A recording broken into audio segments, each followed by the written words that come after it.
Emma by Jane Austen, Volume 1, Chapter 1.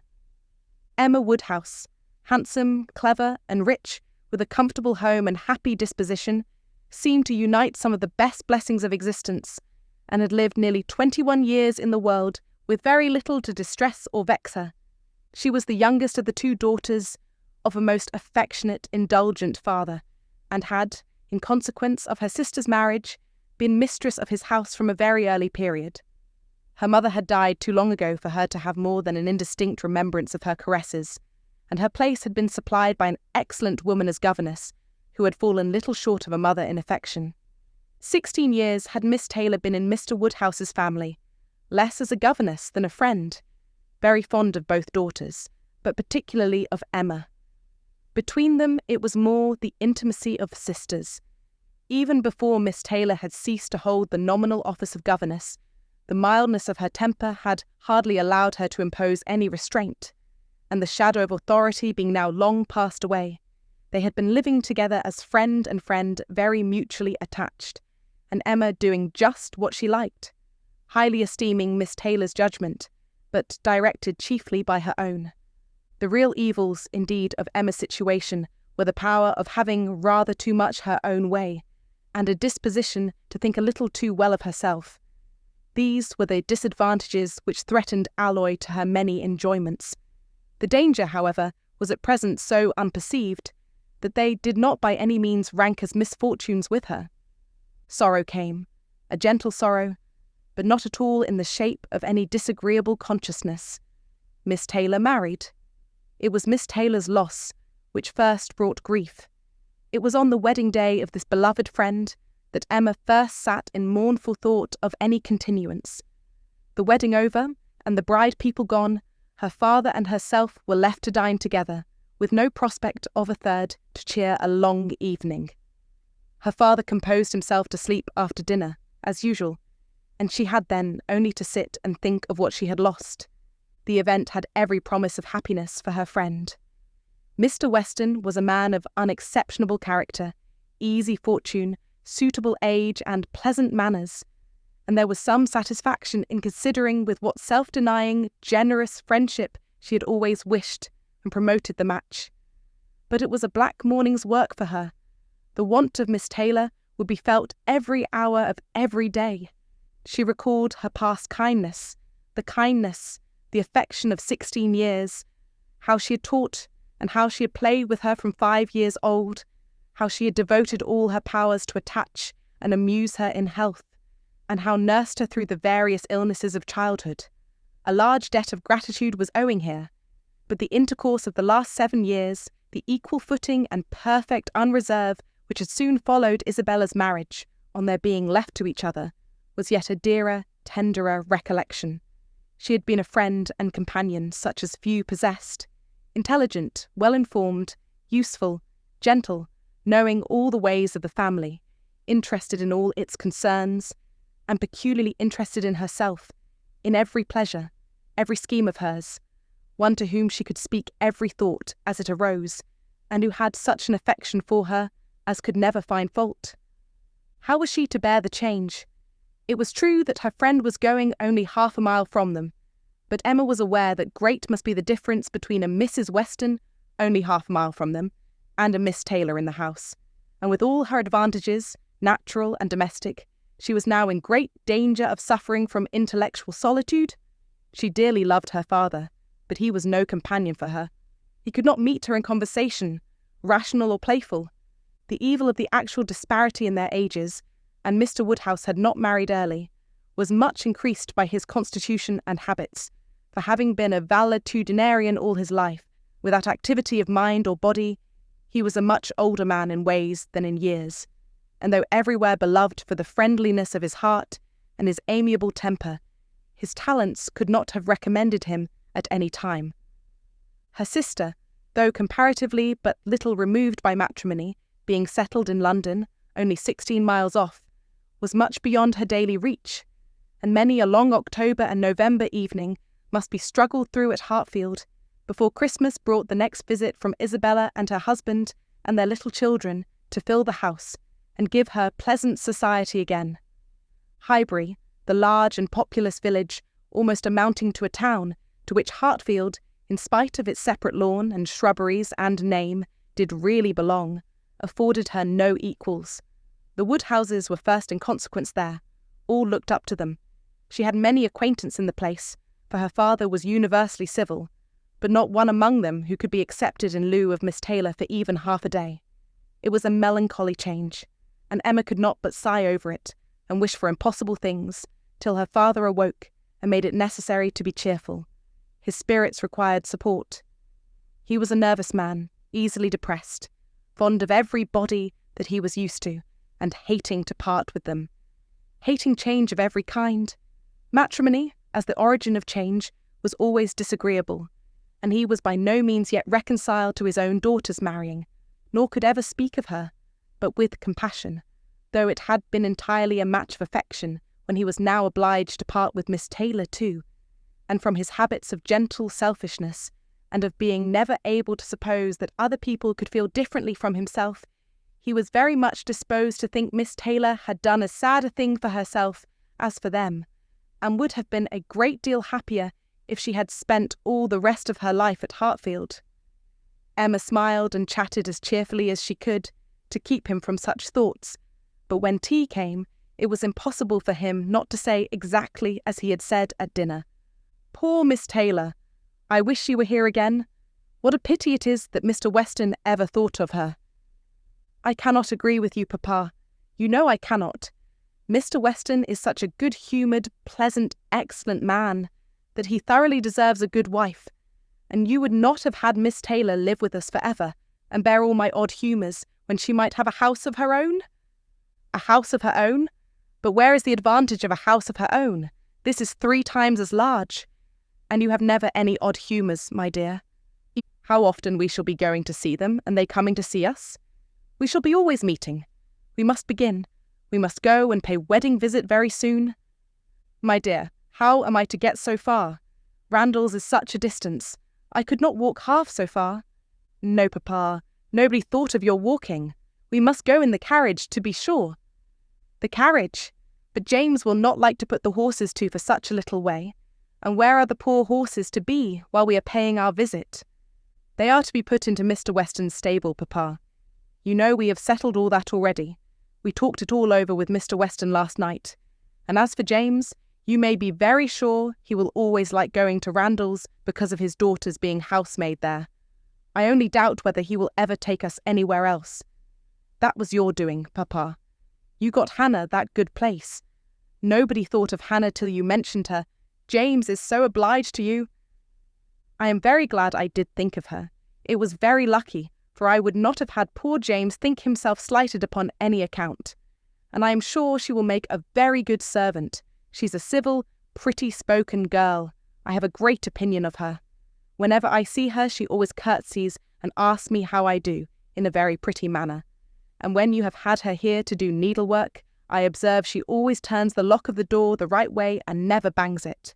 I am sure she will be an excellent servant, and it will be a great comfort to poor Miss Taylor to have somebody about her that she is used to see. Whenever James goes over to see his daughter, you know, she will be hearing of us. He will be able to tell her how we all are." Emma spared no exertions to maintain this happier flow of ideas, and hoped, by the help of backgammon, to get her father tolerably through the evening, and be attacked by no regrets but her own. The backgammon table was placed, but a visitor immediately afterwards walked in, made it unnecessary.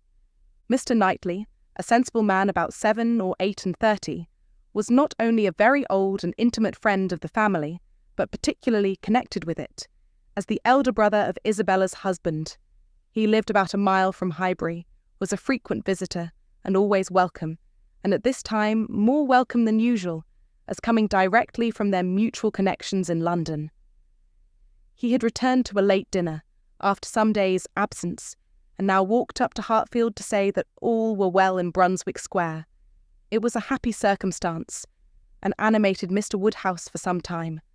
Mr. Knightley had a cheerful manner, which always did him good, and his many inquiries after poor Isabella and her children were answered most satisfactorily. When this was over, Mr. Woodhouse gratefully observed, "It is very kind of you, Mr. Knightley, to come out at this late hour to call upon us. I am afraid you must have had a shocking walk." "Not at all, sir. It is a beautiful moonlight night, and so mild that I must draw back from your great fire." "But you must have found it very damp and dirty. I wish you may not catch cold." "Dirty, sir. Look at my shoes. Not a speck on them." "Well, that is quite surprising, for we have had a vast deal of rain here. It rained dreadfully hard for half an hour while we were at breakfast. I wanted them to put off the wedding. By the by, I have not wished you joy. Being pretty well aware of what sort of joy you must both be feeling, I have been in no hurry with my congratulations, but I hope it all went off tolerably well. How did you all behave? Who cried most?" "Ah, poor Miss Taylor. 'Tis a sad business." "Poor Mr. and Miss Woodhouse, if you please, but I cannot possibly say poor Miss Taylor. I have a great regard for you and Emma, but when it comes to the question of dependence or independence, at any rate, it must be better to have only one to please than two. Especially when one of those two is such a fanciful, troublesome creature," said Emma playfully. "That is what you have in your head, I know, and what you would certainly say if my father were not by." "I believe it is very true, my dear. Indeed," said Mr. Woodhouse with a sigh, "I am afraid I am sometimes very fanciful and troublesome."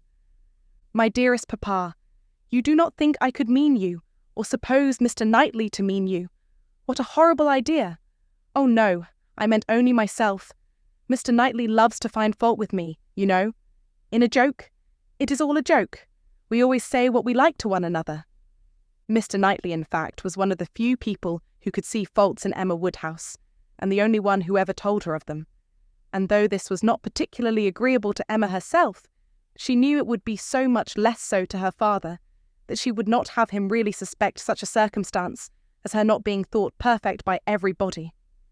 "Emma knows I never flatter her," said Mr. Knightley, "but I meant no reflection on anybody. Miss Taylor has been used to have two persons to please. She will now have but one. The chances are that she must be a gainer." "Well," said Emma, willing to let it pass, "you want to hear about the wedding, and I shall be happy to tell you, for we all behaved charmingly. Everybody was punctual, everybody in their best looks, not a tear and hardly a long face to be seen. Oh no, we all felt that we were going to be only half a mile apart and were sure of meeting every day." "Dear Emma bears everything so well," said her father, "but Mr. Knightley, she is really very sorry to lose poor Miss Taylor, and I am sure she will miss her more than she thinks for." Emma turned away her head, divided between tears and smiles. "It is impossible that Emma should not miss such a companion," said Mr. Knightley. "We should not like her so well as we do, sir, if we could suppose it.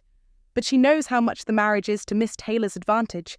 She knows how very acceptable it must be, at Miss Taylor's time of life, to be settled in a home of her own, and how important to her to be secure of a comfortable provision, and therefore cannot allow herself to feel so much pain as pleasure.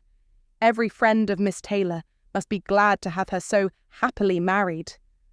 "And you have forgotten one matter of joy to me," said Emma, "and a very considerable one, that I made the match myself. I made the match, you know, 4 years ago, and to have it take place and be proved in the right, when so many people said Mr. Weston would never marry again, may comfort me for anything." Mr. Knightley shook his head at her.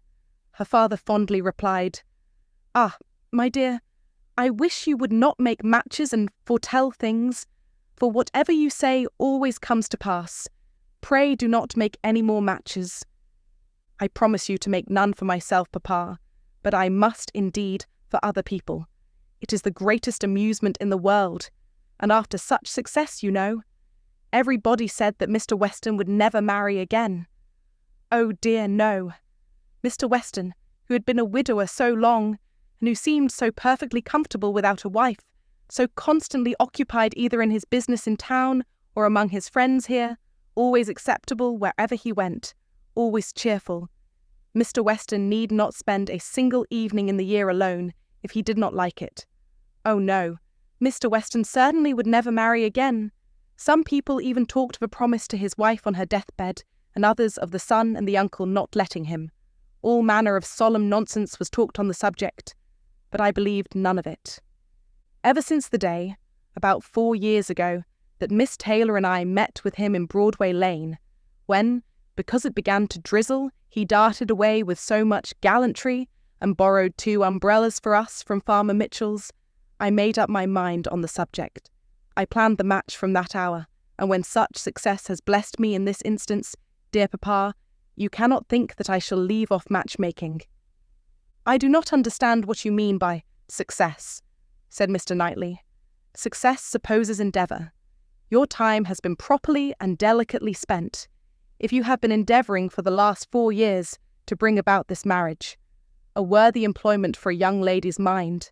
But if, which I rather imagine, you're making the match, as you call it, means only you're planning it, you're saying to yourself one idle day, I think it would be a very good thing for Miss Taylor if Mr. Weston were to marry her, and saying it again to yourself every now and then afterwards. Why do you talk of success? Where is your merit? What are you proud of? You made a lucky guess, and that is all that can be said. And have you never known the pleasure and triumph of a lucky guess? I pity you. I thought you cleverer, for, depend upon it, a lucky guess is never merely luck. There is always some talent in it. And as to my poor word, success, which you quarrel with, I do not know that I am so entirely without any claim to it. You have drawn 2 pretty pictures, but I think there may be a third, a something between the do-nothing and the do-all. If I had not promoted Mr. Weston's visits here, and given many little encouragements, and smoothed many little matters, it might not have come to anything after all. I think you must know Hartfield enough to comprehend that. A straightforward, open-hearted man like Weston, and a rational, unaffected woman like Miss Taylor, may be safely left to manage their own concerns. You are more likely to have done harm to yourself than good to them by interference. Emma never thinks of herself, if she can do good to others, rejoined Mr. Woodhouse, understanding but in part. But, my dear, pray do not make any more matches. They are silly things and break up one's family circle grievously. Only one more, papa. Only for Mr. Elton. Poor Mr. Elton. You like Mr. Elton, papa. I must look about for a wife for him. There is nobody in Highbury who deserves him, and he has been here a whole year, and has fitted up his house so comfortably that it would be a shame to have him single any longer. And I thought, when he was joining their hands today, he looked so very much as if he would like to have the same kind office done for him. I think very well of Mr. Elton, and this is the only way I have of doing him a service. Mr. Elton's a very pretty young man, to be sure, and a very good young man, and I have a great regard for him. But if you want to show him any attention, my dear, ask him to come and dine with us some day. That will be a much better thing. I dare say Mr. Knightley will be so kind as to meet him. With a great deal of pleasure, sir, at any time, said Mr. Knightley, laughing, and I agree with you entirely that it will be a much better thing. Invite him to dinner, Emma, and help him to the best of the fish and the chicken, but leave him to choose his own wife. Depend upon it, a man of 6 or 7 and 20 can take care of himself. Volume 1, Chapter 2. Mr. Weston was a native of Highbury, and born of a respectable family, which for the last 2 or 3 generations had been rising into gentility and property. He had received a good education, but, on succeeding early in life to a small independence, had become indisposed for any of the more homely pursuits in which his brothers were engaged, and had satisfied an active, cheerful mind and social temper by entering into the militia of his county, then embodied. Captain Weston was a general favourite, and when the chances of his military life had introduced him to Miss Churchill, of a great Yorkshire family, and Miss Churchill fell in love with him, nobody was surprised, except her brother and his wife, who had never seen him, and who were full of pride and importance, which the connection would offend. Miss Churchill, however, being of age, and with the full command of her fortune, though her fortune bore no proportion to the family estate, was not to be dissuaded from the marriage, and it took place to the infinite mortification of Mr. and Mrs. Churchill, who threw her off with due decorum. It was an unsuitable connection, and did not produce much happiness. Mrs. Weston ought to have found more in it, for she had a husband whose warm heart and sweet temper made him think everything due to her in return for the great goodness of being in love with him. But though she had one sort of spirit, she had not the best. She had resolution enough to pursue her own will in spite of her brother, but not enough to refrain from unreasonable regrets at that brother's unreasonable anger, nor from missing the luxuries of her former home. They lived beyond their income, but still it was nothing in comparison of Enscombe. She did not cease to love her husband, but she wanted at once to be the wife of Captain Weston and Miss Churchill of Enscombe. Captain Weston, who had been considered, especially by the Churchills, as making such an amazing match, was proved to have much the worst of the bargain, for when his wife died after a 3 years' marriage, he was rather a poorer man than at first, and with a child to maintain. From the expense of the child, however, he was soon relieved. The boy had, with the additional softening claim of a lingering illness of his mother's, been the means of a sort of reconciliation, and Mr. and Mrs. Churchill, having no children of their own, nor any other young creature of equal kindred to care for, offered to take the whole charge of the little Frank soon after her decease. Some scruples and some reluctance the widower father may be supposed to have felt, but, as they were overcome by other considerations, the child was given up to the care and the wealth of the Churchills, and he had only his own comfort to seek, and his own situation to improve as he could. A complete change of life became desirable. He quitted the militia and engaged in trade, having brothers already established in a good way in London, which afforded him a favourable opening. It was a concern which brought just employment enough. He had still a small house in Highbury, where most of his leisure days were spent, and between useful occupation and the pleasures of society, the next 18 or 20 years of his life passed cheerfully away. He had, by that time, realised an easy competence, enough to secure the purchase of a little estate adjoining Highbury, which he had always longed for, enough to marry a woman as portionless even as Miss Taylor, and to live according to the wishes of his own friendly and social disposition. It was now some time since Miss Taylor had begun to influence his schemes, but as it was not the tyrannic influence of youth on youth, it had not shaken his determination of never settling till he could purchase Randalls, and the sale of Randalls was long looked forward to. But he had gone steadily on, with these objects in view, till they were accomplished. He had made his fortune, bought his house and obtained his wife, and was beginning a new period of existence, with every probability of greater happiness than in any yet passed through. He had never been an unhappy man. His own temper had secured him from that, even in his first marriage, but his second must show him how delightful a well-judging and truly amiable woman could be, and must give him the pleasantest proof of its being a great deal better to choose than to be chosen, to excite gratitude than to feel it. He had only himself to please in his choice. His fortune was his own, for as to Frank, it was more than being tacitly brought up as his uncle's heir. It had become so avowed an adoption as to have him assume the name of Churchill on coming of age. It was most unlikely, therefore, that he should ever want his father's assistance. His father had no apprehension of it. The aunt was a capricious woman, and governed her husband entirely, but it was not in Mr. Weston's nature to imagine that any caprice could be strong enough to affect one so dear, and, as he believed, so deservedly dear. He saw his son every year in London, and was proud of him, and his fond report of him as a very fine young man had made Highbury feel a sort of pride in him too. He was looked on as sufficiently belonging to the place to make his merits and prospects a kind of common concern. Mr. Frank Churchill was one of the boasts of Highbury, and a lively curiosity to see him prevailed, though the compliment was so little returned that he had never been there in his life. His coming to visit his father had been often talked of, but never achieved. Now, upon his father's marriage, it was very generally proposed, as a most proper attention, that the visit should take place. There was not a dissentient voice on the subject, either when Mrs. Perry drank tea with Mrs. and Miss Bates, or when Mrs. and Miss Bates returned the visit. Now was the time for Mr. Frank Churchill to come among them, and the hope strengthened when it was understood that he had written to his new mother on the occasion. For a few days, every morning visit in Highbury included some mention of the handsome letter Mrs. Weston had received. "I suppose you have heard of the handsome letter Mr. Frank Churchill has written to Mrs. Weston? I understand it was a very handsome letter indeed. Mr. Woodhouse told me of it.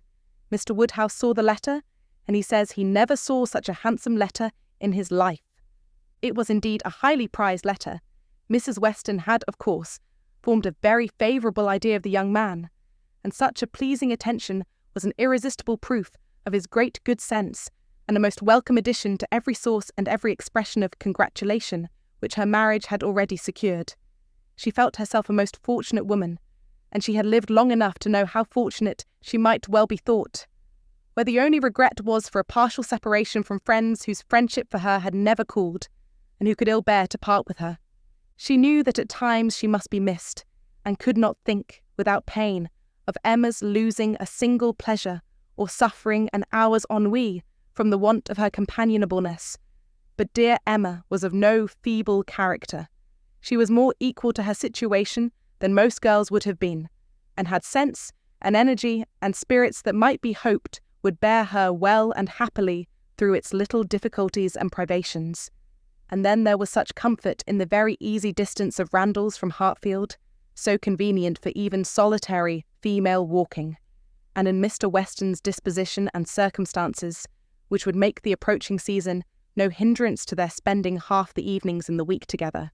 Her situation was altogether the subject of hours of gratitude to Mrs. Weston, and of moments only of regret, and her satisfaction, her more than satisfaction, her cheerful enjoyment, was so just and so apparent, that Emma, well as she knew her father, was sometimes taken by surprise at his being still able to pity poor Miss Taylor, when they left her at Randalls in the centre of every domestic comfort, or saw her go away in the evening, attended by her pleasant husband to a carriage of her own.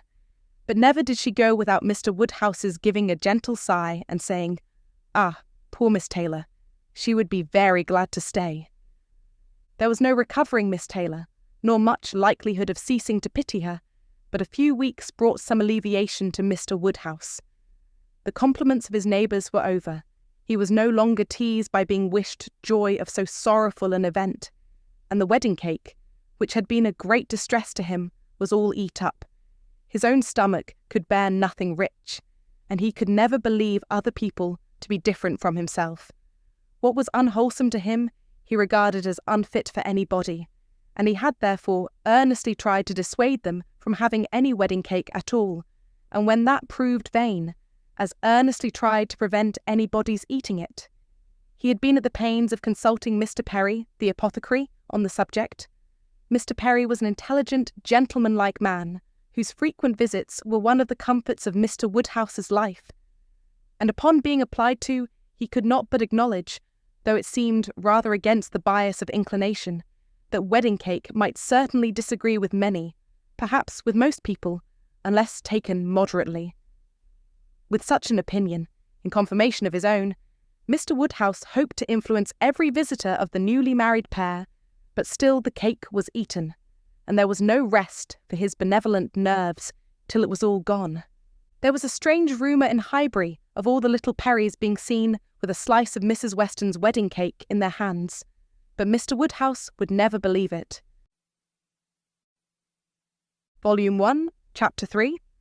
Mr. Woodhouse was fond of society in his own way.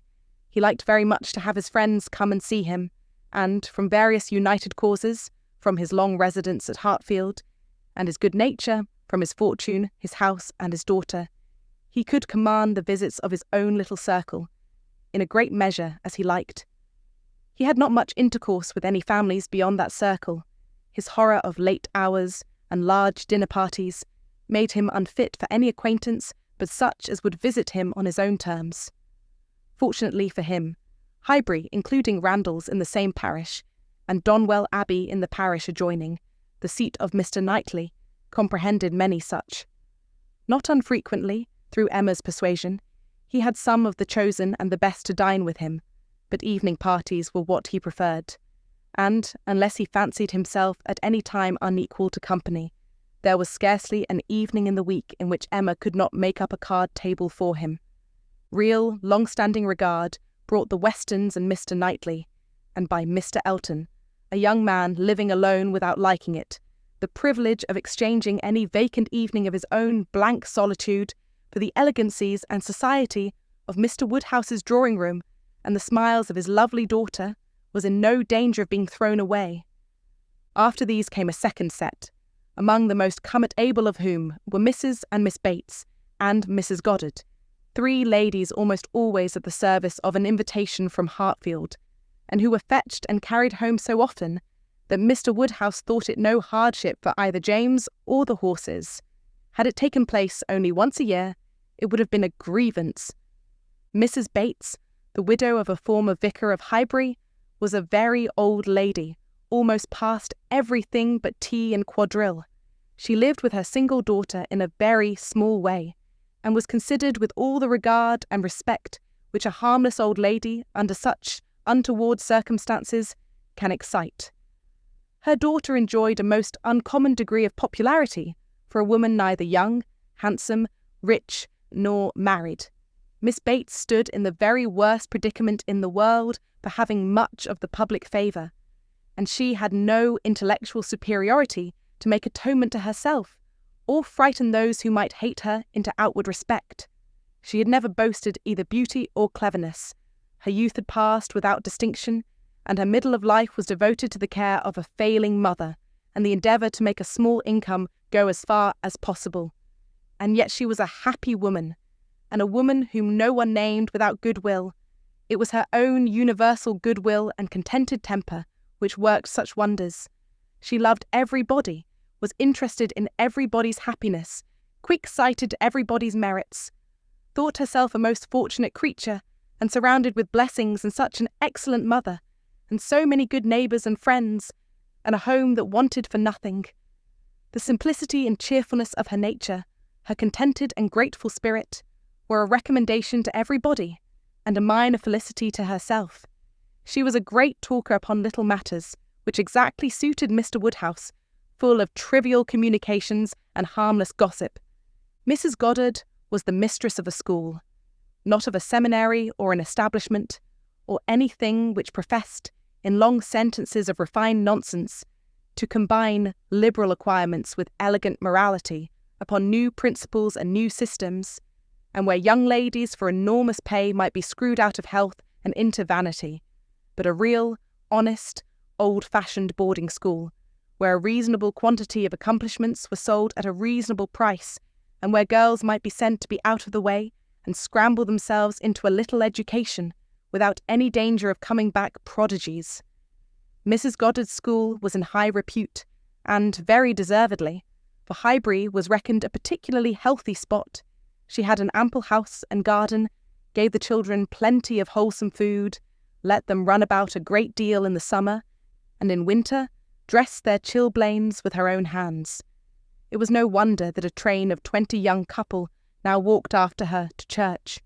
She was a plain, motherly kind of woman who had worked hard in her youth, and now thought herself entitled to the occasional holiday of a tea visit, and having formerly owed much to Mr. Woodhouse's kindness, felt his particular claim on her to leave her neat parlour, hung round with fancy work, whenever she could, and win or lose a few sixpences by his fireside.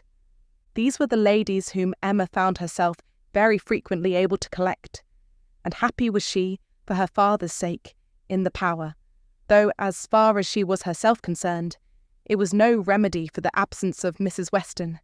She was delighted to see her father look comfortable, and very much pleased with herself for contriving things so well, but the quiet prosings of 3 such women made her feel that every evening so spent was indeed one of the long evenings she had fearfully anticipated. As she sat one morning, looking forward to exactly such a close of the present day, a note was brought from Mrs. Goddard, requesting, in most respectful terms, to be allowed to bring Miss Smith with her, a most welcome request, for Miss Smith was a girl of 17, whom Emma knew very well by sight, and had long felt an interest in on account of her beauty. A very gracious invitation was returned, and the evening no longer dreaded by the fair mistress of the mansion. Harriet Smith was the natural daughter of somebody. Somebody had placed her, several years back, at Mrs. Goddard's school, and somebody had lately raised her from the condition of scholar to that of parlour-boarder. This was all that was generally known of her history. She had no visible friends but what had been acquired at Highbury, and was now just returned from a long visit in the country to some young ladies who had been at school there with her. She was a very pretty girl, and her beauty happened to be of a sort which Emma particularly admired. She was short, plump, and fair, with a fine bloom, blue eyes, light hair, regular features, and a look of great sweetness. And, before the end of the evening, Emma was as much pleased with her manners as her person, and quite determined to continue the acquaintance. She was not struck by anything remarkably clever in Miss Smith's conversation, but she found her altogether very engaging, not inconveniently shy, not unwilling to talk, and yet so far from pushing, showing so proper and becoming a deference, seeming so pleasantly grateful for being admitted to Hartfield, and so artlessly impressed by the appearance of everything in so superior a style to what she had been used to, that she must have good sense and deserve encouragement. Encouragement should be given. Those soft blue eyes and all those natural graces should not be wasted on the inferior society of Highbury and its connections. The acquaintance she had already formed were unworthy of her. The friends from whom she had just parted, though very good sort of people, must be doing her harm. They were a family of the name of Martin, whom Emma well knew by character, as renting a large farm of Mr. Knightley, and residing in the parish of Donwell. Very creditably, she believed. She knew Mr. Knightley thought highly of them, but they must be coarse and unpolished, and very unfit to be the intimates of a girl who wanted only a little more knowledge and elegance to be quite perfect. She would notice her, she would improve her, she would detach her from her bad acquaintance, and introduce her into good society. She would form her opinions and her manners. It would be an interesting and certainly a very kind undertaking, highly becoming her own situation in life, her leisure and powers. She was so busy in admiring those soft blue eyes, in talking and listening, and forming all these schemes in the in-betweens, that the evening flew away at a very unusual rate, and the supper table, which always closed such parties, and for which she had been used to sit and watch the due time, was all set out and ready, and moved forwards to the fire before she was aware, with an alacrity beyond the common impulse of a spirit which yet was never indifferent to the credit of doing everything well and attentively, with the real goodwill of a mind delighted with its own ideas. Did she then do all the honours of the meal, and help and recommend the minced chicken and scalloped oysters, with an urgency which she knew would be acceptable to the early hours and civil scruples of their guests. Upon such occasions, poor Mr. Woodhouse's feelings were in sad warfare.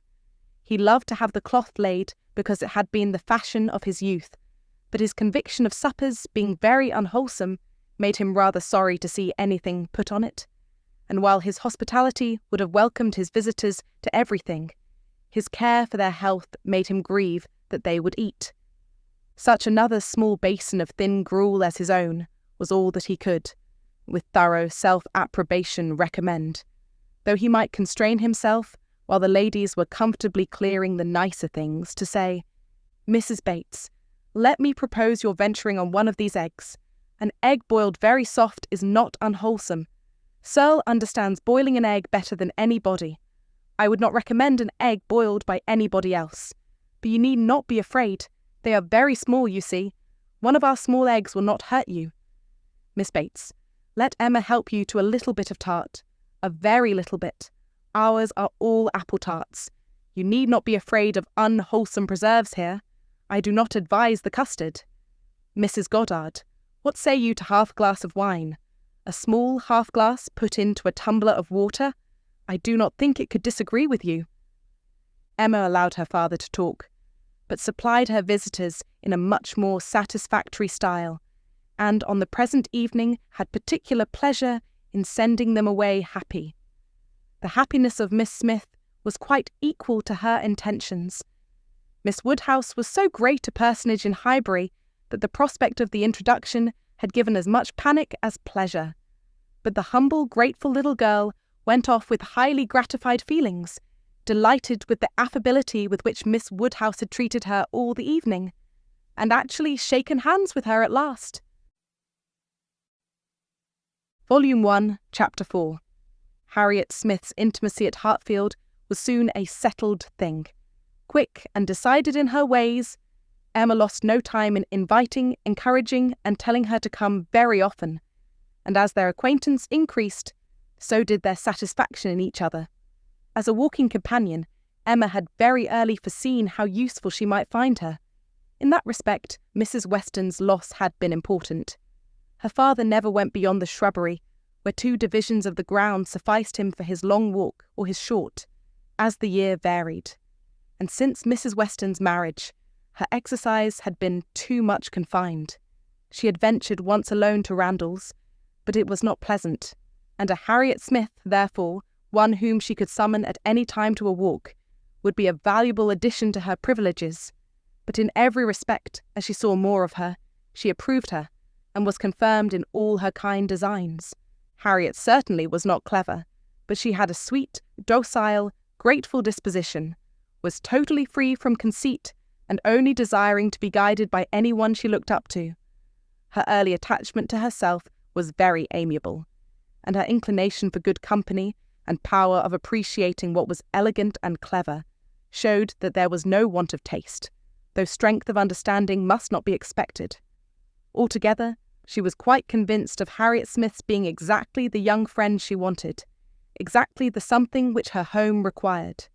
Such a friend as Mrs. Weston was out of the question. 2 such could never be granted. 2 such she did not want. It was quite a different sort of thing, a sentiment distinct and independent. Mrs. Weston was the object of a regard which had its basis in gratitude and esteem. Harriet would be loved as one to whom she could be useful. For Mrs. Weston there was nothing to be done. For Harriet, everything. Her first attempts at usefulness were in an endeavour to find out who were the parents, but Harriet could not tell. She was ready to tell everything in her power, but on this subject questions were vain. Emma was obliged to fancy what she liked, but she could never believe that, in the same situation, she should not have discovered the truth. Harriet had no penetration. She had been satisfied to hear and believe just what Mrs. Goddard chose to tell her, and looked no farther. Mrs. Goddard and the teachers and the girls and the affairs of the school in general formed naturally a great part of the conversation, and, but for her acquaintance with the Martins of Abbey Mill Farm, it must have been the whole. But the Martins occupied her thoughts a good deal. She had spent 2 very happy months with them, and now loved to talk of the pleasures of her visit, and describe the many comforts and wonders of the place. Emma encouraged her talkativeness, amused by such a picture of another set of beings, and enjoying the youthful simplicity which could speak with so much exultation of Mrs. Martin's having 2 parlours, 2 very good parlours indeed, one of them quite as large as Mrs. Goddard's drawing-room, and of her having an upper maid who had lived 25 years with her, and of their having 8 cows, 2 of them Alderneys, and 1 a little Welch cow, a very pretty little Welch cow indeed, and of Mrs. Martin saying, as she was so fond of it, it should be called her cow, and of their having a very handsome summer house in their garden, where some day next year they were all to drink tea. A very handsome summer house, large enough to hold 12 people. For some time she was amused, without thinking beyond the immediate cause, but as she came to understand the family better, other feelings arose. She had taken up a wrong idea, fancying it was a mother and daughter, a son and son's wife, who all lived together. But when it appeared that the Mr. Martin, who bore a part in the narrative, and was always mentioned with approbation for his great good nature in doing something or other, was a single man, that there was no young Mrs. Martin, no wife in the case, she did suspect danger to her poor little friend from all this hospitality and kindness, and that if she were not taken care of, she might be required to sink herself forever. With this inspiriting notion, her questions increased in number and meaning, and she particularly led Harriet to talk more of Mr. Martin, and there was evidently no dislike to it.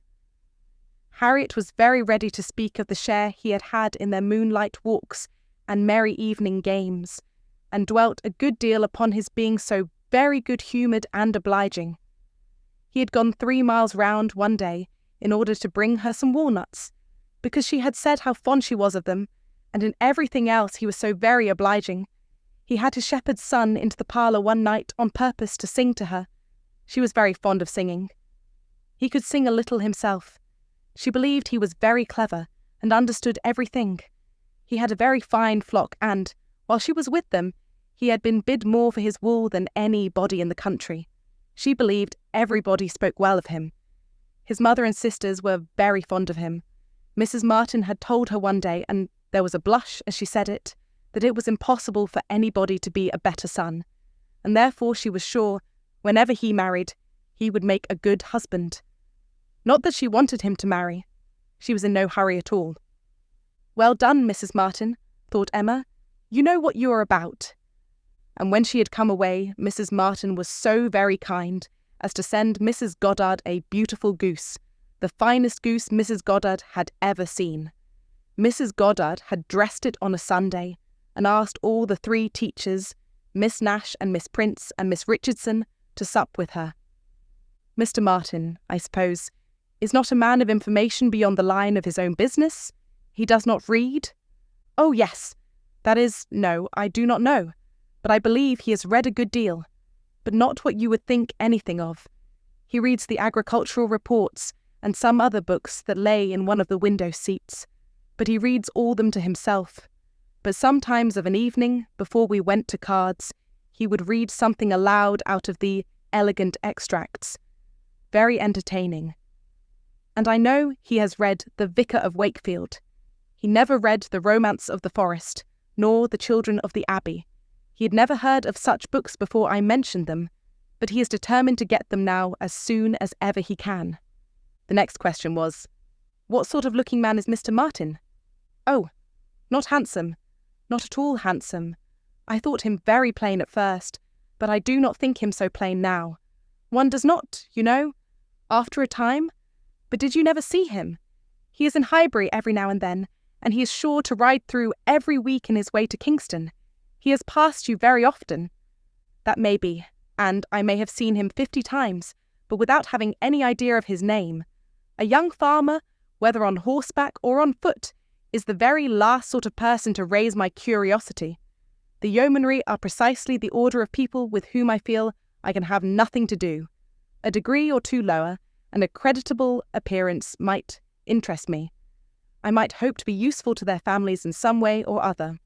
But a farmer can need none of my help, and is therefore, in one sense, as much above my notice as in every other he is below it. To be sure. Oh yes, it is not likely you should ever have observed him, but he knows you very well indeed. I mean by sight. I have no doubt of his being a very respectable young man. I know indeed that he is so, and, as such, wish him well. What do you imagine his age to be? He was 24, the 8th of last June, and my birthday is the 23rd, just a fortnight and a day's difference, which is very odd. Only 24. That is too young to settle. His mother is perfectly right not to be in a hurry.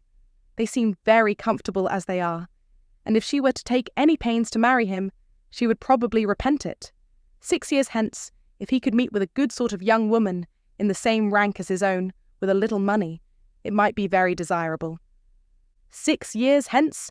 Dear Miss Woodhouse, he would be 30 years old. Well, and that is as early as most men can afford to marry, who are not born to an independence. Mr. Martin, I imagine, has his fortune entirely to make, cannot be at all beforehand with the world. Whatever money he might come into when his father died, whatever his share of the family property, it is, I dare say, all afloat, all employed in his stock, and so forth. And though, with diligence and good luck, he may be rich in time, it is next to impossible that he should have realized anything yet. To be sure, so it is. But they live very comfortably. They have no indoors man, else they do not want for anything. And Mrs. Martin talks of taking a boy another year. I wish you may not get into a scrape, Harriet, whenever he does marry. I mean, as to being acquainted with his wife. For though his sisters, from a superior education, are not to be altogether objected to, it does not follow that he might marry anybody at all fit for you to notice. The misfortune of your birth ought to make you particularly careful as to your associates. There can be no doubt of your being a gentleman's daughter, and you must support your claim to that station by everything within your own power, or there will be plenty of people who would take pleasure in degrading you. Yes, to be sure, I suppose there are. But while I visit at Hartfield, and you are so kind to me, Miss Woodhouse, I am not afraid of what anybody can do. You understand the force of influence pretty well, Harriet, but I would have you so firmly established in good society as to be independent even of Hartfield and Miss Woodhouse. I want to see you permanently well connected, and to that end it will be advisable to have as few odd acquaintances as may be, and, therefore, I say that if you should still be in this country when Mr. Martin marries, I wish you may not be drawn in by your intimacy with the sisters, to be acquainted with the wife, who will probably be some mere farmer's daughter, without education. To be sure. Yes. Not that I think Mr. Martin would ever marry anybody but what had had some education, and been very well brought up. However, I do not mean to set up my opinion against yours, and I am sure I shall not wish for the acquaintance of his wife. I shall always have a great regard for the Miss Martins, especially Elizabeth, and should be very sorry to give them up, for they are quite as well educated as me. But if he marries a very ignorant, vulgar woman, certainly I had better not visit her, if I can help it. Emma watched her through the fluctuations of this speech, and saw no alarming symptoms of love. The young man had been the first admirer, but she trusted there was no other hold, and that there would be no serious difficulty on Harriet's side to oppose any friendly arrangement of her own. They met Mr. Martin the very next day, as they were walking on the Donwell Road. He was on foot, and after looking very respectfully at her, looked with most unfeigned satisfaction at her companion. Emma was not sorry to have such an opportunity of survey, and, walking a few yards forward, while they talked together, soon made her quick eye sufficiently acquainted with Mr. Robert Martin. His appearance was very neat, and he looked like a sensible young man, but his person had no other advantage, and when he came to be contrasted with gentlemen, she thought he must lose all the ground he had gained in Harriet's inclination. Harriet was not insensible of manner.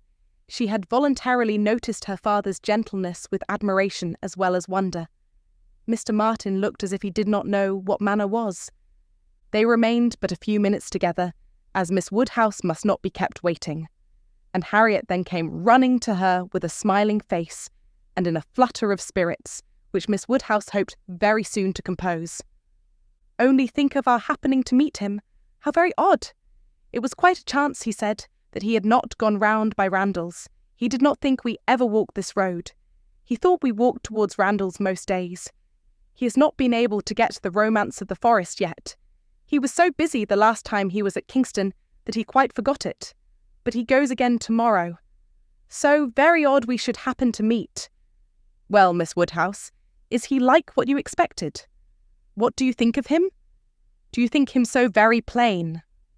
"He is very plain, undoubtedly, remarkably plain, but that is nothing compared with his entire want of gentility. I had no right to expect much, and I did not expect much, but I had no idea that he could be so very clownish, so totally without air. I had imagined him, I confess, a degree or two nearer gentility." "To be sure," said Harriet in a mortified voice, "he is not so genteel as real gentlemen." "I think, Harriet, since your acquaintance with us, you have been repeatedly in the company of some such very real gentlemen that you must yourself be struck with the difference in Mr. Martin. At Hartfield you have had very good specimens of well-educated, well-bred men. I should be surprised if, after seeing them, you could be in company with Mr. Martin again without perceiving him to be a very inferior creature, and rather wondering at yourself for having ever thought him at all agreeable before. Do not you begin to feel that now? Were not you struck? I am sure you must have been struck by his awkward look and abrupt manner, and the uncouthness of a voice, which I heard to be wholly unmodulated as I stood here. Certainly, he is not like Mr. Knightley. He has not such a fine air and way of walking as Mr. Knightley. I see the difference plain enough, but Mr. Knightley is so very fine a man. Mr. Knightley's air is so remarkably good that it is not fair to compare Mr. Martin with him. You might not see 1 in 100 with gentlemen so plainly written as in Mr. Knightley. But he is not the only gentleman you have been lately used to. What say you to Mr. Weston and Mr. Elton? Compare Mr. Martin with either of them. Compare their manner of carrying themselves, of walking, of speaking, of being silent. You must see the difference." "Oh yes, there is a great difference. But Mr. Weston is almost an old man. Mr. Weston must be between 40 and 50. Which makes his good manners the more valuable. The older a person grows, Harriet, the more important it is that their manners should not be bad. The more glaring and disgusting any loudness or coarseness or awkwardness becomes. What is passable in youth is detestable in later age. Mr. Martin is now awkward and abrupt. What will he be at Mr. Weston's time of life?" "There is no saying indeed," replied Harriet rather solemnly. "But there may be pretty good guessing. He will be a completely gross, vulgar farmer, totally inattentive to appearances, and thinking of nothing but profit and loss." "Will he indeed? That will be very bad. How much his business engrosses him already is very plain from the circumstance of his forgetting to inquire for the book you recommended. He was a great deal too full of the market to think of anything else, which is just as it should be for a thriving man. What has he to do with books? And I have no doubt that he will thrive and be a very rich man in time, and his being illiterate and coarse need not disturb us." "I wonder he did not remember the book," was all Harriet's answer, and spoken with a degree of grave displeasure which Emma thought might be safely left to itself. She, therefore, said no more for some time. Her next beginning was, "In one respect, perhaps, Mr. Elton's manners are superior to Mr. Knightley's or Mr. Weston's. They have more gentleness. They might be more safely held up as a pattern. There is an openness, a quickness, almost a bluntness in Mr. Weston, which everybody likes in him, because there is so much good humour with it, but that would not do to be copied. Neither would Mr. Knightley's downright, decided, commanding sort of manner, though it suits him very well. His figure, and look, and situation in life seem to allow it. But if any young man were to set about copying him, he would not be sufferable. On the contrary, I think a young man might be very safely recommended to take Mr. Elton as a model. Mr. Elton is good-humoured, cheerful, obliging and gentle. He seems to me to be grown particularly gentle of late. I do not know whether he has any design of ingratiating himself with either of us, Harriet, by additional softness, but it strikes me that his manners are softer than they used to be. If he means anything, it must be to please you. Did not I tell you what he said of you the other day?" She then repeated some warm personal praise which she had drawn from Mr. Elton, and now did full justice to, and Harriet blushed and smiled, and said she had always thought Mr. Elton very agreeable. Mr. Elton was the very person fixed on by Emma for driving the young farmer out of Harriet's head. She thought it would be an excellent match, and only too palpably desirable, natural, and probable for her to have much merit in planning it. She feared it was what everybody else must think of and predict. It was not likely, however, that anybody should have equalled her in the date of the plan, as it had entered her brain during the very first evening of Harriet's coming to Hartfield. The longer she considered it, the greater was her sense of its expediency. Mr. Elton's situation was most suitable, quite the gentleman himself, and without low connections. At the same time, not of any family that could fairly object to the doubtful birth of Harriet. He had a comfortable home for her, and Emma imagined a very sufficient income, for though the vicarage of Highbury was not large, he was known to have some independent property, and she thought very highly of him as a good-humoured, well-meaning, respectable young man, without any deficiency of useful understanding or knowledge of the world.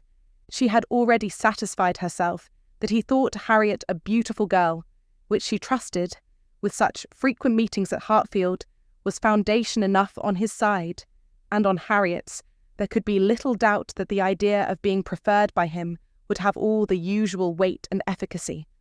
And he was really a very pleasing young man, a young man whom any woman not fastidious might like. He was reckoned very handsome, his person much admired in general, though not by her, there being a want of elegance of feature which she could not dispense with. But the girl who could be gratified by Robert Martin's riding about the country to get walnuts for her might very well be conquered by Mr. Elton's admiration. Volume 1, Chapter 5. "I do not know what your opinion may be, Mrs. Weston," said Mr. Knightley, of this great intimacy between Emma and Harriet Smith, but I think it a bad thing. A bad thing. Do you really think it a bad thing? Why so? I think they will neither of them do the other any good. You surprise me? Emma must do Harriet good, and by supplying her with a new object of interest, Harriet may be said to do Emma good. I have been seeing their intimacy with the greatest pleasure. How very differently we feel. Not think they will do each other any good. This will certainly be the beginning of one of our quarrels about Emma, Mr. Knightley. Perhaps you think I am come on purpose to quarrel with you, knowing Weston to be out, and that you must still fight your own battle. Mr. Weston would undoubtedly support me, if he were here, for he thinks exactly as I do on the subject. We were speaking of it only yesterday, and agreeing how fortunate it was for Emma that there should be such a girl in Highbury for her to associate with. Mr. Knightley, I shall not allow you to be a fair judge in this case. You are so much used to live alone that you do not know the value of a companion, and perhaps no man can be a good judge of the comfort a woman feels in the society of one of her own sex, after being used to it all her life. I can imagine your objection to Harriet Smith. She is not the superior young woman which Emma's friend ought to be. But on the other hand, as Emma wants to see her better informed, it will be an inducement to her to read more herself. They will read together. She means it, I know. Emma has been meaning to read more ever since she was 12 years old. I have seen a great many lists of her drawing up at various times of books that she meant to read regularly through, and very good lists they were, very well chosen and very neatly arranged, sometimes alphabetically, and sometimes by some other rule. The list she drew up when only 14. I remember thinking it did her judgment so much credit that I preserved it some time, and I dare say she may have made out a very good list now, but I have done with expecting any course of steady reading from Emma. She will never submit to anything requiring industry and patience, and a subjection of the fancy to the understanding. Where Miss Taylor failed to stimulate, I may safely affirm that Harriet Smith will do nothing. You never could persuade her to read half so much as you wished. You know you could not. I dare say, replied Mrs. Weston, smiling, that I thought so then. But since we have parted, I can never remember Emma's omitting to do anything I wished. There is hardly any desiring to refresh such a memory as that, said Mr. Knightley, feelingly, and for a moment or two he had done. But I, he soon added, who have had no such charm thrown over my senses, must still see, hear, and remember. Emma is spoiled by being the cleverest of her family. At 10 years old, she had the misfortune of being able to answer questions which puzzled her sister at 17. She was always quick and assured, Isabella slow and diffident, and ever since she was 12, Emma has been mistress of the house and of you all. In her mother, she lost the only person able to cope with her. She inherits her mother's talents, and must have been under subjection to her. I should have been sorry, Mr. Knightley, to be dependent on your recommendation, had I quitted Mr. Woodhouse's family and wanted another situation. I do not think you would have spoken a good word for me to anybody. I am sure you always thought me unfit for the office I held. Yes, said he, smiling. You are better placed here, very fit for a wife, but not at all for a governess. But you were preparing yourself to be an excellent wife all the time you were at Hartfield. You might not give Emma such a complete education as your powers would seem to promise, but you were receiving a very good education from her, on the very material matrimonial point of submitting your own will, and doing as you were bid. And if Weston had asked me to recommend him a wife, I should certainly have named Miss Taylor. Thank you. There will be very little merit in making a good wife to such a man as Mr. Weston. Why, to own the truth, I am afraid you are rather thrown away, and that with every disposition to bear, there will be nothing to be borne. We will not despair, however. Weston may grow cross from the wantonness of comfort, or his son may plague him. I hope not that. It is not likely. No, Mr. Knightley, do not foretell vexation from that quarter. Not I, indeed. I only name possibilities. I do not pretend to Emma's genius for foretelling and guessing. I hope, with all my heart, the young man may be a Weston in merit and a Churchill in fortune. But Harriet Smith, I have not half done about Harriet Smith. I think her the very worst sort of companion that Emma could possibly have. She knows nothing herself, and looks upon Emma as knowing everything. She is a flatterer in all her ways, and so much the worse because undesigned. Her ignorance is hourly flattery. How can Emma imagine she has anything to learn herself, while Harriet is presenting such delightful inferiority? And as for Harriet, I will venture to say that she cannot gain by the acquaintance. Hartfield will only put her out of conceit with all the other places she belongs to. She will grow just refined enough to be uncomfortable with those among whom birth and circumstances have placed her home. I am much mistaken if Emma's doctrines give any strength of mind, or tend at all to make a girl adapt herself rationally to the varieties of her situation in life. They only give a little polish. I either depend more upon Emma's good sense than you do, or am more anxious for her present comfort, for I cannot lament the acquaintance. How well she looked last night! Oh, you would rather talk of her person than her mind, would you? Very well. I shall not attempt to deny Emma's being pretty. Pretty? Say beautiful, rather. Can you imagine anything nearer perfect beauty than Emma altogether? Face and figure? I do not know what I could imagine, but I confess that I have seldom seen a face or figure more pleasing to me than hers. But I am a partial old friend. Such an eye, the true hazel eye, and so brilliant. Regular features, open countenance with a complexion. Oh, what a bloom of full health, and such a pretty height and size, such a firm and upright figure. There is health, not merely in her bloom, but in her air, her head, her glance. One hears sometimes of a child being the picture of health. Now, Emma always gives me the idea of being the complete picture of grown-up health. She is loveliness itself. Mr. Knightley, is not she? I have not a fault to find with her person, he replied. I think her all you describe. I love to look at her, and I will add this praise, that I do not think her personally vain. Considering how very handsome she is, she appears to be little occupied with it. Her vanity lies another way. Mrs. Weston, I am not to be talked out of my dislike of Harriet Smith, or my dread of its doing them both harm. And I, Mr. Knightley, am equally stout in my confidence of its not doing them any harm. With all dear Emma's little faults, she is an excellent creature. Where shall we see a better daughter, or a kinder sister, or a truer friend? No, no, she has qualities which may be trusted. She will never lead anyone really wrong. She will make no lasting blunder. Where Emma errs once, she is in the right 100 times. Very well, I will not plague you any more. Emma shall be an angel, and I will keep my spleen to myself till Christmas brings John and Isabella. John loves Emma with a reasonable and therefore not a blind affection, and Isabella always thinks as he does, except when he is not quite frightened enough about the children. I am sure of having their opinions with me.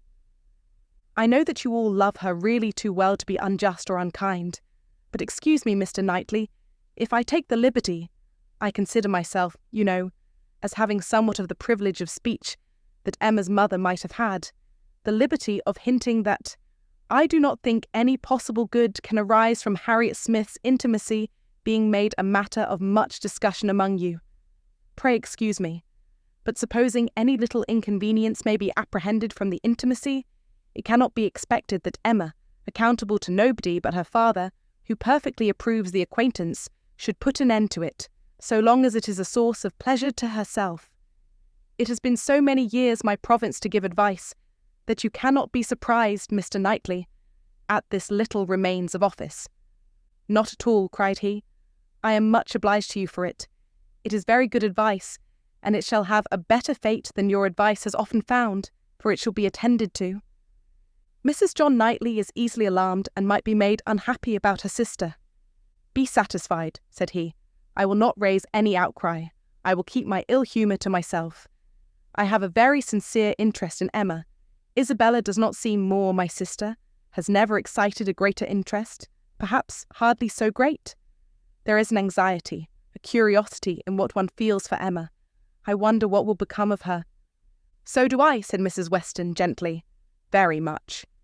She always declares she will never marry, which of course means just nothing at all.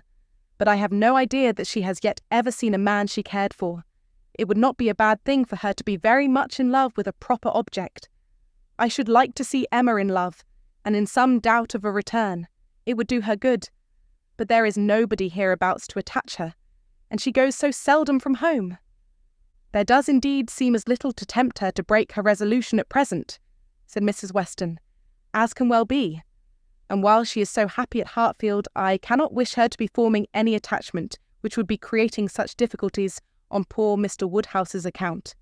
I do not recommend matrimony at present to Emma, though I mean no slight to the state, I assure you. Part of her meaning was to conceal some favourite thoughts of her own and Mr. Weston's on the subject, as much as possible.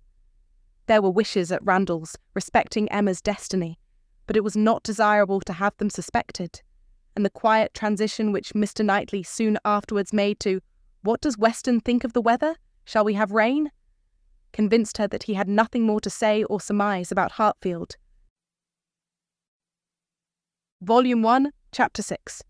Emma could not feel a doubt of having given Harriet's fancy a proper direction, and raised the gratitude of her young vanity to a very good purpose, for she found her decidedly more sensible than before of Mr. Elton's being a remarkably handsome man, with most agreeable manners, and as she had no hesitation in following up the assurance of his admiration by agreeable hints, she was soon pretty confident of creating as much liking on Harriet's side as there could be any occasion for.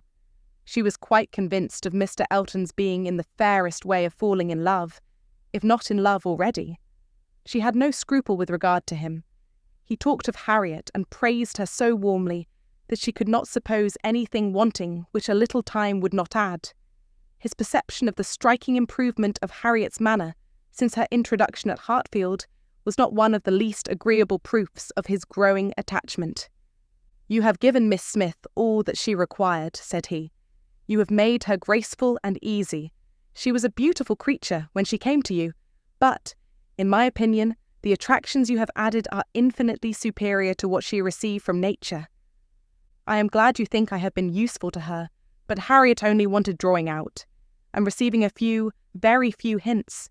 She had all the natural grace of sweetness, of temper, and artlessness in herself. I have done very little." "If it were admissible to contradict a lady," said the gallant Mr. Elton, "I have perhaps given her a little more decision of character, have taught her to think on points which had not fallen in her way before." "Exactly so. That is what principally strikes me. So much superadded decision of character. Skilful has been the hand. Great has been the pleasure, I am sure. I never met with a disposition more truly amiable." "I have no doubt of it." And it was spoken with a sort of sighing animation, which had a vast deal of the lover. She was not less pleased another day with the manner in which he seconded a sudden wish of hers to have Harriet's picture. "Did you ever have your likeness taken, Harriet?" said she. "Did you ever sit for your picture?" Harriet was on the point of leaving the room, and only stopped to say, with a very interesting naivete, "Oh dear, no, never." No sooner was she out of sight than Emma exclaimed, "What an exquisite possession a good picture of her would be! I would give any money for it. I almost long to attempt her likeness myself. You do not know it, I dare say, but 2 or 3 years ago I had a great passion for taking likenesses, and attempted several of my friends, and was thought to have a tolerable eye in general, but from one cause or another I gave it up in disgust. But really I could almost venture, if Harriet would sit to me, it would be such a delight to have her picture." "Let me entreat you," cried Mr. Elton. "It would indeed be a delight. Let me entreat you, Miss Woodhouse, to exercise so charming a talent in favour of your friend. I know what your drawings are. How could you suppose me ignorant? Is not this room rich in specimens of your landscapes and flowers? And has not Mrs. Weston some inimitable figure pieces in her drawing-room at Randalls?" "Yes, good man," thought Emma. "But what has all that to do with taking likenesses? You know nothing of drawing. Don't pretend to be in raptures about mine. Keep your raptures for Harriet's face. Well, if you give me such kind encouragement, Mr. Elton, I believe I shall try what I can do. Harriet's features are very delicate, which makes a likeness difficult, and yet there is a peculiarity in the shape of the eye and the lines about the mouth which one ought to catch." "Exactly so. The shape of the eye and the lines about the mouth. I have not a doubt of your success. Pray attempt it. As you will do it, It will indeed, to use your own words, be an exquisite possession. But I am afraid, Mr. Elton, Harriet will not like to sit. She thinks so little of her own beauty. Did not you observe her manner of answering me? How completely it meant, why should my picture be drawn? Oh, yes, I observed it. I assure you it was not lost on me. But still I cannot imagine she would not be persuaded. Harriet was soon back again, and the proposal almost immediately made, and she had no scruples which could stand many minutes against the earnest pressing of both the others. Emma wished to go to work directly, and therefore produced the portfolio containing her various attempts at portraits, for not one of them had ever been finished, that they might decide together on the best size for Harriet. Her many beginnings were displayed: miniatures, half-lengths, whole lengths, pencil, crayon, and watercolours had been all tried in turn. She had always wanted to do everything, and had made more progress both in drawing and music than many might have done with so little labour as she would ever submit to. She played and sang, and drew in almost every style, but steadiness had always been wanting, and in nothing had she approached the degree of excellence which she would have been glad to command, and ought not to have failed of. She was not much deceived as to her own skill either as an artist or a musician, but she was not unwilling to have others deceived, or sorry to know her reputation for accomplishment often higher than it deserved. There was merit in every drawing, in the least finished, perhaps the most. Her style was spirited, but had there been much less, or had there been 10 times more, the delight and admiration of her two companions would have been the same. They were both in ecstasies. A likeness pleases everybody, and Miss Woodhouse's performances must be capital. No great variety of faces for you, said Emma. I had only my own family to study from. There is my father, another of my father, but the idea of sitting for his picture made him so nervous that I could only take him by stealth, neither of them very like, therefore. Mrs. Weston again, and again, and again, you see. Dear Mrs. Weston, always my kindest friend on every occasion. She would sit whenever I asked her. There is my sister, and really quite her own little elegant figure. And the face not unlike. I should have made a good likeness of her, if she would have sat longer, but she was in such a hurry to have me draw her 4 children, that she would not be quiet. Then, here come all my attempts at 3 of those 4 children. There they are, Henry and John and Bella, from one end of the sheet to the other, and any one of them might do for any one of the rest.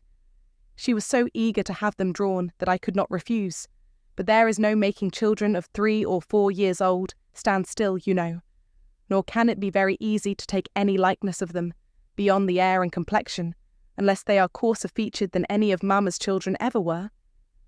Here is my sketch of the 4th, who is a baby. I took him as he was sleeping on the sofa, and it is as strong a likeness of his cockade as you would wish to see. He had nestled down his head most conveniently. That's very like. I am rather proud of little George. The corner of the sofa is very good. Then here is my last, unclosing a pretty sketch of a gentleman in small size, whole length, my last and my best, my brother Mr. John Knightley. This did not want much of being finished, when I put it away in a pet, and vowed I would never take another likeness. I could not help being provoked, for after all my pains, and when I had really made a very good likeness of it, Mrs. Weston and I were quite agreed in thinking it very like. Only too handsome, too flattering, but that was a fault on the right side. After all this came poor dear Isabella's cold approbation of, yes, it was a little like, but to be sure it did not do him justice. We had had a great deal of trouble in persuading him to sit at all. It was made a great favour of, and altogether it was more than I could bear, and so I never would finish it, to have it apologised over as an unfavourable likeness to every morning visitor in Brunswick Square. And, as I said, I did then forswear ever drawing anybody again, but for Harriet's sake, or rather for my own, and as there are no husbands and wives in the case at present, I will break my resolution now. Mr. Elton seemed very properly struck and delighted by the idea, and was repeating, no husbands and wives in the case at present, indeed, as you observe. Exactly so, no husbands and wives, with so interesting a consciousness that Emma began to consider whether she had not better leave them together at once. but as she wanted to be drawing, the declaration must wait a little longer. She had soon fixed on the size and sort of portrait. It was to be a whole length in watercolours, like Mr. John Knightley's, and was destined, if she could please herself, to hold a very honourable station over the mantelpiece.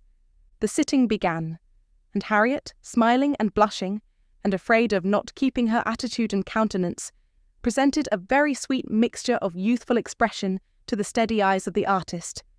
But there was no doing anything.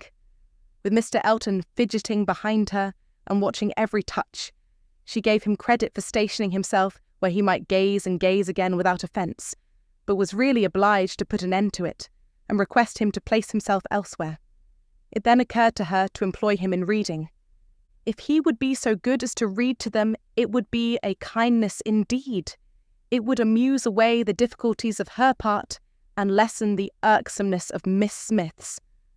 Mr. Elton was only too happy. Harriet listened, and Emma drew in peace.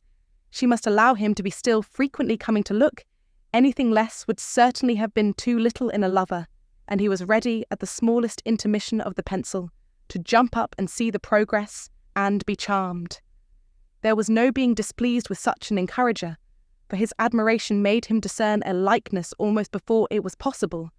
She could not respect his eye, but his love and his complacence were unexceptionable. The sitting was altogether very satisfactory. She was quite enough pleased with the first day's sketch to wish to go on. There was no want of likeness. She had been fortunate in the attitude, and as she meant to throw in a little improvement to the figure, to give a little more height and considerably more elegance, she had great confidence of its being in every way a pretty drawing at last, and of its filling its destined place with credit to them both, a standing memorial of the beauty of one, the skill of the other, and the friendship of both, with as many other agreeable associations as Mr. Elton's very promising attachment was likely to add. Harriet was to sit again the next day, and Mr. Elton, just as he ought, entreated for the permission of attending and reading to them again. "By all means, we shall be most happy to consider you as one of the party." The same civilities and courtesies, the same success and satisfaction, took place on the morrow, and accompanied the whole progress of the picture, which was rapid and happy. Everybody who saw it was pleased, but Mr. Elton was in continual raptures, and defended it through every criticism. "Miss Woodhouse has given her friend the only beauty she wanted," observed Mrs. Weston to him, not in the least suspecting that she was addressing a lover. "The expression of the eye is most correct, but Miss Smith has not those eyebrows and eyelashes. It is the fault of her face that she has them not." "Do you think so?" replied he. "I cannot agree with you. It appears to me a most perfect resemblance in every feature. I never saw such a likeness in my life. We must allow for the effect of shade, you know." "You have made her too tall, Emma," said Mr. Knightley. Emma knew that she had, but would not own it. And Mr. Elton warmly added, "Oh no, certainly not too tall, not in the least too tall. Consider, she is sitting down, which naturally presents a different, which in short gives exactly the idea. And the proportions must be preserved, you know. Proportions foreshortening. Oh no, it gives one exactly the idea of such a height as Miss Smith's. Exactly so indeed." "It is very pretty," said Mr. Woodhouse. "So prettily done, just as your drawings always are, my dear. I do not know anybody who draws so well as you do.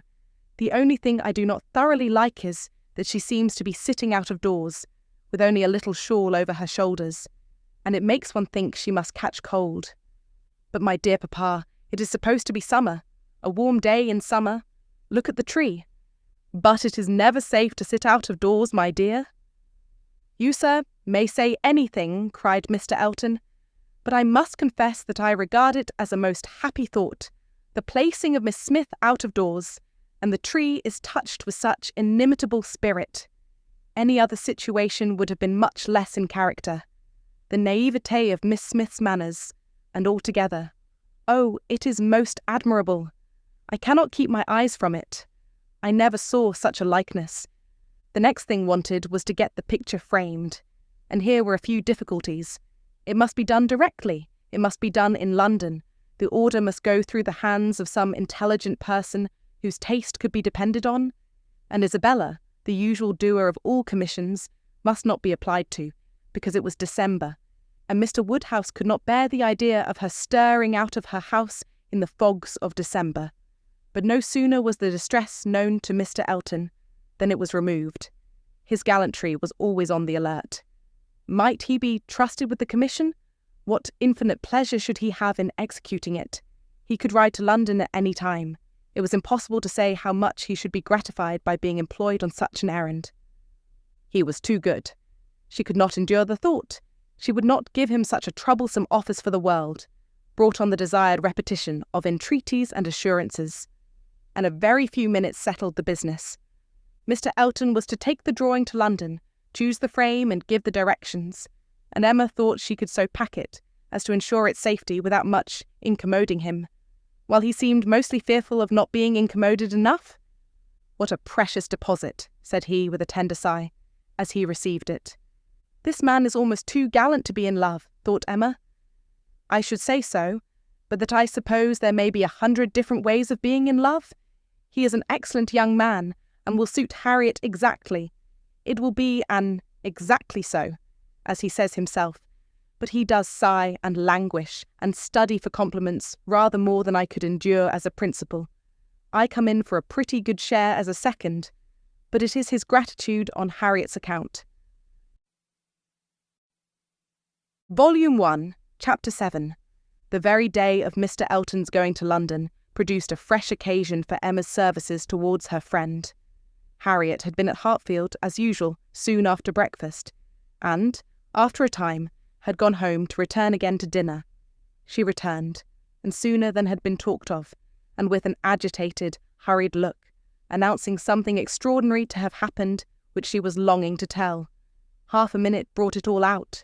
She had heard as soon as she got back to Mrs. Goddard's that Mr. Martin had been there an hour before, and finding she was not at home, nor particularly expected, had left a little parcel for her from one of his sisters, and gone away.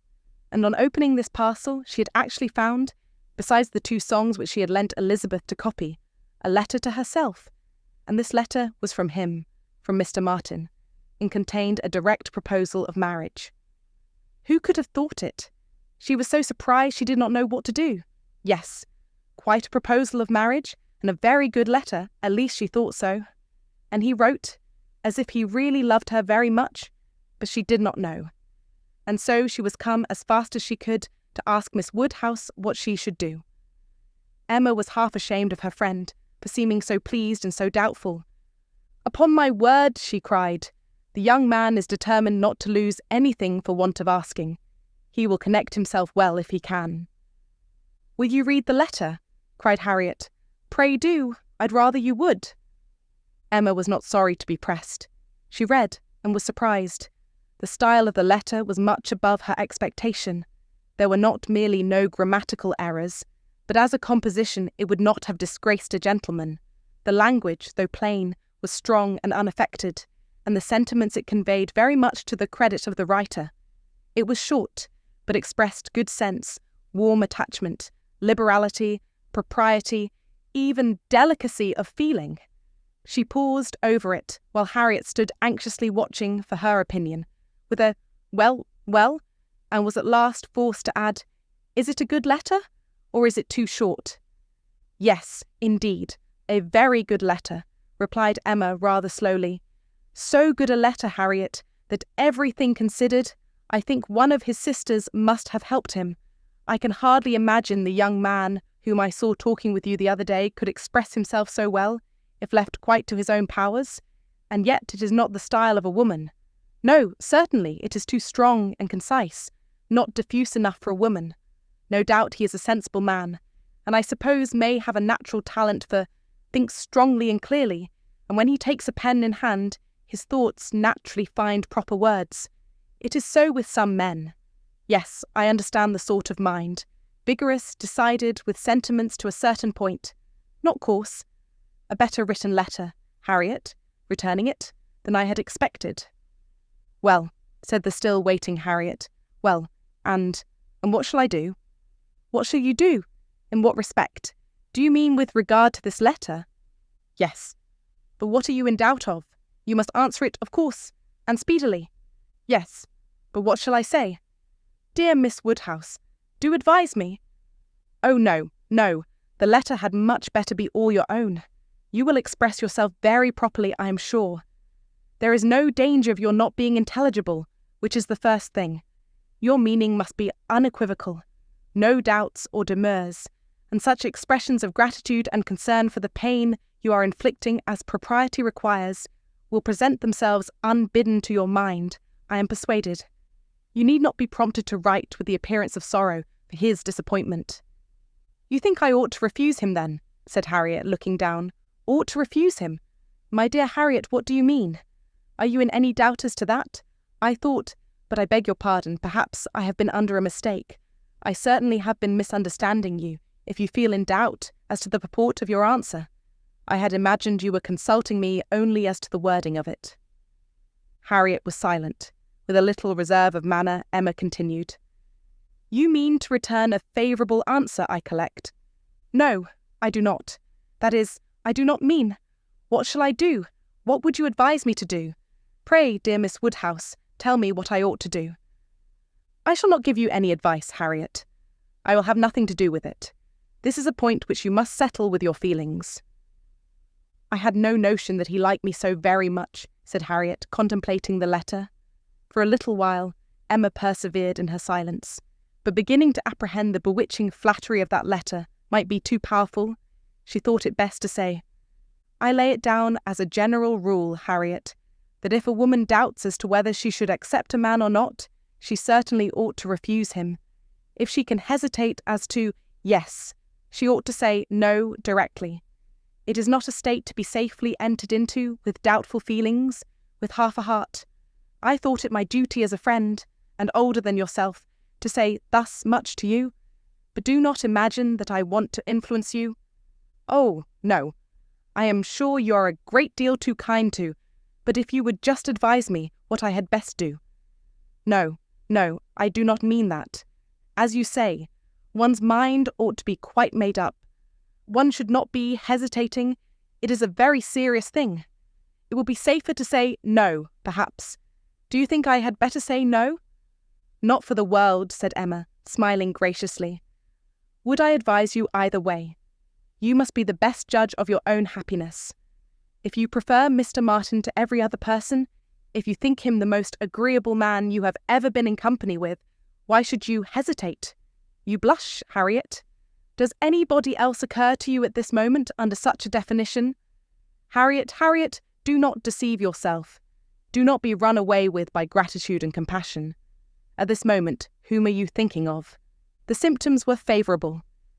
Instead of answering, Harriet turned away confused and stood thoughtfully by the fire, and though the letter was still in her hand, it was now mechanically twisted about without regard.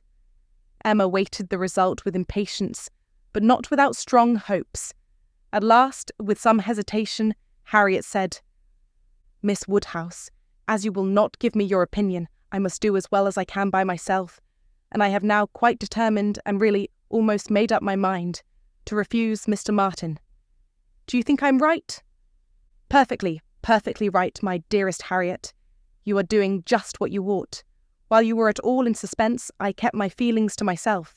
But now that you are so completely decided, I have no hesitation in approving. Dear Harriet, I give myself joy of this. It would have grieved me to lose your acquaintance, which must have been the consequence of your marrying Mr. Martin. While you were in the smallest degree wavering, I said nothing about it, because I would not influence, but it would have been the loss of a friend to me. I could not have visited Mrs. Robert Martin of Abbey Mill Farm. Now I am secure of you for ever. Harriet had not surmised her own danger, but the idea of it struck her forcibly. You could not have visited me, she cried, looking aghast. No, to be sure you could not, but I never thought of that before. That would have been too dreadful. What an escape! Dear Miss Woodhouse, I would not give up the pleasure and honour of being intimate with you for anything in the world. Indeed, Harriet, it would have been a severe pang to lose you, but it must have been.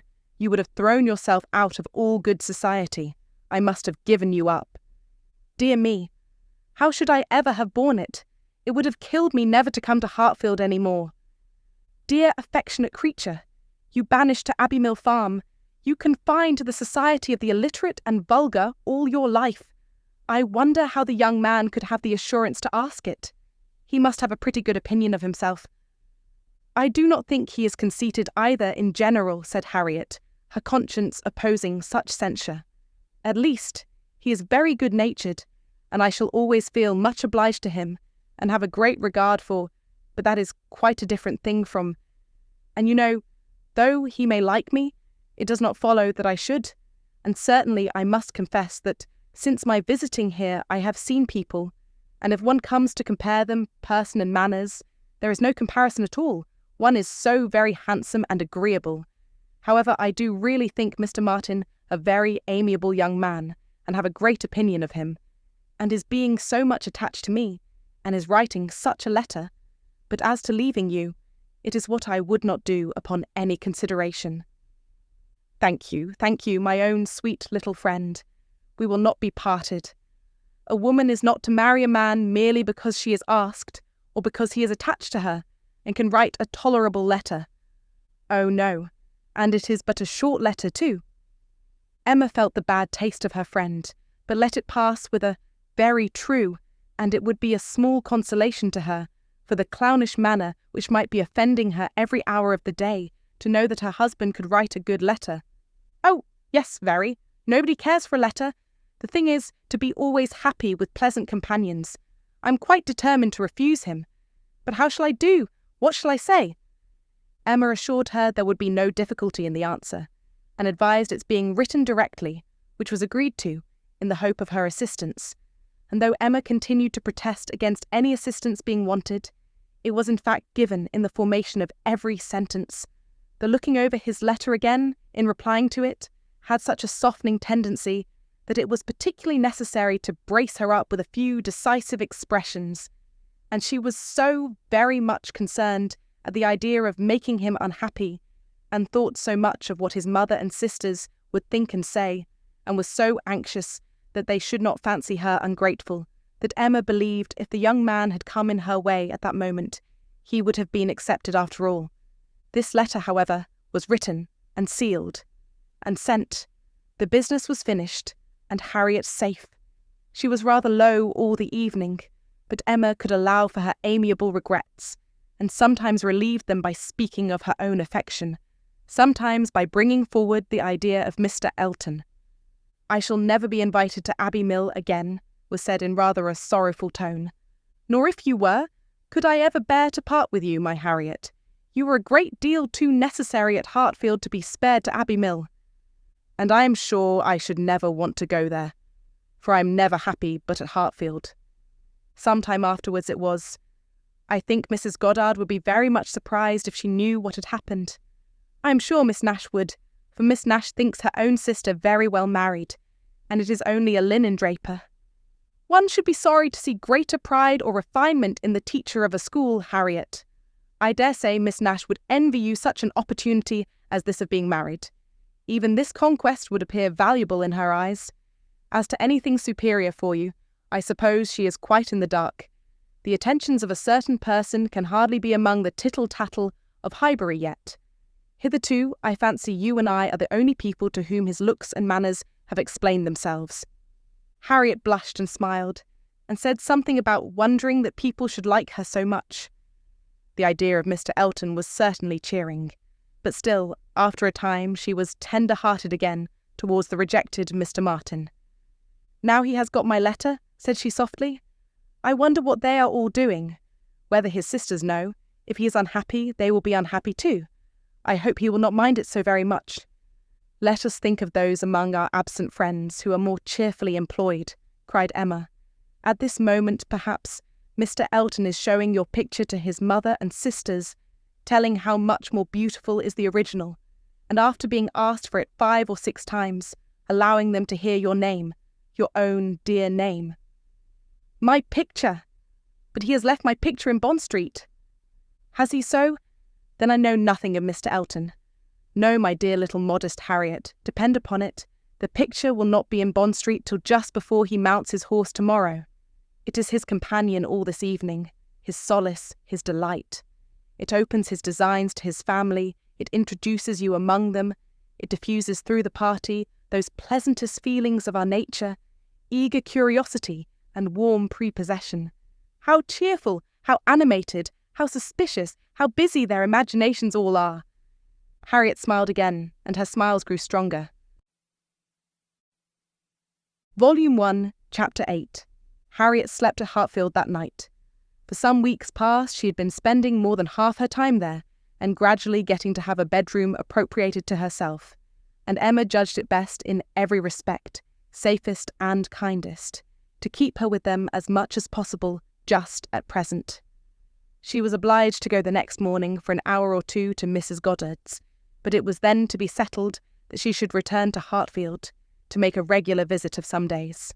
While she was gone, Mr. Knightley called, and sat some time with Mr. Woodhouse and Emma, till Mr. Woodhouse, who had previously made up his mind to walk out, was persuaded by his daughter not to defer it, and was induced by the entreaties of both, though against the scruples of his own civility, to leave Mr. Knightley for that purpose. Mr. Knightley, who had nothing of ceremony about him, was offering by his short, decided answers an amusing contrast to the protracted apologies and civil hesitations of the other. "Well, I believe, if you will excuse me, Mr. Knightley, if you will not consider me as doing a very rude thing, I shall take Emma's advice and go out for a quarter of an hour. As the sun is out, I believe I had better take my 3 turns while I can. I treat you without ceremony, Mr. Knightley. We invalids think we are privileged people. My dear sir, do not make a stranger of me. I leave an excellent substitute in my daughter. Emma will be happy to entertain you, and therefore I think I will beg your excuse and take my 3 turns, my winter walk." "You cannot do better, sir." "I would ask for the pleasure of your company, Mr. Knightley, but I am a very slow walker, and my pace would be tedious to you. And besides, you have another long walk before you to Donwell Abbey." "Thank you, sir, thank you. I am going this moment myself, and I think the sooner you go, the better. I will fetch your greatcoat and open the garden door for you." Mr. Woodhouse at last was off, but Mr. Knightley, instead of being immediately off likewise, sat down again, seemingly inclined for more chat. He began speaking of Harriet, and speaking of her with more voluntary praise than Emma had ever heard before. "I cannot rate her beauty as you do," said he, "but she is a pretty little creature, and I am inclined to think very well of her disposition. Her character depends upon those she is with, but in good hands she will turn out a valuable woman." "I am glad you think so, and the good hands, I hope, may not be wanting." "Come," said he, "you are anxious for a compliment, so I will tell you that you have improved her. You have cured her of her schoolgirl's giggle. She really does you credit." "Thank you. I should be mortified indeed if I did not believe I had been of some use, but it is not everybody who will bestow praise where they may. You do not often overpower me with it." "You are expecting her again, you say, this morning?" "Almost every moment. She has been gone longer already than she intended." "Something has happened to delay her, some visitors, perhaps." "Highbury gossips, tiresome wretches." "Harriet may not consider everybody tiresome that you would." Emma knew this was too true for contradiction, and therefore said nothing. He presently added with a smile, "I do not pretend to fix on times or places, but I must tell you that I have good reason to believe your little friend will soon hear of something to her advantage." "Indeed. How so? Of what sort?" "A very serious sort, I assure you." Still smiling. "Very serious. I can think of but one thing. Who is in love with her? Who makes you their confidant?" Emma was more than half in hopes of Mr. Elton's having dropped a hint. Mr. Knightley was a sort of general friend and adviser, and she knew Mr. Elton looked up to him. "I have reason to think," he replied, "that Harriet Smith will soon have an offer of marriage, and from a most unexceptionable quarter. Robert Martin is the man. Her visit to Abbey Mill this summer seems to have done his business. He is desperately in love, and means to marry her." "He is very obliging," said Emma, "but is he sure that Harriet means to marry him?" Well, means to make her an offer then. Will that do? He came to the Abbey 2 evenings ago on purpose to consult me about it. He knows I have a thorough regard for him and all his family, and, I believe, considers me as one of his best friends. He came to ask me whether I thought it would be imprudent in him to settle so early, whether I thought her too young. In short, whether I approved his choice altogether, having some apprehension perhaps of her being considered, especially since you're making so much of her, as in a line of society above him. I was very much pleased with all that he said. I never hear better sense from anyone than Robert Martin. He always speaks to the purpose, open, straightforward, and very well judging. He told me everything, his circumstances and plans, and what they all proposed doing in the event of his marriage. He is an excellent young man, both as son and brother. I had no hesitation in advising him to marry. He proved to me that he could afford it, and that being the case, I was convinced he could not do better. I praised the fair lady too, and altogether sent him away very happy. If he had never esteemed my opinion before, he would have thought highly of me then, and, I dare say, left the house thinking me the best friend and counsellor man ever had. This happened the night before last. Now, as we may fairly suppose, he would not allow much time to pass before he spoke to the lady, and as he does not appear to have spoken yesterday, it is not unlikely that he should be at Mrs. Goddard's today, and she may be detained by a visitor without thinking him at all a tiresome wretch. Pray, Mr. Knightley, said Emma, who had been smiling to herself through a great part of this speech, how do you know that Mr. Martin did not speak yesterday? Certainly, replied he, surprised. I do not absolutely know it, but it may be inferred. Was not she the whole day with you? Come, said she, I will tell you something. In return for what you have told me, he did speak yesterday. That is, he wrote, and was refused. This was obliged to be repeated before it could be believed, and Mr. Knightley actually looked red with surprise and displeasure as he stood up in tall indignation and said, Then she is a greater simpleton than I ever believed her. What is the foolish girl about? Oh, to be sure, cried Emma. It is always incomprehensible to a man that a woman should ever refuse an offer of marriage. A man always imagines a woman to be ready for anybody who asks her. Nonsense. A man does not imagine any such thing. But what is the meaning of this? Harriet Smith refused Robert Martin. Madness, if it is so, but I hope you are mistaken. I saw her answer. Nothing could be clearer. You saw her answer. You wrote her answer too. Emma, this is your doing. You persuaded her to refuse him. And if I did, which, however, I am far from allowing, I should not feel that I had done wrong. Mr. Martin is a very respectable young man, but I cannot admit him to be Harriet's equal, and am rather surprised indeed that he should have ventured to address her. By your account, he does seem to have had some scruples. It is a pity that they were ever got over. Not Harriet's equal, exclaimed Mr. Knightley loudly and warmly, and with calmer asperity added a few moments afterwards, No, he is not her equal indeed, for he is as much her superior in sense as in situation. Emma, your infatuation about that girl blinds you.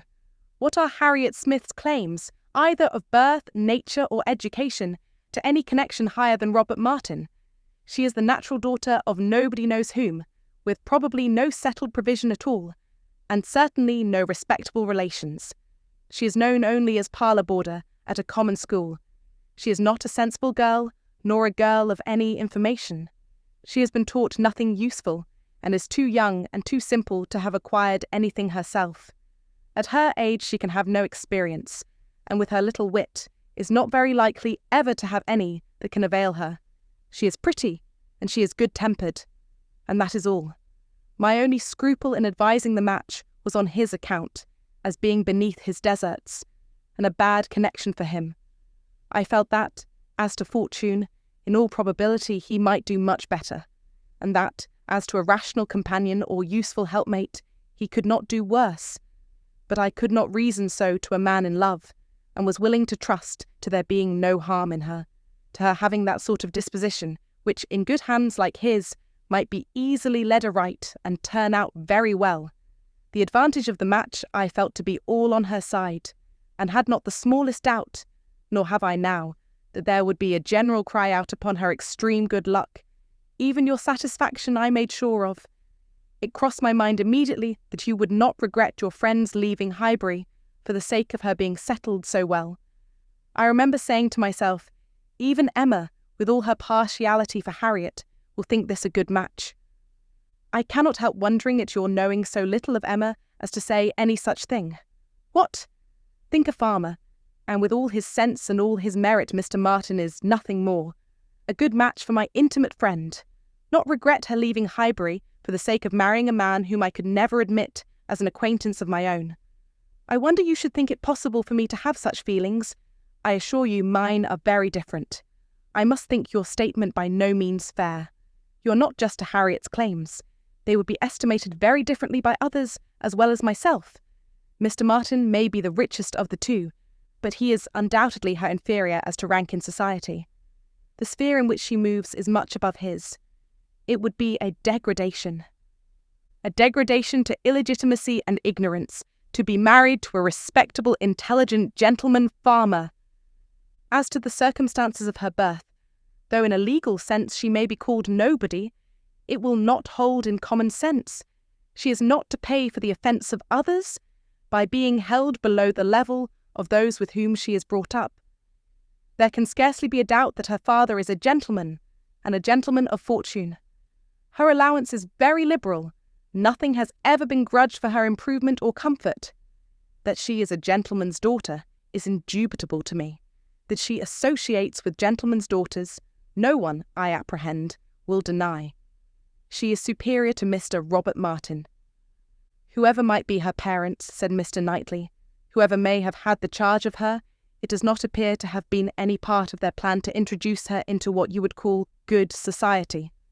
After receiving a very indifferent education, she is left in Mrs. Goddard's hands to shift as she can, to move, in short, in Mrs. Goddard's line, to have Mrs. Goddard's acquaintance. Her friends evidently thought this good enough for her, and it was good enough. She desired nothing better herself. Till you chose to turn her into a friend, her mind had no distaste for her own set, nor any ambition beyond it. She was as happy as possible with the Martins in the summer. She had no sense of superiority then. If she has it now, you have given it. You have been no friend to Harriet Smith, Emma. Robert Martin would never have proceeded so far if he had not felt persuaded of her not being disinclined to him. I know him well. He has too much real feeling to address any woman on the haphazard of selfish passion, and as to conceit, he is the farthest from it of any man I know. Depend upon it, he had encouragement. It was most convenient to Emma not to make a direct reply to this assertion. She chose rather to take up her own line of the subject again. You are a very warm friend to Mr. Martin, but, as I said before, are unjust to Harriet. Harriet's claims to marry well are not so contemptible as you represent them. She is not a clever girl, but she has better sense than you are aware of, and does not deserve to have her understandings spoken of so slightingly. Waiving that point, however, and supposing her to be, as you describe her, only pretty and good-natured, let me tell you that in the degree she possesses them, they are not trivial recommendations to the world in general, for she is, in fact, a beautiful girl, and must be thought so by 99 people out of 100, until it appears that men are much more philosophic on the subject of beauty than they are generally supposed, till they do fall in love with well-informed minds instead of handsome faces. A girl with such loveliness as Harriet has a certainty of being admired and sought after, of having the power of choosing from among many, consequently a claim to be nice. Her good nature, too, is not so very slight a claim, comprehending, as it does, real, thorough sweetness of temper and manner, a very humble opinion of herself, and a great readiness to be pleased with other people. I am very much mistaken if your sex in general would not think such beauty, and such temper, the highest claims a woman could possess. Upon my word, Emma, to hear you abusing the reason you have, is almost enough to make me think so too. Better be without sense than misapply it as you do. To be sure, cried she playfully, I know that is the feeling of you all. I know that such a girl as Harriet is exactly what every man delights in, what at once bewitches his senses and satisfies his judgment. Oh, Harriet may pick and choose. Were you, yourself, ever to marry, she is the very woman for you. And is she, at 17, just entering into life, just beginning to be known, to be wondered at because she does not accept the first offer she receives? No. Pray, let her have time to look about her. "I have always thought it a very foolish intimacy," said Mr. Knightley presently, "though I have kept my thoughts to myself. But I now perceive that it will be a very unfortunate one for Harriet. You will puff her up with such ideas of her own beauty, and of what she has a claim to, that, in a little while, nobody within her reach will be good enough for her. Vanity working on a weak head produces every sort of mischief. Nothing so easy as for a young lady to raise her expectations too high. Miss Harriet Smith may not find offers of marriage flow in so fast, though she is a very pretty girl. Men of sense, whatever you may choose to say, do not want silly wives. Men of family would not be very fond of connecting themselves with a girl of such obscurity, and most prudent men would be afraid of the inconvenience and disgrace they might be involved in, when the mystery of her parentage came to be revealed. Let her marry Robert Martin, and she is safe, respectable, and happy for ever. But if you encourage her to expect to marry greatly, and teach her to be satisfied with nothing less than a man of consequence and large fortune, she may be a parlour boarder and Mrs. Goddard's all the rest of her life. Or at least, for Harriet Smith is a girl who will marry somebody or other, till she grow desperate, and is glad to catch the old writing-master's son. We think so very differently on this point, Mr. Knightley, that there can be no use in canvassing it. We shall only be making each other more angry. But as to my letting her marry Robert Martin, it is impossible. She has refused him, and so decidedly, I think, as must prevent any second application.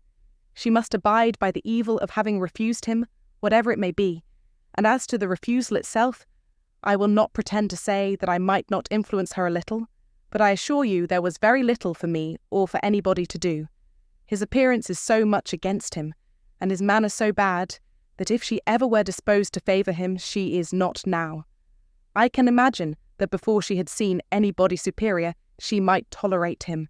He was the brother of her friends, and he took pains to please her, and altogether, having seen nobody better, that must have been his great assistant, she might not, while she was at Abbey Mill, find him disagreeable. But the case is altered now. She knows now what gentlemen are, and nothing but a gentleman in education and manner has any chance with Harriet. Nonsense, arrant nonsense, as ever was talked, cried Mr. Knightley. Robert Martin's manners have sense, sincerity, and good humour to recommend them, and his mind has more true gentility than Harriet Smith could understand. Emma made no answer, and tried to look cheerfully unconcerned, but was really feeling uncomfortable, and wanting him very much to be gone. She did not repent what she had done. She still thought herself a better judge of such a point of female right and refinement than he could be.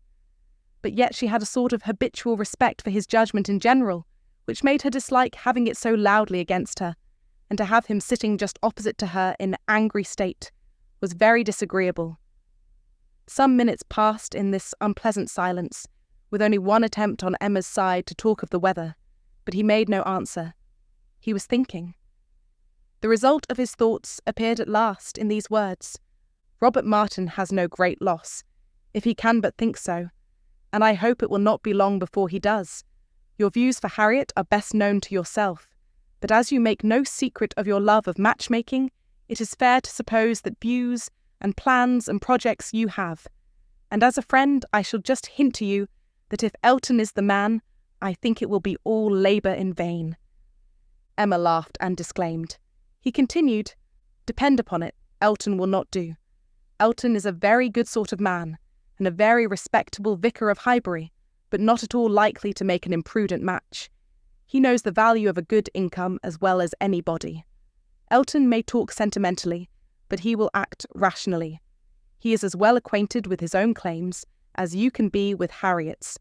He knows that he is a very handsome young man, and a great favourite wherever he goes, and from his general way of talking in unreserved moments, when there are only men present, I am convinced that he does not mean to throw himself away.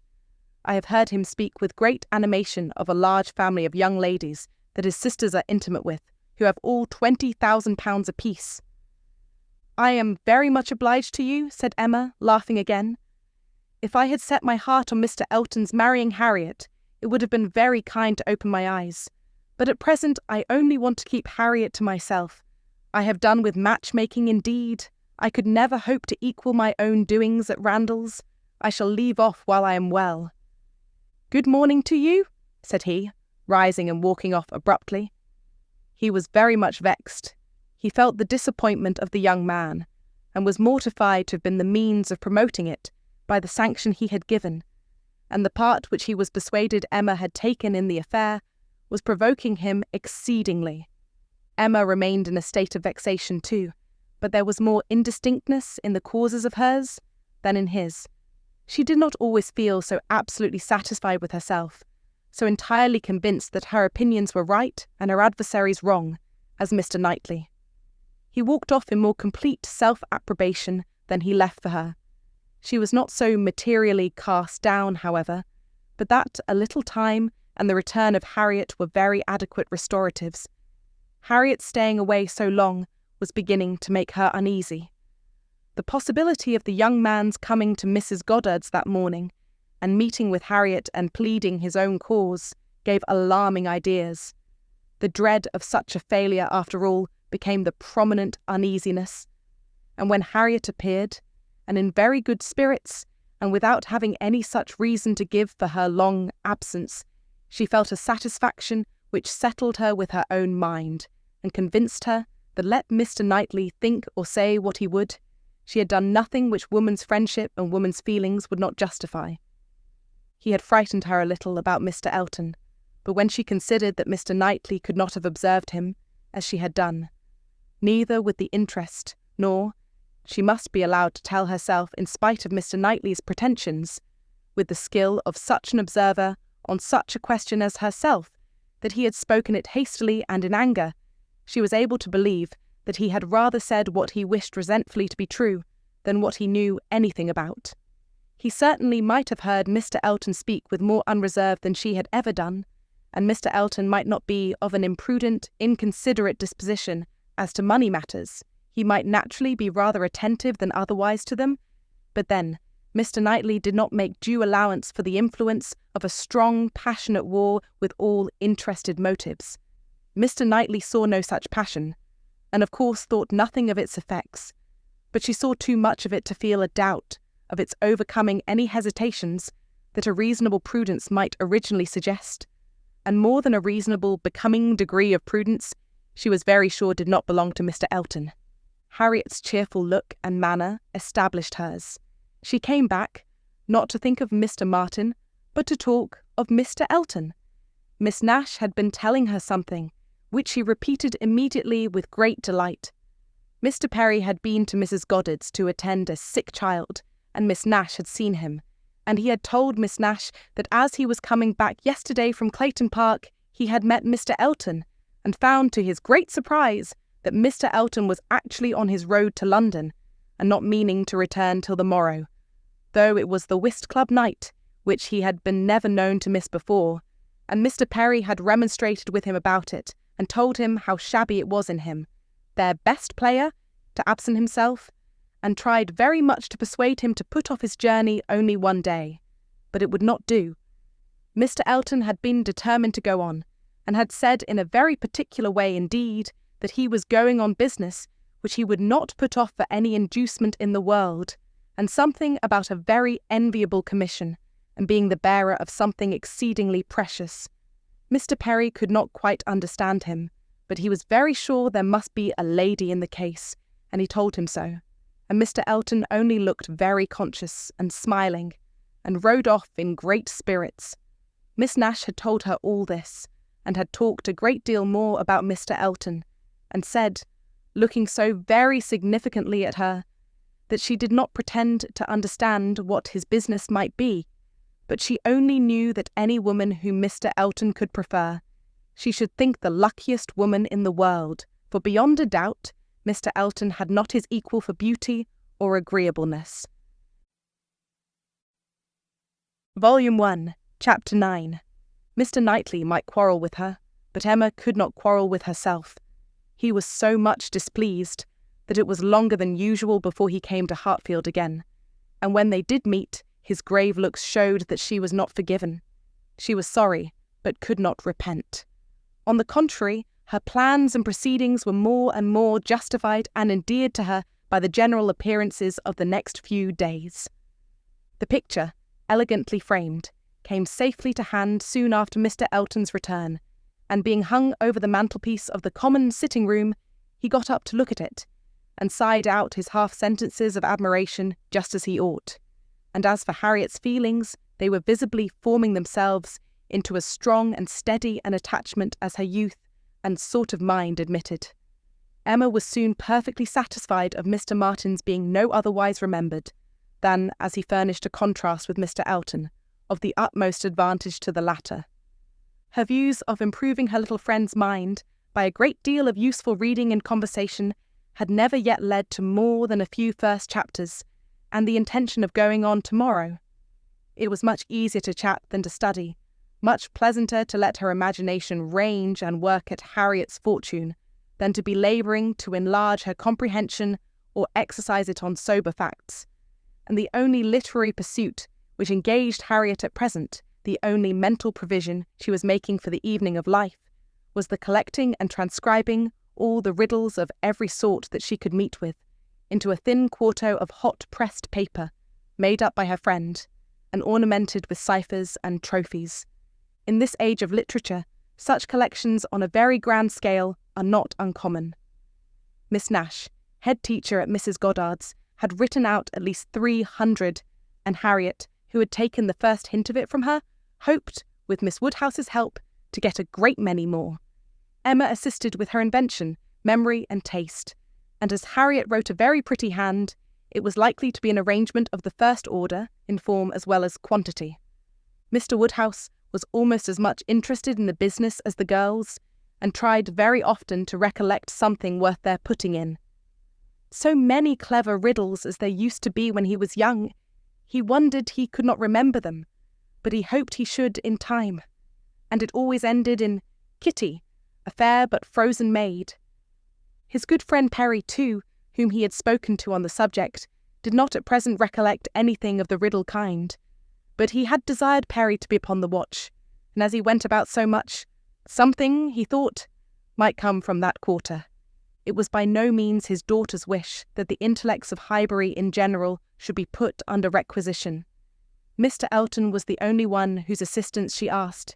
He was invited to contribute any really good enigmas, charades, or conundrums that he might recollect, and she had the pleasure of seeing him most intently at work with his recollections, and at the same time, as she could perceive, most earnestly careful that nothing ungallant, nothing that did not breathe a compliment to the sex should pass his lips. They owed to him their 2 or 3 politest puzzles, and the joy and exultation with which at last he recalled, and rather sentimentally recited, that well-known charade, my first doth affliction denote, which my second is destined to feel, and my whole is the best antidote, that affliction to soften and heal, made her quite sorry to acknowledge that they had transcribed it some pages ago already. "Why will not you write one yourself for us, Mr. Elton?" said she. "That is the only security for its freshness, and nothing could be easier to you." Oh no, he had never written, hardly ever, anything of the kind in his life. The stupidest fellow, he was afraid not even Miss Woodhouse. He stopped a moment. Or Miss Smith could inspire him. The very next day, however, produced some proof of inspiration. He called for a few moments, just to leave a piece of paper on the table containing, as he said, a charade, which a friend of his had addressed to a young lady, the object of his admiration, but which, from his manner, Emma was immediately convinced must be his own. "I do not offer it for Miss Smith's collection," said he. "Being my friends, I have no right to expose it in any degree to the public eye, but perhaps you may not dislike looking at it." The speech was more to Emma than to Harriet, which Emma could understand. There was deep consciousness about him, and he found it easier to meet her eye than her friend's. He was gone the next moment, after another moment's pause. "Take it," said Emma, smiling and pushing the paper towards Harriet. "It is for you. Take your own." But Harriet was in a tremor, and could not touch it, and Emma, never loth to be first, was obliged to examine it herself. To Miss Shadd. "My first displays the wealth and pomp of kings, lords of the earth, their luxury and ease. Another view of man, my second brings, behold him there, the monarch of the seas. But united, what reverse we have, Man's boasted power and freedom, all are flown. Lord of the earth and sea, he bends a slave, and woman, lovely woman, reigns alone. Thy ready wit the word will soon supply, may its approval beam in that soft eye. She cast her eye over it, pondered, caught the meaning, read it through again to be quite certain, and quite mistress of the lines, and then passing it to Harriet sat happily smiling and saying to herself, while Harriet was puzzling over the paper in all the confusion of hope and dullness, "Very well, Mr. Elton, very well indeed. I have read worse charades. Courtship, a very good hint. I give you credit for it. This is feeling your way. This is saying very plainly. Pray, Miss Smith, give me leave to pay my addresses to you. Approve my charade and my intentions in the same glance. May its approval beam in that soft eye." Harriet, exactly? Soft is the very word for her eye. Of all epithets, the justest that could be given. Thy ready wit the word will soon supply. Humph! Harriet's ready wit, all the better. A man must be very much in love indeed, to describe her so. Ah, Mr. Knightley, I wish you had the benefit of this. I think this would convince you. For once in your life you would be obliged to own yourself mistaken. An excellent charade indeed. And very much to the purpose. Things must come to a crisis soon now. She was obliged to break off from these very pleasant observations, which were otherwise of a sort to run into great length, by the eagerness of Harriet's wondering questions. "What can it be, Miss Woodhouse? What can it be? I have not an idea, I cannot guess it in the least. What can it possibly be? Do try to find it out, Miss Woodhouse. Do help me. I never saw anything so hard. Is it kingdom? I wonder who the friend was. And who could be the young lady? Do you think it is a good one? Can it be woman? And woman, lovely woman, reigns alone. Can it be Neptune? Behold him there, the monarch of the seas. Or a trident, or a mermaid, or a shark? Oh no, shark is only one syllable. It must be very clever, or he would not have brought it. Oh, Miss Woodhouse, do you think we shall ever find it out? Mermaids and sharks! Nonsense! My dear Harriet, what are you thinking of? Where would be the use of his bringing us a charade made by a friend upon a mermaid or a shark? Give me the paper and listen. For Miss Smith, read Miss Smith. My first displays the wealth and pomp of kings, lords of the earth, their luxury and ease. That is court. Another view of man my second brings. Behold him there, the monarch of the seas. That is ship, plain as it can be. Now for the cream. But united. Courtship, you know. What reverse we have? Man's boasted power and freedom all are flown. Lord of the earth and sea, he bends a slave, and woman, lovely woman, reigns alone. A very proper compliment. And then follows the application, which I think, my dear Harriet, you cannot find much difficulty in comprehending. Read it in comfort to yourself. There can be no doubt of its being written for you and to you. Harriet could not long resist so delightful a persuasion. She read the concluding lines, and was all flutter and happiness. She could not speak, but she was not wanted to speak. It was enough for her to feel. Emma spoke for her. "There is so pointed and so particular a meaning in this compliment," said she, "that I cannot have a doubt as to Mr. Elton's intentions. You are his object, and you will soon receive the completest proof of it. I thought it must be so. I thought I could not be so deceived. But now it is clear. The state of his mind is as clear and decided as my wishes on the subject have been ever since I knew you. Yes, Harriet, just so long have I been wanting the very circumstance to happen that has happened. I could never tell whether an attachment between you and Mr. Elton were most desirable or most natural. Its probability and its eligibility have really so equalled each other. I am very happy. I congratulate you, my dear Harriet, with all my heart. This is an attachment which a woman may well feel pride in creating. This is a connection which offers nothing but good. It will give you everything that you want. Consideration, independence, a proper home. It will fix you in the centre of all your real friends, close to Hartfield and to me, and confirm our intimacy for ever. This, Harriet, is an alliance which can never raise a blush in either of us. Dear Miss Woodhouse, and dear Miss Woodhouse was all that Harriet, with many tender embraces, could articulate at first, but when they did arrive at something more like conversation, it was sufficiently clear to her friend that she saw, felt, anticipated, and remembered just as she ought. Mr. Elton's superiority had very ample acknowledgment. "Whatever you say is always right," cried Harriet, "and therefore I suppose and believe and hope it must be so. But otherwise I could not have imagined it. It is so much beyond anything I deserve. Mr. Elton, who might marry anybody, there cannot be two opinions about him. He is so very superior.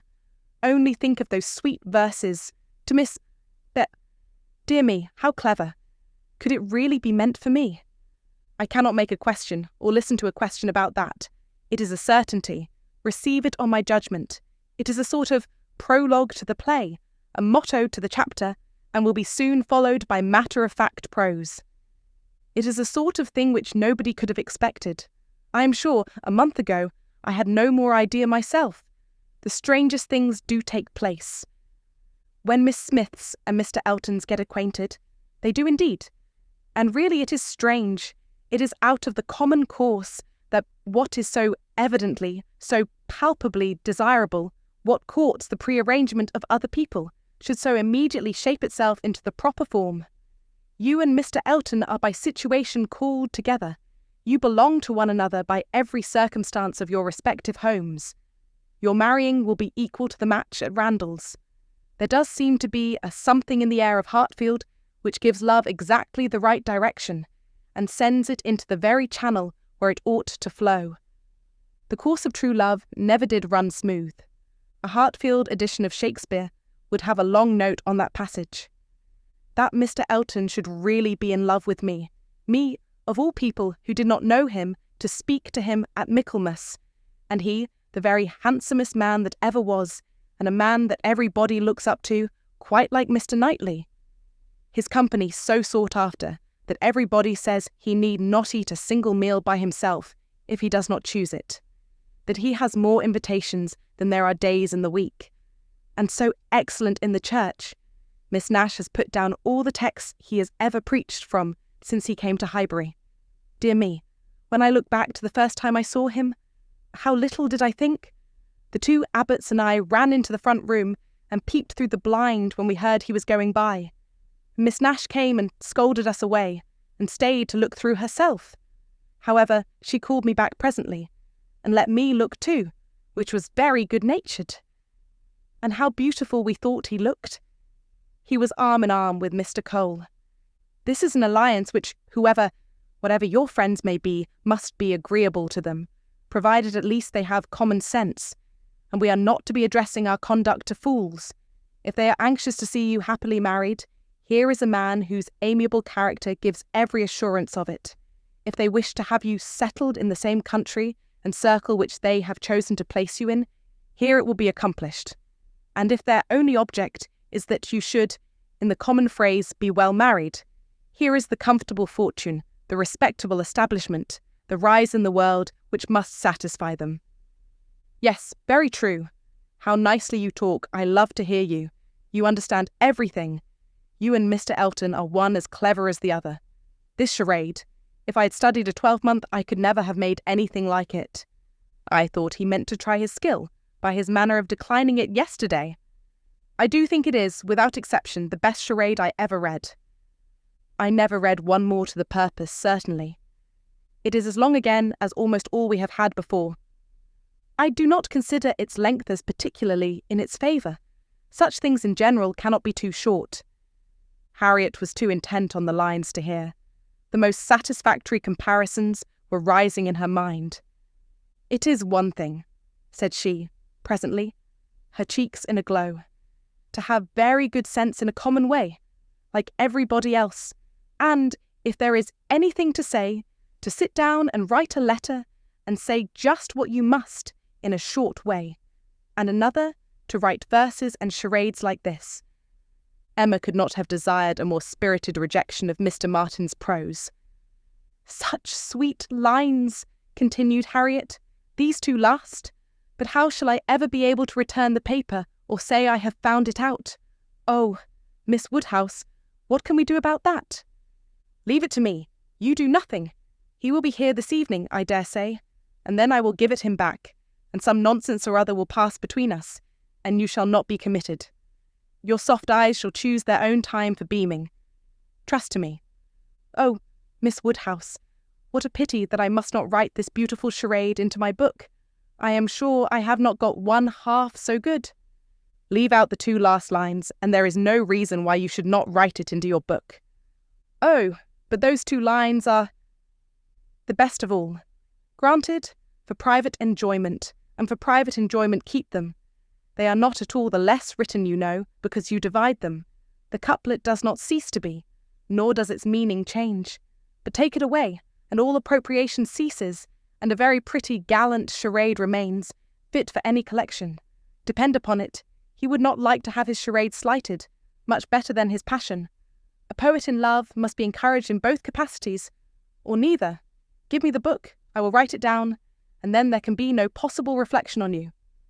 Harriet submitted, though her mind could hardly separate the parts, so as to feel quite sure that her friend were not writing down a declaration of love. It seemed too precious an offering for any degree of publicity. I shall never let that book go out of my own hands, said she. Very well, replied Emma, a most natural feeling, and the longer it lasts, the better I shall be pleased. But here is my father coming. You will not object to my reading the charade to him. It will be giving him so much pleasure. He loves anything of the sort, and especially anything that pays woman a compliment. He has the tenderest spirit of gallantry towards us all. You must let me read it to him. Harriet looked grave. My dear Harriet, you must not refine too much upon this charade.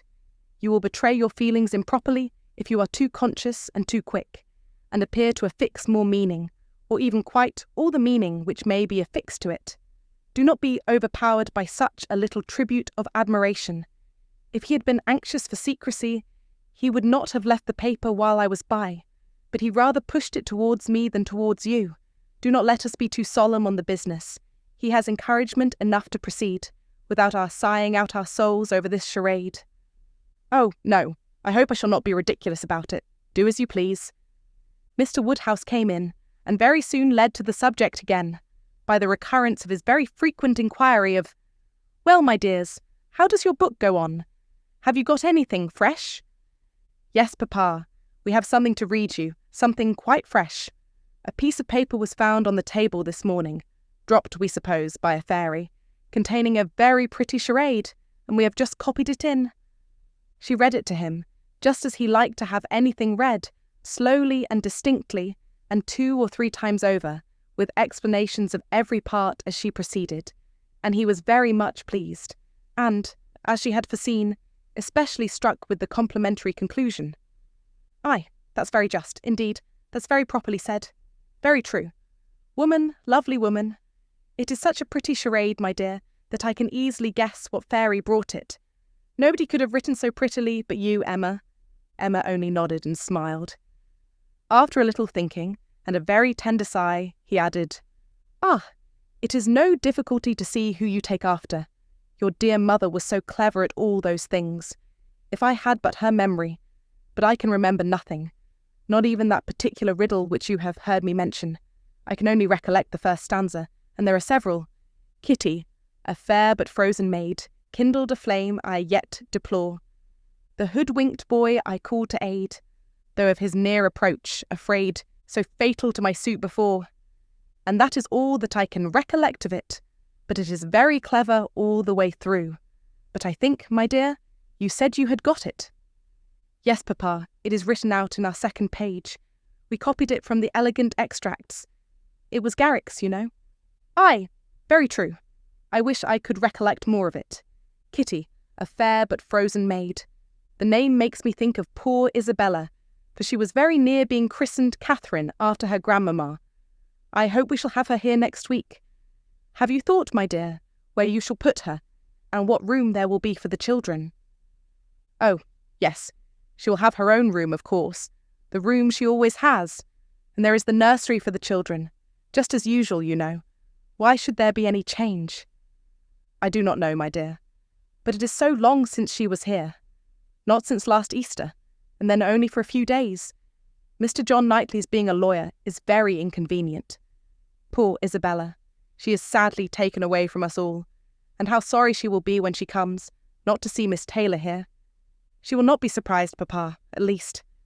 I do not know, my dear. I am sure I was very much surprised when I first heard she was going to be married. We must ask Mr. and Mrs. Weston to dine with us, while Isabella is here. Yes, my dear, if there is time, but, in a very depressed tone, she is coming for only 1 week. There will not be time for anything. It is unfortunate that they cannot stay longer, but it seems a case of necessity. Mr. John Knightley must be in town again on the 28th, and we ought to be thankful, Papa, that we are to have the whole of the time they can give to the country, that 2 or 3 days are not to be taken out for the Abbey. Mr. Knightley promises to give up his claim this Christmas, though you know it is longer since they were with him than with us. It would be very hard indeed, my dear, if poor Isabella were to be anywhere but at Hartfield. Mr. Woodhouse could never allow for Mr. Knightley's claims on his brother, or anybody's claims on Isabella, except his own. He sat musing a little while, and then said, But I do not see why poor Isabella should be obliged to go back so soon, though he does. I think, Emma, I shall try and persuade her to stay longer with us. She and the children might stay very well. Ah, Papa, that is what you never have been able to accomplish, and I do not think you ever will. Isabella cannot bear to stay behind her husband. This was too true for contradiction. Unwelcome as it was, Mr. Woodhouse could only give a submissive sigh, and as Emma saw his spirits affected by the idea of his daughter's attachment to her husband, she immediately led to such a branch of the subject as must raise them. Harriet must give us as much of her company as she can while my brother and sister are here. I am sure she will be pleased with the children. We are very proud of the children, are not we, Papa? I wonder which she will think the handsomest, Henry or John? I wonder which she will. Poor little dears, how glad they will be to come. They are very fond of being at Hartfield, Harriet. I dare say they are, sir. I am sure I do not know who is not. Henry is a fine boy, but John is very like his mamma. Henry is the eldest. He was named after me, not after his father. John, the second, is named after his father. Some people are surprised, I believe, that the eldest was not, but Isabella would have him called Henry, which I thought very pretty of her. And he is a very clever boy indeed. They are all remarkably clever, and they have so many pretty ways.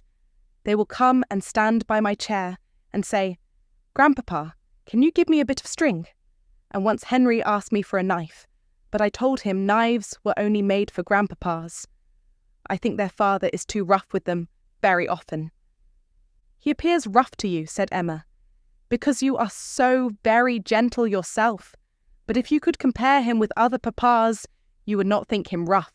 He wishes his boys to be active and hardy, and if they misbehave, can give them a sharp word now and then. But he is an affectionate father. Certainly Mr. John Knightley is an affectionate father. The children are all fond of him. And then their uncle comes in and tosses them up to the ceiling in a very frightful way. But they like it, Papa. There is nothing they like so much. It is such enjoyment to them that if their uncle did not lay down the rule of their taking turns, whichever began would never give way to the other. Well, I cannot understand it. That is the case with us all, Papa. One half of the world cannot understand the pleasures of the other. Later in the morning, and just as the girls were going to separate in preparation for the regular 4 o'clock dinner, the hero of this inimitable charade walked in again.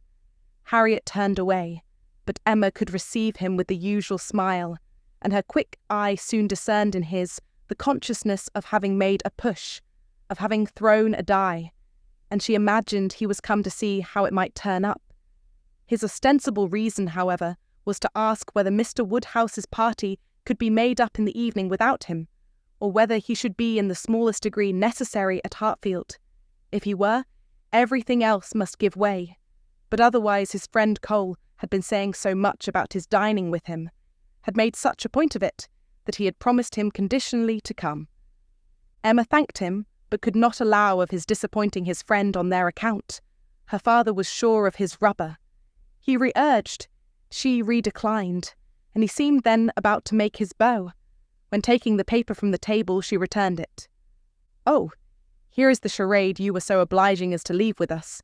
Thank you for the sight of it. We admired it so much that I have ventured to write it into Miss Smith's collection. Your friend will not take it amiss, I hope.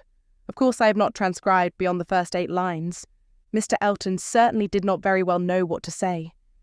He looked rather doubtingly, rather confused, said something about honour, glanced at Emma and at Harriet, and then seeing the book open on the table, took it up and examined it very attentively. With the view of passing off an awkward moment, Emma smilingly said, "You must make my apologies to your friend, but so good a charade must not be confined to 1 or 2. He may be sure of every woman's approbation while he writes with such gallantry."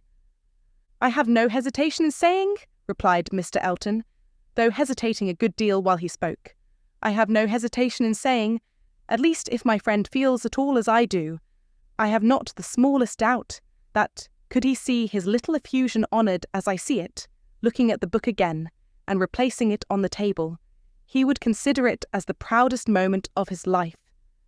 After this speech he was gone as soon as possible. Emma could not think it too soon, for with all his good and agreeable qualities, there was a sort of parade in his speeches, which was very apt to incline her to laugh. She ran away to indulge the inclination, leaving the tender and the sublime of pleasure to Harriet's share. Volume 1, Chapter 10. Though now the middle of December, there had yet been no weather to prevent the young ladies from tolerably regular exercise, and on the morrow Emma had a charitable visit to pay to a poor, sick family who lived a little way out of Highbury. Their road to this detached cottage was down Vicarage Lane, a lane leading at right angles from the broad, though irregular, main street of the place, and, as may be inferred, containing the blessed abode of Mr. Elton. A few inferior dwellings were first to be passed, and then, about 1/4 of a mile down the lane, rose the vicarage, an old and not very good house, almost as close to the road as it could be. It had no advantage of situation, but had been very much smartened up by the present proprietor, and, such as it was, there could be no possibility of the 2 friends passing it without a slackened pace and observing eyes. Emma's remark was, "There it is. There go you and your riddle book one of these days." Harriet's was, "Oh, what a sweet house. How very beautiful. There are the yellow curtains that Miss Nash admires so much."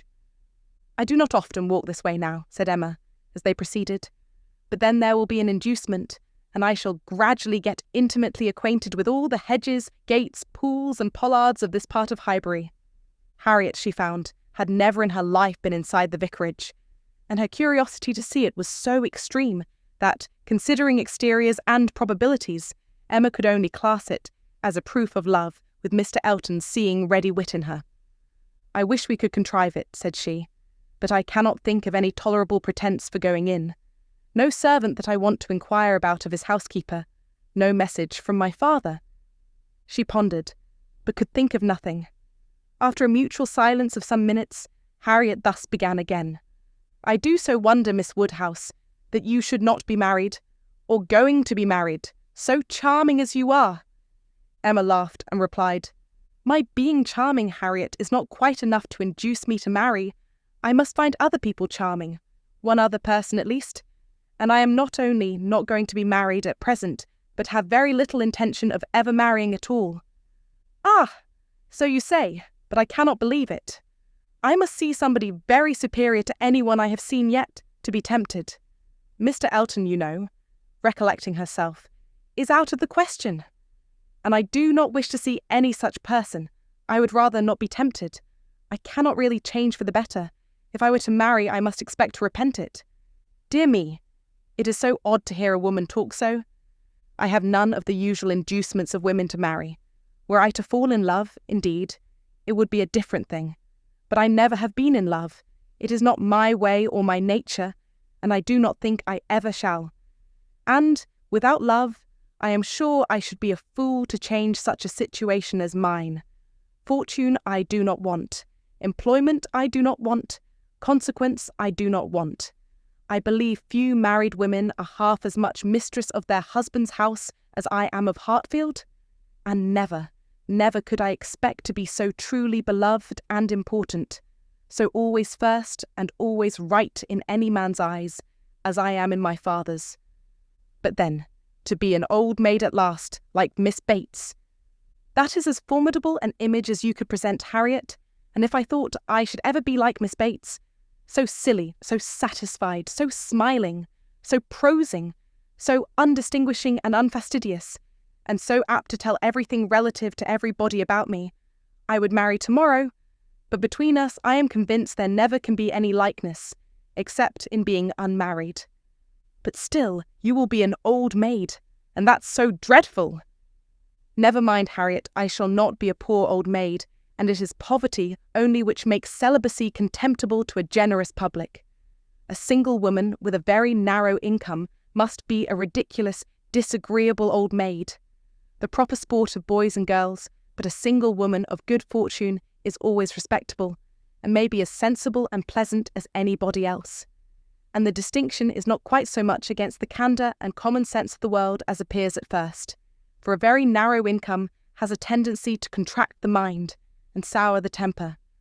Those who can barely live, and who live perforce in a very small and generally very inferior society, may well be illiberal and cross.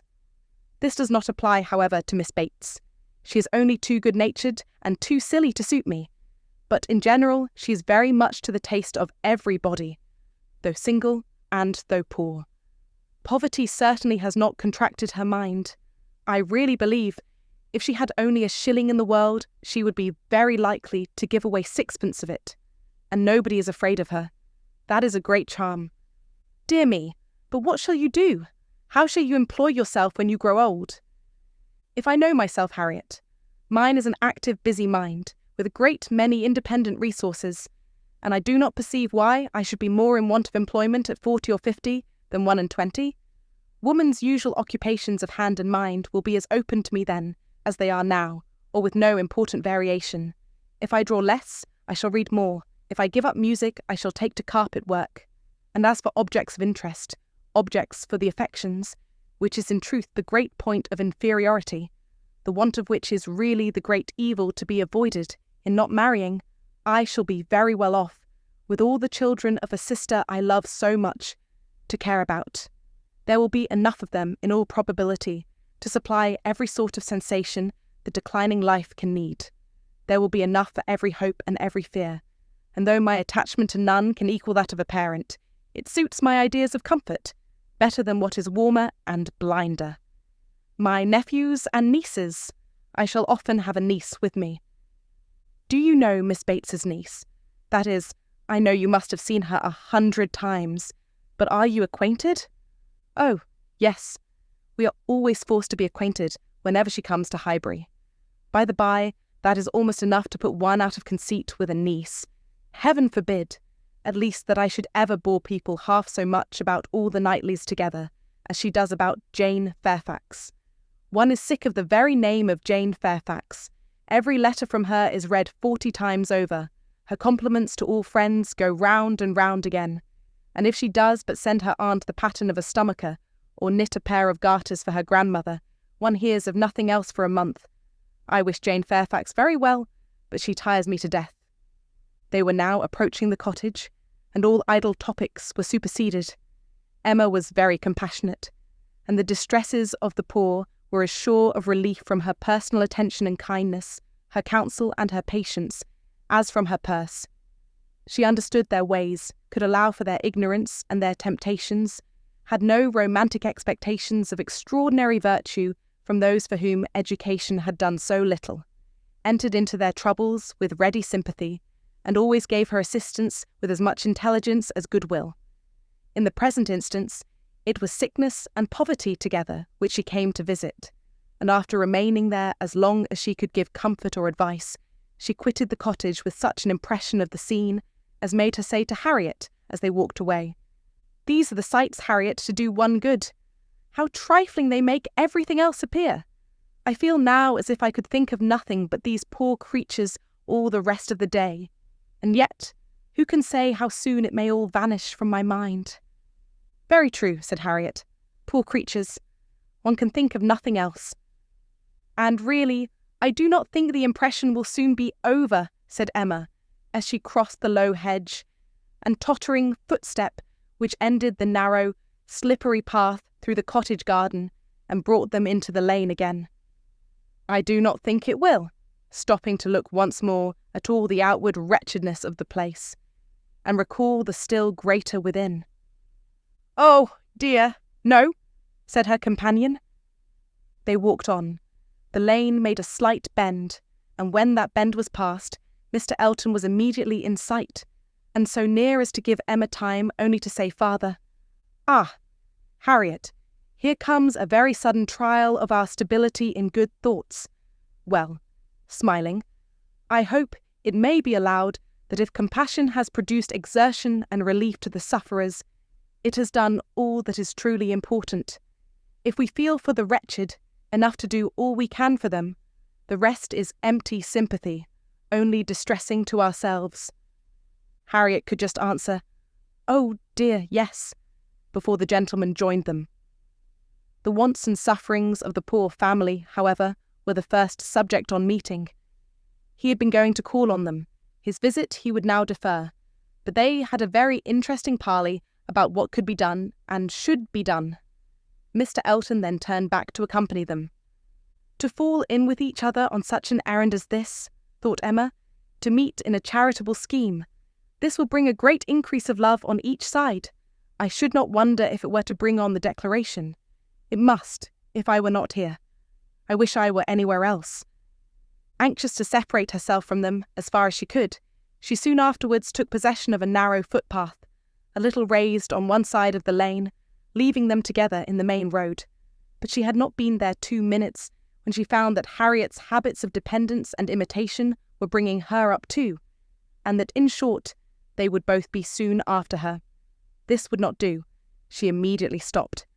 Under pretence of having some alteration to make in the lacing of her half-boot, and stooping down in complete occupation of the footpath, begged them to have the goodness to walk on, and she would follow in half a minute. They did as they were desired, and by the time she judged it reasonable to have done with her boot, she had the comfort of farther delay in her power, being overtaken by a child from the cottage, setting out, according to orders, with her pitcher, to fetch broth from Hartfield. To walk by the side of this child and talk to and question her was the most natural thing in the world, or would have been the most natural had she been acting just then without design, and by this means the others were still able to keep ahead, without any obligation of waiting for her. She gained on them, however, involuntarily. The child's pace was quick, and theirs rather slow, and she was the more concerned at it, from their being evidently in a conversation which interested them. Mr. Elton was speaking with animation, Harriet listening with a very pleased attention, and Emma, having sent the child on, was beginning to think how she might draw back a little more when they both looked around, and she was obliged to join them. Mr. Elton was still talking, still engaged in some interesting detail, and Emma experienced some disappointment when she found that he was only giving his fair companion an account of the yesterday's party at his friend Cole's, and that she was come in herself for the Stilton cheese, the North Wiltshire, the butter, the celery, the beetroot, and all the dessert. This would soon have led to something better, of course, was her consoling reflection. Anything interests between those who love, and anything will serve as introduction to what is near the heart, if I could but have kept longer away. They now walked on together quietly, till within view of the vicarage pales, when a sudden resolution of at least getting Harriet into the house made her again find something very much amiss about her boot, and fall behind to arrange it once more. She then broke the lace off short, and dexterously throwing it into a ditch, was presently obliged to entreat them to stop, and acknowledged her inability to put herself to rights, so as to be able to walk home in tolerable comfort. "Part of my lace is gone," said she, "and I do not know how I am to contrive. I really am a most troublesome companion to you both, but I hope I am not often so ill-equipped. Mr. Elton, I must beg leave to stop at your house, and ask your housekeeper for a bit of riband or string, or anything just to keep my boot on." Mr. Elton looked all happiness at this proposition, and nothing could exceed his alertness and attention in conducting them into his house, and endeavouring to make everything appear to advantage. The room they were taken into was the one he chiefly occupied, and looking forwards, Behind it was another, with which it immediately communicated. The door between them was open, and Emma passed into it with the housekeeper to receive her assistance in the most comfortable manner. She was obliged to leave the door ajar as she found it, but she fully intended that Mr. Elton should close it. It was not closed, however, it still remained ajar, but by engaging the housekeeper in incessant conversation, she hoped to make it practicable for him to choose his own subject in the adjoining room. For 10 minutes she could hear nothing but herself. It could be protracted no longer. She was then obliged to be finished and make her appearance. The lovers were standing together at one of the windows. It had a most favourable aspect, and for half a minute Emma felt the glory of having schemed successfully. But it would not do. He had not come to the point. He had been most agreeable, most delightful. He had told Harriet that he had seen them go by, and had purposely followed them. Other little gallantries and allusions had been dropped, but nothing serious. Cautious, very cautious, thought Emma. He advances inch by inch, and will hazard nothing till he believes himself secure.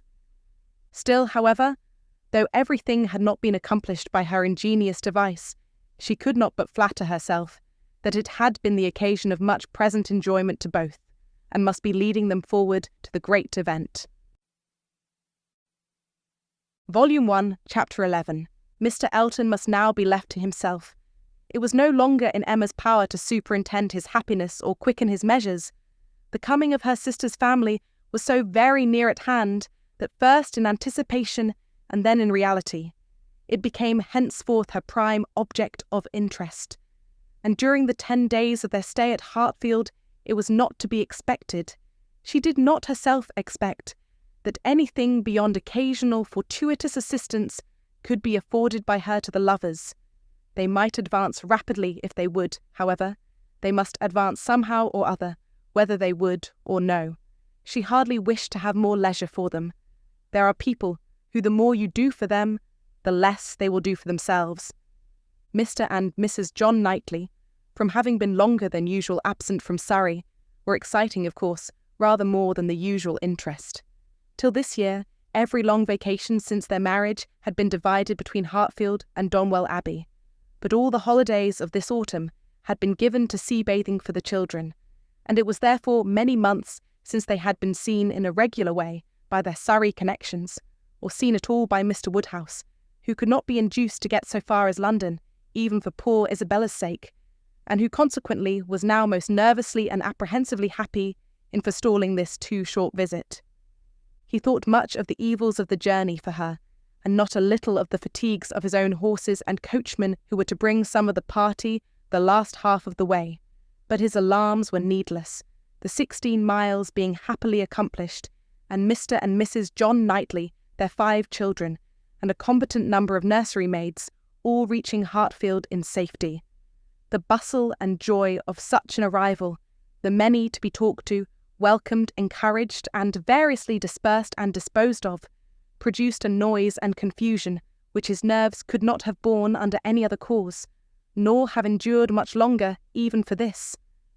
But the ways of Hartfield and the feelings of her father were so respected by Mrs. John Knightley, that in spite of maternal solicitude for the immediate enjoyment of her little ones, and for their having instantly all the liberty and attendance, all the eating and drinking and sleeping and playing which they could possibly wish for, without the smallest delay, the children were never allowed to be long a disturbance to him, either in themselves or in any restless attendance on them. Mrs. John Knightley was a pretty, elegant little woman, of gentle, quiet manners, and a disposition remarkably amiable and affectionate, wrapped up in her family, a devoted wife, a doting mother, and so tenderly attached to her father and sister that, but for these higher ties, a warmer love might have seemed impossible. She could never see a fault in any of them. She was not a woman of strong understanding or any quickness, and with this resemblance of her father, she inherited also much of his constitution, was delicate in her own health, over-careful of that of her children, had many fears and many nerves, and was as fond of her own Mr. Wingfield in town as her father could be of Mr. Perry. They were alike, too, in a general benevolence of temper, and a strong habit of regard for every old acquaintance. Mr. John Knightley was a tall, gentlemanlike, and very clever man, rising in his profession, domestic and respectable in his private character, but with reserved manners which prevented his being generally pleasing and capable of being sometimes out of humour. He was not an ill-tempered man, not so often unreasonably cross as to deserve such a reproach, but his temper was not his great perfection, and indeed, with such a worshipping wife, it was hardly possible that any natural defects in it should not be increased. The extreme sweetness of her temper must hurt his. He had all the clearness and quickness of mind which she wanted, and he could sometimes act an ungracious or say a severe thing. He was not a great favourite with his fair sister-in-law. Nothing wrong in him escaped her. She was quick in feeling the little injuries to Isabella, which Isabella never felt herself. Perhaps she might have passed over more, had his manners been flattering to Isabella's sister, but they were only those of a calmly kind brother and friend, without praise and without blindness, but hardly any degree of personal compliment could have made her regardless of that greatest fault of all in her eyes, which he sometimes fell into, the want of respectful forbearance towards her father. There he had not always the patience that could have been wished. Mr. Woodhouse's peculiarities and fidgetiness were sometimes provoking him to a rational remonstrance or sharp retort equally ill bestowed. It did not often happen, for Mr. John Knightley had really a great regard for his father-in-law, and generally a strong sense of what was due to him, but it was too often for Emma's charity, especially as there was all the pain of apprehension frequently to be endured, though the offence came not. The beginning, however, of every visit displayed none but the properest feelings, and this being of necessity so short might be hoped to pass away in unsullied cordiality. They had not been long seated and composed, when Mr. Woodhouse, with a melancholy shake of the head and a sigh, called his daughter's attention to the sad change at Hartfield since she had been there last. "Ah, my dear," said he, "poor Miss Taylor, it is a grievous business." "Oh, yes, sir," cried she with ready sympathy. "How you must miss her! And dear Emma, too. What a dreadful loss to you both. I have been so grieved for you. I could not imagine how you could possibly do without her. It is a sad change indeed. But I hope she is pretty well, sir." "Pretty well, my dear? I hope pretty well. I do not know but that the place agrees with her tolerably." "Mr. John Knightley here?" asked Emma quietly, whether there were any doubts of the air of Randalls. "Oh, no, none in the least. I never saw Mrs. Weston better in my life, never looking so well. Papa is only speaking his own regret." "Very much to the honour of both," was the handsome reply. "And do you see her, sir, tolerably often?" asked Isabella in the plaintive tone which just suited her father. Mr. Woodhouse hesitated. "Not near so often, my dear, as I could wish." "Oh, papa, we have missed seeing them but one entire day since they married. Either in the morning or evening of every day, excepting one, have we seen either Mr. Weston or Mrs. Weston, and generally both, either at Randalls or here, and as you may suppose, Isabella, most frequently here. They are very, very kind in their visits. Mr. Weston is really as kind as herself.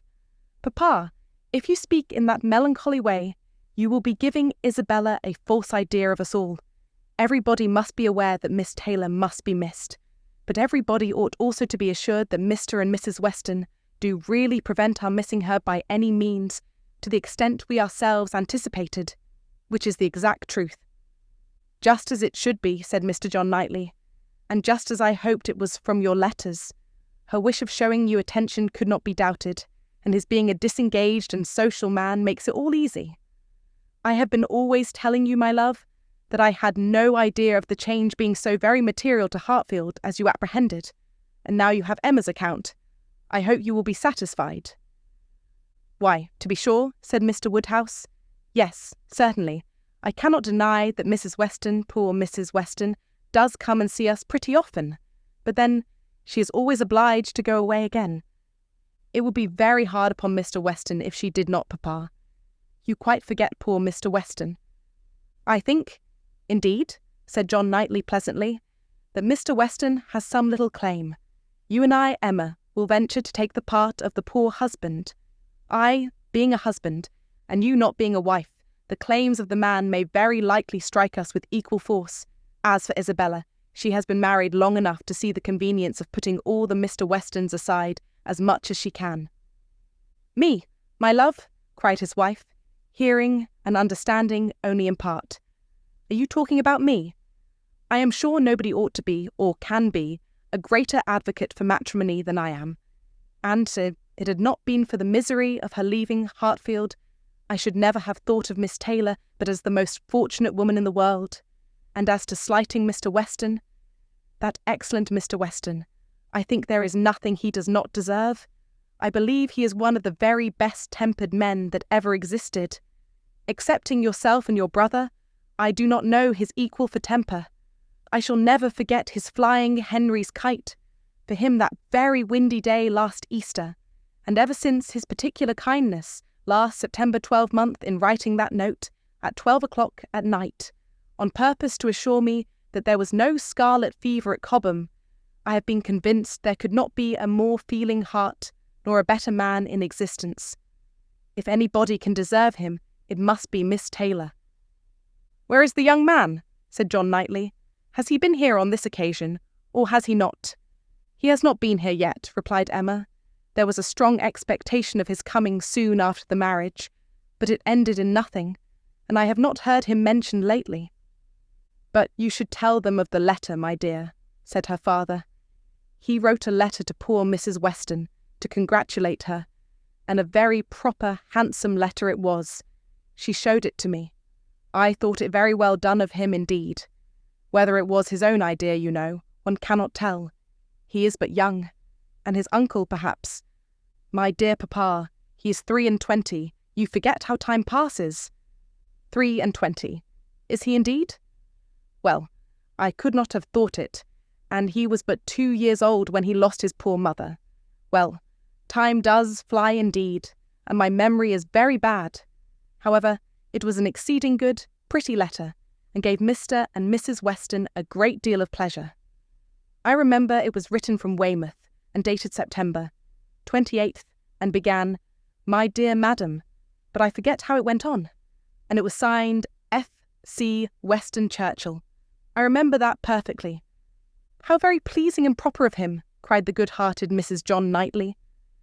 "I have no doubt of his being a most amiable young man, but how sad it is that he should not live at home with his father. There is something so shocking in a child's being taken away from his parents and natural home. I never could comprehend how Mr. Weston could part with him. To give up one's child? I really never could think well of anybody who proposed such a thing to anybody else." "Nobody ever did think her well of the Churchills, I fancy," observed Mr. John Knightley coolly. "But you need not imagine Mr. Weston to have felt what you would feel in giving up Henry or John. Mr. Weston is rather an easy, cheerful-tempered man than a man of strong feelings. He takes things as he finds them, and makes enjoyment of them somehow or other, depending, I suspect, much more upon what is called society for his comforts, that is, upon the power of eating and drinking, and playing whist with his neighbours 5 times a week, than upon family affection, or anything that home affords. So Emma could not like what bordered on a reflection on Mr. Weston, and had half a mind to take it up, but she struggled, and let it pass. She would keep the peace if possible, and there was something honourable and valuable in the strong domestic habits, the all-sufficiency of home to himself, whence resulted her brother's disposition to look down on the common rate of social intercourse, and those to whom it was important. It had a high claim to forbearance. Volume 1, Chapter 12. Mr. Knightley was to dine with them, rather against the inclination of Mr. Woodhouse, who did not like that anyone should share with him in Isabella's first day. Emma's sense of right, however, had decided it, and besides the consideration of what was due to each brother, she had particular pleasure. From the circumstance of the late disagreement between Mr. Knightley and herself, in procuring him the proper invitation, she hoped they might now become friends again. She thought it was time to make up. Making up indeed would not do. She certainly had not been in the wrong, and he would never own that he had. Concession must be out of the question, but it was time to appear to forget that they had ever quarrelled, and she hoped it might rather assist the restoration of friendship that when he came into the room she had one of the children with her, the youngest, a nice little girl about 8 months old, who was now making her first visit to Hartfield, and very happy to be danced about in her aunt's arms. It did assist, for though he began with grave looks and the short questions, he was soon led on to talk of them all in the usual way, and to take the child out of her arms with all the unceremoniousness of perfect amity. Emma felt they were friends again, and the conviction giving her at first great satisfaction, and then a little sauciness, she could not help saying, as he was admiring the baby, "What a comfort it is, that we think alike about our nephews and nieces. As to men and women, our opinions are sometimes very different, but with regard to these children, I observe we never disagree. If you were as much guided by nature in your estimate of men and women, and as little under the power of fancy and whim in your dealings with them, as you are where these children are concerned, we might always think alike. To be sure, our discordancies must always arise from my being in the wrong." "Yes," said he, smiling, "and reason good. I was 16 years old when you were born." "A material difference then," she replied, "and no doubt you were much my superior in judgment at that period of our lives. But does not the lapse of 21 years bring our understandings a good deal nearer?" "Yes, a good deal nearer. But still, not near enough to give me a chance of being right, if we think differently. I have still the advantage of you by 16 years' experience, and by not being a pretty young woman and a spoiled child. Come, my dear Emma, let us be friends and say no more about it. Tell your aunt, little Emma, that she ought to set you a better example than to be renewing old grievances, and that if she were not wrong before, she is now." "That's true," she cried. "Very true. Little Emma, grow up a better woman than your aunt. Be infinitely cleverer and not half so conceited. Now, Mr. Knightley, a word or two more, and I have done. As far as good intentions went, we were both right, and I must say that no effects on my side of the argument have yet proved wrong. I only want to know that Mr. Martin is not very, very bitterly disappointed." "A man cannot be more so," was his short, full answer. "Ah, indeed I am very sorry. Come, shake hands with me." This had just taken place, and with great cordiality, when John Knightley made his appearance, and "How do you do, George?" and "John, how are you?" succeeded in the true English style, burying under a calmness that seemed all but indifference the real attachment which would have led either of them, if requisite, to do everything for the good of the other. The evening was quiet and conversable, as Mr. Woodhouse declined cards entirely for the sake of comfortable talk with his dear Isabella, and the little party made two natural divisions. On one side, he and his daughter, on the other, the two Mr. Knightleys, their subjects totally distinct, or very rarely mixing, and Emma only occasionally joining in one or the other. The brothers talked of their own concerns and pursuits, but principally of those of the elder, whose temper was by much the most communicative, and who was always the greater talker. As a magistrate, he had generally some point of law to consult John about, or at least some curious anecdote to give.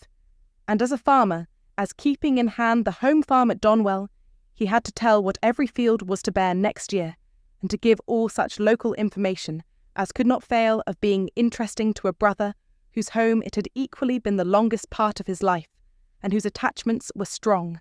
The plan of a drain, the change of a fence, the felling of a tree, and the destination of every acre for wheat, turnips, or spring corn, was entered into with as much equality of interest by John as his cooler manners rendered possible, and if his willing brother ever left him anything to inquire about, his inquiries even approached a tone of eagerness. While they were thus comfortably occupied, Mr. Woodhouse was enjoying a full flow of happy regrets and fearful affection with his daughter. "My poor dear Isabella," said he, fondly taking her hand, and interrupting, for a few moments, her busy labours for some one of her 5 children.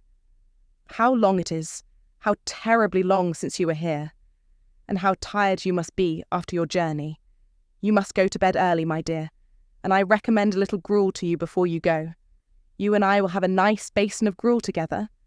My dear Emma, suppose we all have a little gruel?" Emma could not suppose any such thing, knowing as she did that both the Mr. Knightleys were as unpersuadable on that article as herself, and 2 basins only were ordered. After a little more discourse in praise of gruel, with some wondering at its not being taken every evening by everybody, he proceeded to say, with an air of grave reflection, "It was an awkward business, my dear. You're spending the autumn at Southend, instead of coming here. I never had much opinion of the sea air." "Mr. Wingfield most strenuously recommended it, sir, or we should not have gone. He recommended it for all the children, but particularly for the weakness in little Bella's throat, both sea air and bathing." "Ah, my dear, but Perry had many doubts about the sea doing her any good, and as to myself, I have been long perfectly convinced, though perhaps I never told you so before, that the sea is very rarely of use to anybody. I am sure it almost killed me once." "Come, come," cried Emma, feeling this to be an unsafe subject. "I must beg you not to talk of the sea. It makes me envious and miserable, I who have never seen it. Southend is prohibited, if you please. My dear Isabella, I have not heard you make one inquiry about Mr. Perry yet, and he never forgets you." "Oh, good Mr. Perry! How is he, sir?" "Why, pretty well, but not quite well. Poor Perry is bilious, and he has not time to take care of himself. He tells me he has not time to take care of himself, which is very sad, but he is always wanted all round the country. I suppose there is not a man in such practice anywhere, but then there is not so clever a man anywhere. And Mrs. Perry and the children, how are they? Do the children grow? I have a great regard for Mr. Perry. I hope he will be calling soon. He will be so pleased to see my little ones. I hope he will be here tomorrow, for I have a question or two to ask him about myself of some consequence. And, my dear, whenever he comes, you had better let him look at little Bella's throat." "Oh, my dear sir, her throat is so much better that I have hardly any uneasiness about it. Either bathing has been of the greatest service to her, or else it is to be attributed to an excellent embrocation of Mr. Wingfield's, which we have been applying at times ever since August. It is not very likely, my dear, that bathing should have been of use to her, and if I had known you were wanting an embrocation, I would have spoken to—" "You seem to me to have forgotten Mrs. and Miss Bates," said Emma. "I have not heard one inquiry after them." "Oh, the good Bateses. I am quite ashamed of myself. But you mention them in most of your letters. I hope they are quite well. Good old Mrs. Bates. I will call upon her tomorrow and take my children. They are always so pleased to see my children. And that excellent Miss Bates. Such thorough, worthy people. How are they, sir?" "Why, pretty well, my dear, upon the whole, but poor Mrs. Bates had a bad cold about a month ago. How sorry I am, but colds were never so prevalent as they have been this autumn. Mr. Wingfield told me that he has never known them more general or heavy, except when it has been quite an influenza." "That has been a good deal the case, my dear, but not to the degree you mention. Perry says that colds have been very general, but not so heavy as he has very often known them in November. Perry does not call it altogether a sickly season." "No, I do not know that Mr. Wingfield considers it very sickly except— Ah, my poor dear child, the truth is that in London it is always a sickly season. Nobody is healthy in London. Nobody can be. It is a dreadful thing to have you forced to live there, so far off, and the air so bad." "No, indeed. We are not at all in a bad air. Our part of London is very superior to most others. You must not confound us with London in general, my dear sir. The neighbourhood of Brunswick Square is very different from almost all the rest. We are so very airy. I should be unwilling, I own, to live in any other part of the town. There is hardly any other that I could be satisfied to have my children in, but we are so remarkably airy. Mr. Wingfield thinks the vicinity of Brunswick Square decidedly the most favourable as to air. Ah, my dear, it is not like Hartfield. You make the best of it, but after you have been a week at Hartfield, you are all of you different creatures. You do not look like the same. Now I cannot say that I think you are any of you looking well at present. I am sorry to hear you say so, sir, but I assure you, excepting those little nervous headaches and palpitations, which I am never entirely free from anywhere, I am quite well myself. And if the children were rather pale before they went to bed, it was only because they were a little more tired than usual from their journey and the happiness of coming. I hope you will think better of their looks tomorrow, for I assure you Mr. Wingfield told me that he did not believe he had ever sent us off altogether in such good case. I trust at least that you do not think Mr. Knightley looking ill, turning her eyes with affectionate anxiety towards her husband. Middling, my dear? I cannot compliment you. I think Mr. John Knightley very far from looking well. What is the matter, sir?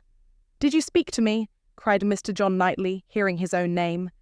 I am sorry to find, my love, that my father does not think you looking well, but I hope it is only from being a little fatigued. I could have wished, however, as you know, that you had seen Mr. Wingfield before you left home. My dear Isabella, exclaimed he hastily, pray do not concern yourself about my looks. Be satisfied with doctoring and coddling yourself and the children, and let me look as I choose. I did not thoroughly understand what you were telling your brother, cried Emma, about your friend Mr. Graham's intending to have a bailiff from Scotland to look after his new estate. What will it answer? Will not the old prejudice be too strong?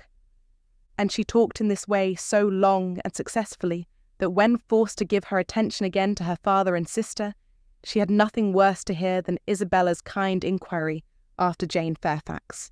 And Jane Fairfax, though no great favourite with her in general, she was at that moment very happy to assist in praising. That sweet, amiable Jane Fairfax, said Mrs. John Knightley. It is so long since I have seen her, except now and then for a moment accidentally in town. What happiness it must be to her good old grandmother and excellent aunt when she comes to visit them. I always regret excessively, on dear Emma's account, that she cannot be more at Highbury, but now their daughter is married. I suppose Colonel and Mrs. Campbell will not be able to part with her at all. She would be such a delightful companion for Emma. Mr. Woodhouse agreed to it all, but added, Our little friend Harriet Smith, however, is just such another pretty kind of young person. You will like Harriet. Emma could not have a better companion than Harriet. I am most happy to hear it, but only Jane Fairfax one knows to be so very accomplished and superior, and exactly Emma's age. This topic was discussed very happily, and others succeeded of similar moment, and passed away with similar harmony, but the evening did not close without a little return of agitation.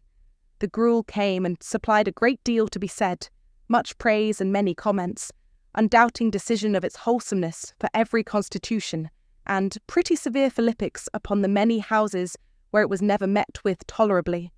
But unfortunately, among the failures which the daughter had to instance, the most recent, and therefore most prominent, was in her own cook at Southend, a young woman hired for the time, who never had been able to understand what she meant by a basin of nice smooth gruel, thin, but not too thin. Often as she had wished for and ordered it, she had never been able to get anything tolerable. Here was a dangerous opening.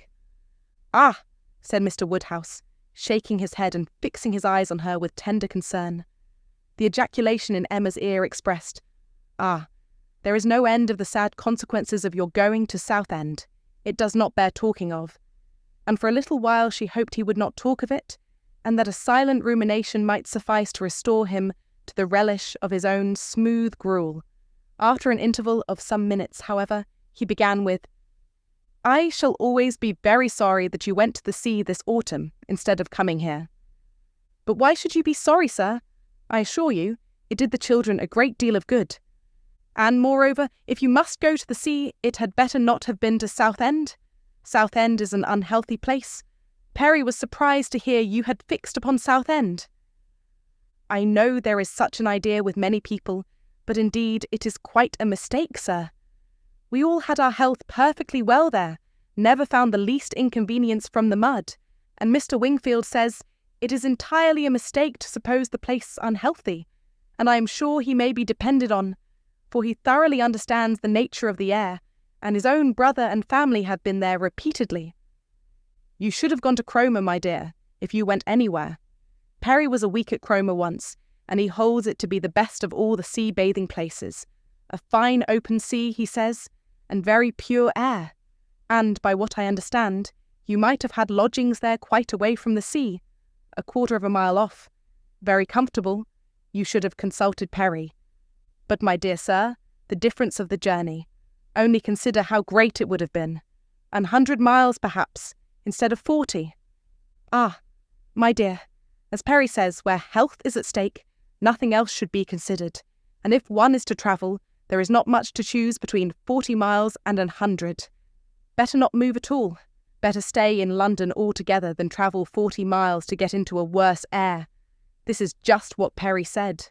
It seemed to him a very ill-judged measure. Emma's attempts to stop her father had been vain, and when he had reached such a point as this, she could not wonder at her brother-in-law's breaking out. "Mr. Perry," said he, in a voice of very strong displeasure, "would do as well to keep his opinion till it is asked for. Why does he make it any business of his to wonder at what I do? At my taking my family to one part of the coast or another? I may be allowed, I hope, the use of my judgment as well as Mr. Perry. I want his directions no more than his drugs." He paused, and growing cooler in a moment, added, with only sarcastic dryness, "If Mr. Perry can tell me how to convey a wife and 5 children a distance of 130 miles with no greater expense or inconvenience than a distance of 40, I should be as willing to prefer Cromer to Southend as he could himself." "True, true," cried Mr. Knightley with most ready interposition. "Very true. That's a consideration indeed. But, John, as to what I was telling you of my idea of moving the path to Langham, of turning it more to the right that it may not cut through the home meadows, I cannot conceive any difficulty. I should not attempt it, if it were to be the means of inconvenience to the Highbury people, but if you call to mind exactly the present line of the path. The only way of proving it, however, will be to turn to our maps. I shall see you at the Abbey tomorrow morning, I hope, and then we will look them over, and you shall give me your opinion." Mr. Woodhouse was rather agitated by such harsh reflections on his friend Perry, to whom he had, in fact, though unconsciously, been attributing many of his own feelings and expressions, but the soothing attentions of his daughters gradually removed the present evil, and the immediate alertness of one brother and better recollections of the other prevented any renewal of it. Volume 1, Chapter 13. There could hardly be a happier creature in the world than Mrs. John Knightley, in this short visit to Hartfield, going about every morning among her old acquaintance with her 5 children, and talking over what she had done every evening with her father and sister. She had nothing to wish otherwise, but that the days did not pass so swiftly. It was a delightful visit, perfect in being much too short. In general, their evenings were less engaged with friends than their mornings, but one complete dinner engagement, and out of the house too. There was no avoiding, though at Christmas. Mr. Weston would take no denial. They must all dine at Randalls one day. Even Mr. Woodhouse was persuaded to think it a possible thing in preference to a division of the party. How they were all to be conveyed, he would have made a difficulty if he could, but as his son and daughter's carriage and horses were actually at Hartfield, he was not able to make more than a simple question on that head. It hardly amounted to a doubt, nor did it occupy Emma long to convince him that they might in one of the carriages find room for Harriet also. Harriet, Mr. Elton, and Mr. Knightley, their own especial set, were the only persons invited to meet them. The hours were to be early, as well as the numbers few, Mr. Woodhouse's habits and inclination being consulted in everything. The evening before this great event, for it was a very great event that Mr. Woodhouse should dine out, on the 24th of December, had been spent by Harriet at Hartfield, and she had gone home so much indisposed with a cold that, but for her own earnest wish of being nursed by Mrs. Goddard, Emma could not have allowed her to leave the house. Emma called on her the next day, and found her doom already signed with regard to Randalls. She was very feverish, and had a bad sore throat.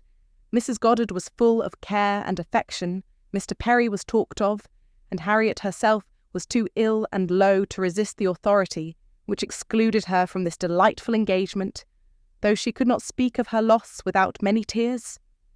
Emma sat with her as long as she could, to attend her in Mrs. Goddard's unavoidable absences, and raise her spirits by representing how much Mr. Elton's would be depressed when he knew her state, and left her at last tolerably comfortable in the sweet dependence of his having a most comfortless visit, and of their all missing her very much. She had not advanced many yards from Mrs. Goddard's door, when she was met by Mr. Elton himself, evidently coming towards it, and as they walked on slowly together in conversation about the invalid, of whom he, on the rumour of considerable illness, had been going to inquire that he might carry some report of her to Hartfield, they were overtaken by Mr. John Knightley returning from the daily visit to Donwell, with his 2 eldest boys, whose healthy, glowing faces showed all the benefit of a country run, and seemed to ensure a quick dispatch of the roast mutton and rice pudding they were hastening home for. They joined company and proceeded together. Emma was just describing the nature of her friend's complaint. A throat very much inflamed, with a great deal of heat about her, a quick, low pulse, and so on. And she was sorry to find from Mrs. Goddard that Harriet was liable to very bad sore throats, and had often alarmed her with them. Mr. Elton looked all alarm on the occasion, as he exclaimed, "A sore throat! I hope not infectious. I hope not of a putrid infectious sort. Has Perry seen her? Indeed, you should take care of yourself as well as of your friend. Let me entreat you to run no risks. Why does not Perry see her?" Emma, who was not really at all frightened herself, tranquillized this excess of apprehension by assurances of Mrs. Goddard's experience and care, but as there must still remain a degree of uneasiness which she could not wish to reason away, which she would rather feed and assist than not, she added soon afterwards, as if quite another subject, "It is so cold, so very cold, and looks and feels so very much like snow, that if it were to any other place or with any other party, I should really try not to go out today, and dissuade my father from venturing. But as he has made up his mind, and does not seem to feel the cold himself, I do not like to interfere, as I know it would be so great a disappointment to Mr. and Mrs. Weston. But, upon my word, Mr. Elton, in your case I should certainly excuse myself. You appear to me a little hoarse already, and when you consider what demand of voice and what fatigues tomorrow will bring, I think it would be no more than common prudence to stay at home and take care of yourself tonight." Mr. Elton looked as if he did not very well know what answer to make, which was exactly the case, for though very much gratified by the kind care of such a fair lady, and not liking to resist any advice of hers, he had not really the least inclination to give up the visit. But Emma, too eager and busy in her own previous conceptions and views to hear him impartially or see him with clear vision, was very well satisfied with his muttering acknowledgment of its being very cold, certainly very cold, and walked on, rejoicing in having extricated him from Randalls, and secured him the power of sending to inquire after Harriet every hour of the evening. "You do quite right," said she. "We will make your apologies to Mr. and Mrs. Weston." But hardly had she so spoken, when she found her brother was civilly offering a seat in his carriage, if the weather were Mr. Elton's only objection, and Mr. Elton actually accepting the offer with much prompt satisfaction. It was a done thing. Mr. Elton was to go, and never had his broad, handsome face expressed more pleasure than at this moment. Never had his smile been stronger, nor his eyes more exulting than when he next looked at her. "Well," said she to herself, "this is most strange, after I had got him off so well, to choose to go into company and leave Harriet ill behind. Most strange indeed. But there is, I believe, in many men, especially single men, such an inclination, such a passion for dining out. A dinner engagement is so high in the class of their pleasures, their employments, their dignities, almost their duties, that anything gives way to it.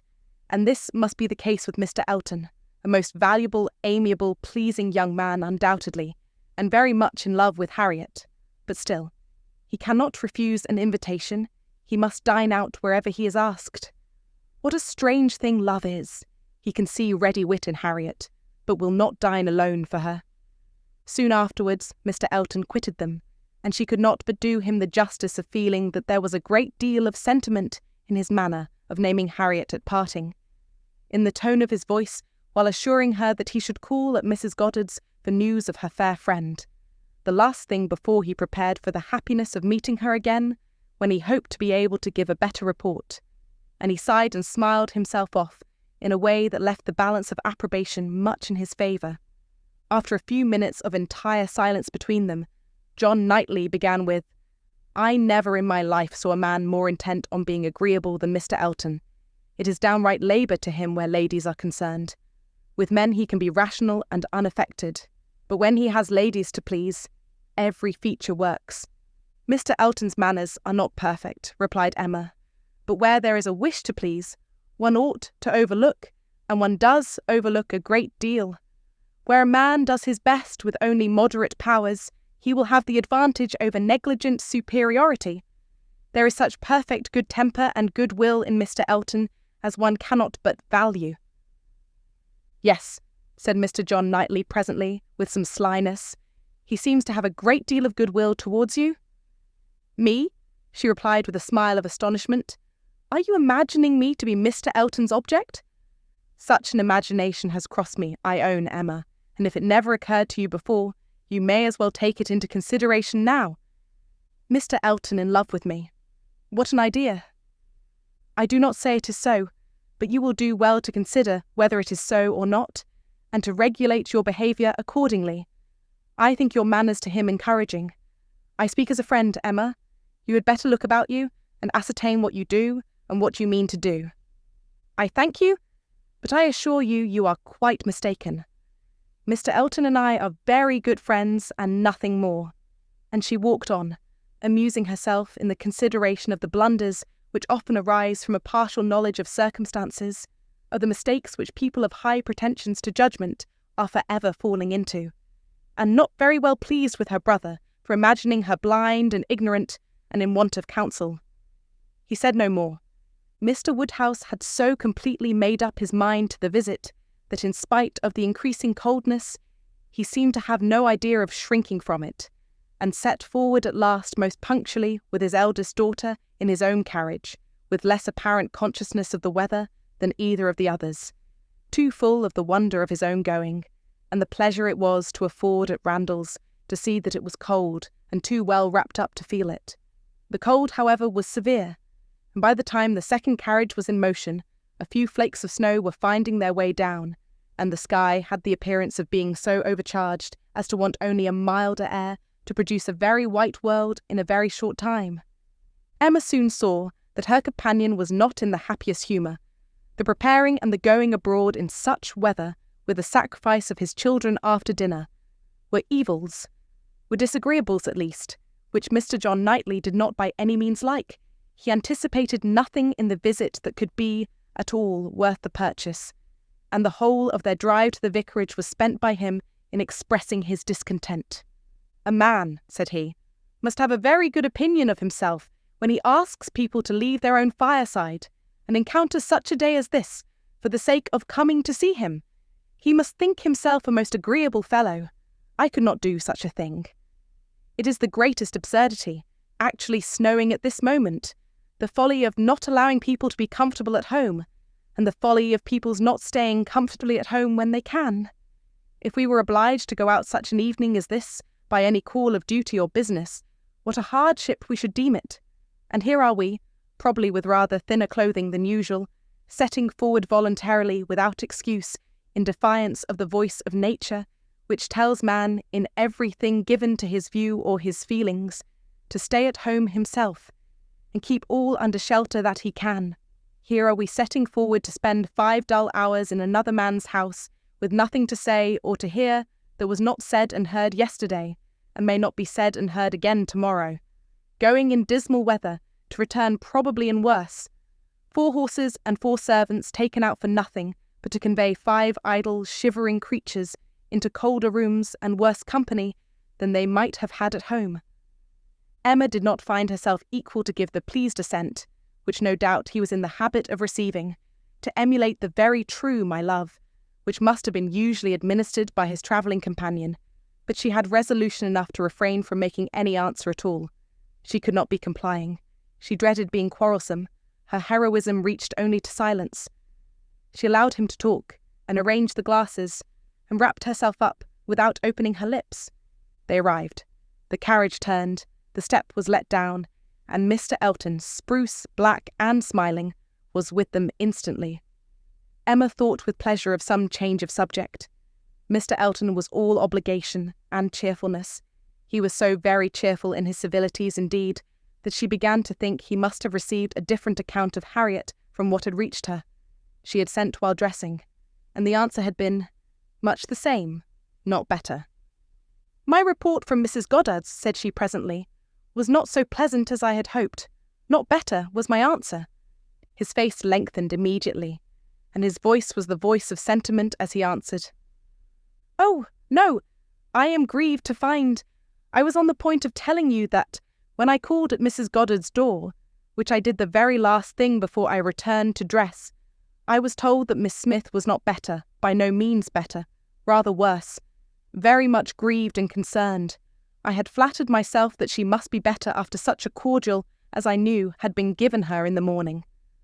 Emma smiled and answered, "My visit was of use to the nervous part of her complaint, I hope, but not even I can charm away a sore throat. It is a most severe cold indeed. Mr. Perry has been with her, as you probably heard." "Yes, I imagine, that is, I did not. He has been used to her in these complaints, and I hope tomorrow morning will bring us both a more comfortable report. But it is impossible not to feel uneasiness. Such a sad loss to our party today." "Dreadful! Exactly so indeed. She will be missed every moment." This was very proper. The sigh which accompanied it was really estimable, but it should have lasted longer.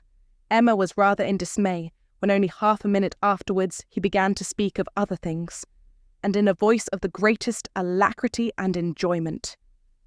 "What an excellent device," said he, "the use of a sheepskin for carriages. How very comfortable they make it. Impossible to feel cold with such precautions. The contrivances of modern days indeed have rendered a gentleman's carriage perfectly complete. One is so fenced and guarded from the weather that not a breath of air can find its way unpermitted. Weather becomes absolutely of no consequence. It is a very cold afternoon, but in this carriage we know nothing of the matter. Ha! It snows a little, I see." "Yes," said John Knightley, "and I think we shall have a good deal of it." "Christmas weather," observed Mr. Elton. "Quite seasonable, and extremely fortunate we may think ourselves that it did not begin yesterday, and prevent this day's party, which it might very possibly have done, for Mr. Woodhouse would hardly have ventured had there been much snow on the ground, but now it is of no consequence. This is quite the season indeed for friendly meetings. At Christmas everybody invites their friends about them, and people think little of even the worst weather. I was snowed up at a friend's house once for a week. Nothing could be pleasanter. I went for only one night, and could not get away till that very day se'nnight." Mr. John Knightley looked as if he did not comprehend the pleasure, but said only coolly, "I cannot wish to be snowed up a week at Randall's." At another time Emma might have been amused, but she was too much astonished now at Mr. Elton's spirits for other feelings. Harriet seemed quite forgotten in the expectation of a pleasant party. "We are sure of excellent fires," continued he, "and everything in the greatest comfort. Charming people, Mr. and Mrs. Weston. Mrs. Weston, indeed, is much beyond praise, and he is exactly what one values, so hospitable and so fond of society. It will be a small party, but where small parties are select, they are perhaps the most agreeable of any. Mr. Weston's dining-room does not accommodate more than 10 comfortably, and for my part, I would rather, under such circumstances, fall short by 2 than exceed by 2. I think you will agree with me," turning with a soft air to Emma. "I think I shall certainly have your approbation, though Mr. Knightley, perhaps, from being used to the large parties of London, may not quite enter into our feelings." "I know nothing of the large parties of London, sir. I never dine with anybody." "Indeed," in a tone of wonder and pity, "I had no idea that the law had been so great a slavery. Well, sir, the time must come when you will be paid for all this, when you will have little labour and great enjoyment." "My first enjoyment," replied John Knightley, as they passed through the sweep gate, "will be to find myself safe at Hartfield again." Volume 1, Chapter 14.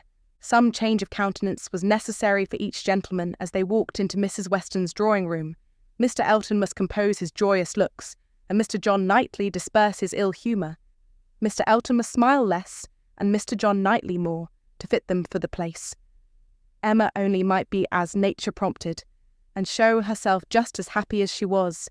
To her it was real enjoyment to be with the Westons. Mr. Weston was a great favourite, and there was not a creature in the world to whom she spoke with such unreserve as to his wife, not anyone to whom she related with such conviction of being listened to and understood, of being always interesting and always intelligible. The little affairs, arrangements, perplexities and pleasures of her father and herself. She could tell nothing of Hartfield, in which Mrs. Weston had not a lively concern, and half an hour's uninterrupted communication of all those little matters on which the daily happiness of private life depends, was one of the first gratifications of each. This was a pleasure which perhaps the whole day's visit might not afford, which certainly did not belong to the present half-hour.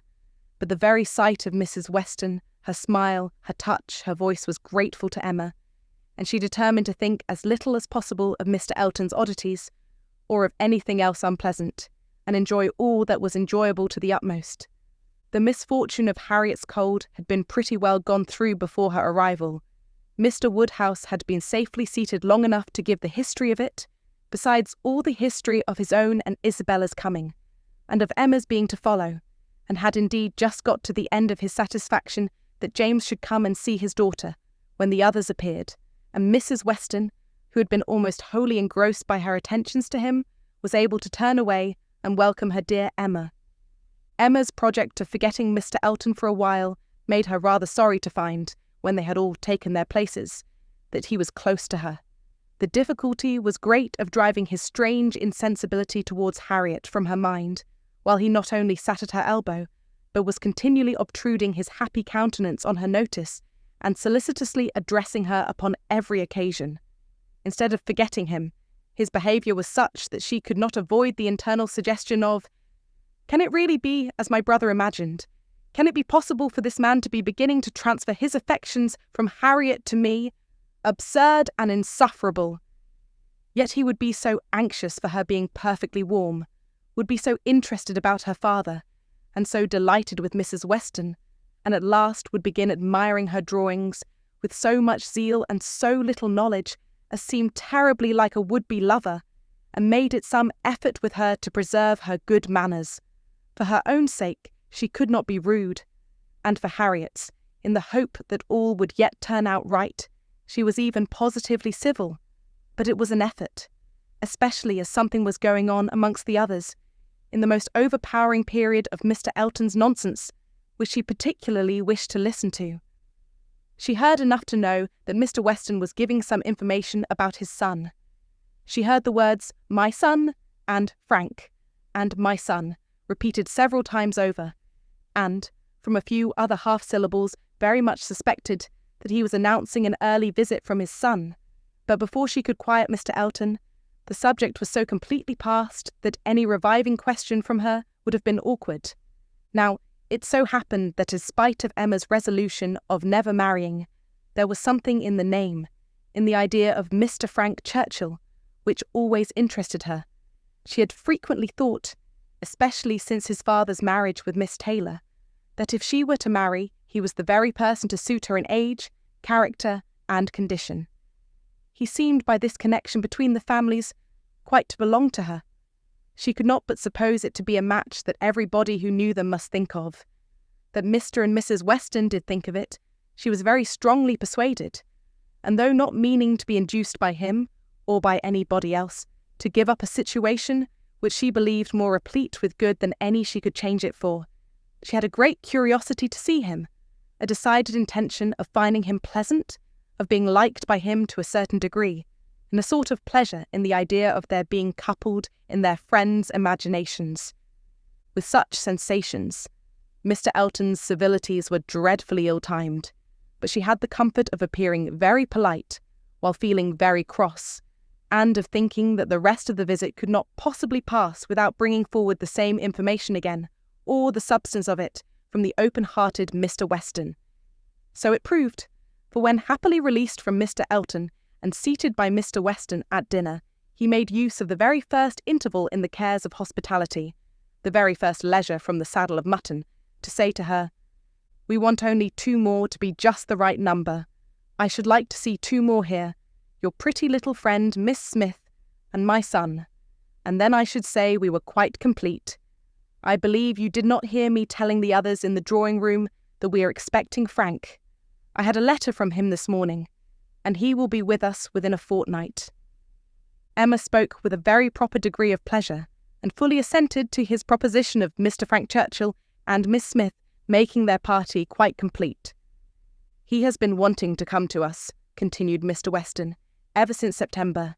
Every letter has been full of it, but he cannot command his own time. He has those to please who must be pleased, and who, between ourselves, are sometimes to be pleased only by a good many sacrifices. But now I have no doubt of seeing him here about the 2nd week in January. What a very great pleasure it will be to you, and Mrs. Weston is so anxious to be acquainted with him that she must be almost as happy as yourself." "Yes, she would be, but that she thinks there will be another put-off. She does not depend upon his coming so much as I do, but she does not know the parties so well as I do. The case, you see, is— but this is quite between ourselves. I did not mention a syllable of it in the other room. There are secrets in all families, you know. The case is that a party of friends are invited to pay a visit at Enscombe in January, and that Frank's coming depends upon their being put off. If they are not put off, he cannot stir. But I know they will, because it is a family that a certain lady, of some consequence, at Enscombe has a particular dislike to, and though it is thought necessary to invite them once in 2 or 3 years, they always are put off when it comes to the point. I have not the smallest doubt of the issue. I am as confident of seeing Frank here before the middle of January as I am of being here myself. But your good friend there, nodding towards the upper end of the table, has so few vagaries herself, and has been so little used to them at Hartfield, that she cannot calculate on their effects, as I have been long in the practice of doing." "I am sorry there should be anything like doubt in the case," replied Emma, "but am disposed to side with you, Mr. Weston. If you think he will come, I shall think so too, for you know Enscombe." "Yes, I have some right to that knowledge, though I have never been at the place in my life. She is an odd woman, but I never allow myself to speak ill of her on Frank's account, for I do believe her to be very fond of him. I used to think she was not capable of being fond of anybody, except herself, but she has always been kind to him, in her way, allowing for little whims and caprices, and expecting everything to be as she likes. And it is no small credit, in my opinion, to him that he should excite such an affection, for though I would not say it to anybody else, she has no more heart than a stone to people in general, and the devil of a temper." Emma liked the subject so well that she began upon it to Mrs. Weston very soon after their moving into the drawing-room, wishing her joy, yet observing that she knew the first meeting must be rather alarming. Mrs. Weston agreed to it, but added that she should be very glad to be secure of undergoing the anxiety of a first meeting at the time talked of, "for I cannot depend upon his coming. I cannot be so sanguine as Mr. Weston.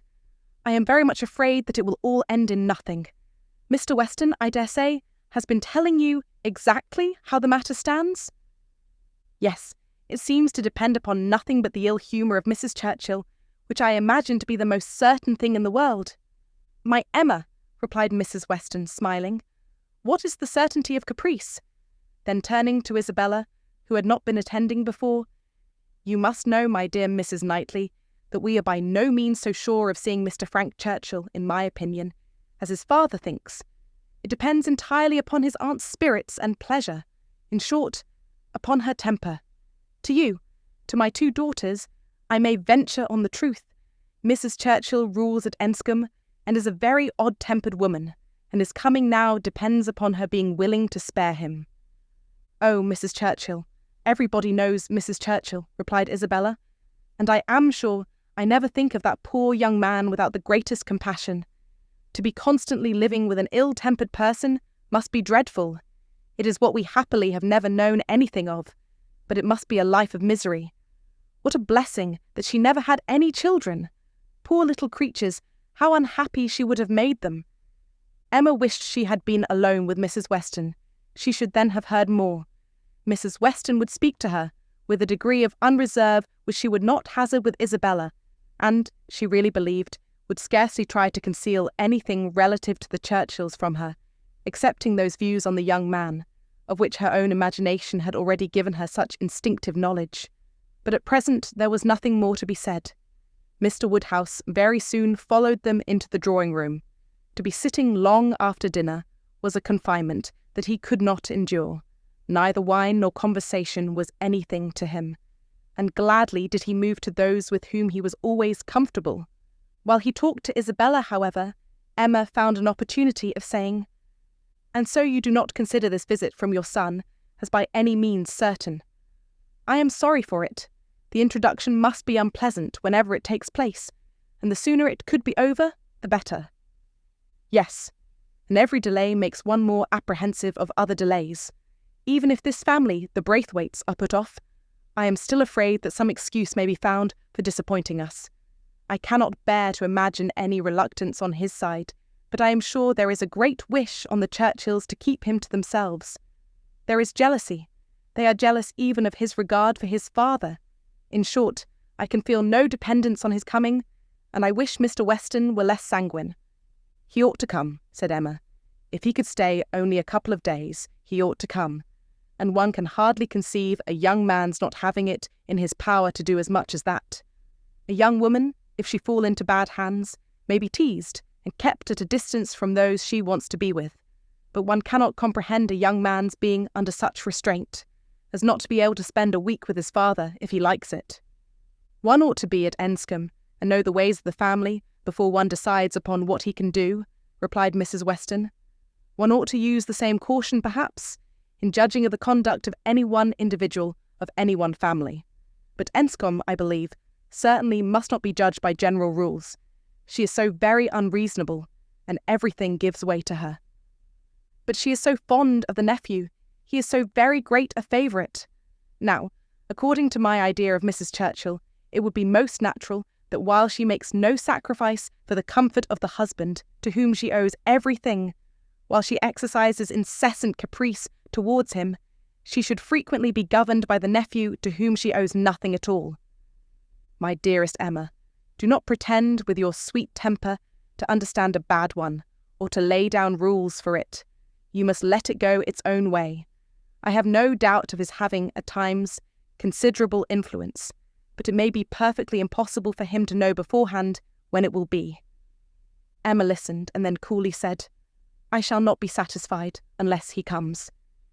"He may have a great deal of influence on some points," continued Mrs. Weston, "and on others very little, and among those on which she is beyond his reach, it is but too likely may be this very circumstance of his coming away from them to visit us." Volume 1, Chapter 15. Mr. Woodhouse was soon ready for his tea, and when he had drank his tea he was quite ready to go home, and it was as much as his three companions could do to entertain away his notice of the lateness of the hour before the other gentlemen appeared. Mr. Weston was chatty and convivial, and no friend to early separations of any sort, but at last the drawing-room party did receive an augmentation. Mr. Elton, in very good spirits, was one of the first to walk in. Mrs. Weston and Emma were sitting together on a sofa. He joined them immediately, and, with scarcely an invitation, seated himself between them. Emma, in good spirits too, from the amusement afforded her mind by the expectation of Mr. Frank Churchill, was willing to forget his late improprieties, and be as well satisfied with him as before, and, on his making Harriet his very first subject, was ready to listen with most friendly smiles. He professed himself extremely anxious about her fair friend, her fair, lovely, amiable friend. Did she know? Had she heard anything about her since their being at Randalls? He felt much anxiety. He must confess that the nature of her complaint alarmed him considerably, and in this style he talked on for some time very properly, not much attending to any answer, but altogether sufficiently awake to the terror of a bad sore throat, and Emma was quite in charity with him. But at last there seemed a perverse turn. It seemed all at once as if he were more afraid of its being a bad sore throat on her account than on Harriet's, more anxious that she should escape the infection than that there should be no infection in the complaint. He began with great earnestness to entreat her to refrain from visiting the sick chamber again, for the present, to entreat her to promise him not to venture into such hazard till he had seen Mr. Perry and learnt his opinion, and though she tried to laugh it off and bring the subject back into its proper course, there was no putting an end to his extreme solicitude about her. She was vexed. It did appear, there was no concealing it, exactly like the pretence of being in love with her instead of Harriet, an inconstancy, if real, the most contemptible and abominable. And she had difficulty in behaving with temper. He turned to Mrs. Weston to implore her assistance. Would not she give him her support? Would not she add her persuasions to his, to induce Miss Woodhouse not to go to Mrs. Goddard's till it was certain that Miss Smith's disorder had no infection? He could not be satisfied without a promise. Would not she give him her influence in procuring it? So scrupulous for others, he continued, and yet so careless for herself. She wanted me to nurse my cold by staying at home today, and yet will not promise to avoid the danger of catching an ulcerated sore throat herself. Is this fair, Mrs. Weston? Judge between us. Have not I some right to complain? I am sure of your kind support and aid. Emma saw Mrs. Weston's surprise, and felt that it must be great, at an address which, in words and manner, was assuming to himself the right of first interest in her, and as for herself, she was too much provoked and offended to have the power of directly saying anything to the purpose. She could only give him a look, but it was such a look as she thought must restore him to his senses, and then left the sofa, removing to a seat by her sister, and giving her all her attention. She had not time to know how Mr. Elton took the reproof, so rapidly did another subject succeed, for Mr. John Knightley now came into the room from examining the weather, and opened on them all with the information of the ground being covered with snow, and of its still snowing fast, with a strong drifting wind, concluding with these words to Mr. Woodhouse: "This will prove a spirited beginning of your winter engagements, sir. Something new for your coachman and horses to be making their way through a storm of snow." Poor Mr. Woodhouse was silent from consternation, but everybody else had something to say. Everybody was either surprised or not surprised, and had some question to ask or some comfort to offer. Mrs. Weston and Emma tried earnestly to cheer him and turn his attention from his son-in-law, who was pursuing his triumph rather unfeelingly. "I admired your resolution very much, sir," said he, "in venturing out in such weather, for of course you saw there would be snow very soon. Everybody must have seen the snow coming on. I admired your spirit, and I dare say we shall get home very well. Another hour or two's snow can hardly make the road impassable, and we are 2 carriages. If one is blown over in the bleak part of the common field, there will be the other at hand. I dare say we shall be all safe at Hartfield before midnight." Mr. Weston, with triumph of a different sort, was confessing that he had known it to be snowing some time, but had not said a word, lest it should make Mr. Woodhouse uncomfortable, and be an excuse for his hurrying away. As to there being any quantity of snow fallen, or likely to fall to impede their return, that was a mere joke. He was afraid they would find no difficulty. He wished the road might be impassable, that he might be able to keep them all at Randalls, and with the utmost goodwill was sure that accommodation might be found for everybody, calling on his wife to agree with him, that with a little contrivance everybody might be lodged, which she hardly knew how to do, from the consciousness of there being but 2 spare rooms in the house. "What is to be done, my dear Emma? What is to be done?" was Mr. Woodhouse's first exclamation, and all that he could say for some time. To her he looked for comfort, and her assurances of safety, her representation of the excellence of the horses, and of James, and of their having so many friends about them, revived him a little. His eldest daughter's alarm was equal to his own.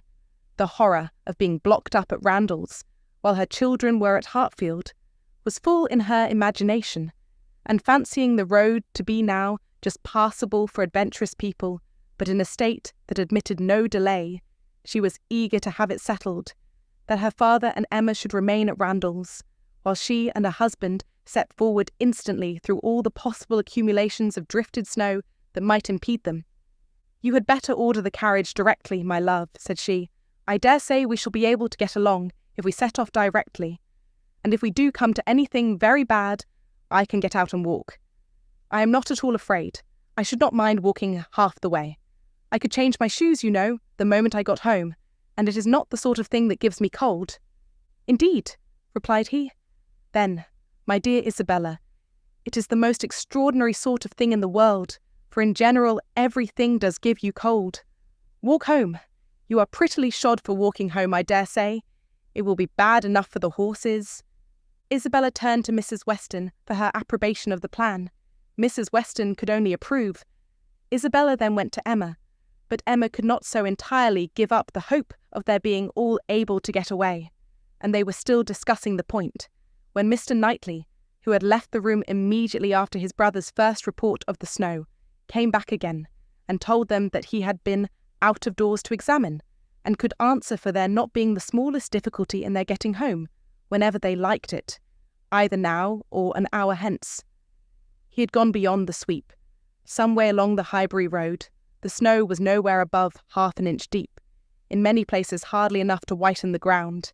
A very few flakes were falling at present, but the clouds were parting, and there was every appearance of its being soon over.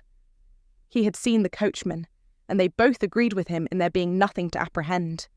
To Isabella, the relief of such tidings was very great, and they were scarcely less acceptable to Emma on her father's account, who was immediately set as much at ease on the subject as his nervous constitution allowed.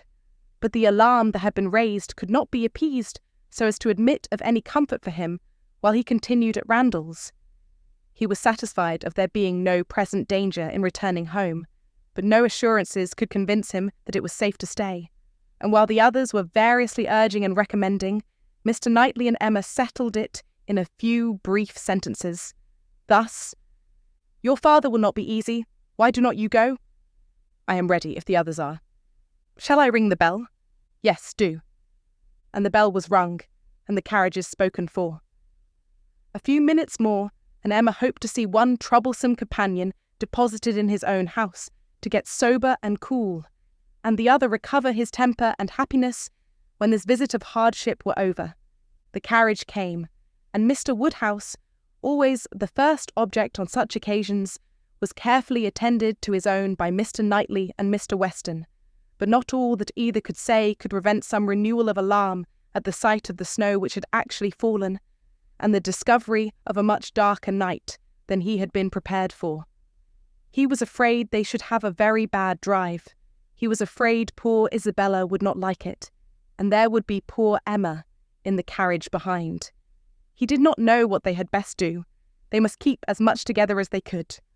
And James was talked to, and given a charge to go very slow and wait for the other carriage. Isabella stepped in after her father. John Knightley, forgetting that he did not belong to their party, stepped in after his wife very naturally, so that Emma found, on being escorted and followed into the second carriage by Mr. Elton, that the door was to be lawfully shut on them, and that they were to have a tête-à-tête drive. It would not have been the awkwardness of a moment. It would have been rather a pleasure. Previous to the suspicions of this very day, she could have talked to him of Harriet, and the 3/4 of a mile would have seemed but one. But now she would rather it had not happened. She believed he had been drinking too much of Mr. Weston's good wine, and felt sure that he would want to be talking nonsense. To restrain him as much as might be, by her own manners, she was immediately preparing to speak with exquisite calmness and gravity of the weather and the night. But scarcely had she begun, scarcely had they passed the sweep gate and joined the other carriage, than she found her subject cut up, her hand seized, her attention demanded, and Mr. Elton actually making violent love to her, availing himself of the precious opportunity, declaring sentiments which must be already well known, hoping, fearing, adoring, ready to die if she refused him, but flattering himself that his ardent attachment and unequalled love and unexampled passion could not fail of having some effect, and in short, very much resolved on being seriously accepted as soon as possible. It really was so. Without scruple, without apology, without much apparent diffidence, Mr. Elton, the lover of Harriet, was professing himself her lover. She tried to stop him, but vainly. He would go on, and say it all. Angry as she was, the thought of the moment made her resolve to restrain herself when she did speak. She felt that half this folly must be drunkenness, and therefore could hope that it might belong only to the passing hour. Accordingly, with a mixture of the serious and the playful, which she hoped would best suit his half-and-half state, she replied, "I am very much astonished, Mr. Elton. This to me. You forget yourself. You take me for my friend. Any message to Miss Smith I shall be happy to deliver, but no more of this to me, if you please." Miss Smith. Message to Miss Smith. What could she possibly mean? And he repeated her words with such assurance of accent, such boastful pretence of amazement, that she could not help replying with quickness, "Mr. Elton, this is the most extraordinary conduct, and I can account for it only in one way. You are not yourself, or you could not speak either to me or of Harriet in such a manner. Command yourself enough to say no more, and I will endeavour to forget it." But Mr. Elton had only drunk wine enough to elevate his spirits, not at all to confuse his intellects. He perfectly knew his own meaning, and having warmly protested against her suspicion as most injurious, and slightly touched upon his respect for Miss Smith as her friend, but acknowledging his wonder that Miss Smith should be mentioned at all, he resumed the subject of his own passion, and was very urgent for a favourable answer. As she thought less of his inebriety, she thought more of his inconstancy and presumption, and with fewer struggles for politeness, replied, "It is impossible for me to doubt any longer.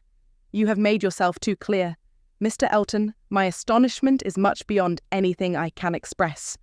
After such behaviour as I have witnessed during the last month to Miss Smith, such attentions as I have been in the daily habit of observing, to be addressing me in this manner, this is an unsteadiness of character indeed, which I had not supposed possible.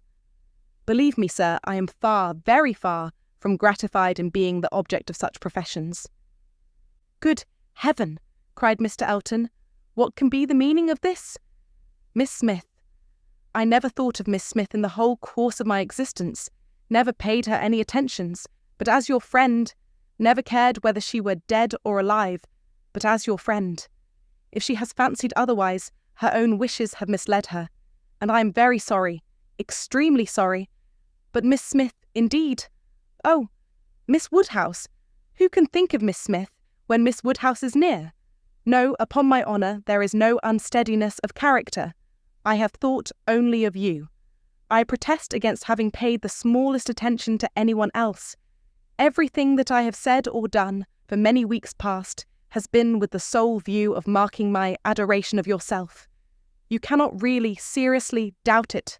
No," in an accent meant to be insinuating, "I am sure you have seen and understood me."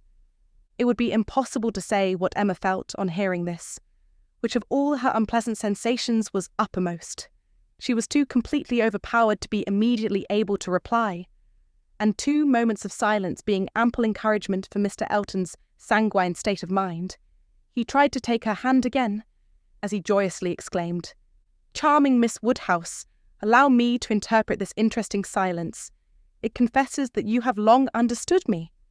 "No, sir," cried Emma, "it confesses no such thing. So far from having long understood you, I have been in a most complete error with respect to your views till this moment. As to myself, I am very sorry that you should have been giving way to any feelings. Nothing could be farther from my wishes. Your attachment to my friend Harriet, your pursuit of her, pursuit, it appeared, gave me great pleasure, and I have been very earnestly wishing you success. But had I supposed that she were not your attraction to Hartfield, I should certainly have thought you judged ill in making your visits so frequent. Am I to believe that you have never sought to recommend yourself particularly to Miss Smith, that you have never thought seriously of her?" "Never, madam," cried he, affronted in his turn. "Never, I assure you. I think seriously of Miss Smith. Miss Smith is a very good sort of girl, and I should be happy to see her respectably settled. I wish her extremely well, and, no doubt, there are men who might not object to. Everybody has their level, but as for myself, I am not, I think, quite so much at a loss. I need not so totally despair of an equal alliance as to be addressing myself to Miss Smith. No, madam, my visits to Hartfield have been for yourself only, and the encouragement I received—" "Encouragement. I give you encouragement. Sir, you have been entirely mistaken in supposing it. I have seen you only as the admirer of my friend. In no other light could you have been more to me than a common acquaintance. I am exceedingly sorry, but it is well that the mistake ends where it does. Had the same behaviour continued, Miss Smith might have been led into a misconception of your views, not being aware, probably, any more than myself, of the very great inequality which you are so sensible of. But, as it is, the disappointment is single, and I trust will not be lasting. I have no thoughts of matrimony at present." He was too angry to say another word, her manner too decided to invite supplication, and in this state of swelling resentment and mutually deep mortification, they had to continue together a few minutes longer, for the fears of Mr. Woodhouse had confined them to a foot-pace. If there had not been so much anger, there would have been desperate awkwardness, but their straightforward emotions left no room for the little zigzags of embarrassment. Without knowing when the carriage turned into Vicarage Lane, or when it stopped, they found themselves all at once at the door of his house, and he was out before another syllable passed. Emma then felt it indispensable to wish him a good night. The compliment was just returned, coldly and proudly, and, under indescribable irritation of spirits, she was then conveyed to Hartfield.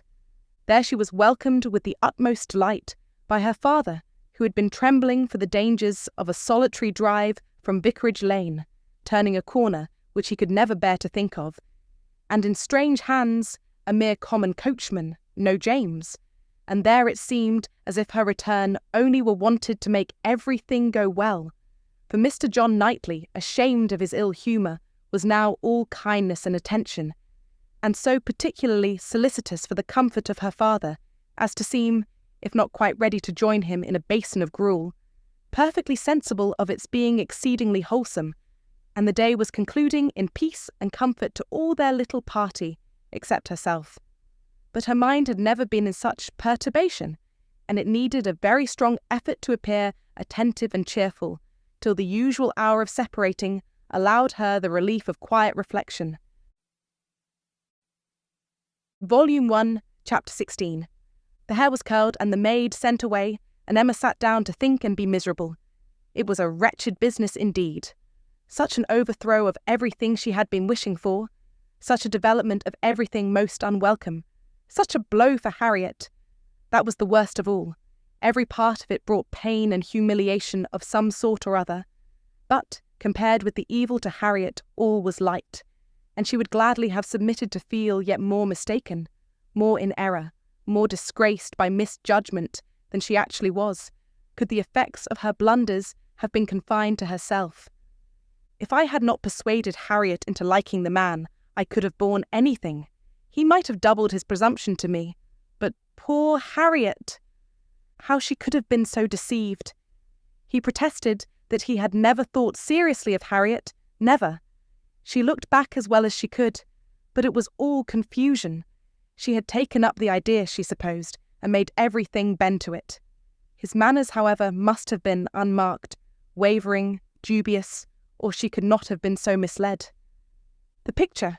How eager he had been about the picture, and the charade, and 100 other circumstances, how clearly they had seemed to point at Harriet. To be sure, the charade, with its ready wit, but then the soft eyes, and in fact it suited neither. It was a jumble without taste or truth.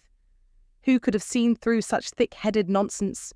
Certainly she had often, especially of late, thought his manners to herself unnecessarily gallant, but it had passed as his way, as a mere error of judgment, of knowledge, of taste, as one proof among others that he had not always lived in the best society, that with all the gentleness of his address, true elegance was sometimes wanting. But till this very day she had never, for an instant, suspected it to mean anything but grateful respect to her as Harriet's friend. To Mr. John Knightley was she indebted for her first idea on the subject, for the first start of its possibility. There was no denying that those brothers had penetration.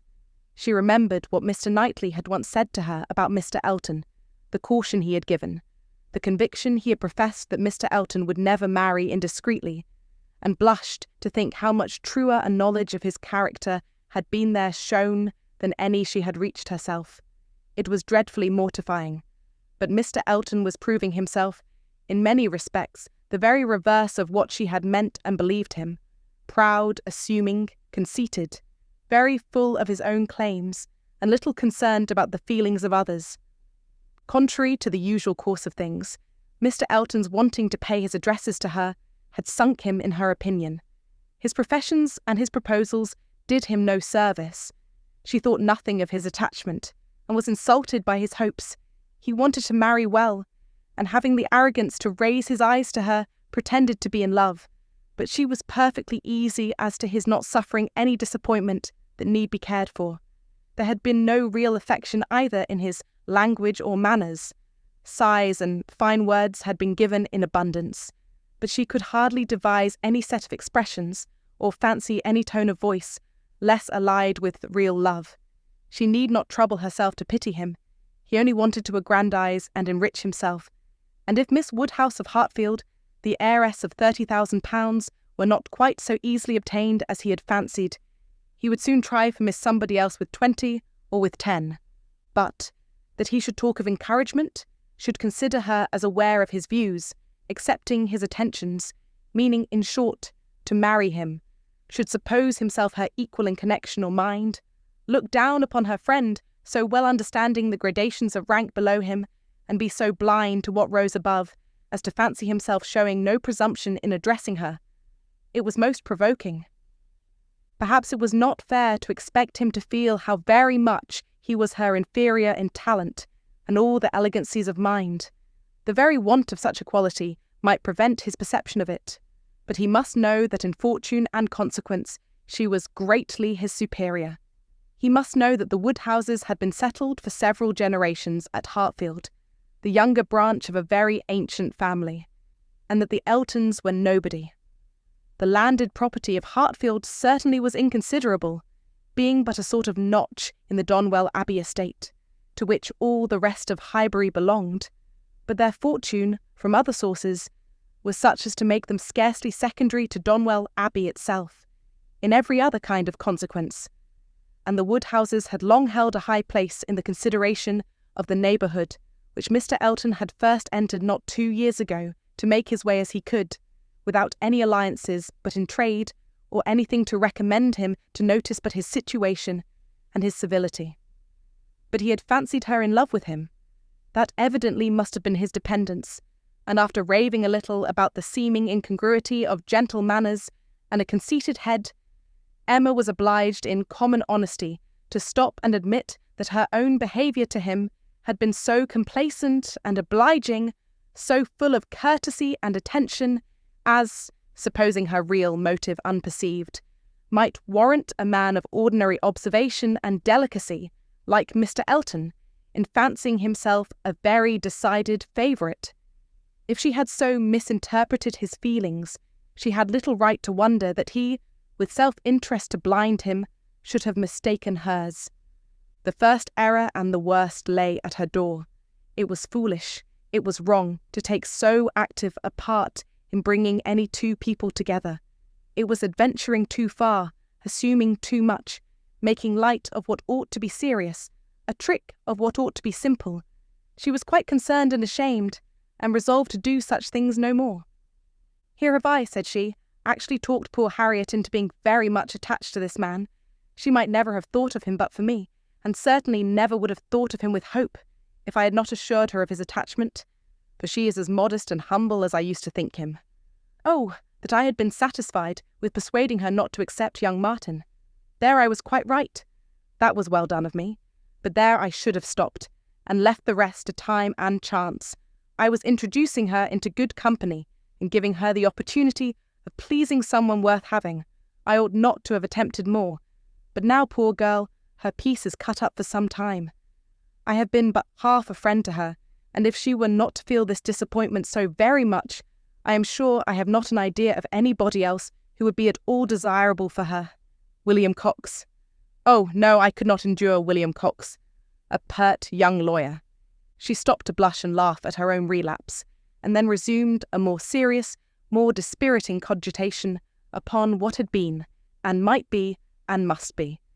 The distressing explanations she had to make to Harriet, and all that poor Harriet would be suffering, with the awkwardness of future meetings, the difficulties of continuing or discontinuing the acquaintance, of subduing feelings, concealing resentment, and avoiding éclat, were enough to occupy her in most unmirthful reflections some time longer, and she went to bed at last with nothing settled but the conviction of her having blundered most dreadfully.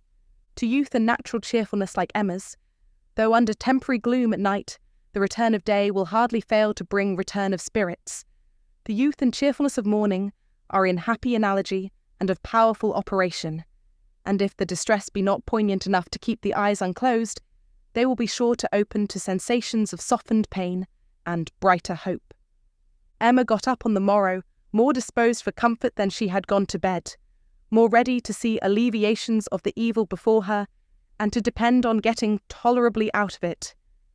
It was a great consolation that Mr. Elton should not be really in love with her, or so particularly amiable as to make it shocking to disappoint him, that Harriet's nature should not be of that superior sort in which the feelings are most acute and retentive, and that there could be no necessity for anybody's knowing what had passed except the three principals, and especially for her father's being given a moment's uneasiness about it.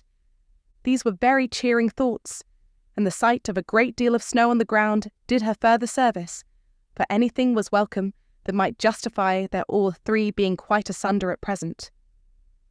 The weather was most favourable for her, though Christmas Day she could not go to church. Mr. Woodhouse would have been miserable had his daughter attempted it, and she was therefore safe from either exciting or receiving unpleasant and most unsuitable ideas. The ground covered with snow, and the atmosphere in that unsettled state between frost and thaw, which is of all others the most unfriendly for exercise, every morning beginning in rain or snow, and every evening setting in to freeze, she was for many days a most honourable prisoner. No intercourse with Harriet possible, but by note, no church for her on Sunday any more than on Christmas Day, and no need to find excuses for Mr. Elton's absenting himself.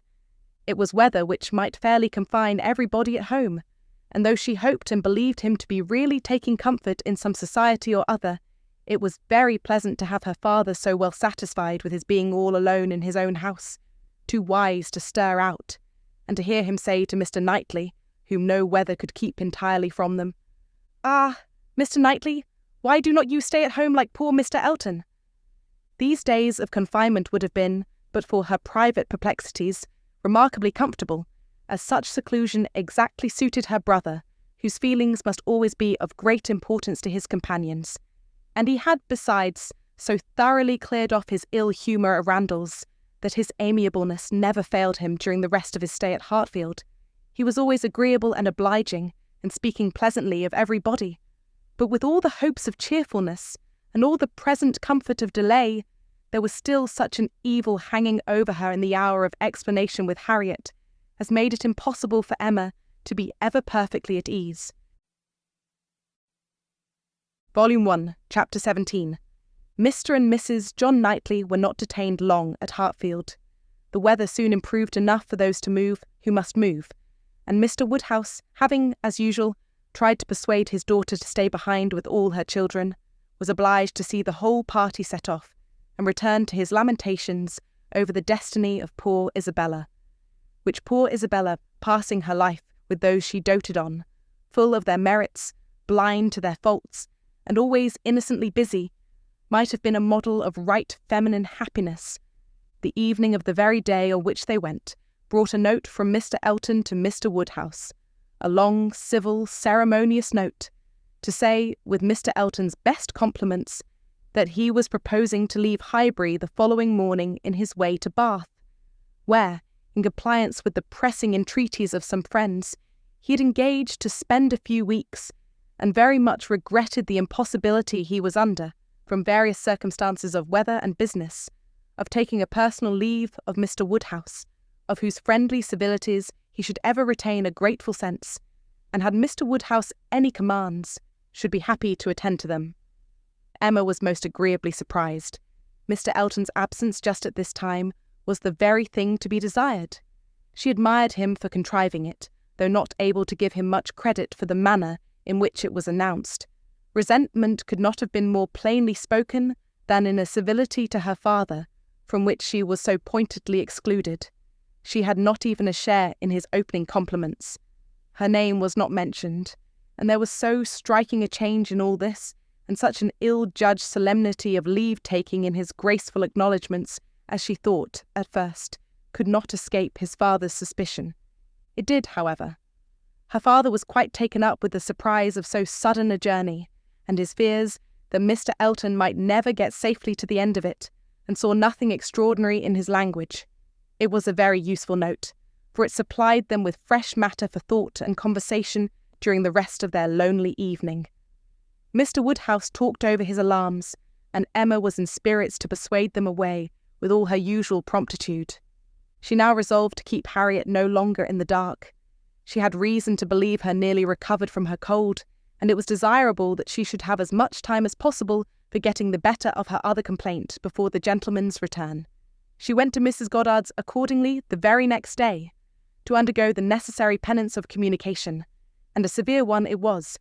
She had to destroy all the hopes which she had been so industriously feeding, to appear in the ungracious character of the one preferred, and acknowledge herself grossly mistaken and misjudging in all her ideas on one subject, all her observations, all her convictions, all her prophecies for the last 6 weeks. The confession completely renewed her first shame, and the sight of Harriet's tears made her think that she should never be in charity with herself again.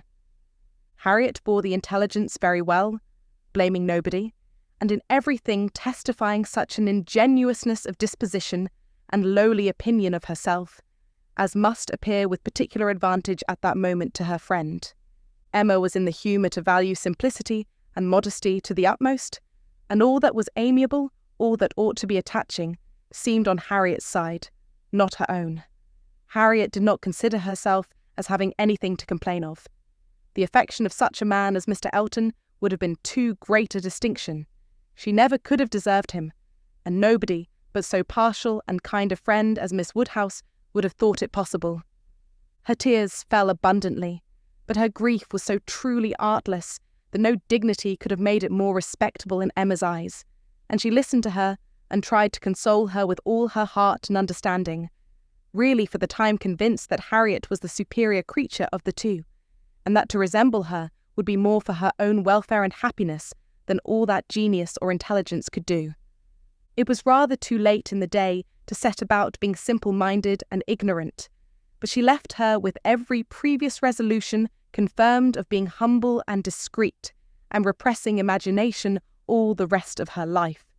Her second duty now, inferior only to her father's claims, was to promote Harriet's comfort, and endeavour to prove her own affection in some better method than by match-making. She got her to Hartfield, and showed her the most unvarying kindness, striving to occupy and amuse her, and by books and conversation to drive Mr. Elton from her thoughts. Time, she knew, must be allowed for this being thoroughly done, and she could suppose herself but an indifferent judge of such matters in general, and very inadequate to sympathise in an attachment to Mr. Elton in particular. But it seemed to her reasonable that at Harriet's age, and with the entire extinction of all hope, such a progress might be made towards a state of composure by the time of Mr. Elton's return, as to allow them all to meet again in the common routine of acquaintance, without any danger of betraying sentiments or increasing them. Harriet did think him all perfection, and maintained the non-existence of anybody equal to him in person or goodness, and did in truth prove herself more resolutely in love than Emma had foreseen. But yet it appeared to her so natural, so inevitable to strive against an inclination of that sort unrequited, that she could not comprehend its continuing very long in equal force. If Mr. Elton, on his return, made his own indifference as evident and indubitable as she could not doubt he would anxiously do, she could not imagine Harriet's persisting to place her happiness in the sight or the recollection of him. Their being fixed, so absolutely fixed in the same place, was bad for each, for all three. Not one of them had the power of removal or of effecting any material change of society. They must encounter each other and make the best of it. Harriet was farther unfortunate in the tone of her companions at Mrs. Goddard's, Mr. Elton being the adoration of all the teachers and great girls in the school, and it must be at Hartfield only that she could have any chance of hearing him spoken of with cooling moderation or repellent truth. Where the wound had been given, there must the cure be found if anywhere, and Emma felt that, till she saw her in the way of cure, there could be no true peace for herself. Volume 1, Chapter 18. Mr. Frank Churchill did not come. When the time proposed drew near, Mrs. Weston's fears were justified in the arrival of a letter of excuse. For the present, he could not be spared, to his very great mortification and regret, but still he looked forward with the hope of coming to Randalls at no distant period. Mrs. Weston was exceedingly disappointed, much more disappointed in fact than her husband, though her dependence on seeing the young man had been so much more sober. But a sanguine temper, though forever expecting more good than occurs, does not always pay for its hopes by any proportionate depression. It soon flies over the present failure and begins to hope again. For half an hour Mr. Weston was surprised and sorry, but then he began to perceive that Frank's coming 2 or 3 months later would be a much better plan, better time of year, better weather, and that he would be able, without any doubt, to stay considerably longer with them than if he had come sooner. These feelings rapidly restored his comfort, while Mrs. Weston, of a more apprehensive disposition, foresaw nothing but a repetition of excuses and delays, and after all her concern for what her husband was to suffer, suffered a great deal more herself. Emma was not at this time in a state of spirits to care really about Mr. Frank Churchill's not coming, except as a disappointment at Randalls. The acquaintance at present had no charm for her. She wanted, rather, to be quiet and out of temptation, but still, as it was desirable that she should appear, in general, like her usual self, she took care to express as much interest in the circumstance and enter as warmly into Mr. and Mrs. Weston's disappointment as might naturally belong to their friendship. She was the first to announce it to Mr. Knightley, and exclaimed quite as much as was necessary, or, being acting a part, perhaps rather more, at the conduct of the Churchills in keeping him away. She then proceeded to say a good deal more than she felt, of the advantage of such an addition to their confined society in Surrey, the pleasure of looking at somebody new, the gala day to Highbury entire, which the sight of him would have made, and ending with reflections on the Churchills again, found herself directly involved in a disagreement with Mr. Knightley, and, to her great amusement, perceived that she was taking the other side of the question from her real opinion and making use of Mrs. Weston's arguments against herself. "The Churchills are very likely in fault," said Mr. Knightley coolly, "but I dare say he might come if he would." "I do not know why you should say so. He wishes exceedingly to come, but his uncle and aunt will not spare him. I cannot believe that he has not the power of coming if he made a point of it. It is too unlikely for me to believe it without proof." "How odd you are! What has Mr. Frank Churchill done to make you suppose him such an unnatural creature?" "I am not supposing him at all an unnatural creature in suspecting that he may have learnt to be above his connections, and to care very little for anything but his own pleasure, from living with those who have always set him the example of it. It is a great deal more natural than one could wish that a young man, brought up by those who are proud, luxurious and selfish, should be proud, luxurious and selfish too. If Frank Churchill had wanted to see his father, he would have contrived it between September and January. A man at his age, what is he, 3 or 4 and 20, cannot be without the means of doing as much as that. It is impossible. That's easily said and easily felt by you, who have always been your own master. You are the worst judge in the world, Mr. Knightley, of the difficulties of dependence. You do not know what it is to have tempers to manage. It is not to be conceived that a man of 3 or 4 and 20 should not have liberty of mind or limb to that amount. He cannot want money, he cannot want leisure. We know, on the contrary, that he has so much of both, that he is glad to get rid of them at the idlest haunts in the kingdom. We hear of him forever, at some watering place or other. A little while ago he was at Weymouth. This proves that he can leave the Churchills. Yes, sometimes he can. And those times are whenever he thinks it worth his while, whenever there is any temptation of pleasure. It is very unfair to judge of anybody's conduct without an intimate knowledge of their situation. Nobody, who has not been in the interior of a family can say what the difficulties of any individual of that family may be. We ought to be acquainted with Enscombe and with Mrs. Churchill's temper before we pretend to decide upon what her nephew can do. He may, at times, be able to do a great deal more than he can at others.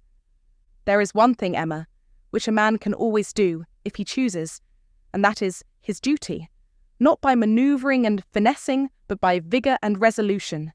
It is Frank Churchill's duty to pay this attention to his father. He knows it to be so, by his promises and messages, but if he wished to do it, it might be done.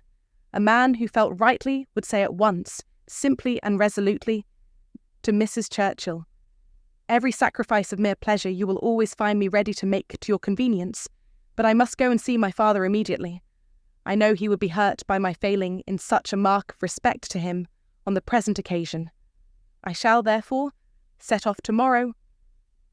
If he would say so to her at once, in the tone of decision becoming a man, there would be no opposition made to his going. "No," said Emma, laughing, "but perhaps there might be some made to his coming back again. Such language for a young man entirely dependent to use. Nobody but you, Mr. Knightley, would imagine it possible, but you have not an idea of what is requisite in situations directly opposite to your own. Mr. Frank Churchill to be making such a speech as that to the uncle and aunt who have brought him up and are to provide for him, standing up in the middle of the room, I suppose, and speaking as loud as he could. How can you imagine such conduct practicable?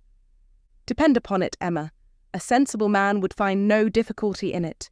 He would feel himself in the right, and the declaration, made, of course, as a man of sense would make it in a proper manner, would do him more good, raise him higher, fix his interest stronger with the people he depended on, than all that a line of shifts and expedients can ever do.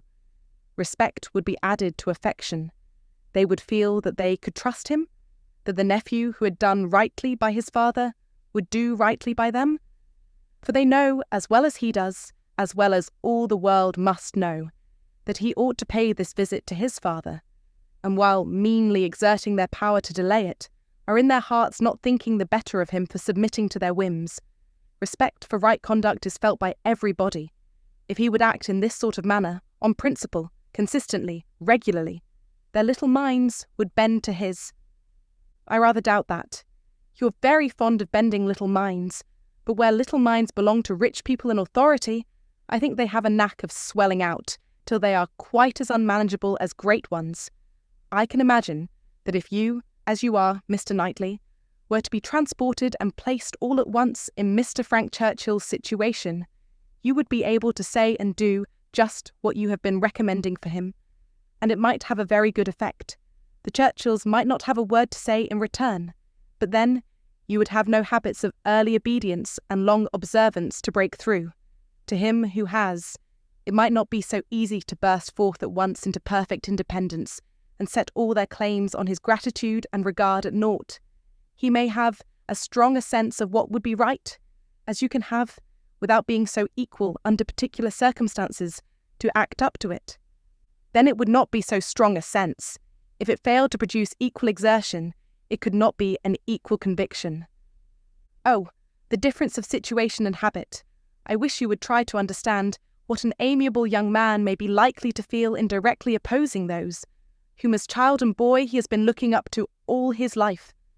Our amiable young man is a very weak young man. If this be the first occasion of his carrying through a resolution to do right against the will of others, it ought to have been a habit with him by this time, of following his duty instead of consulting expediency. I can allow for the fears of the child, but not of the man. As he became rational, he ought to have roused himself and shaken off all that was unworthy in their authority. He ought to have opposed the first attempt on their side to make him slight his father. Had he begun as he ought, there would have been no difficulty now. "We shall never agree about him," cried Emma. "But that is nothing extraordinary. I have not the least idea of his being a weak young man. I feel sure that he is not. Mr. Weston would not be blind to folly, though in his own son, but he is very likely to have a more yielding, complying, mild disposition than would suit your notions of man's perfection. I dare say he has, and though it may cut him off from some advantages, it will secure him many others. Yes, all the advantages of sitting still when he ought to move, and of leading a life of mere idle pleasure, and fancying himself extremely expert in finding excuses for it. He can sit down and write a fine, flourishing letter, full of professions and falsehoods, and persuade himself that he has hit upon the very best method in the world of preserving peace at home and preventing his father's having any right to complain. His letters disgust me. Your feelings are singular. They seem to satisfy everybody else. I suspect they do not satisfy Mrs. Weston. They hardly can satisfy a woman of her good sense and quick feelings, standing in a mother's place, but without a mother's affection to blind her.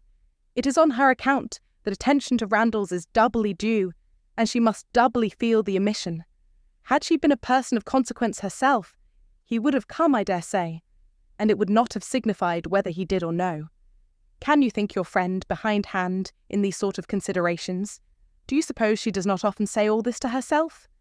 No, Emma, your amiable young man can be amiable only in French, not in English. He may be very amiable, have very good manners, and be very agreeable, but he can have no English delicacy towards the feelings of other people, nothing really amiable about him. You seem determined to think ill of him. Me? Not at all, replied Mr. Knightley, rather displeased. I do not want to think ill of him. I should be as ready to acknowledge his merits as any other man, but I hear of none, except what are merely personal, that he is well-grown and good-looking, with smooth, plausible manners. Well, if he have nothing else to recommend him, he will be a treasure at Highbury. We do not often look upon fine young men, well-bred and agreeable. We must not be nice and ask for all the virtues into the bargain. Cannot you imagine, Mr. Knightley, what a sensation his coming will produce? There will be but one subject throughout the parishes of Donwell and Highbury, but one interest, one object of curiosity. It will be all Mr. Frank Churchill. We shall think and speak of nobody else. You will excuse my being so much overpowered. If I find him conversable, I shall be glad of his acquaintance, but if he is only a chattering coxcomb, he will not occupy much of my time or thoughts. My idea of him is that he can adapt his conversation to the taste of everybody, and has the power as well as the wish of being universally agreeable. To you he will talk of farming, to me of drawing or music, and so on to everybody, having that general information on all subjects which will enable him to follow the lead or take the lead, just as propriety may require, and to speak extremely well on each. That is my idea of him. And mine, said Mr. Knightley warmly, is that if he turn out anything like it, he will be the most insufferable fellow breathing. What, at 23 to be the king of his company, the great man, the practised politician, who is to read everybody's character, and make everybody's talents conduce to the display of his own superiority, to be dispensing his flatteries around, that he may make all appear like fools compared with himself. My dear Emma, your own good sense could not endure such a puppy when it came to the point. I will say no more about him, cried Emma. You turn everything to evil. We are both prejudiced, you against, I for him, and we have no chance of agreeing till he is really here. Prejudiced. I am not prejudiced. But I am very much, and without being at all ashamed of it. My love for Mr. and Mrs. Weston gives me a decided prejudice in his favour. He is a person I never think of from one month's end to another, said Mr. Knightley, with a degree of vexation, which made Emma immediately talk of something else, though she could not comprehend why he should be angry. To take a dislike to a young man, only because he appeared to be of a different disposition from himself, was unworthy the real liberality of mind which she was always used to acknowledge in him, for with all the high opinion of himself which she had often laid to his charge, she had never before for a moment supposed it could make him unjust to the merit of another. Volume 2, Chapter 1. Emma and Harriet had been walking together one morning, and, in Emma's opinion, had been talking enough of Mr. Elton for that day. She could not think that Harriet's solace or her own sins required more, and she was therefore industriously getting rid of the subject as they returned. But it burst out again when she thought she had succeeded, and after speaking some time of what the poor must suffer in winter, and receiving no other answer than a very plaintive, "Mr. Elton is so good to the poor," she found something else must be done. They were just approaching the house where lived Mrs. and Miss Bates. She determined to call upon them and seek safety in numbers. There was always sufficient reason for such an attention. Mrs. and Miss Bates loved to be called on, and she knew she was considered by the very few who presumed ever to see imperfection in her as rather negligent in that respect, and as not contributing what she ought to the stock of their scanty comforts. She had had many a hint from Mr. Knightley, and some from her own heart, as to her deficiency, but none were equal to counteract the persuasion of its being very disagreeable, a waste of time, tiresome women, and all the horror of being in danger of falling in with the second-rate and third-rate of Highbury, who were calling on them for ever, and therefore she seldom went near them. But now she made the sudden resolution of not passing their door without going in, observing, as she proposed it to Harriet, that, as well as she could calculate, they were just now quite safe from any letter from Jane Fairfax. The house belonged to people in business. Mrs. and Miss Bates occupied the drawing-room floor, and there, in the very moderate-sized apartment, which was everything to them, the visitors were most cordially and even gratefully welcomed. The quiet, neat old lady, who with her knitting was seated in the warmest corner, wanting even to give up her place to Miss Woodhouse, and her more active, talking daughter, almost ready to overpower them with care and kindness. Thanks for their visit, solicitude for their shoes, anxious inquiries after Mr. Woodhouse's health, cheerful communications about her mother's, and sweet cake from the buffet. Mrs. Cole had just been there, just called in for 10 minutes, had been so good as to sit an hour with them, and she had taken a piece of cake and been so kind as to say she liked it very much, and therefore she hoped Miss Woodhouse and Miss Smith would do them the favour to eat a piece too. The mention of the Coles was sure to be followed by that of Mr. Elton. There was intimacy between them, and Mr. Cole had heard from Mr. Elton since his going away. Emma knew what was coming. They must have the letter over again, and settle how long he had been gone, and how much he was engaged in company, and what a favourite he was wherever he went, and how full the master of the ceremonies ball had been. And she went through it very well, with all the interest and all the commendation that could be requisite, and always putting forward to prevent Harriet's being obliged to say a word.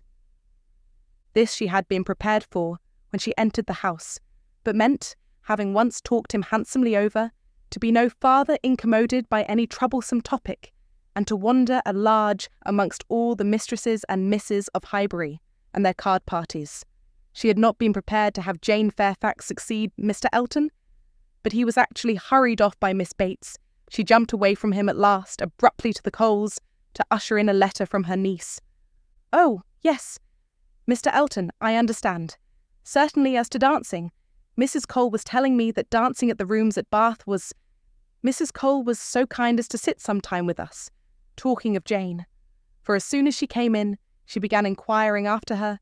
Jane is so very great a favourite there. Whenever she is with us, Mrs. Cole does not know how to show her kindness enough, and I must say that Jane deserves it as much as anybody can. And so she began inquiring after her directly, saying, 'I know you cannot have heard from Jane lately, because it is not her time for writing.' And when I immediately said, 'But indeed we have. We had a letter this very morning,' I do not know that I ever saw anybody more surprised. 'Have you, upon your honour?' said she. 'Well, that is quite unexpected. Do let me hear what she says.' Emma's politeness was at hand directly, to say, with smiling interest, 'Have you heard from Miss Fairfax so lately? I'm extremely happy. I hope she is well?' 'Thank you. You are so kind,' replied the happily deceived aunt, while eagerly hunting for the letter. 'Oh, here it is. I was sure it could not be far off, but I had put my huswife upon it, you see, without being aware, and so it was quite hid. But I had it in my hand so very lately that I was almost sure it must be on the table. I was reading it to Mrs. Cole, and since she went away, I was reading it again to my mother, for it is such a pleasure to her, a letter from Jane, that she can never hear it often enough. So I knew it could not be far off. And here it is, only just under my huswife. And since you are so kind as to wish to hear what she says. But first of all, I really must, in justice to Jane, apologise for her writing so short a letter. Only 2 pages, you see, hardly 2, and in general she fills the whole paper and crosses half. My mother often wonders that I can make it out so well. She often says, when the letter is first opened, "Well, Hetty, now I think you will be put to it to make out all that checker work. Don't you, ma'am?" And then I tell her, I am sure she would contrive to make it out herself, if she had nobody to do it for her, every word of it. I am sure she would pore over it till she had made out every word. And indeed, though my mother's eyes are not so good as they were, she can see amazingly well still, thank God, with the help of spectacles. It is such a blessing. My mothers are really very good indeed. Jane often says, when she is here, "I am sure, grandmamma, you must have had very strong eyes to see as you do, and so much fine work as you have done too. I only wish my eyes may last me as well." All this spoken extremely fast obliged Miss Bates to stop for breath, and Emma said something very civil about the excellence of Miss Fairfax's handwriting. "You are extremely kind," replied Miss Bates, highly gratified. "You who are such a judge and write so beautifully yourself. I am sure there is nobody's praise that could give us so much pleasure as Miss Woodhouse's. My mother does not hear. She is a little deaf, you know. Ma'am," addressing her, "do you hear what Miss Woodhouse is so obliging to say about Jane's handwriting?"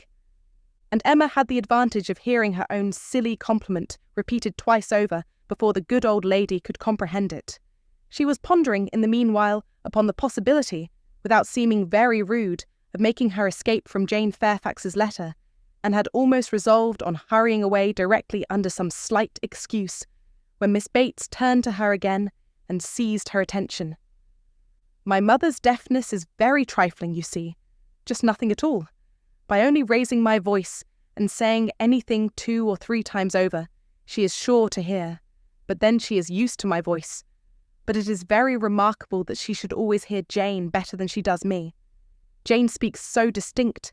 However, she will not find her grandmamma at all deafer than she was 2 years ago, which is saying a great deal at my mother's time of life.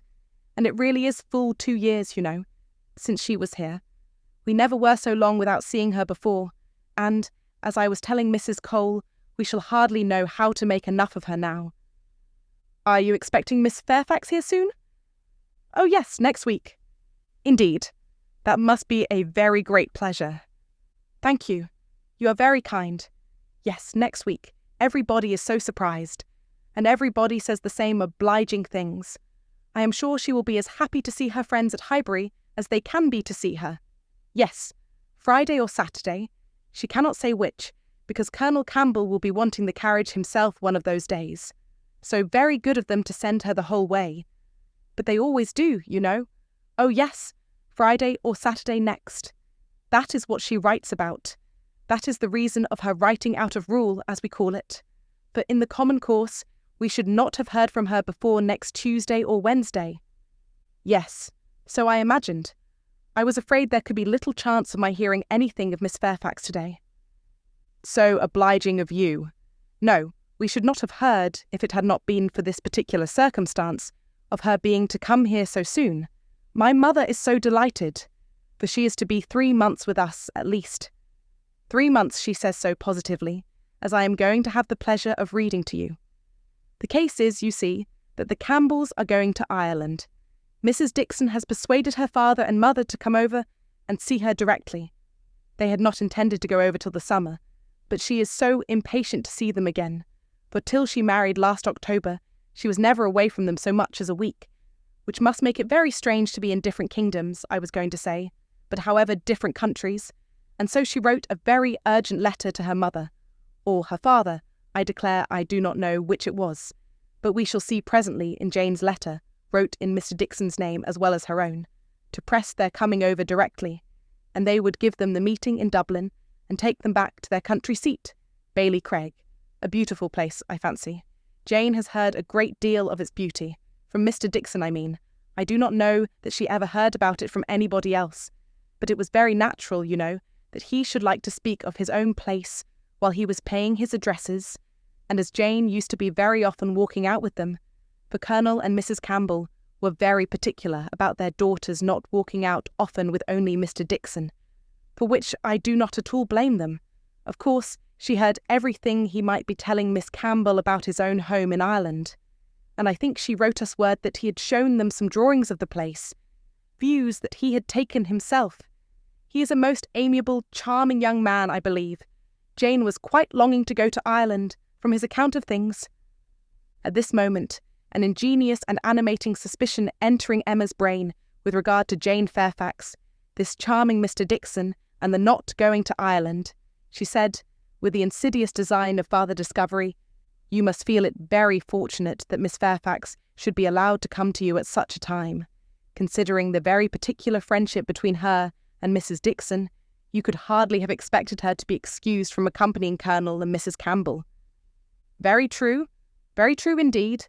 The very thing that we have always been rather afraid of, for we should not have liked to have her at such a distance from us, for months together, not able to come if anything was to happen. But you see, everything turns out for the best. They want her, Mr. and Mrs. Dixon, excessively to come over with Colonel and Mrs. Campbell. Quite depend upon it. Nothing can be more kind or pressing than their joint invitation, Jane says, as you will hear presently. Mr. Dixon does not seem in the least backward in any attention. He is a most charming young man. Ever since the service he rendered Jane at Weymouth, when they were out in that party on the water, and she, by the sudden whirling round of something or other among the sails, would have been dashed into the sea at once, and actually was all but gone, if he had not, with the greatest presence of mind, caught hold of her habit. I can never think of it without trembling. But ever since we had the history of that day, I have been so fond of Mr. Dixon. But, in spite of all her friend's urgency and her own wish of seeing Ireland, Miss Fairfax prefers devoting the time to you and Mrs. Bates. Yes, entirely her own doing, entirely her own choice, and Colonel and Mrs. Campbell think she does quite right, just what they should recommend, and indeed they particularly wish her to try her native air, as she has not been quite so well as usual lately. I am concerned to hear of it. I think they judge wisely, but Mrs. Dixon must be very much disappointed. Mrs. Dixon, I understand, has no remarkable degree of personal beauty, is not by any means to be compared with Miss Fairfax. Oh, no, you are very obliging to say such things, but certainly not. There is no comparison between them. Miss Campbell always was absolutely plain, but extremely elegant and amiable. Yes, that of course. Jane caught a bad cold, poor thing, so long ago as the 7th of November, as I am going to read to you, and has never been well since. A long time, is not it, for a cold to hang upon her? She never mentioned it before, because she would not alarm us, just like her. So considerate. But however, she is so far from well that her kind friends the Campbells think she had better come home, and try an air that always agrees with her, and they have no doubt that 3 or 4 months at Highbury will entirely cure her, and it is certainly a great deal better that she should come here than go to Ireland if she is unwell. Nobody could nurse her, as we should do. It appears to me the most desirable arrangement in the world, and so she is to come to us next Friday or Saturday, and the Campbells leave town in their way to Holyhead the Monday following, as you will find from Jane's letter. So sudden! You may guess, dear Miss Woodhouse, what a flurry it has thrown me in. If it was not for the drawback of her illness, but I'm afraid we must expect to see her grown thin and looking very poorly. I must tell you what an unlucky thing happened to me. As to that, I always make a point of reading Jane's letters through to myself first, before I read them aloud to my mother, you know, for fear of there being anything in them to distress her. Jane desired me to do it, so I always do. And so I began today with my usual caution, but no sooner did I come to the mention of her being unwell, than I burst out quite frightened with, "Bless me, poor Jane is ill," which my mother, being on the watch, heard distinctly, and was sadly alarmed at. However, when I read on, I found it was not near so bad as I had fancied at first, and I make so light of it now to her that she does not think much about it. But I cannot imagine how I could be so off my guard. If Jane does not get well soon, we will call in Mr. Perry. The expense shall not be thought of, and though he is so liberal and so fond of Jane that I dare say he would not mean to charge anything for attendance, we could not suffer it to be so, you know. He has a wife and family to maintain, and is not to be giving away his time. Well, Now I have just given you a hint of what Jane writes about. We will turn to her letter, and I'm sure she tells her own story a great deal better than I can tell it for her." "I am afraid we must be running away," said Emma, glancing at Harriet and beginning to rise. "My father will be expecting us. I had no intention. I thought I had no power of staying more than 5 minutes when I first entered the house. I merely called because I would not pass the door without inquiring after Mrs. Bates, but I have been so pleasantly detained. Now, however, we must wish you and Mrs. Bates good morning." And not all that could be urged to detain her succeeded. She regained the street, happy in this, that though much had been forced on her against her will, though she had in fact heard the whole substance of Jane Fairfax's letter, she had been able to escape the letter itself. Volume 2, Chapter 2. Jane Fairfax was an orphan, the only child of Mrs. Bates's youngest daughter. The marriage of Lieutenant Fairfax of the Cumnoon Regiment of Infantry and Miss Jane Bates had had its day of fame and pleasure, hope and interest. But nothing now remained of it, save the melancholy remembrance of him dying in action abroad, of his widow sinking under consumption and grief soon afterwards, and this girl. By birth she belonged to Highbury, and when at 3 years old, on losing her mother, she became the property, the charge, the consolation, the foundling of her grandmother and aunt. There had seemed every probability of her being permanently fixed there, of her being taught only what very limited means could command, and growing up with no advantages of connection or improvement, to be engrafted on what nature had given her in a pleasing person, good understanding, and warm-hearted, well-meaning relations. But the compassionate feelings of a friend of her father gave a change to her destiny. This was Colonel Campbell, who had very highly regarded Fairfax as an excellent officer and most deserving young man, and father had been indebted to him for such attentions, during a severe camp fever, as he believed had saved his life. These were claims which he did not learn to overlook, though some years passed away from the death of poor Fairfax, before his own return to England put anything in his power. When he did return, he sought out the child and took notice of her. He was a married man, with only one living child, a girl about Jane's age, and Jane became their guest, paying them long visits and growing a favourite with all. And before she was 9 years old, his daughter's great fondness for her and his own wish of being a real friend united to produce an offer from Colonel Campbell of undertaking the whole charge of her education. It was accepted, and from that period Jane had belonged to Colonel Campbell's family and had lived with them entirely, only visiting her grandmother from time to time. The plan was that she should be brought up for educating others, the very few £100 which she inherited from her father making independence impossible. To provide for her otherwise was out of Colonel Campbell's power, for though his income, by pay and appointments, was handsome, his fortune was moderate and must be all his daughter's. But by giving her an education, he hoped to be supplying the means of respectable subsistence hereafter. Such was Jane Fairfax's history. She had fallen into good hands, known nothing but kindness from the Campbells, and been given an excellent education. Living constantly with right-minded and well-informed people, her heart and understanding had received every advantage of discipline and culture, and Colonel Campbell's residence being in London, every lighter talent had been done full justice to by the attendance of first-rate masters.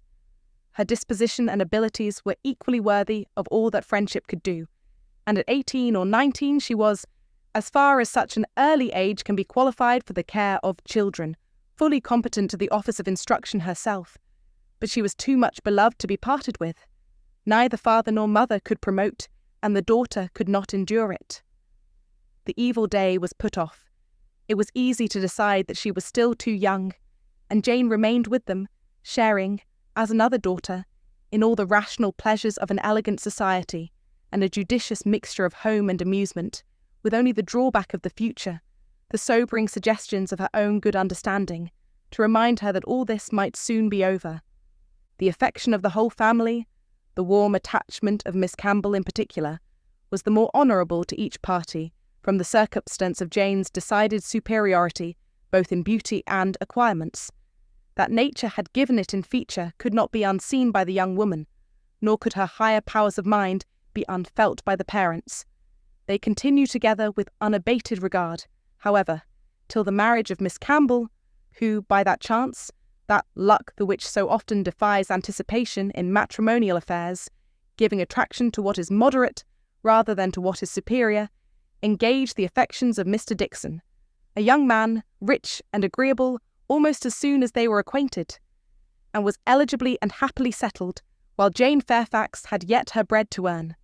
This event had very lately taken place, too lately for anything to be yet attempted by her less fortunate friend towards entering on her path of duty, though she had now reached the age which her own judgment had fixed on for beginning.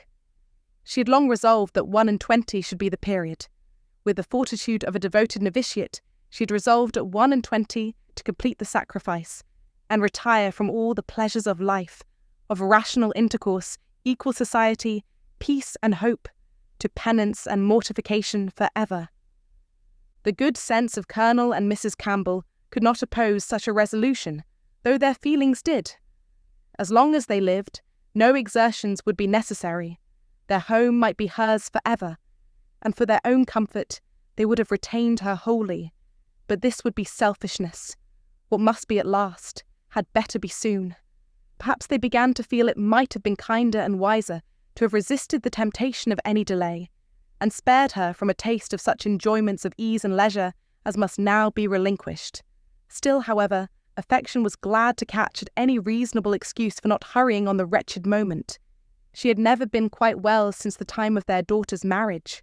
Until she should have completely recovered her usual strength, they must forbid her engaging in duties which, so far from being compatible with a weakened frame and varying spirits, seemed, under the most favourable circumstances, to require something more than human perfection of body and mind, to be discharged with tolerable comfort.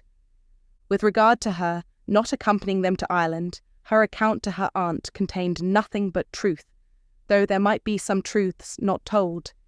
It was her own choice to give the time of their absence to Highbury, to spend, perhaps, her last months of perfect liberty with those kind relations to whom she was so very dear, and the Campbells, whatever might be their motive or motives, whether single or double or treble, gave the arrangement their ready sanction, and said that they depended more on a few months spent in her native air for the recovery of her health than on anything else. Certain it was that she was to come, and that Highbury, instead of welcoming that perfect novelty which had been so long promised it, Mr. Frank Churchill, must put up for the present with Jane Fairfax, who could bring only the freshness of a 2 years' absence. Emma was sorry to have to pay civilities to a person she did not like through 3 long months, to be always doing more than she wished and less than she ought. Why she did not like Jane Fairfax might be a difficult question to answer. Mr. Knightley had once told her it was because she saw in her the really accomplished young woman, which she wanted to be thought herself. And though the accusation had been eagerly refuted at the time, there were moments of self-examination in which her conscience could not quite acquit her. But she could never get acquainted with her. She did not know how it was, but there was such coldness and reserve, such apparent indifference whether she pleased or not. And then her aunt was such an eternal talker, and she was made such a fuss with by everybody, and it had been always imagined that they were to be so intimate, because their ages were the same. Everybody had supposed they must be so fond of each other. These were her reasons. She had no better. It was a dislike so little just, every imputed fault was so magnified by fancy, that she never saw Jane Fairfax the first time, after any considerable absence, without feeling that she had injured her. And now, when the due visit was paid on her arrival, after a 2 years' interval, she was particularly struck with the very appearance and manners, which for those 2 whole years she had been depreciating. Jane Fairfax was very elegant, remarkably elegant, and she had herself the highest value for elegance. Her height was pretty, just such as almost everybody would think tall, and nobody could think very tall. Her figure particularly graceful, her size a most becoming medium between fat and thin, though a slight appearance of ill health seemed to point out the likeliest evil of the two. Emma could not but feel all this. And then, her face, her features, there was more beauty in them altogether than she had remembered. It was not regular, but it was very pleasing beauty. Her eyes, a deep grey with dark eyelashes and eyebrows, had never been denied their praise, but the skin, which she had been used to cavil at as wanting colour, had a clearness and delicacy which really needed no fuller bloom. It was a style of beauty of which elegance was the reigning character, and as such she must, in honour by all her principles, admire it. Elegance, which, whether of person or of mind, she saw so little in Highbury. There, not to be vulgar, was distinction and merit. In short, she sat during the first visit, looking at Jane Fairfax with twofold complacency, the sense of pleasure and the sense of rendering justice, and was determining that she would dislike her no longer. When she took in her history, indeed, her situation as well as her beauty, when she considered what all this elegance was destined to, what she was going to sink from, how she was going to live, it seemed impossible to feel anything but compassion and respect, especially if to every well-known particular entitling her to interest were added the highly probable circumstance of an attachment to Mr. Dixon, which she had so naturally started to herself. In that case, nothing could be more pitiable or more honourable than the sacrifices she had resolved on. Emma was very willing now to acquit her of having seduced Mr. Dixon's affections from his wife, or of anything mischievous which her imagination had suggested at first. If it were love, it might be simple, single, successless love on her side alone. She might have been unconsciously sucking in the sad poison, while a sharer of his conversation with her friend, and from the best, the purest of motives, might now be denying herself this visit to Ireland, and resolving to divide herself effectually from him and his connections by soon beginning her career of laborious duty. Upon the whole, Emma left her with such softened, charitable feelings as made her look around in walking home, and lament that Highbury afforded no young man worthy of giving her independence, nobody that she could wish to scheme about for her. These were charming feelings, but not lasting. Before she'd committed herself by any public profession of eternal friendship for Jane Fairfax, or done more towards a recantation of past prejudices and errors, than saying to Mr. Knightley, "She certainly is handsome, she is better than handsome." Jane had spent an evening at Hartfield with her grandmother and aunt, and everything was relapsing much into its usual state. Former provocations reappeared. The aunt was as tiresome as ever, more tiresome because anxiety for her health was now added to admiration of her powers, and they had to listen to the description of exactly how little bread and butter she ate for breakfast, and how small a slice of mutton for dinner, as well as to see exhibitions of new caps and new work-bags for her mother and herself. And Jane's offences rose again.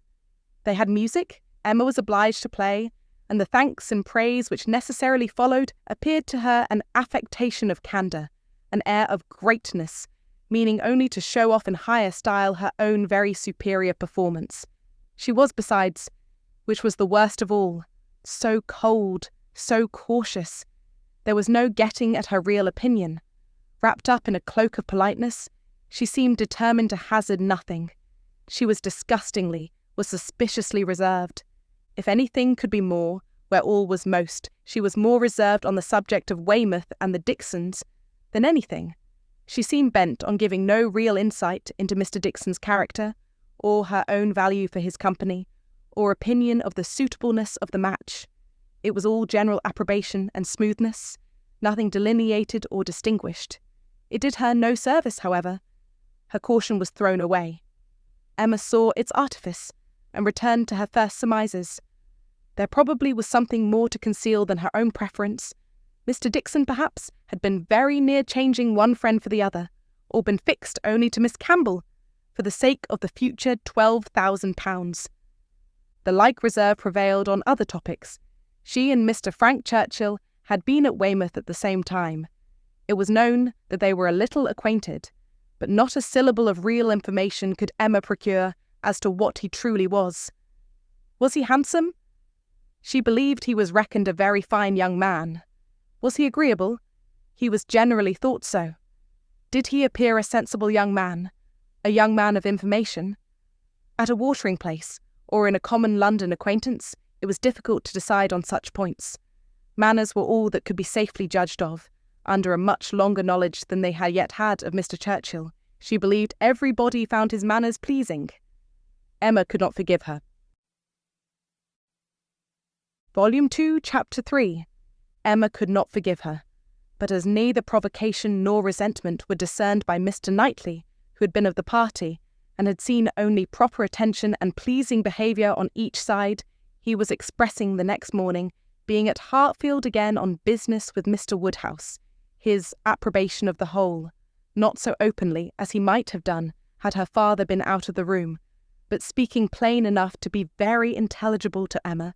He had been used to think her unjust to Jane, and had now great pleasure in marking an improvement. "A very pleasant evening," he began, as soon as Mr. Woodhouse had been talked into what was necessary, told that he understood, and the papers swept away. "Particularly pleasant. You and Miss Fairfax gave us some very good music. I do not know a more luxurious state, sir, than sitting at one's ease to be entertained a whole evening by two such young women, sometimes with music and sometimes with conversation. I am sure Miss Fairfax must have found the evening pleasant, Emma. You left nothing undone. I was glad you made her play so much, for having no instrument at her grandmother's. It must have been a real indulgence." "I am happy you approved," said Emma, smiling, "but I hope I'm not often deficient in what is due to guests at Hartfield." "No, my dear," said her father instantly, "that I am sure you are not. There is nobody half so attentive and civil as you are. If anything, you are too attentive. The muffin last night, if it had been handed round once, I think it would have been enough." "No," said Mr. Knightley, nearly at the same time. "You are not often deficient either in manner or comprehension. I think you understand me, therefore." An arch look expressed, "I understand you well enough," but she said only, "Miss Fairfax is reserved." "I always told you she was a little, but you will soon overcome all that part of her reserve which ought to be overcome, all that has its foundation in diffidence. What arises from discretion must be honoured." "You think her diffident? I do not see it." "My dear Emma," said he, moving from his chair into one close by her, "you are not going to tell me, I hope, that you had not a pleasant evening?" "Oh, no. I was pleased with my own perseverance in asking questions, and amused to think how little information I obtained." "I am disappointed," was his only answer. "I hope everybody had a pleasant evening," said Mr. Woodhouse in his quiet way. "I had. Once I felt the fire rather too much, but then I moved back my chair a very little, and it did not disturb me. Miss Bates was very chatty and good-humoured, as she always is, though she speaks rather too quick. However, she is very agreeable, and Mrs. Bates too, in a different way. I like old friends, and Miss Jane Fairfax is a very pretty sort of young lady, a very pretty and a very well-behaved young lady indeed. She must have found the evening agreeable, Mr. Knightley, because she had Emma." "True, sir, and Emma, because she had Miss Fairfax." Emma saw his anxiety, and wishing to appease it, at least for the present, said, and with a sincerity which no one could question, "She is a sort of elegant creature that one cannot keep one's eyes from. I am always watching her to admire, and I do pity her from my heart." Mr. Knightley looked as if he were more gratified than he cared to express, and before he could make any reply, Mr. Woodhouse, whose thoughts were on the Bateses, said, "It is a great pity that their circumstances should be so confined. A great pity indeed, and I have often wished, but it is so little one can venture to do, small, trifling presents of anything uncommon. Now we have killed a porker, and Emma thinks of sending them a loin or a leg. It is very small and delicate. Hartfield pork is not like any other pork, but still it is pork.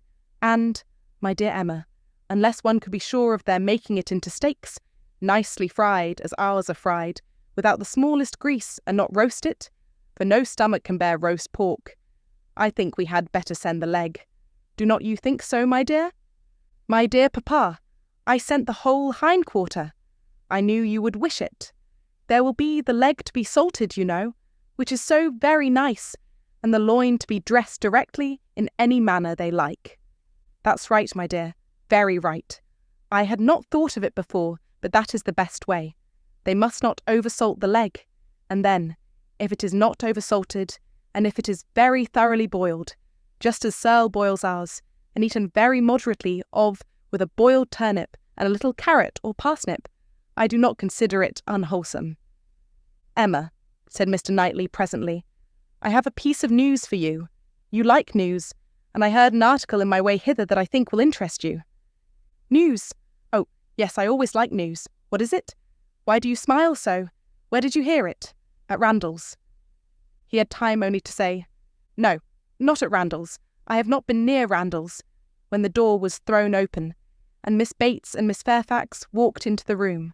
Full of thanks and full of news, Miss Bates knew not which to give quickest. Mr. Knightley soon saw that he had lost his moment, and that not another syllable of communication could rest with him. Oh, my dear sir, how are you this morning? My dear Miss Woodhouse, I come quite overpowered. Such a beautiful hind-quarter of pork. You are too bountiful. Have you heard the news? Mr. Elton is going to be married. Emma had not had time even to think of Mr. Elton, and she was so completely surprised that she could not avoid a little start and a little blush at the sound. There is my news. I thought it would interest you, said Mr. Knightley, with a smile which implied a conviction of some part of what had passed between them. But where could you hear it? Cried Miss Bates. Where could you possibly hear it, Mr. Knightley? For it is not 5 minutes since I received Mrs. Cole's note. No, it cannot be more than 5, or at least 10, for I had got my bonnet and spencer on, just ready to come out. I was only gone down to speak to Patty again about the pork. Jane was standing in the passage. Were not you, Jane? For my mother was so afraid that we had not any salting pan large enough. So I said I would go down and see, and Jane said, Shall I go down instead? For I think you have a little cold, and Patty has been washing the kitchen. Oh, my dear, said I. Well, and just then came the note. A Miss Hawkins, that's all I know. A Miss Hawkins of Bath. But Mr. Knightley, how could you possibly have heard it? For the very moment Mr. Cole told Mrs. Cole of it, she sat down and wrote to me. A Miss Hawkins? I was with Mr. Cole on business an hour and a half ago. He had just read Elton's letter as I was shown in, and handed it to me directly. Well, that is quite... I suppose there never was a piece of news more generally interesting. My dear sir, you really are too bountiful. My mother desires her very best compliments and regards and 1,000 thanks, and says you really quite oppress her. We consider our Hartfield pork, replied Mr. Woodhouse. Indeed, it certainly is, so very superior to all other pork, that Emma and I cannot have a greater pleasure than... Oh, my dear sir, as my mother says, our friends are only too good to us. If ever there were people who, without having great wealth themselves, had everything they could wish for, I am sure it is us. We may well say that our lot is cast in a goodly heritage. Well, Mr. Knightley, and so you actually saw the letter? Well, it was short, merely to announce, but cheerful, exulting, of course. Here was a sly glance at Emma. He had been so fortunate as to, I forget the precise words. One has no business to remember them. The information was, as you state, that he was going to be married to a Miss Hawkins. By his style, I should imagine it just settled. Mr. Elton going to be married, said Emma, as soon as she could speak. He will have everybody's wishes for his happiness. He is very young to settle, was Mr. Woodhouse's observation. He had better not be in a hurry. He seemed to me very well off as he was. We were always glad to see him at Hartfield. A new neighbour for us all, Miss Woodhouse, said Miss Bates joyfully. My mother is so pleased. She says she cannot bear to have the poor old vicarage without a mistress. This is great news indeed. Jane, you have never seen Mr. Elton. No wonder that you have such a curiosity to see him. Jane's curiosity did not appear of that absorbing nature as wholly to occupy her. No, I have never seen Mr. Elton, she replied, starting on this appeal. Is he a tall man? Who shall answer that question? Cried Emma. My father would say yes, Mr. Knightley no, and Miss Bates and I that he is just the happy medium. When you have been here a little longer, Miss Fairfax, you will understand that Mr. Elton is the standard of perfection in Highbury, both in person and mind. Very true, Miss Woodhouse. So she will. He is the very best young man. But, my dear Jane, if you remember, I told you yesterday he was precisely the height of Mr. Perry.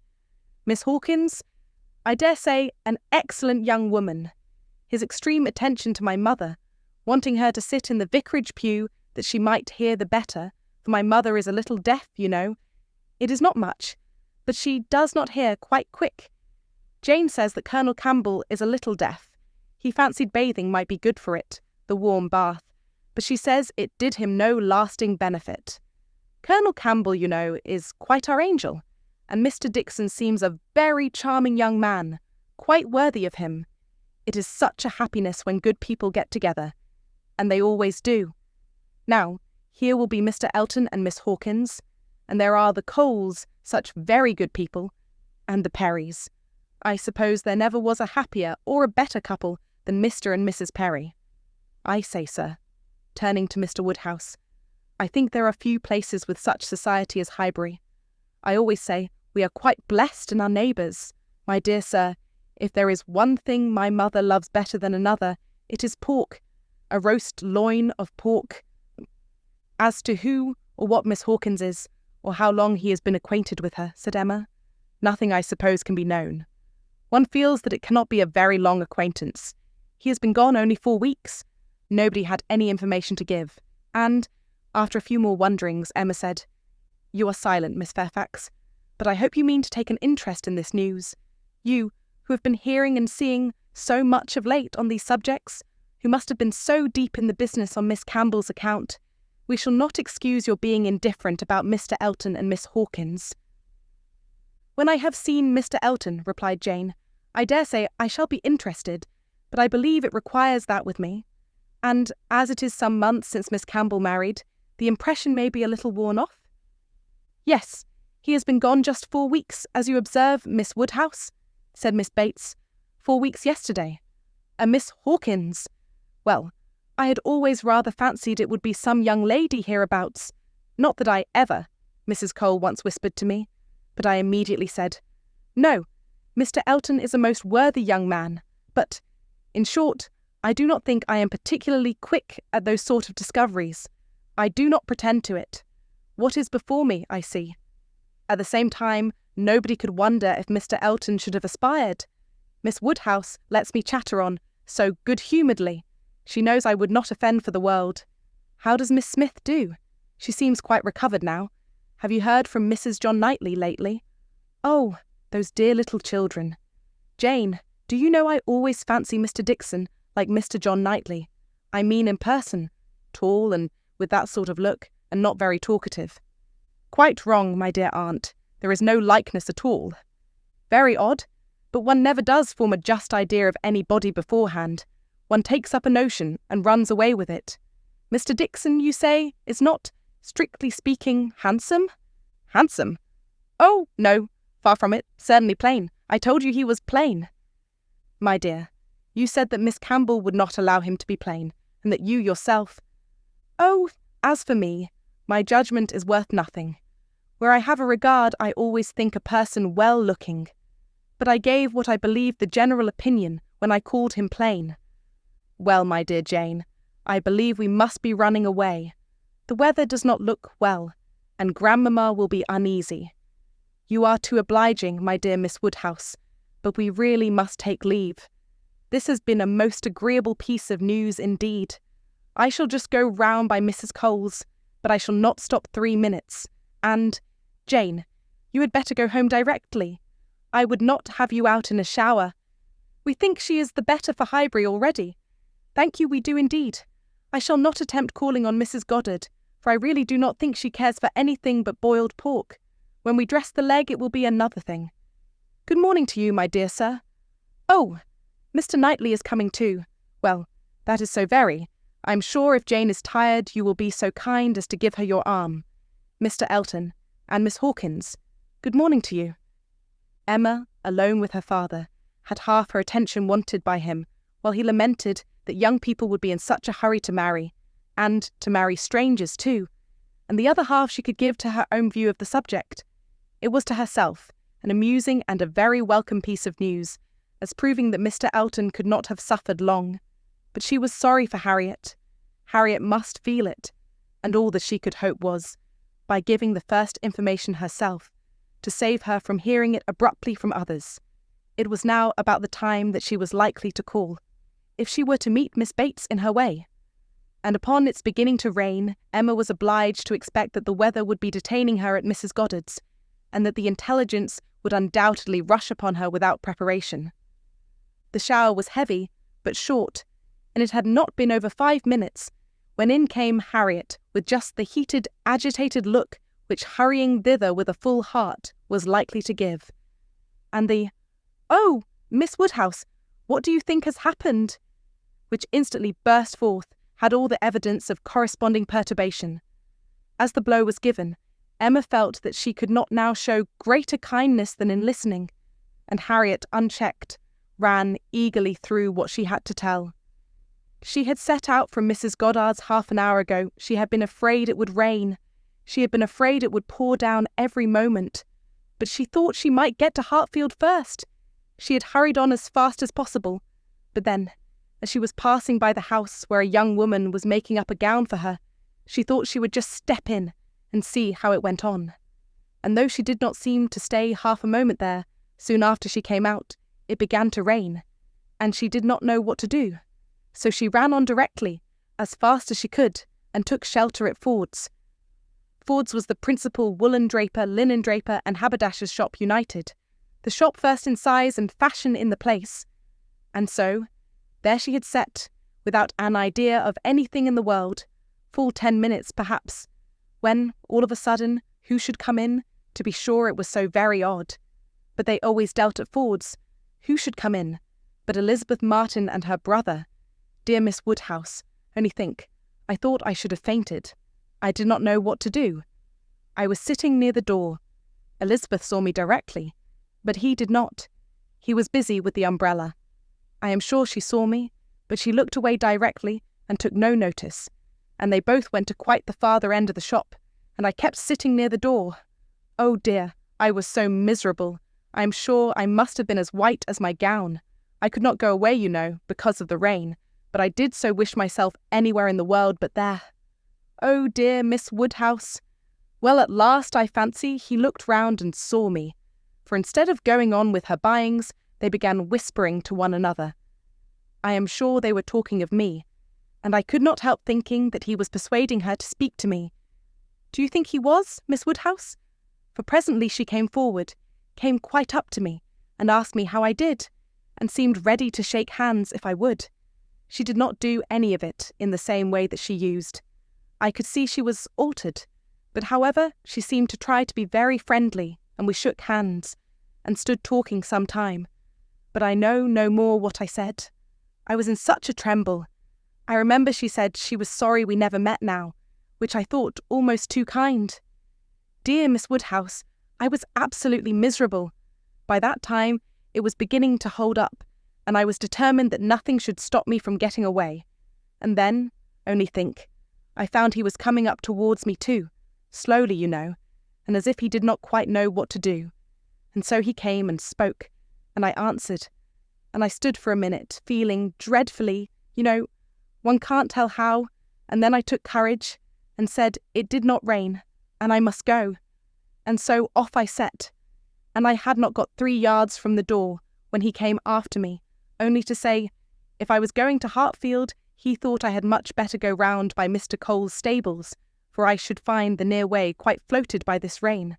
Oh dear, I thought it would have been the death of me.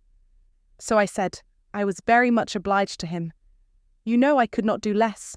And then he went back to Elizabeth, and I came round by the stables. I believe I did, but I hardly knew where I was, or anything about it. Oh, Miss Woodhouse, I would rather done anything than have it happen. And yet, you know, there was a sort of satisfaction in seeing him behave so pleasantly and so kindly, and Elizabeth too. Oh, Miss Woodhouse, do talk to me and make me comfortable again. Very sincerely did Emma wish to do so, but it was not immediately in her power.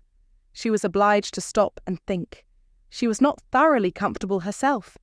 The young man's conduct, and his sister's, seemed the result of real feeling, and she could not but pity them. As Harriet described it, there had been an interesting mixture of wounded affection and genuine delicacy in their behaviour, but she had believed them to be well-meaning, worthy people before. And what difference did this make in the evils of the connection? It was folly to be disturbed by it. Of course, he must be sorry to lose her. They must be all sorry. Ambition, as well as love, had probably been mortified. They might all have hoped to rise by Harriet's acquaintance. And besides, what was the value of Harriet's description? So easily pleased, so little discerning. What signified her praise? She exerted herself and did try to make her comfortable, by considering all that had passed as a mere trifle and quite unworthy of being dwelt on. "It might be distressing for the moment," said she, "but you seem to have behaved extremely well, and it is over, and may never, can never, as a first meeting, occur again, and therefore you need not think about it." Harriet said, "Very true," and she would not think about it, but still she talked of it. Still she could talk of nothing else, and Emma, at last, in order to put the Martins out of her head, was obliged to hurry on the news, which she had meant to give with so much tender caution. Hardly knowing herself whether to rejoice or be angry, ashamed or only amused, at such a state of mind in poor Harriet, such a conclusion of Mr. Elton's importance with her. Mr. Elton's rights, however, gradually revived. Though she did not feel the first intelligence as she might have done the day before, or an hour before, its interest soon increased, and before their first conversation was over, she had talked herself into all the sensations of curiosity, wonder and regret, pain and pleasure, as to this fortunate Miss Hawkins, which could conduce to place the Martins under proper subordination in her fancy. Emma learned to be rather glad that there had been such a meeting. It had been serviceable in deadening the first shock, without retaining any influence to alarm. As Harriet now lived, the Martins could not get at her, without seeking her, where hitherto they had wanted either the courage or the condescension to seek her, for since her refusal of the brother, the sisters never had been at Mrs. Goddard's, and a 12-month might pass without their being thrown together again, with any necessity, or even any power of speech. Volume 2, Chapter 4. Human nature is so well disposed towards those who are in interesting situations that a young person who either marries or dies is sure of being kindly spoken of. A week had not passed since Miss Hawkins's name was first mentioned in Highbury, before she was, by some means or other, discovered to have every recommendation of person and mind, to be handsome, elegant, highly accomplished, and perfectly amiable, and when Mr. Elton himself arrived to triumph in his happy prospects and circulate the fame of her merits, there was very little more for him to do than to tell her Christian name and say whose music she principally played. Mr. Elton returned, a very happy man. He had gone away rejected and mortified, disappointed in a very sanguine hope after a series of what appeared to him strong encouragement, and not only losing the right lady, but finding himself debased to the level of a very wrong one. He had gone away deeply offended. He came back engaged to another, and to another as superior, of course, to the first, as under such circumstances what is gained always is, to what is lost. He came back gay and self-satisfied, eager and busy, caring nothing for Miss Woodhouse, and defying Miss Smith. The charming Augusta Hawkins, in addition to all the usual advantages of perfect beauty and merit, was in possession of an independent fortune, of so many thousands as would always be called 10, a point of some dignity, as well as some convenience. The story told well. He had not thrown himself away. He had gained a woman of £10,000 or thereabouts, and he had gained her with such delightful rapidity. The first hour of introduction had been so very soon followed by distinguishing notice. The history which he had to give Mrs. Cole of the rise and progress of the affair was so glorious, the steps so quick from the accidental rencontre to the dinner at Mr. Green's and the party at Mrs. Brown's, smiles and blushes rising in importance, with consciousness and agitation richly scattered. The lady had been so easily impressed, so sweetly disposed, had, in short, to use a most intelligible phrase, been so very ready to have him, that vanity and prudence were equally contented. He had caught both substance and shadow, both fortune and affection, and was just the happy man he ought to be, talking only of himself and his own concerns, expecting to be congratulated, ready to be laughed at, and, with cordial, fearless smiles, now addressing all the young ladies of the place, to whom, a few weeks ago, he would have been more cautiously gallant. The wedding was no distant event, as the parties had only themselves to please, and nothing but the necessary preparations to wait for. And when he set out for Bath again, there was a general expectation, which a certain glance of Mrs. Cole's did not seem to contradict, that when he next entered Highbury, he would bring his bride. During his present short stay, Emma had barely seen him, but just enough to feel that the first meeting was over, and to give her the impression of his not being improved by the mixture of pique and pretension now spread over his air. She was in fact beginning very much to wonder that she had ever thought him pleasing at all, and his sight was so inseparably connected with some very disagreeable feelings that, except in a moral light, as a penance, a lesson, a source of profitable humiliation to her own mind, she would have been thankful to be assured of never seeing him again.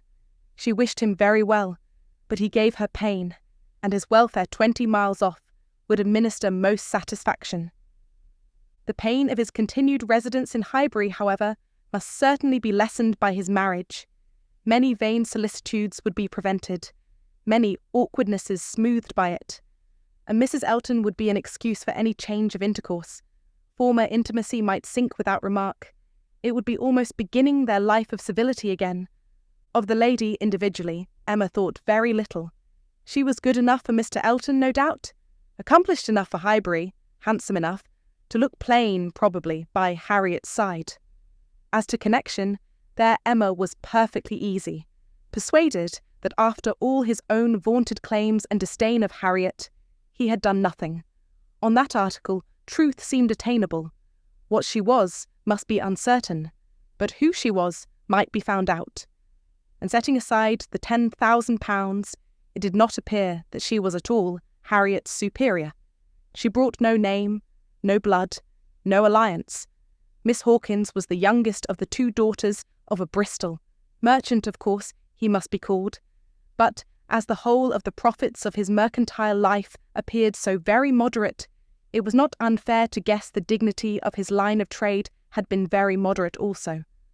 Part of every winter she had been used to spend in Bath, but Bristol was her home, the very heart of Bristol, for though the father and mother had died some years ago, an uncle remained, in the law line, nothing more distinctly honourable was hazarded of him than that he was in the law line, and with him the daughter had lived. Emma guessed him to be the drudge of some attorney, and too stupid to rise, and all the grandeur of the connection seemed dependent on the elder sister, who was very well married, to a gentleman in a great way, near Bristol, who kept 2 carriages. That was the wind-up of the history. That was the glory of Miss Hawkins. Could she but have given Harriet her feelings about it all? She had talked her into love, but alas, she was not so easily to be talked out of it. The charm of an object to occupy the many vacancies of Harriet's mind was not to be talked away. He might be superseded by another. He certainly would indeed. Nothing could be clearer. Even a Robert Martin would have been sufficient. But nothing else, she feared, would cure her. Harriet was one of those who, having once begun, would be always in love. And now, poor girl, she was considerably worse from this reappearance of Mr. Elton. She was always having a glimpse of him somewhere or other. Emma saw him only once, but 2 or 3 times every day Harriet was sure just to meet with him, or just to miss him, just to hear his voice, or see his shoulder, just to have something occur to preserve him in her fancy, in all the favouring warmth of surprise and conjecture. She was moreover perpetually hearing about him, for excepting when at Hartfield, she was always among those who saw no fault in Mr. Elton, and found nothing so interesting as the discussion of his concerns. And every report, therefore, every guess, all that had already occurred, all that might occur in the arrangement of his affairs, comprehending income, servants, and furniture, was continually in agitation around her. Her regard was receiving strength by invariable praise of him, and her regrets kept alive, and feelings irritated by ceaseless repetitions of Miss Hawkins's happiness, and continual observation of how much he seemed attached, his air as he walked by the house, the very sitting of his hat, being all in proof of how much he was in love. Had it been allowable entertainment, had there been no pain to her friend or reproach to herself, in the waverings of Harriet's mind, Emma would have been amused by its variations. Sometimes Mr. Elton predominated, sometimes the Martins, and each was occasionally useful as a check to the other. Mr. Elton's engagement had been the cure of the agitation of meeting Mr. Martin. The unhappiness produced by the knowledge of that engagement had been a little put aside by Elizabeth Martin's calling at Mrs. Goddard's a few days afterwards. Harriet had not been at home, but a note had been prepared and left for her, written in the very style to touch, a small mixture of reproach with a great deal of kindness. Until Mr. Elton himself appeared, she had been much occupied by it, continually pondering over what could be done in return, and wishing to do more than she dared to confess. But Mr. Elton, in person, had driven away all such cares. While he stayed, the Martins were forgotten, and on the very morning of his setting off for Bath again, Emma, to dissipate some of the distress it occasioned, judged it best for her to return Elizabeth Martin's visit. How that visit was to be acknowledged, what would be necessary, and what might be safest, had been a point of some doubtful consideration. Absolute neglect of the mother and sisters, when invited to come, would be ingratitude. It must not be, and yet the danger of a renewal of the acquaintance. After much thinking, she could determine on nothing better than Harriet's returning the visit, but in a way that, if they had understanding, should convince them that it was to be only a formal acquaintance. She meant to take her in the carriage, leave her at the Abbey Mill, while she drove a little farther, and call for her again so soon as to allow no time for insidious applications or dangerous recurrences to the past, and give the most decided proof of what degree of intimacy was chosen for the future. She could think of nothing better, and though there was something in it which her own heart could not approve, something of ingratitude merely glossed over, it must be done, or what would become of Harriet? Volume 2, Chapter 5. Small heart had Harriet for visiting. Only half an hour before her friend called for her at Mrs. Goddard's, her evil stars had led her to the very spot where, at that moment, a trunk, directed to the Reverend Philip Elton, White Hart, Bath, was to be seen under the operation of being lifted into the butcher's cart, which was to convey it to where the coaches passed, and everything in this world, excepting that trunk and the direction, was consequently a blank. She went, however, and when they reached the farm, and she was to be put down at the end of the broad, neat gravel walk which led between espalier apple trees to the front door, the sight of everything which had given her so much pleasure the autumn before was beginning to revive a little local agitation. And when they parted, Emma observed her to be looking around with a sort of fearful curiosity, which determined her not to allow the visit to exceed the proposed quarter of an hour. She went on herself, to give that portion of time to an old servant who was married and settled in Donwell. The quarter of an hour brought her punctually to the White Gate again, and Miss Smith, receiving her summons, was with her without delay, and unattended by any alarming young man. She came solitarily down the gravel walk, and Miss Martin just appearing at the door, and parting with her, seemingly with ceremonious civility. Harriet could not very soon give an intelligible account. She was feeling too much, but at last Emma collected from her enough to understand the sort of meeting and the sort of pain it was creating. She had seen only Mrs. Martin and the two girls. They had received her doubtingly, if not coolly, and nothing beyond the merest commonplace had been talked almost all the time, till just at last, when Mrs. Martin, saying all of a sudden that she thought Miss Smith was grown, had brought on a more interesting subject and a warmer manner. In that very room she had been measured last September, with her two friends. There were the pencilled marks and memorandums on the wainscot by the window. He had done it. They all seemed to remember the day, the hour, the party, the occasion, to feel the same consciousness, the same regrets, to be ready to return to the same good understanding. And they were just growing again like themselves. Harriet, as Emma must suspect, as ready as the best of them to be cordial and happy when the carriage reappeared and all was over. The style of the visit, and the shortness of it, were then felt to be decisive. 14 minutes to be given to those with whom she had thankfully passed 6 weeks, not 6 months ago. Emma could not but picture it all, and feel how justly they might resent, how naturally Harriet must suffer. It was a bad business. She would have given a great deal, or endured a great deal, to have had the Martins in a higher rank of life. They were so deserving that a little higher should have been enough, but as it was, how could she have done otherwise? Impossible. She could not repent.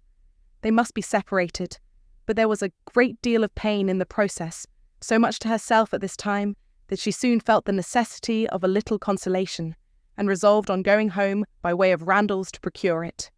Her mind was quite sick of Mr. Elton and the Martins. The refreshment of Randalls was absolutely necessary. It was a good scheme, but on driving to the door they heard that neither master nor mistress was at home. They had both been out some time. The man believed they were gone to Hartfield. "This is too bad," cried Emma as they turned away, "and now we shall just miss them. Too provoking. I do not know when I have been so disappointed." And she leaned back in the corner to indulge her murmurs, or to reason them away, probably a little of both, such being the commonest process of a not ill-disposed mind. Presently the carriage stopped. She looked up. It was stopped by Mr. and Mrs. Weston, who were standing to speak to her. There was instant pleasure in the sight of them, and still greater pleasure was conveyed in sound, for Mr. Weston immediately accosted her with, "How do you do? How do you do? We have been sitting with your father, glad to see him so well. Frank comes tomorrow. I had a letter this morning. We see him tomorrow by dinner-time to a certainty. He is at Oxford today, and he comes for a whole fortnight. I knew it would be so. If he had come at Christmas, he could not have stayed 3 days. I was always glad he did not come at Christmas. Now we are going to have just the right weather for him. Fine, dry, settled weather. We shall enjoy him completely. Everything has turned out exactly as we could wish." There was no resisting such news, no possibility of avoiding the influence of such a happy face as Mr. Weston's, confirmed as it all was by the words and the countenance of his wife, fewer and quieter, but not less to the purpose. To know that she thought his coming certain was enough to make Emma consider it so, and sincerely did she rejoice in their joy. It was a most delightful reanimation of exhausted spirits. The worn-out past was sunk in the freshness of what was coming, and in the rapidity of half a moment's thought, she hoped Mr. Elton would now be talked of no more. Mr. Weston gave her the history of the engagements at Enscombe, which allowed his son to answer for having an entire fortnight at his command, as well as the route and the method of his journey, and she listened, and smiled, and congratulated. "I shall soon bring him over to Hartfield," said he at the conclusion. Emma could imagine she saw a touch of the arm at this speech from his wife. "We had better move on, Mr. Weston," said she. "We are detaining the girls." Well, I am ready." And turning again to Emma, "But you must not be expecting such a very fine young man. You have only had my account, you know. I dare say he is really nothing extraordinary," though his own sparkling eyes at the moment were speaking a very different conviction. Emma could look perfectly unconscious and innocent, and answer in a manner that appropriated nothing. "Think of me tomorrow, my dear Emma, about 4 o'clock," was Mrs. Weston's parting injunction, spoken with some anxiety, and meant only for her. 4 o'clock. Depend upon it, he will be here by 3, was Mr. Weston's quick amendment, and so ended a most satisfactory meeting. Emma's spirits were mounted quite up to happiness. Everything wore a different air. James and his horses seemed not half so sluggish as before. When she looked at the hedges, she thought the elder at least must soon be coming out, and when she turned round to Harriet, she saw something like a look of spring, a tender smile even there. "Will Mr. Frank Churchill pass through Bath as well as Oxford?" was a question, however, which did not augur much, but neither geography nor tranquillity could come all at once, and Emma was now in a humour to resolve that they should both come in time. The morning of the interesting day arrived, and Mrs. Weston's faithful pupil did not forget either at 10 or 11 or 12 o'clock that she was to think of her at 4. "My dear, dear, anxious friend," said she in mental soliloquy, while walking downstairs from her own room. Always over-careful for everybody's comfort but your own. I see you now in all your little fidgets, going again and again into his room to be sure that all is right. The clock struck 12 as she passed through the hall. "'Tis 12. I shall not forget to think of you 4 hours hence, and by this time tomorrow, perhaps, or a little later, I may be thinking of the possibility of their all calling here. I am sure they will bring him soon." She opened the parlour door and saw 2 gentlemen sitting with her father, Mr. Weston and his son. They had been arrived only a few minutes, and Mr. Weston had scarcely finished his explanation of Frank's being a day before his time, and her father was yet in the midst of his very civil welcome and congratulations, when she appeared to have her share of surprise, introduction, and pleasure. The Frank Churchill so long talked of, so high in interest, was actually before her. He was presented to her, and she did not think too much had been said in his praise. He was a very good-looking young man.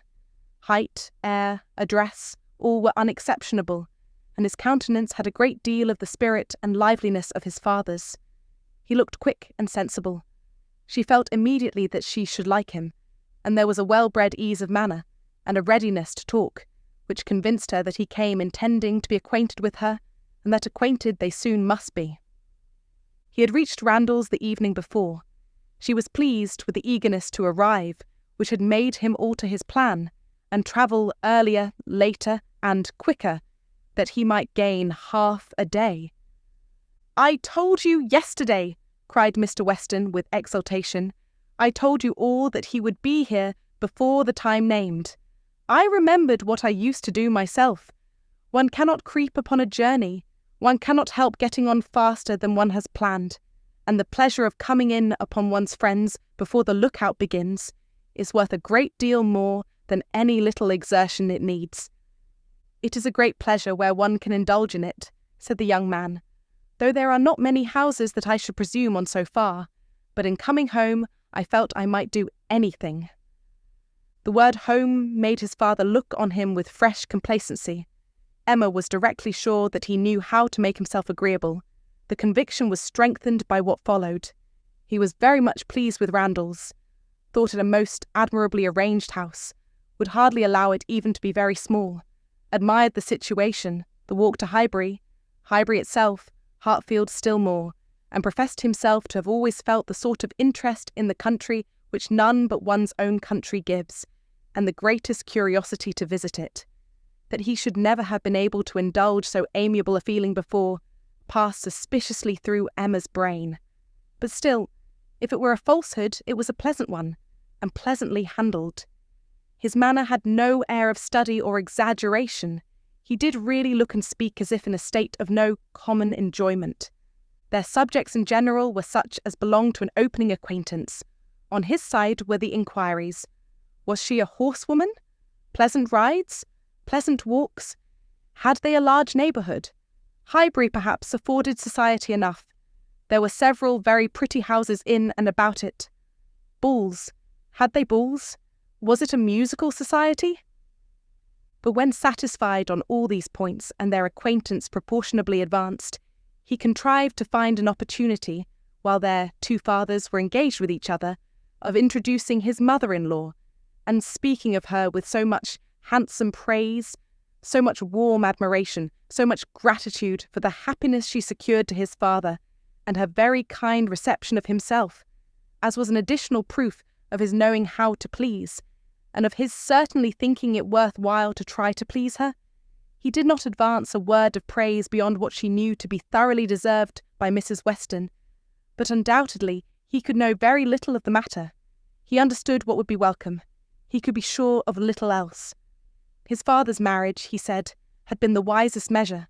Every friend must rejoice in it, and the family from whom he had received such a blessing must be ever considered as having conferred the highest obligation on him.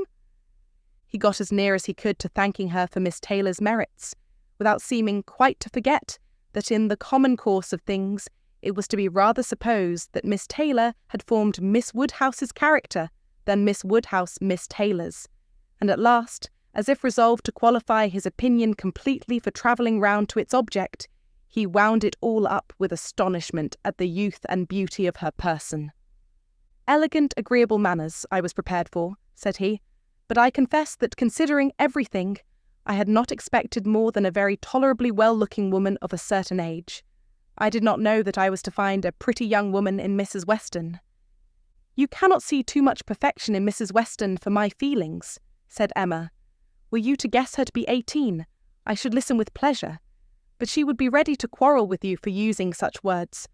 Don't let her imagine that you have spoken of her as a pretty young woman." "I hope I should know better," he replied. "No, depend upon it," with a gallant bow, "that in addressing Mrs. Weston I should understand whom I might praise without any danger of being thought extravagant in my terms." Emma wondered whether the same suspicion of what might be expected from their knowing each other, which had taken strong possession of her mind, had ever crossed his, and whether his compliments were to be considered as marks of acquiescence or proofs of defiance. She must see more of him to understand his ways. At present she only felt they were agreeable.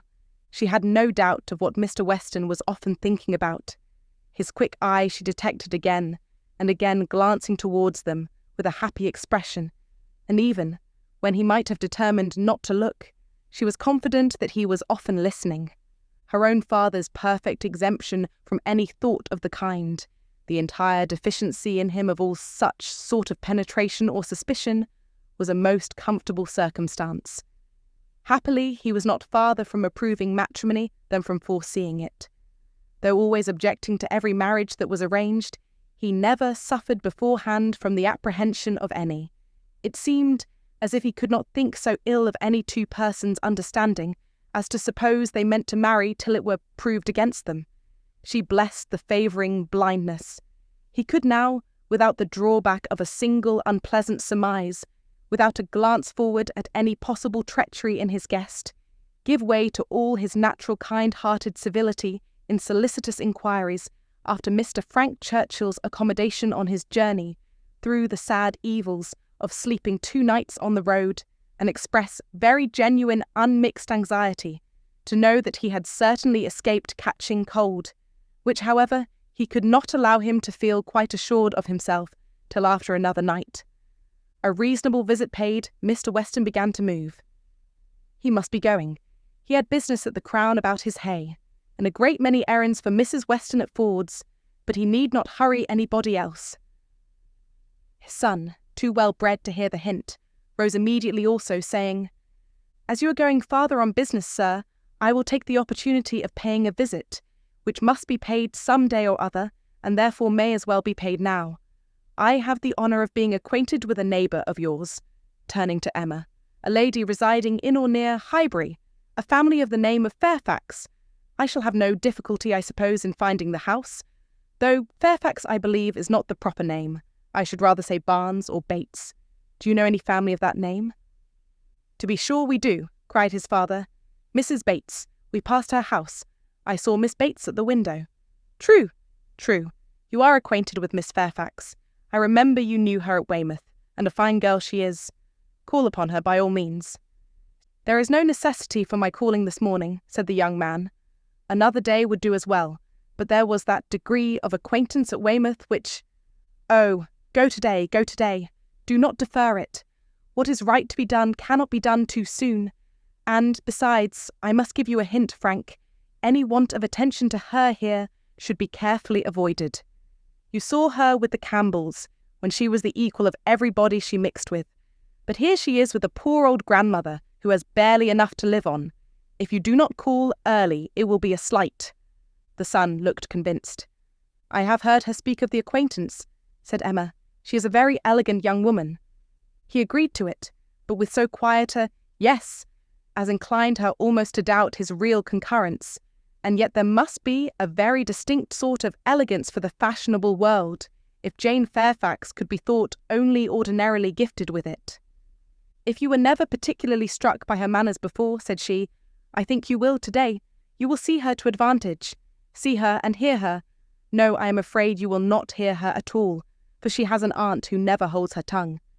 "You are acquainted with Miss Jane Fairfax, sir, are you?" said Mr. Woodhouse, always the last to make his way in conversation. Then give me leave to assure you that you will find her a very agreeable young lady. She is staying here on a visit to her grandmamma and aunt, very worthy people. I have known them all my life. They will be extremely glad to see you, I am sure, and one of my servants shall go with you to show you the way. My dear sir, upon no account in the world, my father can direct me. But your father is not going so far. He is only going to the Crown, quite on the other side of the street, and there are a great many houses. You might be very much at a loss, and it is a very dirty walk, unless you keep on the footpath, but my coachman can tell you where you had best cross the street. Mr. Frank Churchill still declined it, looking as serious as he could, and his father gave his hearty support by calling out, "My good friend, this is quite unnecessary. Frank knows a puddle of water when he sees it, and as to Mrs. Bates's, he may get there from the Crown in a hop, step, and jump." They were permitted to go alone, and with a cordial nod from one and a graceful bow from the other, the two gentlemen took leave.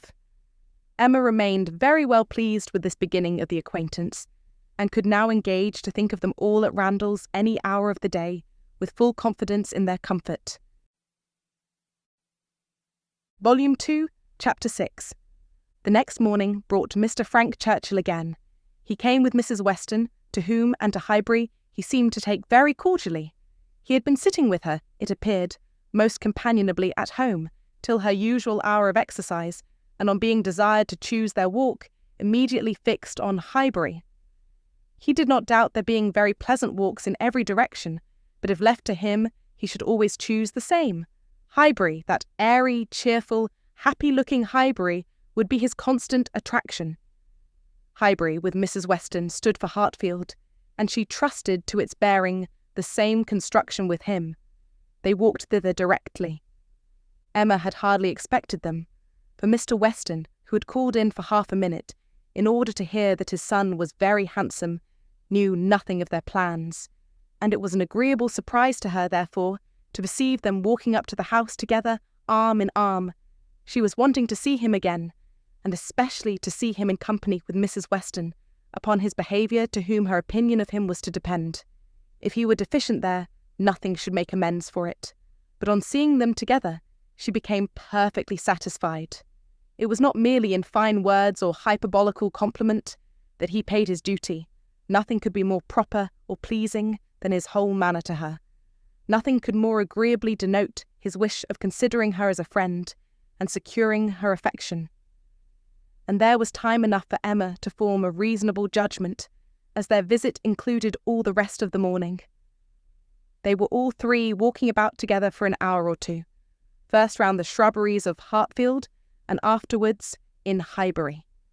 He was delighted with everything, admired Hartfield sufficiently for Mr. Woodhouse's ear, and when their going farther was resolved on, confessed his wish to be made acquainted with the whole village, and found matter of commendation and interest much oftener than Emma could have supposed.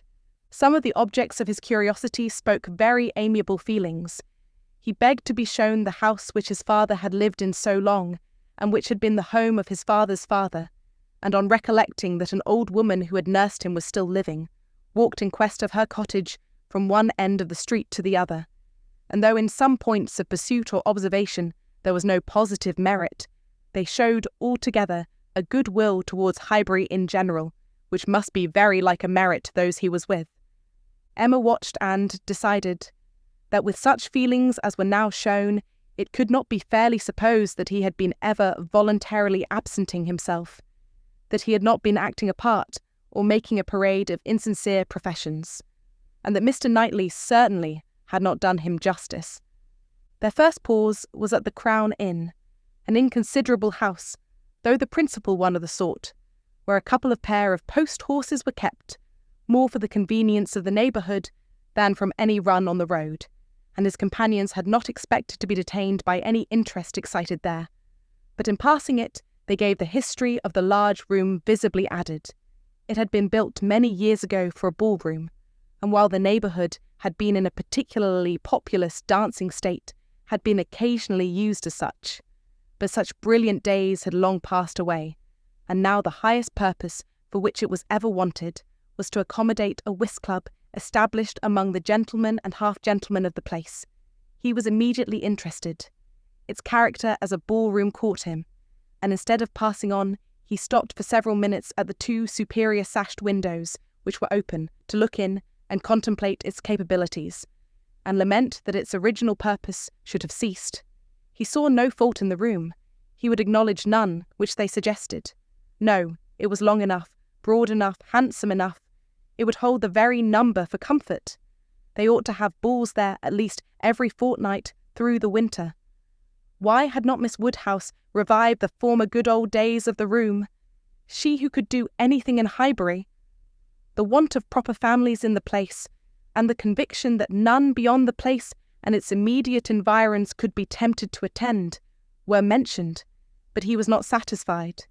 He could not be persuaded that so many good-looking houses as he saw around him could not furnish numbers enough for such a meeting, and even when particulars were given and families described, he was still unwilling to admit that the inconvenience of such a mixture would be anything, or that there would be the smallest difficulty in everybody's returning into their proper place the next morning. He argued like a young man very much bent on dancing, and Emma was rather surprised to see the constitution of the Weston prevail so decidedly against the habits of the Churchills. He seemed to have all the life and spirit, cheerful feelings and social inclinations of his father, and nothing of the pride or reserve of Enscombe. Of pride, indeed, there was perhaps scarcely enough. His indifference to a confusion of rank bordered too much on inelegance of mind. He could be no judge, however, of the evil he was holding cheap. It was but an effusion of lively spirits. At last he was persuaded to move on from the front of the Crown, and being now almost facing the house where the Bateses lodged, Emma recollected his intended visit the day before, and asked him if he had paid it. "Yes. Oh, yes," he replied. "I was just going to mention it. A very successful visit. I saw all the 3 ladies and felt very much obliged to you for your preparatory hint. If the talking aunt had taken me quite by surprise, it must have been the death of me. As it was, I was only betrayed into paying a most unreasonable visit. 10 minutes would have been all that was necessary, perhaps all that was proper, and I had told my father I should certainly be at home before him. But there was no getting away, no pause, and, to my utter astonishment, I found, when he, finding me nowhere else, joined me there at last, that I had been actually sitting with them very nearly 3/4 of an hour. The good lady had not given me the possibility of escape before. And how did you think Miss Fairfax looking? Ill, very ill, that is, if a young lady can ever be allowed to look ill. But the expression is hardly admissible, Mrs. Weston, is it? Ladies can never look ill, and, seriously, Miss Fairfax is naturally so pale as almost always to give the appearance of ill health, a most deplorable want of complexion. Emma would not agree to this, and began a warm defence of Miss Fairfax's complexion. It was certainly never brilliant, but she would not allow it to have a sickly hue in general, and there was a softness and delicacy in her skin which gave peculiar elegance to the character of her face. He listened with all due deference, acknowledged that he had heard many people say the same, but yet he must confess that to him nothing could make amends for the want of the fine glow of health. Where features were indifferent, a fine complexion gave beauty to them all, and where they were good, the effect was, fortunately, he need not attempt to describe what the effect was. "Well," said Emma, "there is no disputing about taste. At least you admire her, except her complexion." He shook his head and laughed. "I cannot separate Miss Fairfax and her complexion." "Did you see her often at Weymouth? Were you often in the same society?" At this moment they were approaching Ford's, and he hastily exclaimed, "Ha! This must be the very shop that everybody attends every day of their lives, as my father informs me. He comes to Highbury himself, he says, 6 days out of the 7, and has always business at Ford's. If it be not inconvenient to you, pray let us go in, that I may prove myself to belong to the place, to be a true citizen of Highbury. I must buy something at Ford's. It will be taking out my freedom. I dare say they sell gloves." "Oh, yes, gloves and everything. I do admire your patriotism. You will be adored in Highbury. You were very popular before you came, because you were Mr. Weston's son. But lay out half a guinea at Ford's. and your popularity will stand upon your own virtues." They went in, and while the sleek, well-tied parcels of men's beavers and York tan were bringing down and displaying on the counter, he said, "But I beg your pardon, Miss Woodhouse. You were speaking to me. You were saying something at the very moment of this burst of my amor patriae. Do not let me lose it. I assure you the utmost stretch of public fame would not make me amends for the loss of any happiness in private life. I merely asked whether you had known much of Miss Fairfax and her party at Weymouth. And now that I understand your question, I must pronounce it to be a very unfair one. It is always the lady's right to decide on the degree of acquaintance. Miss Fairfax must already have given her account. I shall not commit myself by claiming more than she may choose to allow. Upon my word, you answer as discreetly as she could do herself. But her account of everything leaves so much to be guessed. She's so very reserved, so very unwilling to give the least information about anybody, that I really think you may say what you like of your acquaintance with her." "May I indeed? Then I will speak the truth, and nothing suits me so well. I met her frequently at Weymouth. I had known the Campbells little in town, and at Weymouth we were very much in the same set. Colonel Campbell is a very agreeable man, and Mrs. Campbell a friendly, warm-hearted woman. I like them all. You know Miss Fairfax's situation in life, I conclude, what she is destined to be." "Yes," rather hesitatingly, "I believe I do." "You get upon delicate subjects, Emma," said Mrs. Weston, smiling. "Remember that I am here. Mr. Frank Churchill hardly knows what to say when you speak of Miss Fairfax's situation in life. I will move a little farther off." "I certainly do forget to think of her," said Emma, "as having ever been anything but my friend and my dearest friend." He looked as if he fully understood and honoured such a sentiment. When the gloves were bought, and they had quitted the shop again, "Did you ever hear the young lady we were speaking of play?" said Frank Churchill. "Ever hear her?" repeated Emma. "You forget how much she belongs to Highbury. I have heard her every year of our lives since we both began. She plays charmingly." "You think so, do you? I wanted the opinion of someone who could really judge. She appeared to me to play well, that is, with considerable taste, but I know nothing of the matter myself. I am excessively fond of music, but without the smallest skill or right of judging of anybody's performance. I have been used to hear hers admired, and I remember one proof of her being thought to play well. A man, a very musical man, and in love with another woman, engaged to her, on the point of marriage, would yet never ask that other woman to sit down to the instrument, if the lady in question could sit down instead. Never seemed to like to hear one if he could hear the other. That, I thought, in a man of known musical talent, was some proof." "Proof indeed," said Emma, highly amused. "Mr. Dixon is very musical, is he? We shall know more about them all in half an hour from you than Miss Fairfax would have vouchsafed in half a year." Yes, Mr. Dixon and Miss Campbell were the persons, and I thought it a very strong proof. Certainly, very strong it was. To own the truth, a great deal stronger than, if I had been Miss Campbell, would have been at all agreeable to me. I could not excuse a man's having more music than love, more ear than eye, a more acute sensibility to fine sounds than to my feelings. How did Miss Campbell appear to like it? It was her very particular friend, you know." "Poor comfort," said Emma, laughing. "One would rather have a stranger preferred than one's very particular friend. With a stranger it might not recur again, but the misery of having a very particular friend always at hand to do everything better than one does oneself. Poor Mrs. Dixon! Well, I am glad she has gone to settle in Ireland. You are right, it was not very flattering to Miss Campbell, but she really did not seem to feel it. So much the better, or so much the worse, I do not know which. But be it sweetness, or be it stupidity in her, quickness of friendship, or dullness of feeling, there was one person, I think, who must have felt it. Miss Fairfax herself. She must have felt the improper and dangerous distinction. As to that, I do not... Oh, do not imagine that I expect an account of Miss Fairfax's sensations from you, or from anybody else. They are known to no human being, I guess, but herself. But if she continued to play whenever she was asked by Mr. Dixon, one may guess what one chooses. There appeared such a perfectly good understanding among them all. He began rather quickly, but checking himself, added, "However, it is impossible for me to say on what terms they really were, how it might all be behind the scenes. I can only say that there was smoothness outwardly, but you, who have known Miss Fairfax from a child, must be a better judge of her character, and of how she is likely to conduct herself in critical situations than I can be.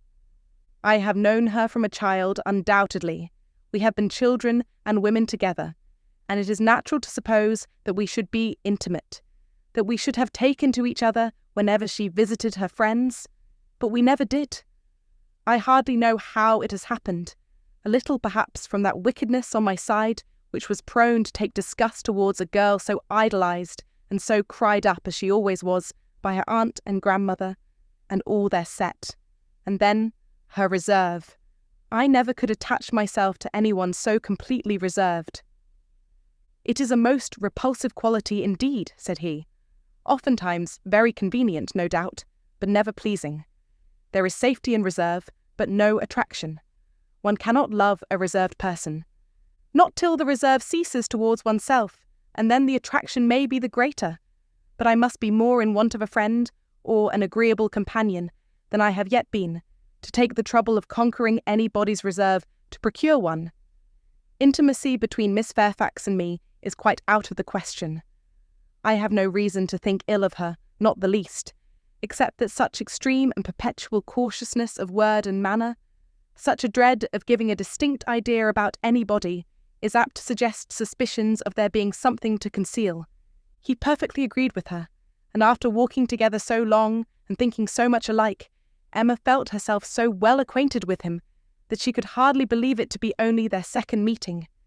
He was not exactly what she had expected, less of the man of the world in some of his notions, less of the spoiled child of fortune, therefore better than she had expected. His ideas seemed more moderate, his feelings warmer.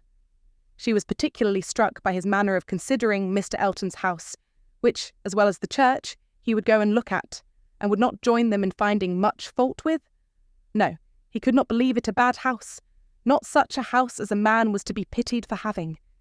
If it were to be shared with the woman he loved, he could not think any man to be pitied for having that house. There must be ample room in it for every real comfort. The man must be a blockhead who wanted more. Mrs. Weston laughed, and said he did not know what he was talking about. Used only to a large house himself, and without ever thinking how many advantages and accommodations were attached to its size, he could be no judge of the privations inevitably belonging to a small one. But Emma, in her own mind, determined that he did know what he was talking about, and that he showed a very amiable inclination to settle early in life, and to marry from worthy motives. He might not be aware of the inroads on domestic peace to be occasioned by no housekeeper's room, or a bad butler's pantry, but no doubt he did perfectly feel that Enscombe could not make him happy, and that whenever he were attached, he would willingly give up much of wealth to be allowed an early establishment. Volume 2, Chapter 7. Emma's very good opinion of Frank Churchill was a little shaken the following day, by hearing that he was gone off to London, merely to have his hair cut. A sudden freak seemed to have seized him at breakfast, and he had sent for a chaise and set off, intending to return to dinner, but with no more important view that appeared than having his hair cut. There was certainly no harm in his travelling 16 miles twice over on such an errand, but there was an air of foppery and nonsense in it which she could not approve. It did not accord with the rationality of plan, the moderation in expense, or even the unselfish warmth of heart, which she had believed herself to discern in him yesterday. Vanity, extravagance, love of change, restlessness of temper, which must be doing something, good or bad, heedlessness as to the pleasure of his father and Mrs. Weston, indifferent as to how his conduct might appear in general, he became liable to all these charges. His father only called him a coxcomb, and thought it a very good story. But that Mrs. Weston did not like it was clear enough, by her passing it over as quickly as possible, and making no other comment than that all young people would have their little whims. With the exception of this little blot, Emma found that his visit hitherto had given her friend only good ideas of him. Mrs. Weston was very ready to say how attentive and pleasant a companion he made himself, how much she saw to like in his disposition altogether. He appeared to have a very open temper, certainly a very cheerful and lively one. She could observe nothing wrong in his notions, a great deal decidedly right.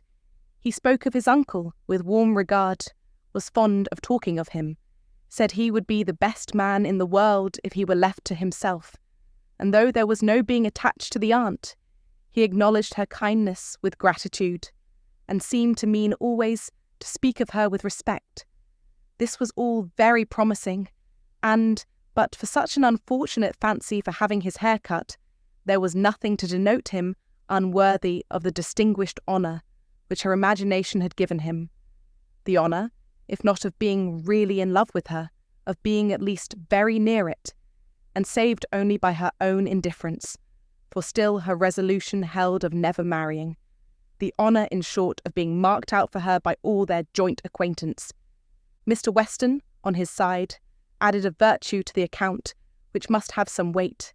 He gave her to understand that Frank admired her extremely, thought her very beautiful and very charming, and with so much to be said for him altogether, she found she must not judge him harshly. As Mrs. Weston observed, all young people would have their little whims. There was one person among his new acquaintance in Surrey, not so leniently disposed. In general, he was judged, throughout the parishes of Donwell and Highbury, with great candour. Liberal allowances were made for the little excesses of such a handsome young man, one who smiled so often and bowed so well, but there was one spirit among them not to be softened, from its power of censure, by bows or smiles, Mr. Knightley. The circumstance was told him at Hartfield. For the moment he was silent, but Emma heard him almost immediately afterwards say to himself, over a newspaper he held in his hand, just the trifling, silly fellow I took him for. She had half a mind to resent, but an instant's observation convinced her that it was really said only to relieve his own feelings, and not meant to provoke, and therefore she let it pass.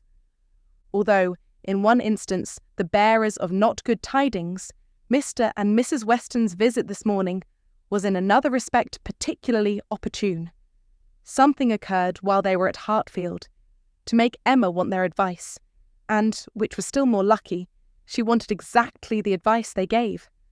This was the occurrence.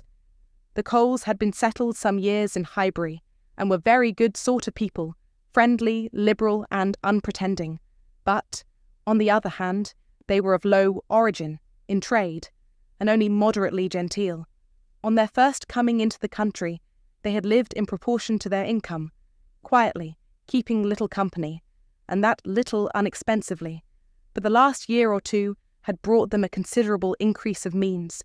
The house in town had yielded greater profits, and fortune in general had smiled on them. With their wealth, their views increased, their want of a larger house, their inclination for more company. They added to their house, to their number of servants, to their expenses of every sort, and by this time were, in fortune and style of living, second only to the family at Hartfield. Their love of society and their new dining-room prepared everybody for their keeping dinner company, and a few parties, chiefly among the single men, had already taken place. The regular and best families Emma could hardly suppose they would presume to invite. Neither Donwell, nor Hartfield, nor Randalls. Nothing should tempt her to go if they did, and she regretted that her father's known habits would be giving her refusal less meaning than she could wish. The Coles were very respectable in their way, but they ought to be taught that it was not for them to arrange the terms on which the superior families would visit them. This lesson, she very much feared, they would receive only from herself. She had little hope of Mr. Knightley, none of Mr. Weston, but she had made up her mind how to meet this presumption so many weeks before it appeared, that when the insult came at last, it found her very differently affected. Donwell and Randalls had received their invitation, and none had come for her father and herself, and Mrs. Weston's accounting for it with, "I suppose they will not take the liberty with you. They know you do not dine out," was not quite sufficient. She felt that she should like to have had the power of refusal, and afterwards, as the idea of the party to be assembled there, consisting precisely of those whose society was dearest to her, occurred again and again, she did not know that she might not have been tempted to accept. Harriet was to be there in the evening, and the Bateses. They had been speaking of it as they walked about Highbury the day before, and Frank Churchill had most earnestly lamented her absence. Might not the evening end in a dance? Had been a question of his. The bare possibility of it acted as a farther irritation on her spirits, and her being left in solitary grandeur, even supposing the omission to be intended as a compliment, was but poor comfort. It was the arrival of this very invitation, while the Westons were at Hartfield, which made their presence so acceptable. For though her first remark on reading it was that, of course, it must be declined, she so very soon proceeded to ask them what they advised her to do, that their advice for her going was most prompt and successful.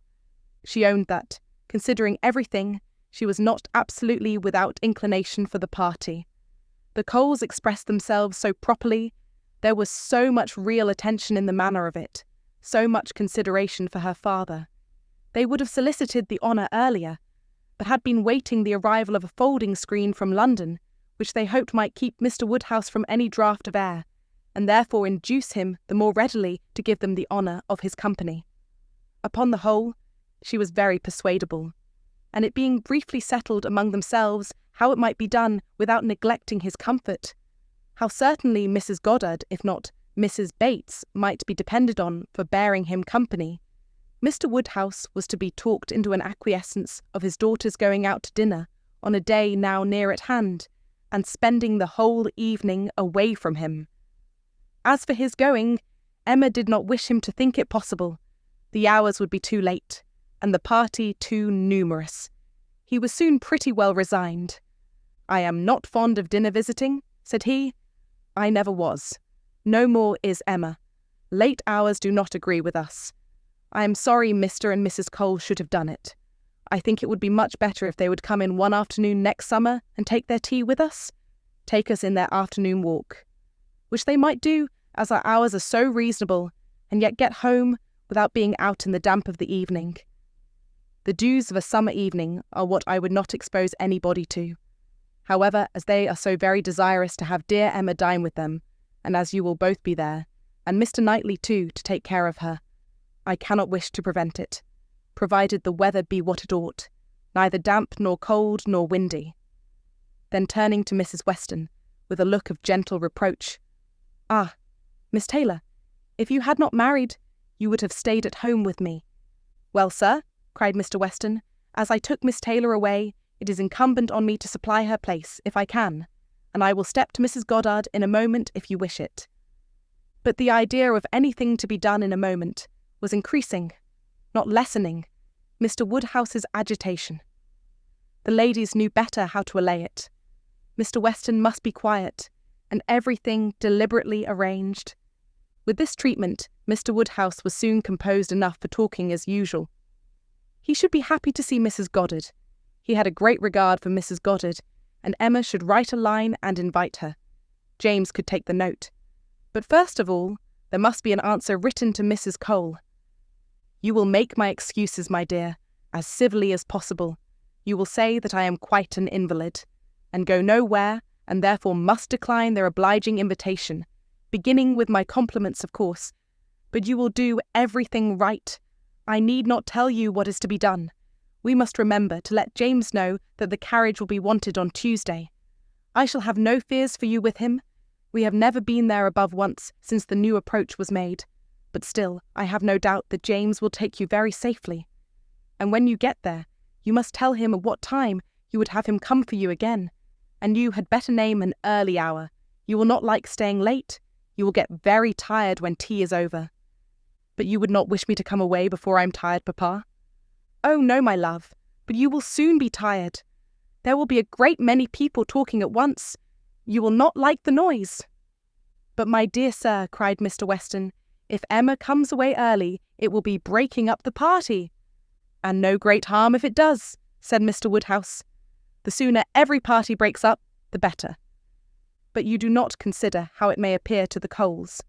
Emma's going away directly after tea might be giving offence. They are good-natured people and think little of their own claims, but still they must feel that anybody's hurrying away is no great compliment, and Miss Woodhouse's doing it would be more thought of than any other person's in the room. You would not wish to disappoint and mortify the Coles, I am sure, sir, friendly, good sort of people as ever lived, and who have been your neighbours these 10 years. No, upon no account in the world, Mr. Weston. I am much obliged to you for reminding me. I should be extremely sorry to be giving them any pain. I know what worthy people they are. Perry tells me that Mr. Cole never touches malt liquor. You would not think it to look at him, but he is bilious. Mr. Cole is very bilious. No, I would not be the means of giving them any pain. My dear Emma, we must consider this. I am sure, rather than run the risk of hurting Mr. and Mrs. Cole, you would stay a little longer than you might wish. You will not regard being tired. You will be perfectly safe, you know, among your friends. Oh yes, papa. I have no fears at all for myself, and I should have no scruples of staying as late as Mrs. Weston, but on your account, I am only afraid of your sitting up for me. I am not afraid of your not being exceedingly comfortable with Mrs. Goddard. She loves piquet, you know, but when she has gone home, I am afraid you will be sitting up by yourself, instead of going to bed at your usual time, and the idea of that would entirely destroy my comfort. You must promise me not to sit up. He did, on the condition of some promises on her side, such as that, if she came home cold, she would be sure to warm herself thoroughly. If hungry, that she would take something to eat, that her own maid should sit up for her, and that Searle and the butler should see that everything was safe in the house, as usual. Volume 2, Chapter 8. Frank Churchill came back again, and if he kept his father's dinner waiting, it was not known at Hartfield, for Mrs. Weston was too anxious for his being a favourite with Mr. Woodhouse to betray any imperfection which could be concealed. He came back, had had his hair cut, and laughed at himself with a very good grace, but without seeming really at all ashamed of what he had done. He had no reason to wish his hair longer, to conceal any confusion of face, no reason to wish the money unspent, to improve his spirits. He was quite as undaunted and as lively as ever, and, after seeing him, Emma thus moralised to herself, I do not know whether it ought to be so, but certainly silly things do cease to be silly if they are done by sensible people in an impudent way.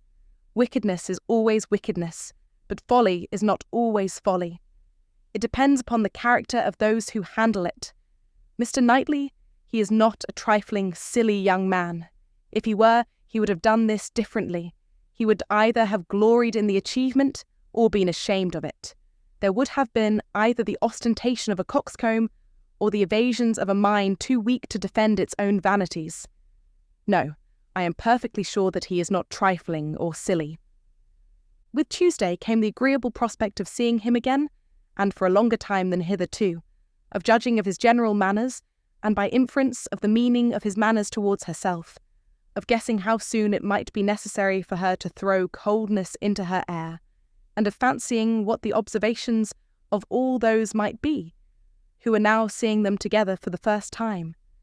She meant to be very happy, in spite of the scene being laid at Mr. Cole's, and without being able to forget that, among the failings of Mr. Elton, even in the days of his favour, none had disturbed her more than his propensity to dine with Mr. Cole.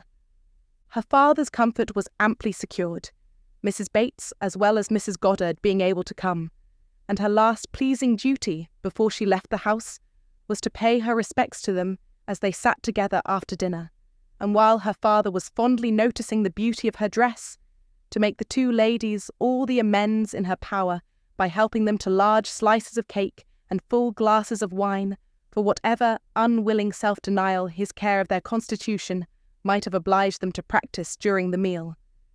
She had provided a plentiful dinner for them. She wished she could know that they had been allowed to eat it.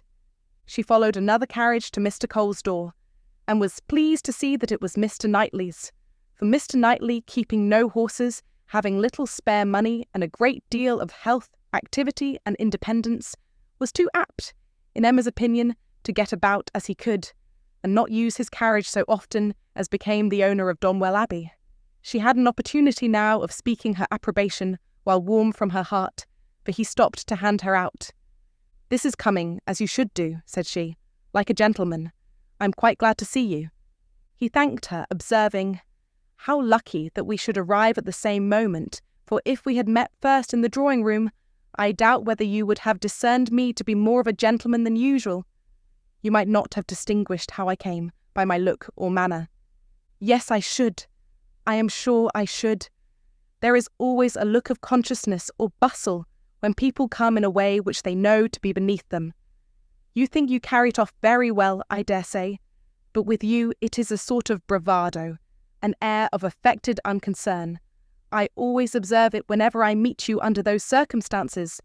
Now you have nothing to try for. You are not afraid of being supposed ashamed. You are not striving to look taller than anybody else. Now I shall really be very happy to walk into the same room with you." "Nonsensical girl," was his reply, but not at all in anger. Emma had as much reason to be satisfied with the rest of the party as with Mr. Knightley. She was received with a cordial respect, which could not but please, and given all the consequence she could wish for. When the Westons arrived, the kindest looks of love, the strongest of admiration were for her, from both husband and wife. The son approached her with a cheerful eagerness, which marked her as his peculiar object, and at dinner she found him seated by her, and, as she firmly believed, not without some dexterity on his side. The party was rather large, as it included one other family, a proper unobjectionable country family, whom the Coles had the advantage of naming among their acquaintance, and the male part of Mr. Cox's family, the lawyer of Highbury. The less worthy females were to come in the evening, with Miss Bates, Miss Fairfax, and Miss Smith, but already, at dinner, they were too numerous for any subject of conversation to be general, and, while politics and Mr. Elton were talked over, Emma could fairly surrender all her attention to the pleasantness of her neighbour. The first remote sound to which she felt herself obliged to attend was the name of Jane Fairfax. Mrs. Cole seemed to be relating something of her that was expected to be very interesting. She listened, and found it well worth listening to. That very dear part of Emma, her fancy, received an amusing supply. Mrs. Cole was telling that she had been calling on Miss Bates, and as soon as she entered, the room had been struck by the sight of a pianoforte, a very elegant-looking instrument, not a grand, but a large-sized square pianoforte, and the substance of the story, the end of all the dialogue which ensued of surprise and inquiry and congratulations on her side and explanations on Miss Bates's, was that this pianoforte had arrived from Broadwoods the day before, to the great astonishment of both aunt and niece, entirely unexpected. That at first, by Miss Bates's account, Jane herself was quite at a loss, quite bewildered to think who could possibly have ordered it, but now they were both perfectly satisfied that it could be from only one quarter. Of course, it must be from Colonel Campbell. "One can suppose nothing else," added Mrs. Cole, "and I was only surprised that there could ever have been a doubt. But Jane, it seems, had a letter from them very lately. Not a word was said about it. She knows their ways best, but I should not consider their silence as any reason for their not meaning to make the present. They might choose to surprise her." Mrs. Cole had many to agree with her. Everybody who spoke on the subject was equally convinced that it must come from Colonel Campbell, and equally rejoiced that such a present had been made, and there were enough ready to speak to allow Emma to think her own way, and still listen to Mrs. Cole. "I declare I do not know when I have heard anything that has given me more satisfaction. It always has quite hurt me that Jane Fairfax, who plays so delightfully, should not have an instrument. It seemed quite a shame, especially considering how many houses there are where fine instruments are absolutely thrown away. This is like giving ourselves a slap, to be sure. And it was but yesterday I was telling Mr. Cole. I really was ashamed to look at our new grand pianoforte in the drawing-room, while I do not know one note from another, and our little girls, who are but just beginning, perhaps may never make anything of it. And there is poor Jane Fairfax, who is mistress of music, has not anything of the nature of an instrument, not even the pitifullest old spinet in the world to amuse herself with. I was saying this to Mr. Cole but yesterday, and he quite agreed with me. Only he is so particularly fond of music that he could not help indulging himself in the purchase, hoping that some of our good neighbours might be so obliging occasionally to put it to a better use than we can. And that really is the reason why the instrument was bought, or else I am sure we ought to be ashamed of it. We are in great hopes that Miss Woodhouse may be prevailed with to try it this evening." Miss Woodhouse made the proper acquiescence, and finding that nothing more was to be entrapped from any communication of Mrs. Cole's, turned to Frank Churchill. "Why do you smile?" said she. "Nay, why do you?" "Me. I suppose I smile for pleasure at Colonel Campbell's being so rich and so liberal. It is a handsome present." "Very. I rather wonder that it was never made before. Perhaps Miss Fairfax has never been staying here so long before. Or that he did not give her the use of their own instrument, which must now be shut up in London, untouched by anybody. That is a grand pianoforte, and he might think it too large for Mrs. Bates's house. You may say what you choose, but your countenance testifies that your thoughts on this subject are very much like mine." "I do not know. I rather believe you are giving me more credit for acuteness than I deserve. I smile because you smile, and shall probably suspect whatever I find you suspect. But at present I do not see what there is to question. If Colonel Campbell is not the person, who can be? What do you say to Mrs. Dixon?" "Mrs. Dixon? Very true indeed. I had not thought of Mrs. Dixon. She must know as well as her father how acceptable an instrument would be, and perhaps the mode of it, the mystery, the surprise, is more like a young woman's scheme than an elderly man's. It is Mrs. Dixon, I dare say. I told you that your suspicions would guide mine. If so, you must extend your suspicions and comprehend Mr. Dixon in them." "Mr. Dixon. Very well. Yes, I immediately perceive that it must be the joint present of Mr. and Mrs. Dixon. We were speaking the other day, you know, of his being so warm an admirer of her performance." "Yes, and what you told me on that head confirmed an idea which I had entertained before. I do not mean to reflect upon the good intentions of either Mr. Dixon or Miss Fairfax, but I cannot help suspecting either that, after making his proposals to her friend, he had the misfortune to fall in love with her, or that he became conscious of a little attachment on her side. One might guess 20 things without guessing exactly the right, but I am sure there must be a particular cause for her choosing to come to Highbury instead of going with the Campbells to Ireland. Here she must be leading a life of privation and penance. There it would have been all enjoyment. As to the pretence of trying her native air, I look upon that as a mere excuse. In the summer it might have passed, but what can anybody's native air do for them in the months of January, February, and March? Good fires and carriages would be much more to the purpose in most cases of delicate health, and I dare say in hers. I do not require you to adopt all my suspicions, though you make so noble a profession of doing it, but I honestly tell you what they are. And, upon my word, they have an air of great probability. Mr. Dixon's preference of her music to her friends I can answer for being very decided. And then he saved her life. Did you ever hear of that? A water party, and by some accident she was falling overboard. He caught her. He did. I was there, one of the party. Were you really? Well, but you observed nothing, of course, for it seems to be a new idea to you.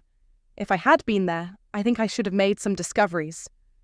I dare say you would, but simple I, saw nothing but the fact that Miss Fairfax was nearly dashed from the vessel, and that Mr. Dixon caught her.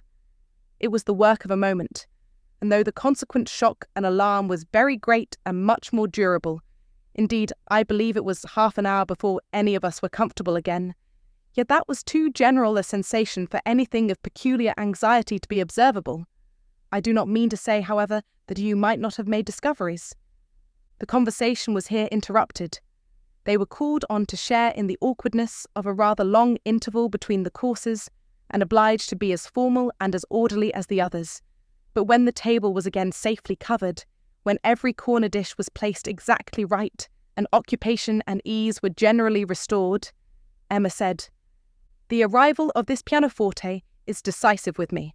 I wanted to know a little more, and this tells me quite enough.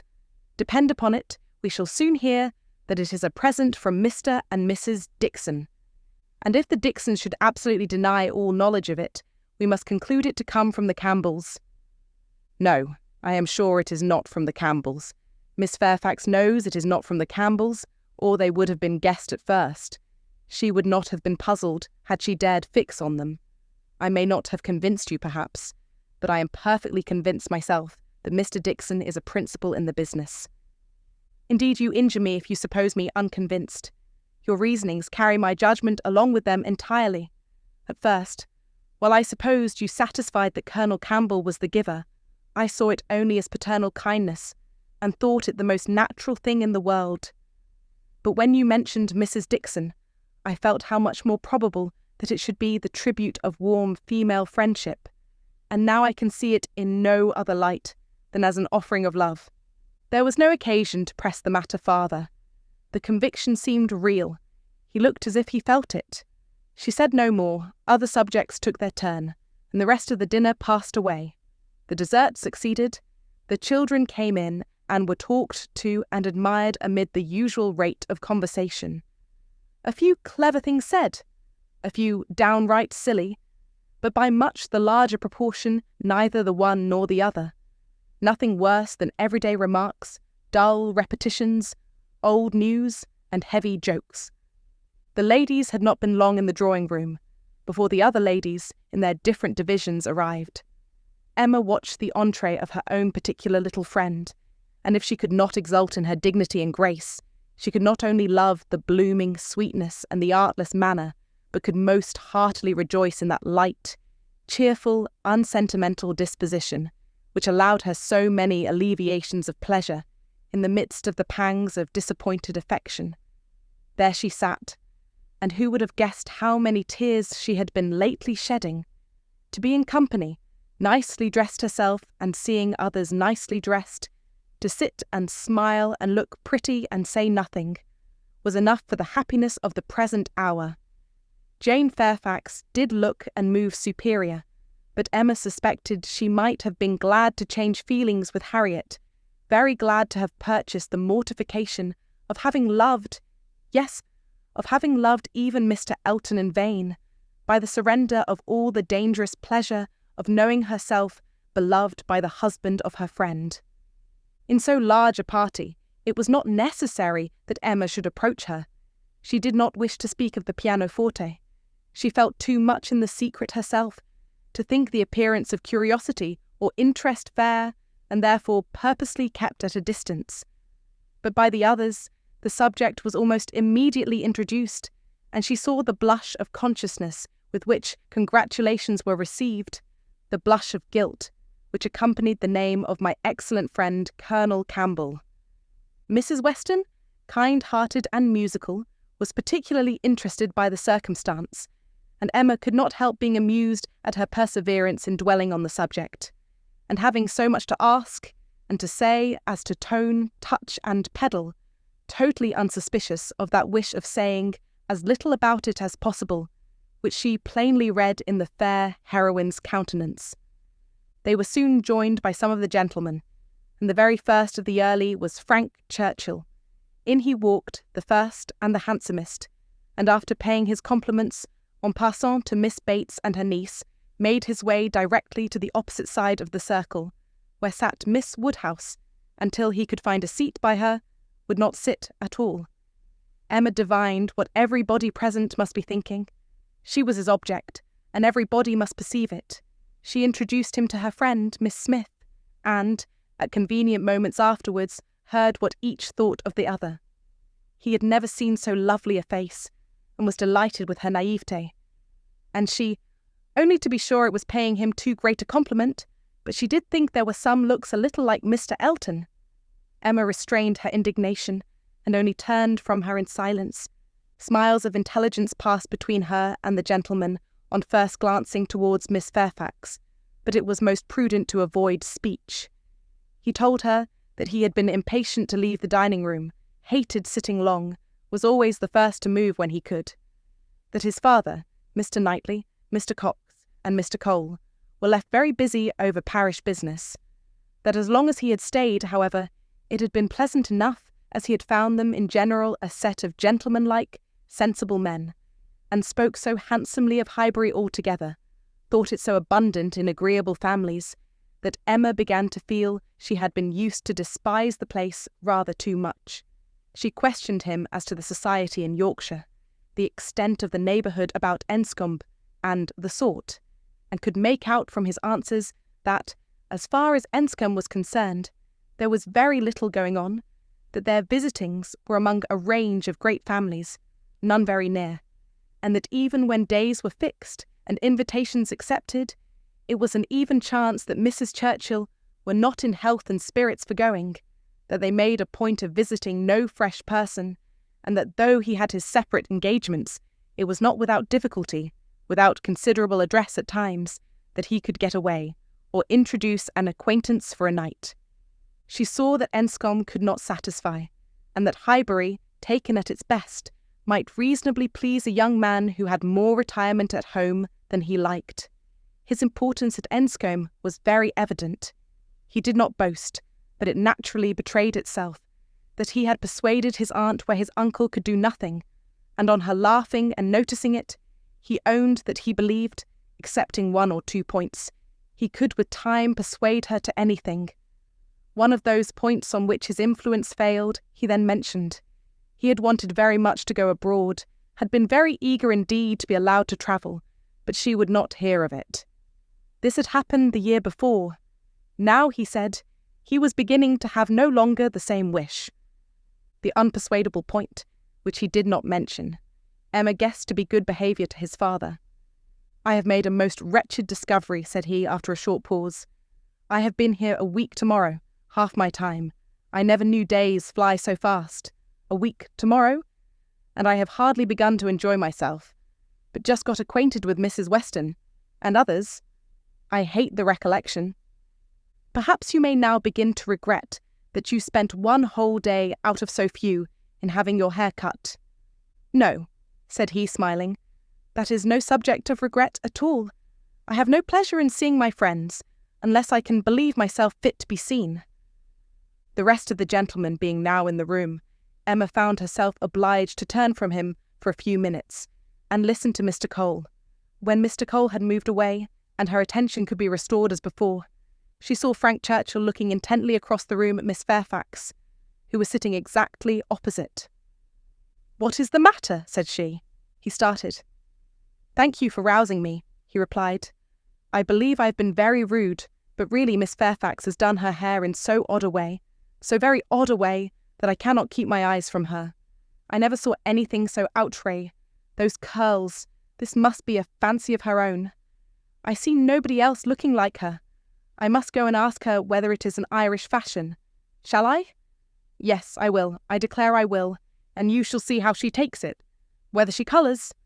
He was gone immediately, and Emma soon saw him standing before Miss Fairfax and talking to her, but as to its effect on the young lady, as he had improvidently placed himself exactly between them, exactly in front of Miss Fairfax, she could absolutely distinguish nothing. Before he could return to his chair, it was taken by Mrs. Weston. "This is the luxury of a large party," said she. "One can get near everybody and say everything. My dear Emma, I am longing to talk to you. I have been making discoveries and forming plans, just like yourself, and I must tell them while the idea is fresh. Do you know how Miss Bates and her niece came here?" "How? They were invited, were not they?" "Oh, yes. But how they were conveyed hither, the manner of their coming? They walked, I conclude. How else could they come?" "Very true.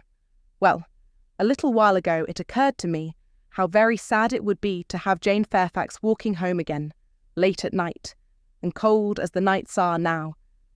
And as I looked at her, though I never saw her appear to more advantage, it struck me that she was heated, and would therefore be particularly liable to take cold. Poor girl, I could not bear the idea of it. So, as soon as Mr. Weston came into the room, and I could get at him, I spoke to him about the carriage. You may guess how readily he came into my wishes, and having his approbation, I made my way directly to Miss Bates, to assure her that the carriage would be at her service before it took us home, for I thought it would be making her comfortable at once, Good soul, she was as grateful as possible, you may be sure. Nobody was ever so fortunate as herself, but with many, many thanks. There was no occasion to trouble us, for Mr. Knightley's carriage had brought and was to take them home again. I was quite surprised. Very glad, I am sure, but really quite surprised. Such a very kind attention, and so thoughtful an attention, the sort of thing that so few men would think of. And in short, from knowing his usual ways, I am very much inclined to think that it was for their accommodation the carriage was used at all.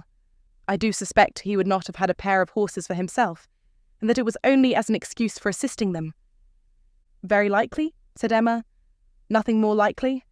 I know no man more likely than Mr. Knightley to do the sort of thing, to do anything really good-natured, useful, considerate, or benevolent. He is not a gallant man, but he is a very humane one, and this, considering Jane Fairfax's ill health, would appear a case of humanity to him. And for an act of unostentatious kindness, there is nobody whom I would fix on more than on Mr. Knightley. I know he had horses today, for we arrived together, and I laughed at him about it, but he said not a word that could betray. Well, said Mrs. Weston, smiling, you give him credit for more simple, disinterested benevolence in this instance than I do. For while Miss Bates was speaking, a suspicion darted into my head, and I have never been able to get it out again. The more I think of it, the more probable it appears. In short, I have made a match between Mr. Knightley and Jane Fairfax. See the consequence of keeping you company. What do you say to it? Mr. Knightley and Jane Fairfax, exclaimed Emma. Dear Mrs. Weston, how could you think of such a thing? Mr. Knightley must not marry. You would not have little Henry cut out from Donwell? Oh, no. Henry must have Donwell. I cannot at all consent to Mr. Knightley's marrying, and I am sure it is not at all likely. I am amazed that you should think of such a thing. My dear Emma, I have told you what led me to think of it. I do not want the match. I do not want to injure dear little Henry, but the idea has been given me by circumstances, and if Mr. Knightley really wished to marry, you would not have him refrain on Henry's account. A boy of 6 years old, who knows nothing of the matter.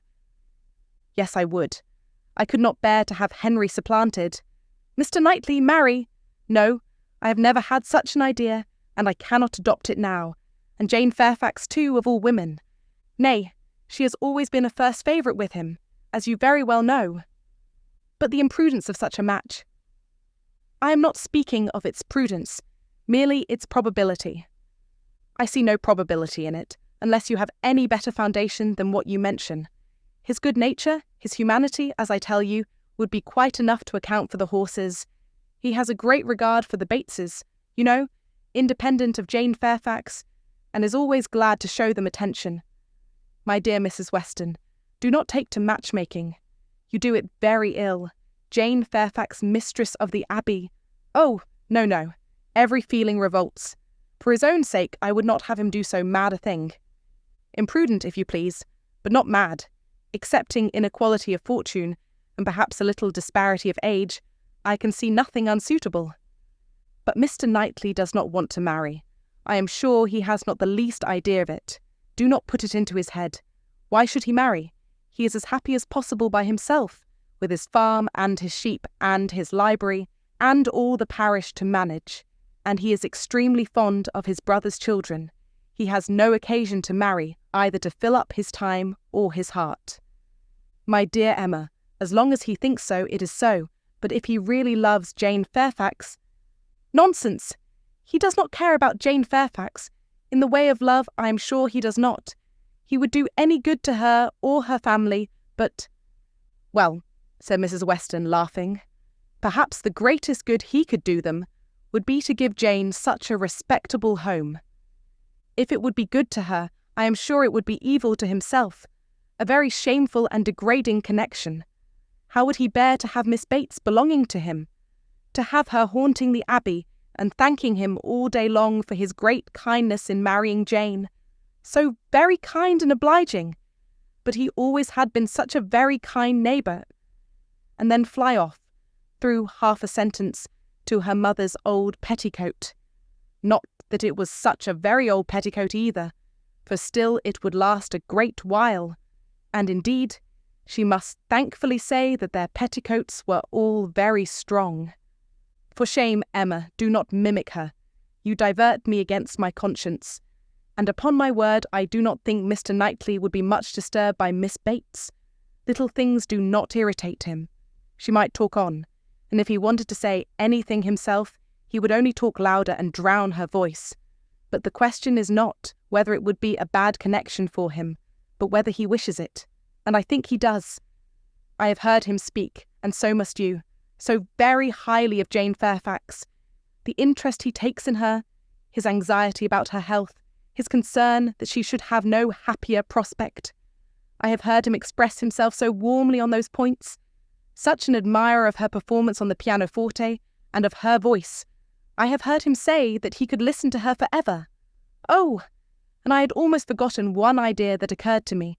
This pianoforte that has been sent here by somebody, though we have all been so well satisfied to consider it a present from the Campbells, may it not be from Mr. Knightley? I cannot help suspecting him. I think he is just the person to do it, even without being in love.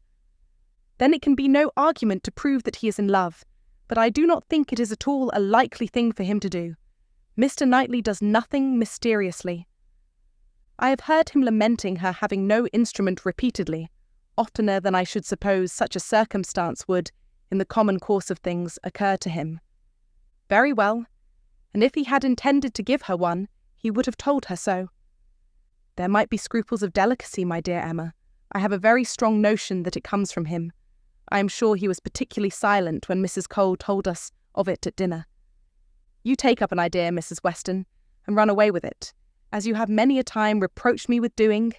I see no sign of attachment. I believe nothing of the pianoforte, and proof only shall convince me that Mr. Knightley has any thought of marrying Jane Fairfax. They combated the point some time longer in the same way, Emma rather gaining ground over the mind of her friend, for Mrs. Weston was the most used of the two to yield, till a little bustle in the room showed them that tea was over, and the instrument in preparation, and at the same moment Mr. Cole approaching to entreat Miss Woodhouse would do them the honour of trying it. Frank Churchill, of whom, in the eagerness of her conversation with Mrs. Weston, she had been seeing nothing, except that he had found a seat by Miss Fairfax, followed Mr. Cole, to add his very pressing entreaties, and as, in every respect, it suited Emma best to lead, she gave a very proper compliance.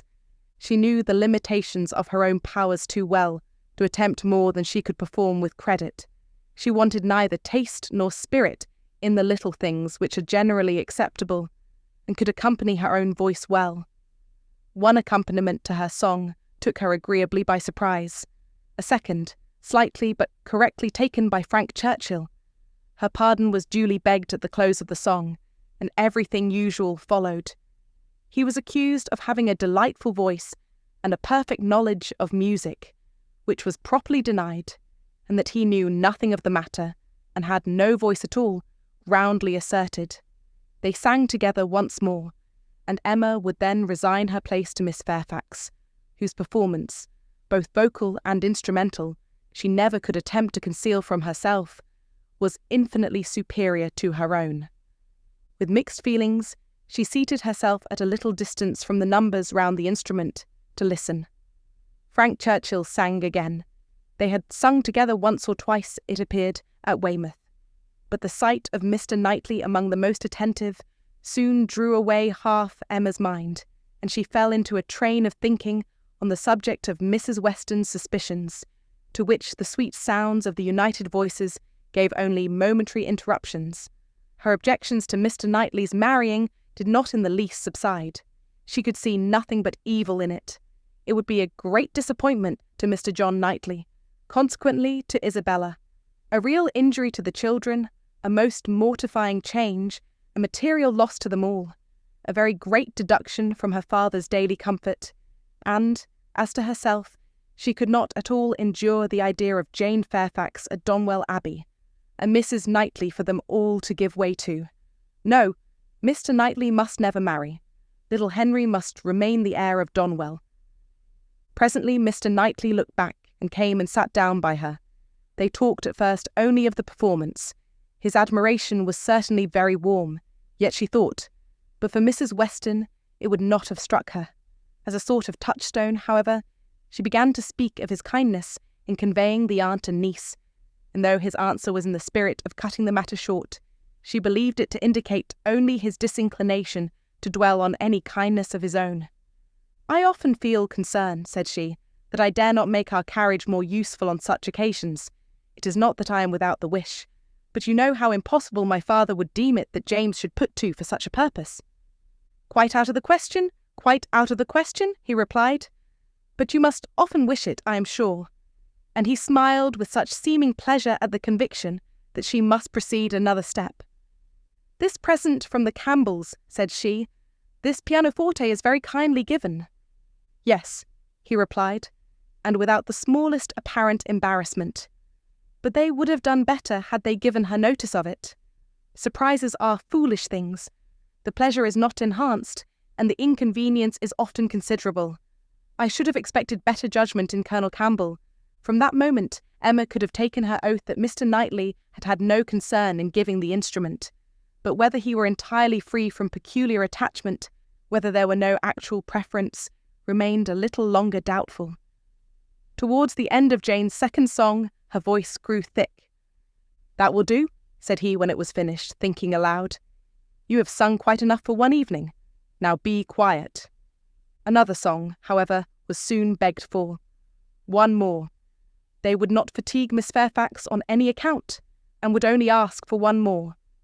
And Frank Churchill was heard to say, "I think you could manage this without effort. The first part is so very trifling. The strength of the song falls on the second." Mr. Knightley grew angry.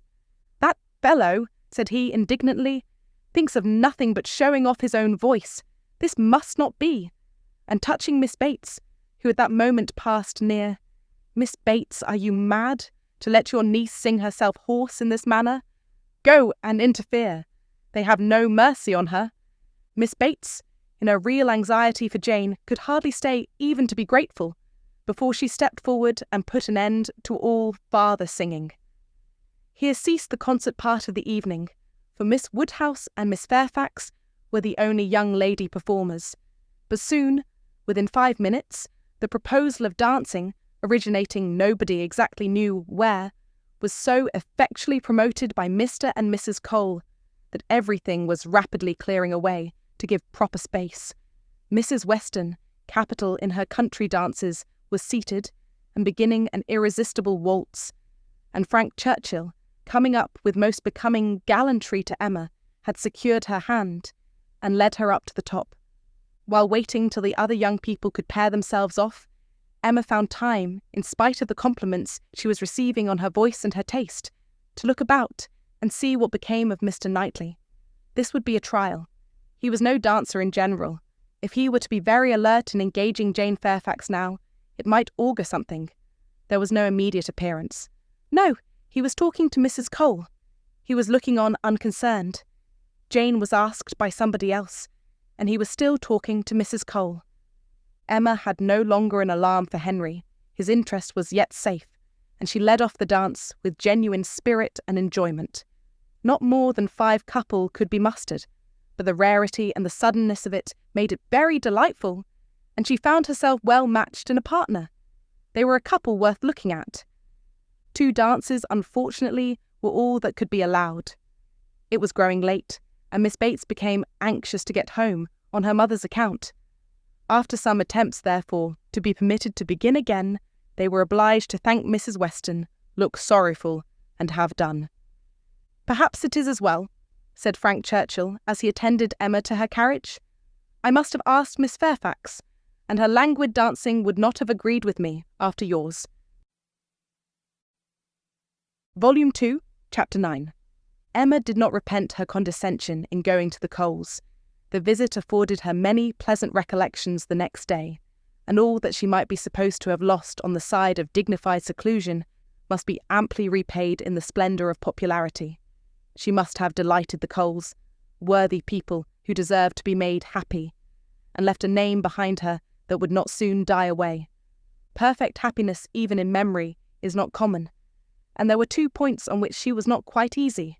She doubted whether she had not transgressed the duty of woman by woman in betraying her suspicions of Jane Fairfax's feelings to Frank Churchill.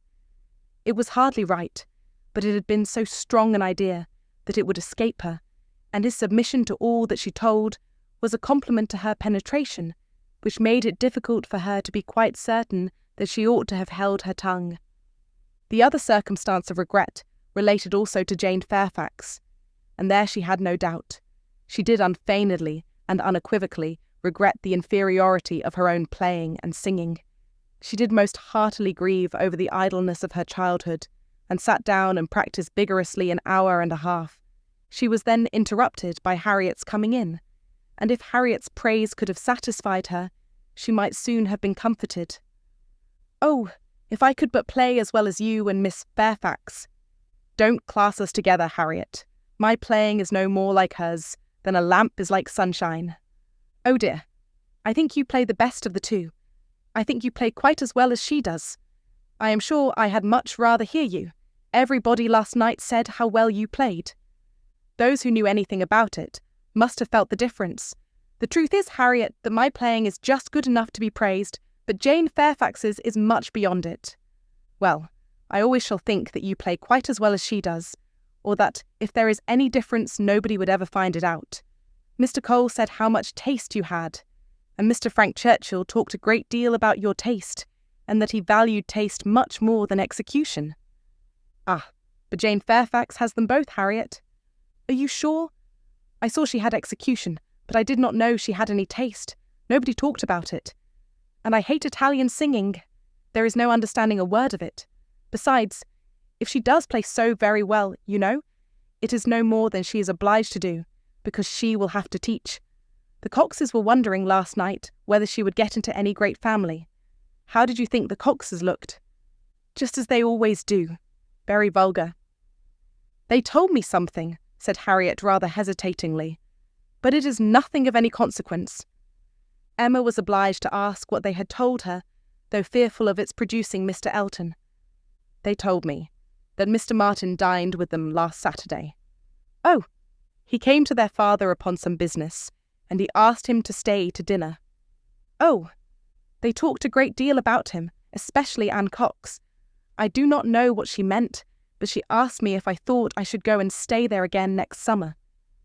She meant to be impertinently curious, just as such an Anne Cox should be. She said he was very agreeable the day he dined there. He sat by her at dinner. Miss Nash thinks either of the Coxes would be very glad to marry him." "Very likely. I think they are, without exception, the most vulgar girls in Highbury." Harriet had business at Ford's. Emma thought it most prudent to go with her. Another accidental meeting with the Martins was possible, and in her present state would be dangerous. Harriet, tempted by everything and swayed by half a word, was always very long at a purchase, and while she was still hanging over muslins and changing her mind, Emma went to the door for amusement. Much could not be hoped from the traffic of even the busiest part of Highbury. Mr. Perry walking hastily by, Mr. William Cox letting himself in at the office door, Mr. Cole's carriage horses returning from exercise, or a stray letter boy on an obstinate mule, were the liveliest objects she could presume to expect. And when her eyes fell only on the butcher with his tray, a tidy old woman travelling homewards from shop with her full basket, 2 curs quarrelling over a dirty bone, and a string of dawdling children round the baker's little bow window, eyeing the gingerbread, she knew she had no reason to complain, and was amused enough, quite enough still to stand at the door. A mind lively and at ease can do with seeing nothing, and can see nothing that does not answer. She looked down the Randalls Road. The scene enlarged. 2 persons appeared, Mrs. Weston and her son-in-law. They were walking into Highbury. To Hartfield, of course. They were stopping, however, in the first place at Mrs. Bates's, whose house was a little nearer Randalls than Ford's, and had all but knocked when Emma caught their eye. Immediately they crossed the road and came forward to her, and the agreeableness of yesterday's engagement seemed to give fresh pleasure to the present meeting. Mrs. Weston informed her that she was going to call on the Bateses in order to hear the new instrument. "For my companion tells me," said she, "that I absolutely promised Miss Bates last night that I would come this morning. I was not aware of it myself. I did not know that I had fixed a day, but as he says I did, I am going now. And while Mrs. Weston pays her visit, I may be allowed, I hope," said Frank Churchill, "to join your party and wait for her at Hartfield, if you are going home." Mrs. Weston was disappointed. "I thought you meant to go with me. They would be very much pleased." "Me? I should be quite in the way. But perhaps I may be equally in the way here. Miss Woodhouse looks as if she did not want me. My aunt always sends me off when she is shopping. She says I fidget her to death, and Miss Woodhouse looks as if she could almost say the same. What am I to do?"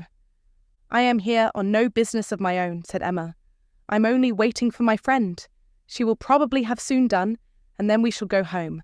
But you had better go with Mrs. Weston and hear the instrument. Well, if you advise it. But," with a smile, "if Colonel Campbell should have employed a careless friend, and if it should prove to have an indifferent tone, what shall I say? I shall be no support to Mrs. Weston. She might do very well by herself. A disagreeable truth would be palatable through her lips, but I am the wretchedest being in the world at a civil falsehood." "I do not believe any such thing," replied Emma. "I am persuaded that you can be as insincere as your neighbours when it is necessary, but there is no reason to suppose the instrument is indifferent. Quite otherwise indeed, if I understood Miss Fairfax's opinion last night." "Do come with me," said Mrs. Weston. "If it be not very disagreeable to you, it need not detain us long. We will go to Hartfield afterwards. We will follow them to Hartfield. I really wish you to call with me. It will be felt so great an attention, and I always thought you meant it." He could say no more, and with the hope of Hartfield to reward him, returned with Mrs. Weston to Mrs. Bates's door. Emma watched them in, and then joined Harriet at the interesting counter, trying, with all the force of her own mind, to convince her that if she wanted plain muslin, it was of no use to look at figured, and that a blue ribbon, be it ever so beautiful, would still never match her yellow pattern. At last it was all settled, even to the destination of the parcel. "Should I send it to Mrs. Goddard's, ma'am?" asked Mrs. Ford. Yes, to Mrs. Goddard's. Only my pattern gown is at Hartfield. No, you shall send it to Hartfield if you please. But then, Mrs. Goddard will want to see it. And I could take the pattern gown home any day, but I shall want the ribbon directly, so it had better go to Hartfield, at least the ribbon. You could make it into 2 parcels, Mrs. Ford, could not you? It is not worth while, Harriet, to give Mrs. Ford the trouble of 2 parcels. No more it is. No trouble in the world, ma'am, said the obliging Mrs. Ford. Oh, but indeed I would much rather have it only in 1. Then, if you please, you shall send it all to Mrs. Goddard's. I do not know. No, I think, Miss Woodhouse, I may just as well have it sent to Hartfield and take it home with me at night. What do you advise? That you do not give another half-second to the subject. To Hartfield, if you please, Mrs. Ford. Aye, that will be much best, said Harriet, quite satisfied. I should not at all like to have it sent to Mrs. Goddard's. Voices approached the shop, or rather 1 voice and 2 ladies. Mrs. Weston and Miss Bates met them at the door. My dear Miss Woodhouse, said the latter, I'm just run across to entreat the favour of you to come and sit down with us a little while, and give us your opinion of our new instrument, you and Miss Smith. How do you do, Miss Smith? Very well, I thank you. And I begged Mrs. Weston to come with me, that I might be sure of succeeding. I hope Mrs. Bates and Miss Fairfax are... Very well, I am much obliged to you. My mother is delightfully well, and Jane caught no cold last night. How is Mr. Woodhouse? I am so glad to hear such a good account. Mrs. Weston told me you were here. Oh, then, said I must run across. I am sure Miss Woodhouse will allow me just to run across and entreat her to come in. My mother will be so very happy to see her, and now we are such a nice party. She cannot refuse. Aye, pray do, said Mr. Frank Churchill. Miss Woodhouse's opinion of the instrument will be worth having. But, said I shall be more sure of succeeding if one of you will go with me. Oh, said he, wait half a minute till I have finished my job. For, would you believe it, Miss Woodhouse? There he is, in the most obliging manner in the world, fastening in the rivet of my mother's spectacles. The rivet came out, you know, this morning. So very obliging, for my mother had no use of her spectacles, could not put them on. And, by the by, everybody ought to have 2 pair of spectacles. They should indeed.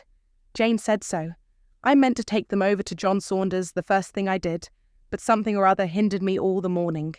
First one thing, then another. There is no saying what, you know. At one time, Patty came to say she thought the kitchen chimney wanted sweeping. Oh, said I, Patty, do not come with your bad news to me. Here is the rivet of your mistress's spectacles out. Then the baked apples came home. Mrs. Wallace sent them by her boy. They are extremely civil and obliging to us, the Wallaces, always.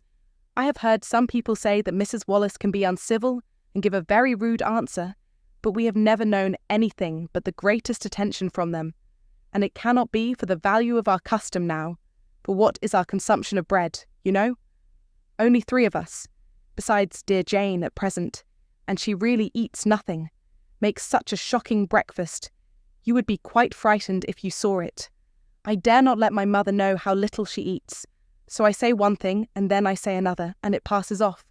But about the middle of the day she gets hungry, and there is nothing she likes so well as these baked apples, and they are extremely wholesome. For I took the opportunity the other day of asking Mr. Perry. I happened to meet him in the street. Not that I had any doubt before. I have so often heard Mr. Woodhouse recommend a baked apple. I believe it is the only way that Mr. Woodhouse thinks the fruit thoroughly wholesome. We have apple dumplings, however, very often. Patty makes an excellent apple dumpling. Well, Mrs. Weston, you have prevailed, I hope, and these ladies will oblige us. Emma would be very happy to wait on Mrs. Bates, and so on, and they did at last move out of the shop, with no farther delay from Miss Bates than, "How do you do, Mrs. Ford? I beg your pardon. I did not see you before. I hear you have a charming collection of new ribbons from town. Jane came back delighted yesterday." "Thank ye. The gloves do very well, only a little too large about the wrist, but Jane is taking them in." "What was I talking of?" said she, beginning again when they were all in the street. Emma wondered on what, of all the medley, she would fix. "I declare I cannot recollect what I was talking of. Oh, my mother's spectacles. So very obliging of Mr. Frank Churchill." "Oh," said he, "I do think I can fasten the rivet. I like a job of this kind excessively." Which, you know, showed him to be so very...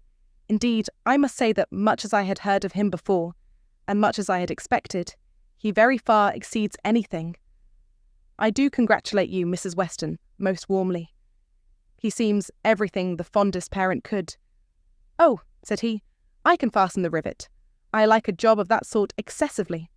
I never shall forget his manner, and when I brought out the baked apples from the closet, and hoped our friends would be so very obliging as to take some. "Oh," said he directly, "there is nothing in the way of fruit half so good, and these are the finest-looking home-baked apples I ever saw in my life. That, you know, was so very..." And I am sure by his manner it was no compliment. Indeed, they are very delightful apples, and Mrs. Wallace does them full justice, only we do not have them baked more than twice, and Mr. Woodhouse made us promise to have them done 3 times, but Miss Woodhouse will be so good as not to mention it. The apples themselves are the very finest sort for baking, beyond a doubt, all from Donwell, some of Mr. Knightley's most liberal supply. He sends us a sack every year, and certainly there never was such a keeping apple anywhere as one of his trees. I believe there is 2 of them. My mother says the orchard was always famous in her younger days, but I was really quite shocked the other day, for Mr. Knightley called one morning, and Jane was eating these apples, and we talked about them and said how much she enjoyed them, and he asked whether we were not got to the end of our stock. "I am sure you must be," said he, "and I will send you another supply, for I have a great many more than I can ever use. William Larkins let me keep a larger quantity than usual this year. I will send you some more before they get good for nothing." So I begged he would not, for really, as to ours being gone, I could not absolutely say that we had a great many left. It was but 6 indeed, but they should be all kept for Jane, and I could not at all bear that he should be sending us more, so liberal as he had been already, and Jane said the same, and when he was gone, she almost quarrelled with me. No, I should not say quarrelled, for we never had a quarrel in our lives, but she was quite distressed that I had owned the apples were so nearly gone. She wished I had made him believe we had a great many left. Oh, said I, my dear, I did say as much as I could. However, the very same evening William Larkins came over with a large basket of apples, the same sort of apples, a bushel at least, and I was very much obliged, and went down and spoke to William Larkins and said everything, as you may suppose. William Larkins is such an old acquaintance. I am always glad to see him. But however, I found afterwards from Patty that William said it was all the apples of that sort his master had. He had brought them all, and now his master had not one left to bake or boil. William did not seem to mind it himself. He was so pleased to think his master had sold so many. For William, you know, thinks more of his master's profit than anything. But Mrs. Hodges, he said, was quite displeased at their being all sent away. She could not bear that her master should not be able to have another apple tart this spring. He told Patty this, but bid her not mind it, and be sure not to say anything to us about it, for Mrs. Hodges would be cross sometimes, and as long as so many sacks were sold, it did not signify who ate the remainder. And so Patty told me, and I was excessively shocked indeed. I would not have Mr. Knightley know anything about it for the world. He would be so very... I wanted to keep it from Jane's knowledge, but unluckily I had mentioned it before I was aware. Miss Bates had just done, as Patty opened the door, and her visitors walked upstairs without having any regular narration to attend to, pursued only by the sounds of her desultory goodwill. Pray, take care, Mrs. Weston. There is a step at the turning. Pray take care, Miss Woodhouse. Ours is rather a dark staircase, rather darker and narrower than one could wish. Miss Smith, pray take care. Miss Woodhouse, I am quite concerned. I am sure you hit your foot. Miss Smith, the step at the turning. Volume 2, Chapter 10. The appearance of the little sitting-room as they entered was tranquillity itself. Mrs. Bates, deprived of her usual employment, slumbering on one side of the fire, Frank Churchill, at a table near her, most deedily occupied about her spectacles, and Jane Fairfax, standing with her back to them, intent on her pianoforte. Busy as he was, however, the young man was yet able to show a most happy countenance on seeing Emma again. "This is a pleasure," said he, in rather a low voice, "coming at least 10 minutes earlier than I had calculated. You find me trying to be useful. Tell me if you think I shall succeed." "What?" said Mrs. Weston. "Have not you finished it yet?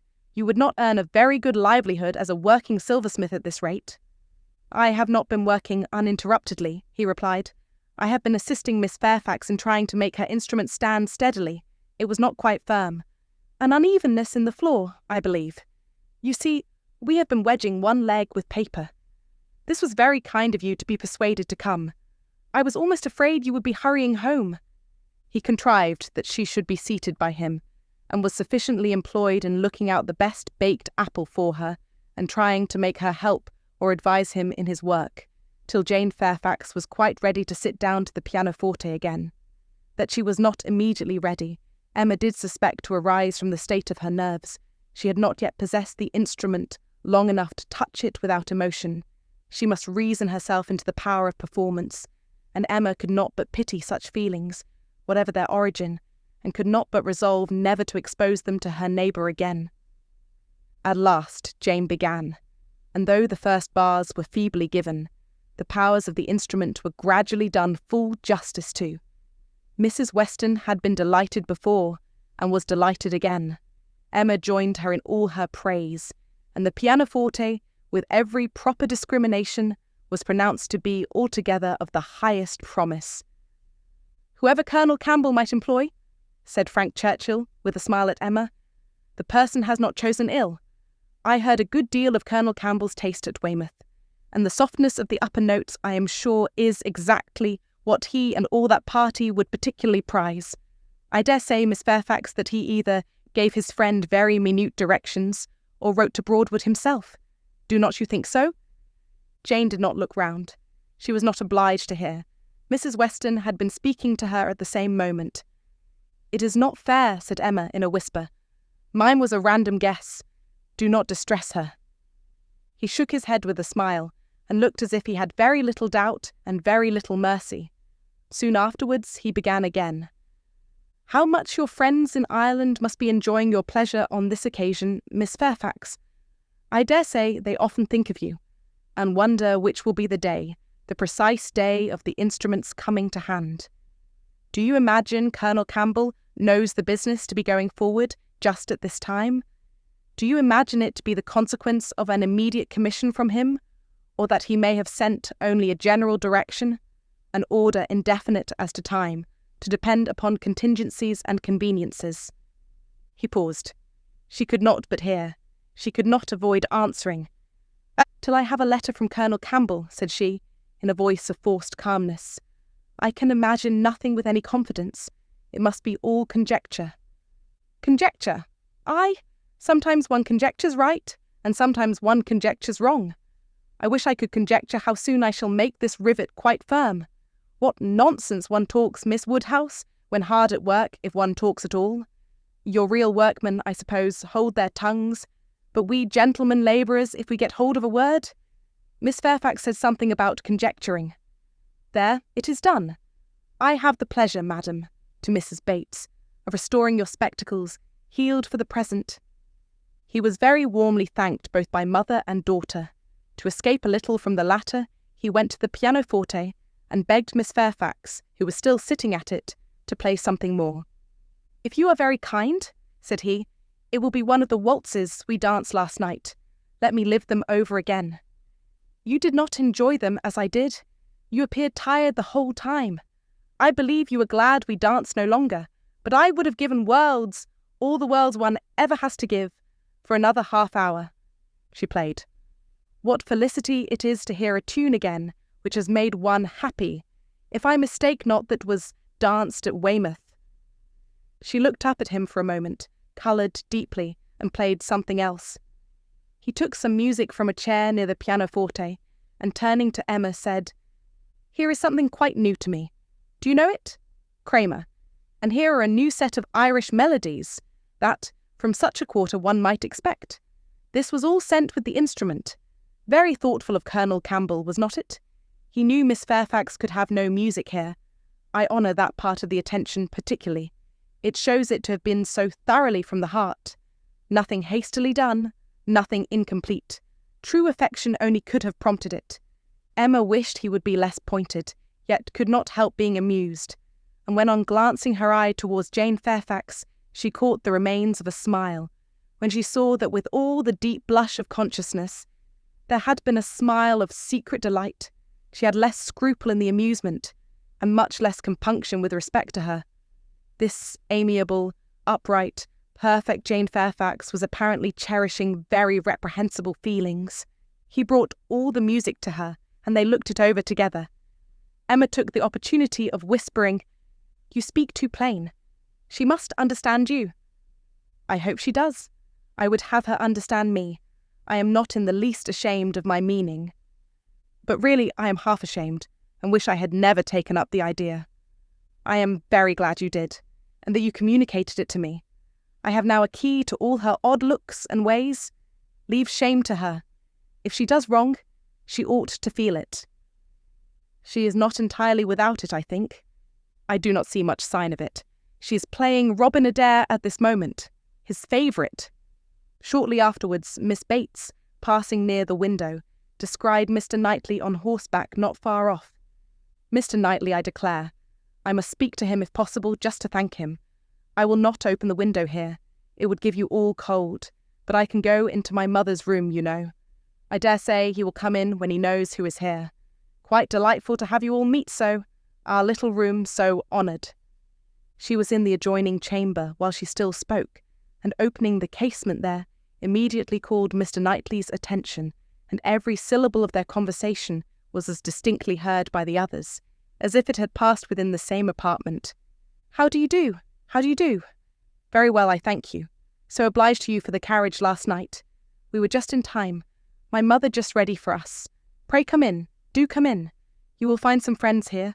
So began Miss Bates, and Mr. Knightley seemed determined to be heard in his turn, for most resolutely and commandingly did he say, "How is your niece, Miss Bates? I want to inquire after you all, but particularly your niece. How is Miss Fairfax? I hope she caught no cold last night." How is she today? Tell me how Miss Fairfax is." And Miss Bates was obliged to give a direct answer before he would hear her in anything else. The listeners were amused, and Mrs. Weston gave Emma a look of particular meaning, but Emma still shook her head in steady scepticism. "So obliged to you. So very much obliged to you for the carriage," resumed Miss Bates. He cut her short with, "I am going to Kingston. Can I do anything for you?" "Oh, dear. Kingston, are you? Mrs. Cole was saying the other day she wanted something from Kingston." "Mrs. Cole has servants to send. Can I do anything for you?" "No, I thank you. But do come in. Who do you think is here? Miss Woodhouse and Miss Smith, so kind as to call to hear the new pianoforte. Do put up your horse at the Crown, and come in."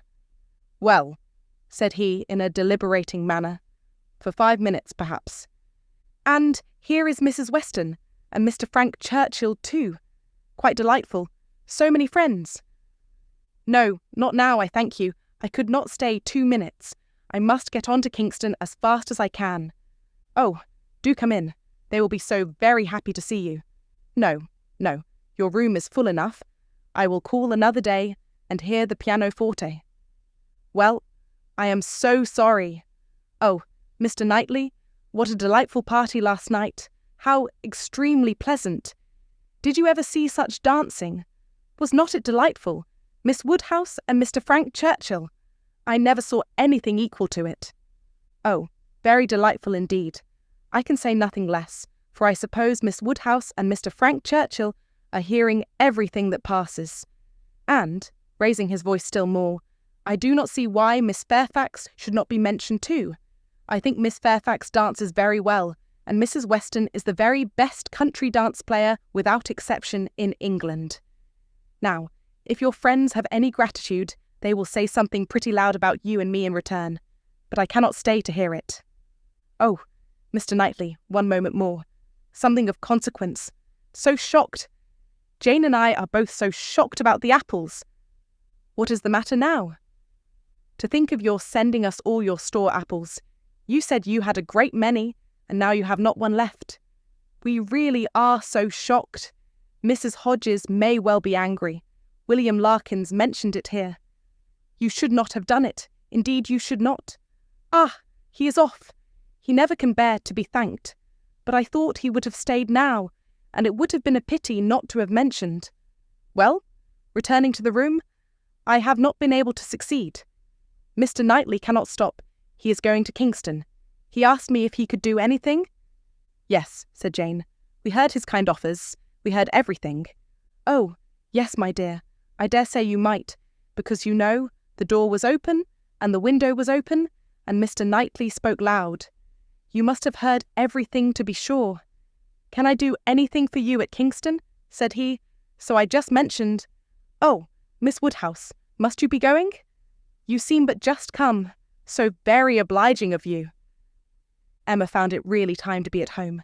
The visit had already lasted long, and on examining watches, so much of the morning was perceived to be gone, that Mrs. Weston and her companion taking leave also could allow themselves only to walk with the 2 young ladies to Hartfield gates before they set off for Randalls. Volume 2, Chapter 11. It may be possible to do without dancing entirely. Instances have been known of young people passing many, many months successively without being at any ball of any description, and no material injury accrue either to body or mind. But when a beginning is made, when the felicities of rapid motion have once been, though slightly felt, it must be a very heavy set that doesn't ask for more. Frank Churchill had danced once at Highbury, and longed to dance again, and the last half-hour of an evening, which Mr. Woodhouse was persuaded to spend with his daughter at Randalls, was passed by the 2 young people in schemes on the subject. Frank's was the first idea, and his the greatest zeal in pursuing it, for the lady was the best judge of the difficulties, and the most solicitous for accommodation and appearance. But still, she had inclination enough for showing people again how delightfully Mr. Frank Churchill and Miss Woodhouse danced, for doing that in which she need not blush to compare herself with Jane Fairfax, and even for simple dancing itself without any of the wicked aids of vanity. to assist him first in pacing out the room they were in to see what it could be made to hold, and then in taking the dimensions of the other parlour, in the hope of discovering, in spite of all that Mr. Weston could say of their exactly equal size, that it was a little the largest. His first proposition and request, that the dance begun at Mr. Cole's should be finished there, that the same party should be collected and the same musician engaged, met with the readiest acquiescence. Mr. Weston entered into the idea with thorough enjoyment, and Mrs. Weston most willingly undertook to play as long as they could wish to dance. And the interesting employment had followed of reckoning up exactly who there would be, and portioning out the indispensable division of space to every couple. You and Miss Smith and Miss Fairfax will be 3, and the 2 Miss Coxes 5 had been repeated many times over, and there will be the 2 Gilberts, young Cox, my father and myself, besides Mr. Knightley. Yes, that will be quite enough for pleasure. You and Miss Smith and Miss Fairfax will be 3, and the 2 Miss Coxes 5, and for 5 couple there will be plenty of room. But soon it came to be on one side. But will there be good room for 5 couple? I really do not think there will. On another, and after all, 5 couple are not enough to make it worthwhile to stand up. 5 couple are nothing when one thinks seriously about it. It will not do to invite 5 couple. It can be allowable only as the thought of the moment. Somebody said that Miss Gilbert was expected at her brother's, and must be invited with the rest. Somebody else believed Mrs. Gilbert would have danced the other evening if she had been asked. A word was put in for a second young Cox, and at last, Mr. Weston naming one family of cousins who must be included, and another of very old acquaintance who could not be left out, it became a certainty that the 5 couple would be at least 10, and a very interesting speculation in what possible manner they could be disposed of. The doors of the 2 rooms were just opposite each other. Might not they use both rooms and dance across the passage? It seemed the best scheme, and yet it was not so good, but that many of them wanted a better. Emma said it would be awkward. Mrs. Weston was in distress about the supper, and Mr. Woodhouse opposed it earnestly on the score of health. It made him so very unhappy indeed that it could not be persevered in. "Oh, no," said he, "it would be the extreme of imprudence. I could not bear it for Emma. Emma is not strong. She would catch a dreadful cold. So would poor little Harriet. So you would all. Mrs. Weston, you would be quite laid up. Do not let them talk of such a wild thing. Pray do not let them talk of it. That young man, speaking lower, is very thoughtless. Do not tell his father, but that young man is not quite the thing. He has been opening the doors very often this evening, and keeping them open very inconsiderately. He does not think of the draught. I do not mean to set you against him, but indeed he is not quite the thing." Mrs. Weston was sorry for such a charge. She knew the importance of it, and said everything in her power to do it away. Every door was now closed, the passage plan given up, and the first scheme of dancing only in the room they were in resorted to again, and with such goodwill on Frank Churchill's part, that the space which a quarter of an hour before had been deemed barely sufficient for 5 couple, was now endeavoured to be made out quite enough for 10. "We were too magnificent," said he. "We allowed unnecessary room. 10 couple may stand here very well." Emma demurred. "It would be a crowd, a sad crowd, and what could be worse than dancing without space to turn in?" "Very true," he gravely replied. "It was very bad." But still he went on measuring, and still he ended with, "I think there will be very tolerable room for 10 couples." "No, no," said she. "You are quite unreasonable. It would be dreadful to be standing so close. Nothing can be farther from pleasure than to be dancing in a crowd, and a crowd in a little room." "There is no denying it," he replied. "I agree with you exactly. A crowd in a little room. Miss Woodhouse, you have the art of giving pictures in a few words. Exquisite. Quite exquisite. Still, however, having proceeded so far, one is unwilling to give the matter up. It would be a disappointment to my father, and altogether, I do not know that. I am rather of opinion that 10 couple might stand here very well." Emma perceived that the nature of his gallantry was a little self-willed, and that he would rather oppose than lose the pleasure of dancing with her. But she took the compliment, and forgave the rest. Had she intended ever to marry him, it might have been worthwhile to pause and consider and try to understand the value of his preference and the character of his temper. But for all the purposes of their acquaintance, he was quite amiable enough. Before the middle of the next day, he was at Hartfield, and he entered the room with such an agreeable smile as certified the continuance of the scheme. It soon appeared that he came to announce an improvement. "Well, Miss Woodhouse," he almost immediately began, "your inclination for dancing has not been quite frightened away, I hope, by the terrors of my father's little rooms. I bring a new proposal on the subject, a thought of my father's, which waits only your approbation to be acted upon. May I hope for the honour of your hand for the 2 first dances of this little projected ball, to be given, not at Randall's, but at the Crown Inn?" "The Crown?" "Yes. If you and Mr. Woodhouse see no objection, and I trust you cannot, my father hopes his friends will be so kind as to visit him there. Better accommodations he can promise them, and not a less grateful welcome than at Randall's. It is his own idea. Mrs. Weston sees no objection to it, provided you are satisfied. This is what we all feel.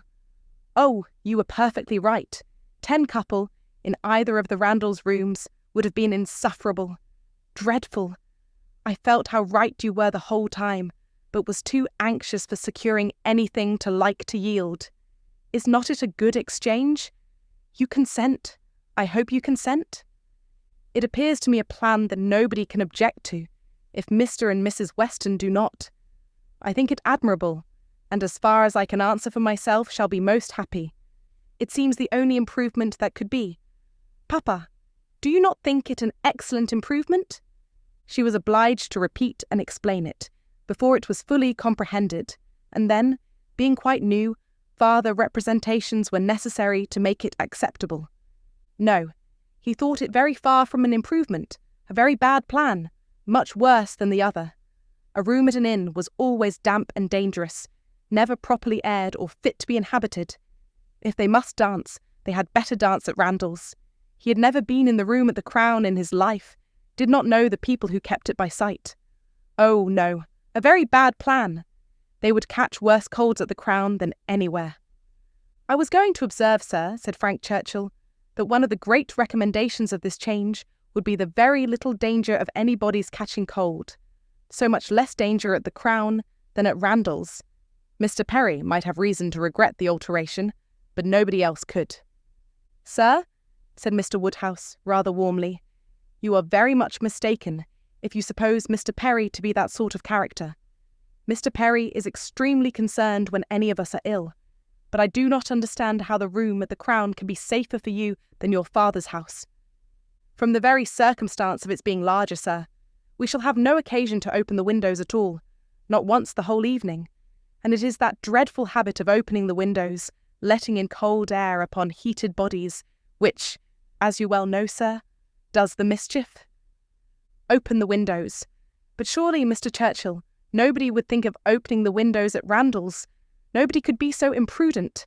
I never heard of such a thing, dancing with open windows.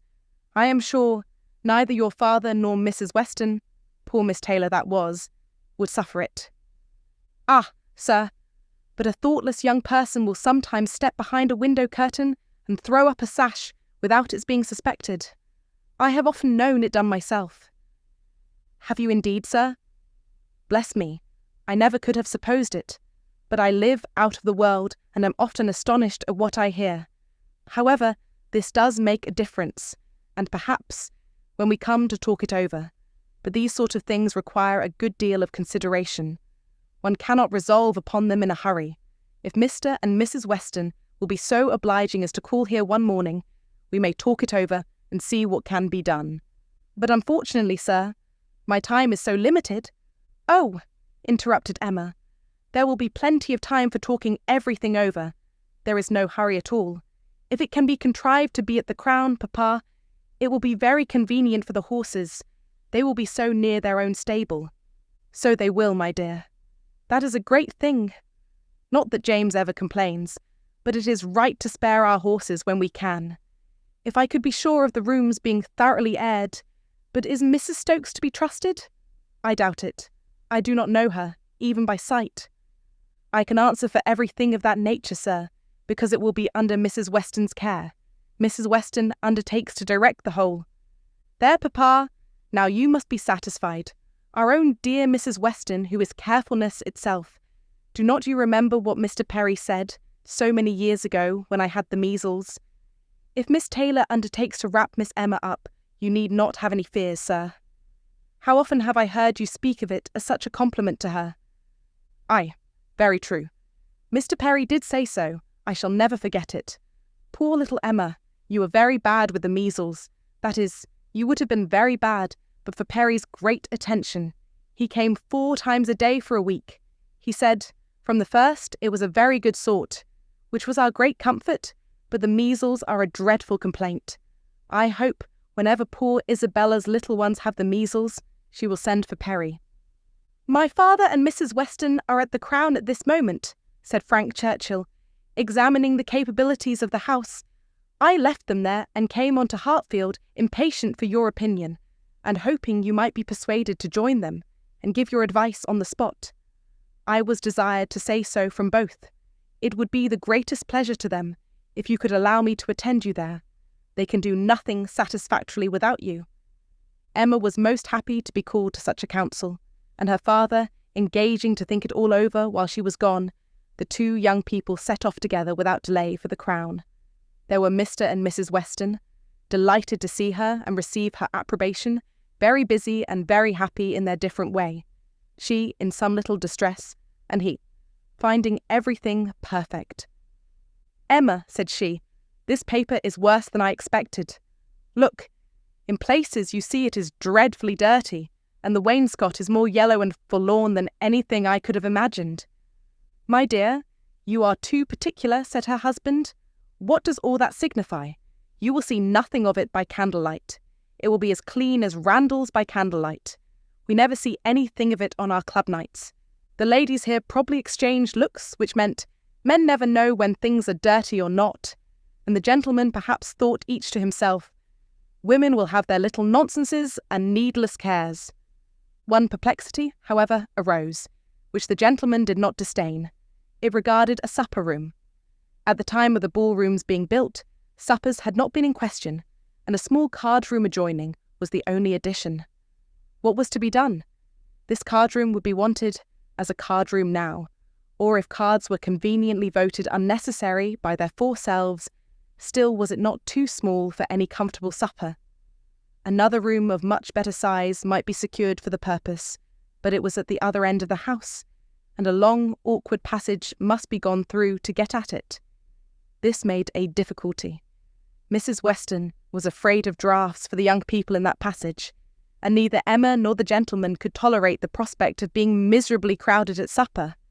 Mrs. Weston proposed having no regular supper, merely sandwiches and so on, set out in the little room, but that was scouted as a wretched suggestion. A private dance, without sitting down to supper, was pronounced an infamous fraud upon the rights of men and women, and Mrs. Weston must not speak of it again. She then took another line of expediency, and looking into the doubtful room, observed, I do not think it is so very small. We shall not be many, you know. And Mr. Weston, at the same time, walking briskly with long steps through the passage, was calling out, You talk a great deal of the length of this passage, my dear. It is a mere nothing after all, and not the least draught from the stairs. I wish, said Mrs. Weston, one could know which arrangement our guests in general would like best. To do what would be most generally pleasing must be our object, if one could but tell what that would be. Yes, very true, cried Frank, very true. You want your neighbours' opinions. I do not wonder at you. If one could ascertain what the chief of them, the Coles, for instance, they are not far off. Shall I call upon them? Or Miss Bates? She is still nearer. And I do not know whether Miss Bates is not as likely to understand the inclinations of the rest of the people as anybody. I think we do want a larger council. Suppose I go and invite Miss Bates to join us? Well, if you please, said Mrs. Weston, rather hesitating, if you think she will be of any use. You will get nothing to the purpose from Miss Bates, said Emma. She will be all delight and gratitude, but she will tell you nothing. She will not even listen to your questions. I see no advantage in consulting Miss Bates. But she is so amusing, So extremely amusing. I am very fond of hearing Miss Bates talk, and I need not bring the whole family, you know." Here Mr. Weston joined them, and on hearing what was proposed, gave it his decided approbation. "Aye, do, Frank. Go and fetch Miss Bates, and let us end the matter at once. She will enjoy the scheme, I am sure, and I do not know a properer person for showing us how to do away difficulties. Fetch Miss Bates. We are growing a little too nice. She is a standing lesson of how to be happy. But fetch them both. Invite them both." "Both, sir. Can the old lady?" "The old lady? No, the young lady, to be sure. I shall think you a great blockhead, Frank, if you bring the aunt without the niece." "Oh, I beg your pardon, sir. I did not immediately recollect. Undoubtedly, if you wish it, I will endeavour to persuade them both." And away he ran. Long before he reappeared, attending the short, neat, brisk-moving aunt and her elegant niece, Mrs. Weston, like a sweet-tempered woman and a good wife, had examined the passage again, and found the evils of it much less than she had supposed before, indeed very trifling, and here ended the difficulties of decision. All the rest, in speculation at least, was perfectly smooth. All the minor arrangements of table and chair, lights and music, tea and supper made themselves. All were left as mere trifles to be settled at any time between Mrs. Weston and Mrs. Stokes. Everybody invited was certainly to come.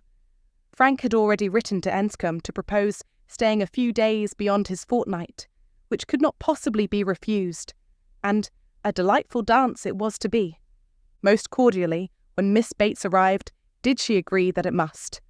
As a counsellor she was not wanted, but as an approver, a much safer character, she was truly welcome. Her approbation, at once general and minute, warm and incessant, could not but please.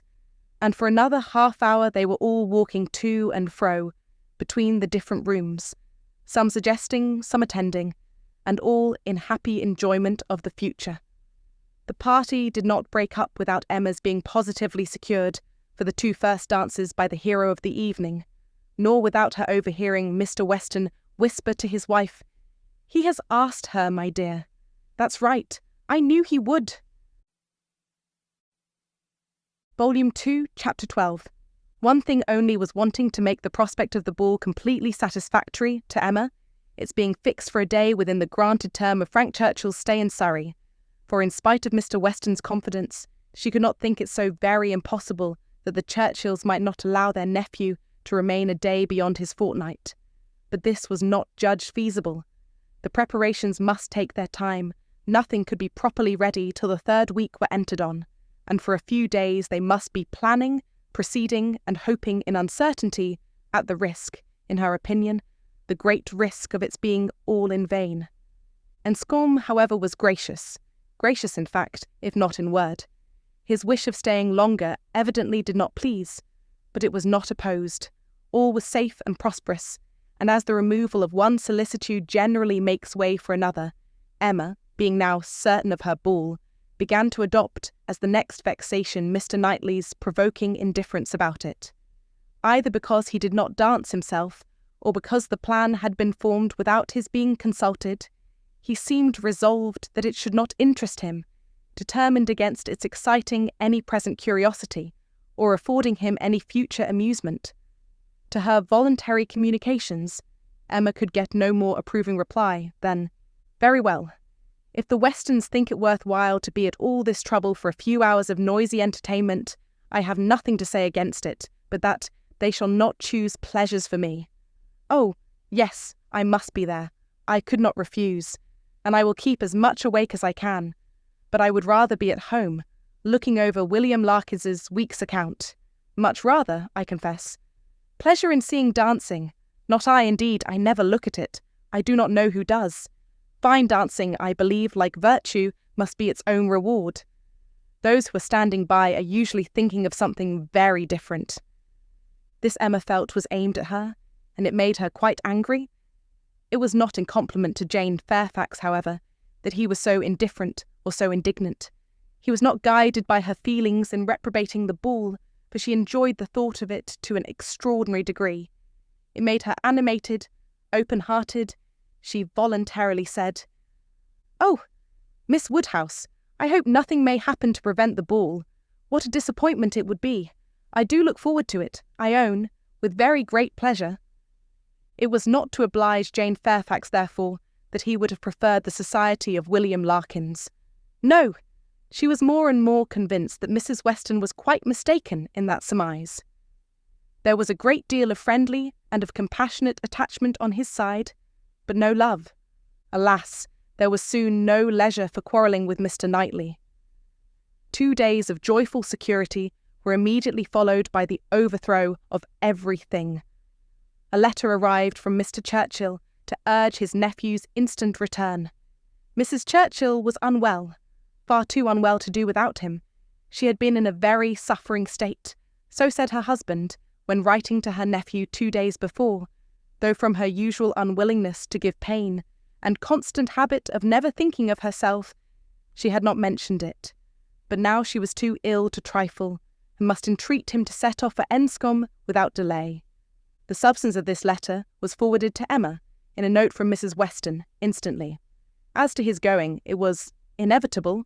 He must be gone within a few hours, though without feeling any real alarm for his aunt, to lessen his repugnance. He knew her illnesses. They never occurred but for her own convenience. Mrs. Weston added that he could only allow himself time to hurry to Highbury after breakfast, and take leave of the few friends there whom he could suppose to feel any interest in him, and that he might be expected at Hartfield very soon. This wretched note was the finale of Emma's breakfast. When once it had been read, there was no doing anything but lament and exclaim. The loss of the ball, the loss of the young man, and all that the young man might be feeling. It was too wretched. Such a delightful evening as it would have been.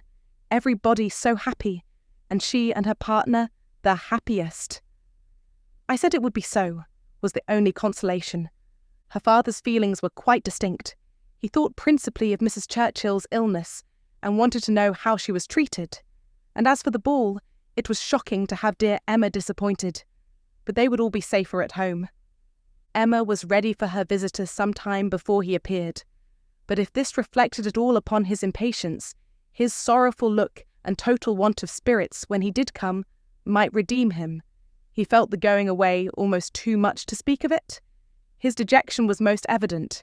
He sat really lost in thought for the first few minutes, and when rousing himself, it was only to say, "Of all horrid things, leave-taking is the worst." "But you will come again," said Emma. "This will not be your only visit to Randalls." "Ah," shaking his head, "the uncertainty of when I may be able to return. I shall try for it with a zeal. It will be the object of all my thoughts and cares. And if my uncle and aunt go to town this spring, but I'm afraid they did not stir last spring. I'm afraid it is a custom gone forever.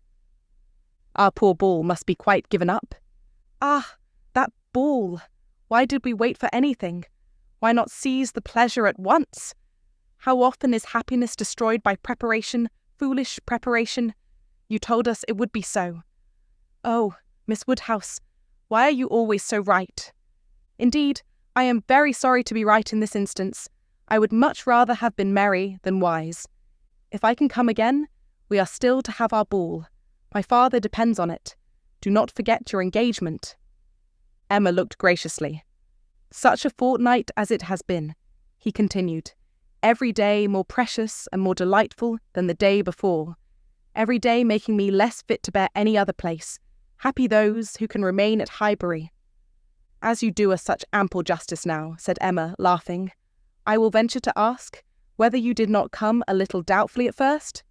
Do not we rather surpass your expectations? I am sure we do. I am sure you did not much expect to like us. You would not have been so long in coming, if you had had a pleasant idea of Highbury." He laughed rather consciously, and though denying the sentiment, Emma was convinced that it had been so. "And you must be off this very morning?" "Yes. My father is to join me here. We shall walk back together, and I must be off immediately. I am almost afraid that every moment will bring him. Not 5 minutes to spare, even for your friends Miss Fairfax and Miss Bates. How unlucky! Miss Bates's powerful, argumentative mind might have strengthened yours." "Yes, I have called there. Passing the door, I thought it better. It was a right thing to do. I went in for 3 minutes and was detained by Miss Bates's being absent. She was out, and I felt it impossible not to wait till she came in. She is a woman that one must laugh at, but that one would not wish to slight. It was better to pay my visit then. He hesitated, got up, walked to a window. In short, said he, perhaps, Miss Woodhouse? I think you can hardly be quite without suspicion. He looked at her, as if wanting to read her thoughts. She hardly knew what to say. It seemed like the forerunner of something absolutely serious, which she did not wish. Forcing herself to speak, therefore, in the hope of putting it by, she calmly said, You are quite in the right. It was most natural to pay your visit, then. He was silent. She believed he was looking at her, probably reflecting on what she had said, and trying to understand the manner. She heard him sigh. It was natural for him to feel that he had cause to sigh. He could not believe her to be encouraging him. A few awkward moments passed, and he sat down again, and in a more determined manner said, It was something to feel that all the rest of my time might be given to Hartfield. My regard for Hartfield is most warm. He stopped again, rose again, and seemed quite embarrassed. He was more in love with her than Emma had supposed. And who can say how it might have ended, if his father had not made his appearance? Mr. Woodhouse soon followed, and the necessity of exertion made him composed. A very few minutes more, however, completed the present trial. Mr. Weston, always alert when business was to be done, and as incapable of procrastinating any evil that was inevitable, as of foreseeing any that was doubtful, said, It was time to go. And the young man, though he might and did sigh, could not but agree to take leave. I shall hear about you all, said he. That is my chief consolation. I shall hear of everything that is going on among you. I have engaged Mrs. Weston to correspond with me. She has been so kind as to promise it. Oh, the blessing of a female correspondent, when one is really interested in the absent. She will tell me everything. In her letters, I shall be at dear Highbury again. A very friendly shake of the hand, a very earnest goodbye, closed the speech, and the door had soon shut out Frank Churchill. Short had been the notice, short their meeting, he was gone, and Emma felt so sorry to part, and foresaw so great a loss to their little society from his absence as to begin to be afraid of being too sorry, and feeling it too much. It was a sad change. They had been meeting almost every day since his arrival. Certainly, his being at Randalls had given great spirit to the last 2 weeks. Indescribable spirit. The idea, the expectation of seeing him, which every morning had brought, the assurance of his attentions, his liveliness, his manners. It had been a very happy fortnight, and forlorn must be the sinking from it into the common course of Hartfield days. To complete every other recommendation, he had almost told her that he loved her. What strength or what constancy of affection he might be subject to was another point, but at present she could not doubt his having a decidedly warm admiration, a conscious preference of herself. And this persuasion, joined to all the rest, made her think that she must be a little in love with him, in spite of every previous determination against it. I certainly must, said she. This sensation of listlessness, weariness, stupidity, this disinclination to sit down and employ myself, this feeling of everything's being dull and insipid about the house. I must be in love. I should be the oddest creature in the world if I were not, for a few weeks at least. Well, evil to some is always good to others. I shall have many fellow mourners for the ball, if not for Frank Churchill, but Mr. Knightley will be happy. He may spend the evening with his dear William Larkins now, if he likes. Mr. Knightley, however, showed no triumphant happiness. He could not say that he was sorry on his own account. His very cheerful look would have contradicted him if he had, but he said, and very steadily, that he was sorry for the disappointment of the others, and with considerable kindness added, You, Emma, who have so few opportunities of dancing, you are really out of luck. You are very much out of luck. It was some days before she saw Jane Fairfax, to judge of her honest regret in this woeful change, but when they did meet, her composure was odious. She had been particularly unwell, however, suffering from headache to a degree which made her aunt declare that had the ball taken place, She did not think Jane could have attended it, and it was charity to impute some of her unbecoming indifference to the languor of ill health. Volume 2, Chapter 13. Emma continued to entertain no doubt of her being in love. Her ideas only varied as to the how much. At first she thought it was a good deal, and afterwards, but little. She had great pleasure in hearing Frank Churchill talked of, and, for his sake, greater pleasure than ever in seeing Mr. and Mrs. Weston. She was very often thinking of him, and quite impatient for a letter, that she might know how he was, how were his spirits, how was his aunt, and what was the chance of his coming to Randalls again this spring. But, on the other hand, she could not admit herself to be unhappy, nor, after the first morning, to be less disposed for employment than usual. She was still busy and cheerful, and, pleasing as he was, she could yet imagine him to have faults. And father, though thinking of him so much, and, as she sat drawing or working, forming 1,000 amusing schemes for the progress and close of their attachment, fancying interesting dialogues, and inventing elegant letters, the conclusion of every imaginary declaration on his side was that she refused him. Their affection was always to subside into friendship. Everything tender and charming was to mark their parting, but still they were to part. When she became sensible of this, it struck her that she could not be very much in love, for in spite of her previous and fixed determination never to quit her father, never to marry, a strong attachment certainly must produce more of a struggle than she could foresee in her own feelings. "I do not find myself making any use of the word sacrifice," said she. "In not one of all my clever replies, my delicate negatives, is there any allusion to making a sacrifice.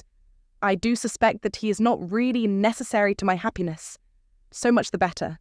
I certainly will not persuade myself to feel more than I do. I am quite enough in love.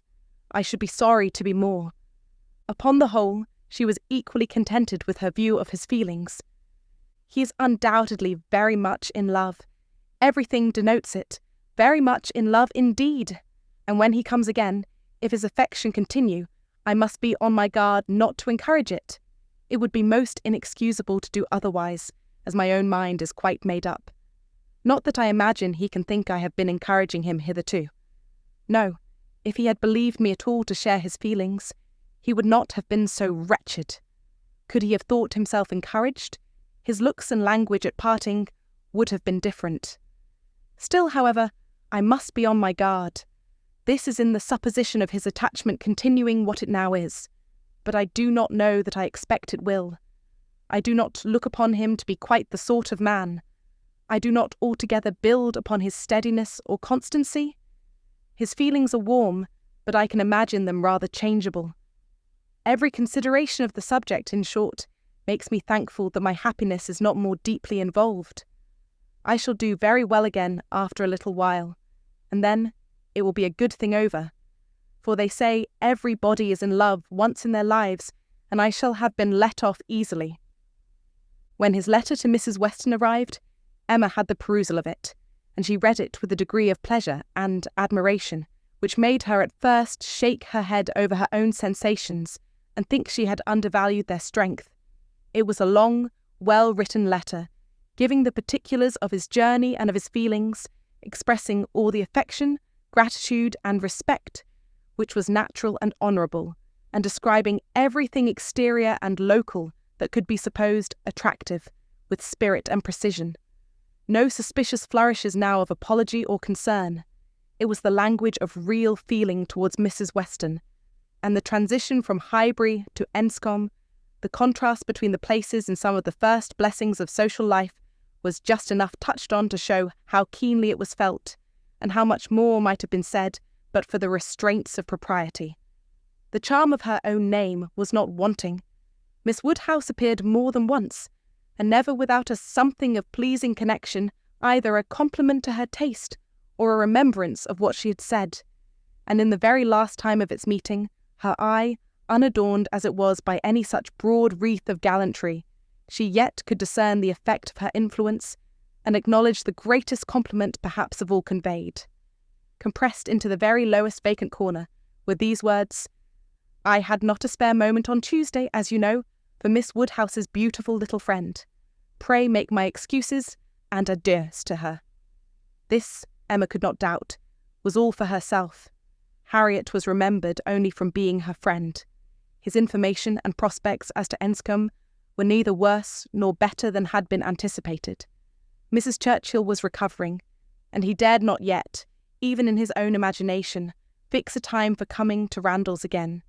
Gratifying, however, and stimulative, as was the letter in the material part, its sentiments she yet found, when it was folded up and returned to Mrs. Weston, that it had not added any lasting warmth, that she could still do without the writer, and that he must learn to do without her. Her intentions were unchanged. Her resolution of refusal only grew more interesting by the addition of a scheme for his subsequent consolation and happiness. His recollection of Harriet and the words which clothed it, the beautiful little friend, suggested to her the idea of Harriet succeeding her in his affections. Was it impossible? No. Harriet undoubtedly was greatly his inferior in understanding, but he had been very much struck with the loveliness of her face and the warm simplicity of her manner, and all the probabilities of circumstance and connection were in her favour. For Harriet it would be advantageous and delightful indeed. "I must not dwell upon it," said she. "I must not think of it.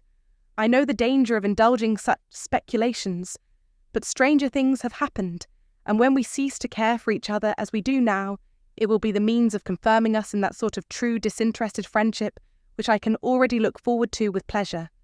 It was well to have a comfort in store on Harriet's behalf, though it might be wise to let the fancy touch it seldom, for evil in that quarter was at hand. As Frank Churchill's arrival had succeeded Mr. Elton's engagement in the conversation of Highbury, as the latest interest had entirely borne down the first, so now, upon Frank Churchill's disappearance, Mr. Elton's concerns were assuming the most irresistible form. His wedding day was named. He would soon be among them again, Mr. Elton and his bride. There was hardly time to talk over the first letter from Enscombe before Mr. Elton and his bride was in everybody's mouth, and Frank Churchill was forgotten. Emma grew sick at the sound.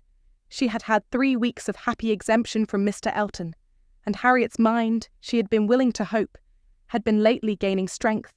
With Mr. Weston's ball in view at least, there had been a great deal of insensibility to other things, but it was now too evident that she had not attained such a state of composure as could stand against the actual approach. New carriage, bell ringing, and all. Poor Harriet was in a flutter of spirits which required all the reasonings and soothings and attentions of every kind that Emma could give. Emma felt that she could not do too much for her, that Harriet had a right to all her ingenuity and all her patience, but it was heavy work to be forever convincing without producing any effect, forever agreed to, without being able to make their opinions the same. Harriet listened submissively and said, "It was very true. It was just as Miss Woodhouse described. It was not worth while to think about them, and she would not think about them any longer." But no change of subject could avail, and the next half-hour saw her as anxious and restless about the Eltons as before. At last, Emma attacked her on another ground. "You're allowing yourself to be so occupied and so unhappy about Mr. Elton's marrying Harriet is the strongest reproach you can make me. You could not give me a greater reproof for the mistake I fell into. It was all my doing, I know. I have not forgotten it, I assure you. Deceived myself, I did very miserably deceive you, and it will be a painful reflection to me forever. Do not imagine me in danger of forgetting it." Harriet felt this too much to utter more than a few words of eager exclamation. Emma continued, "I have not said, 'Exert yourself, Harriet, for my sake. Think less, talk less of Mr. Elton for my sake, because for your own sake rather, I would wish it to be done, for the sake of what is more important than my comfort, a habit of self-command in you, a consideration of what is your duty, an attention to propriety, an endeavour to avoid the suspicions of others, to save your health and credit, and restore your tranquillity. These are the motives which I have been pressing on you. They are very important, and sorry I am that you cannot feel them sufficiently to act upon them. My being saved from pain is a very secondary consideration. I want you to save yourself from greater pain.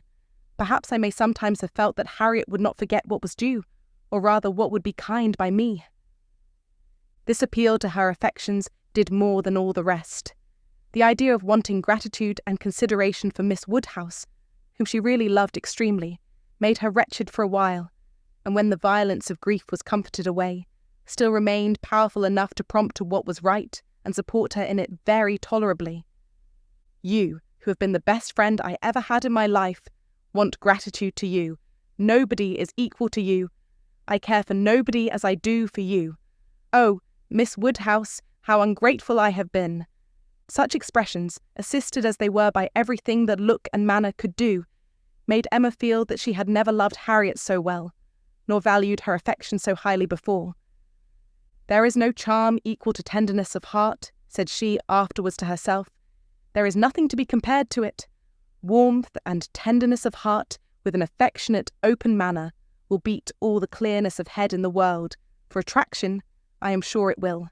It is tenderness of heart which makes my dear father so generally beloved, which gives Isabella all her popularity. I have it not, but I know how to prize and respect it. Harriet is my superior in all the charm and all the felicity it gives. Dear Harriet, I would not change you for the clearest-headed, longest-sighted, best-judging female breathing. Oh, the coldness of a Jane Fairfax! Harriet is worth 100 such, and for a wife, a sensible man's wife, it is invaluable. I mention no names, but happy the man who changes Emma for Harriet. Volume 2, Chapter 14. Mrs. Elton was first seen at church, but though devotion might be interrupted, curiosity could not be satisfied by a bride in a pew, and it must be left for the visits in form which were then to be paid, to settle whether she were very pretty indeed, or only rather pretty, or not pretty at all. Emma had feelings, less of curiosity than of pride or propriety, to make her resolve on not being the last to pay her respects, and she made a point of Harriet's going with her, that the worst of the business might be gone through as soon as possible. She could not enter the house again, could not be in the same room to which she had, with such vain artifice, retreated 3 months ago, to lace up her boot. Without recollecting, 1,000 vexatious thoughts would recur, compliments, charades, and horrible blunders, and it was not to be supposed that poor Harriet should not be recollecting too, but she behaved very well, and was only rather pale and silent. The visit was, of course, short, and there was so much embarrassment and occupation of mind to shorten it, that Emma would not allow herself entirely to form an opinion of the lady, and on no account to give one beyond the nothing-meaning terms of being elegantly dressed and very pleasing. She did not really like her. She would not be in a hurry to find fault, but she suspected that there was no elegance. Ease, but not elegance. She was almost sure that for a young woman, a stranger, a bride, there was too much ease. Her person was rather good, her face not unpretty, but neither feature, nor air, nor voice, nor manner were elegant. Emma thought at least it would turn out so. As for Mr. Elton, his manners did not appear. But no, she would not permit a hasty or a witty word from herself about his manners. It was an awkward ceremony at any time to be receiving wedding visits, and a man had need be all grace to acquit himself well through it. The woman was better off.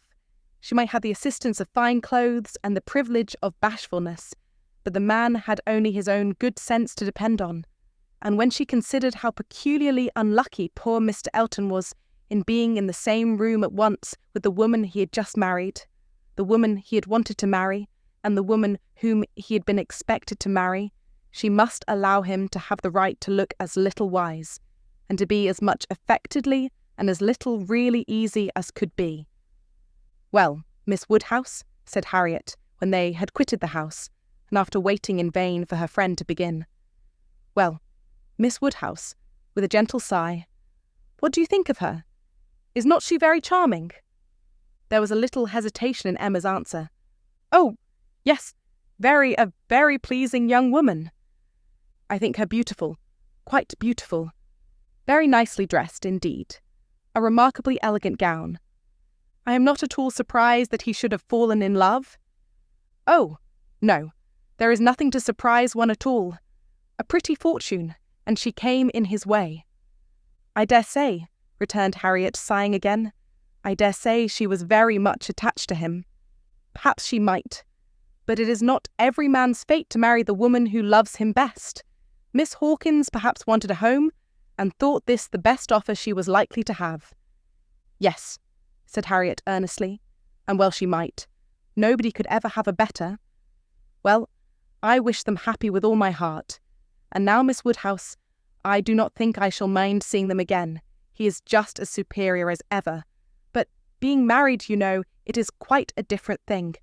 No, indeed, Miss Woodhouse, you need not be afraid. I can sit and admire him now without any great misery. To know that he has not thrown himself away is such a comfort. She does seem a charming young woman, just what he deserves. Happy creature, he called her Augusta. How delightful!" When the visit was returned, Emma made up her mind. She could then see more and judge better.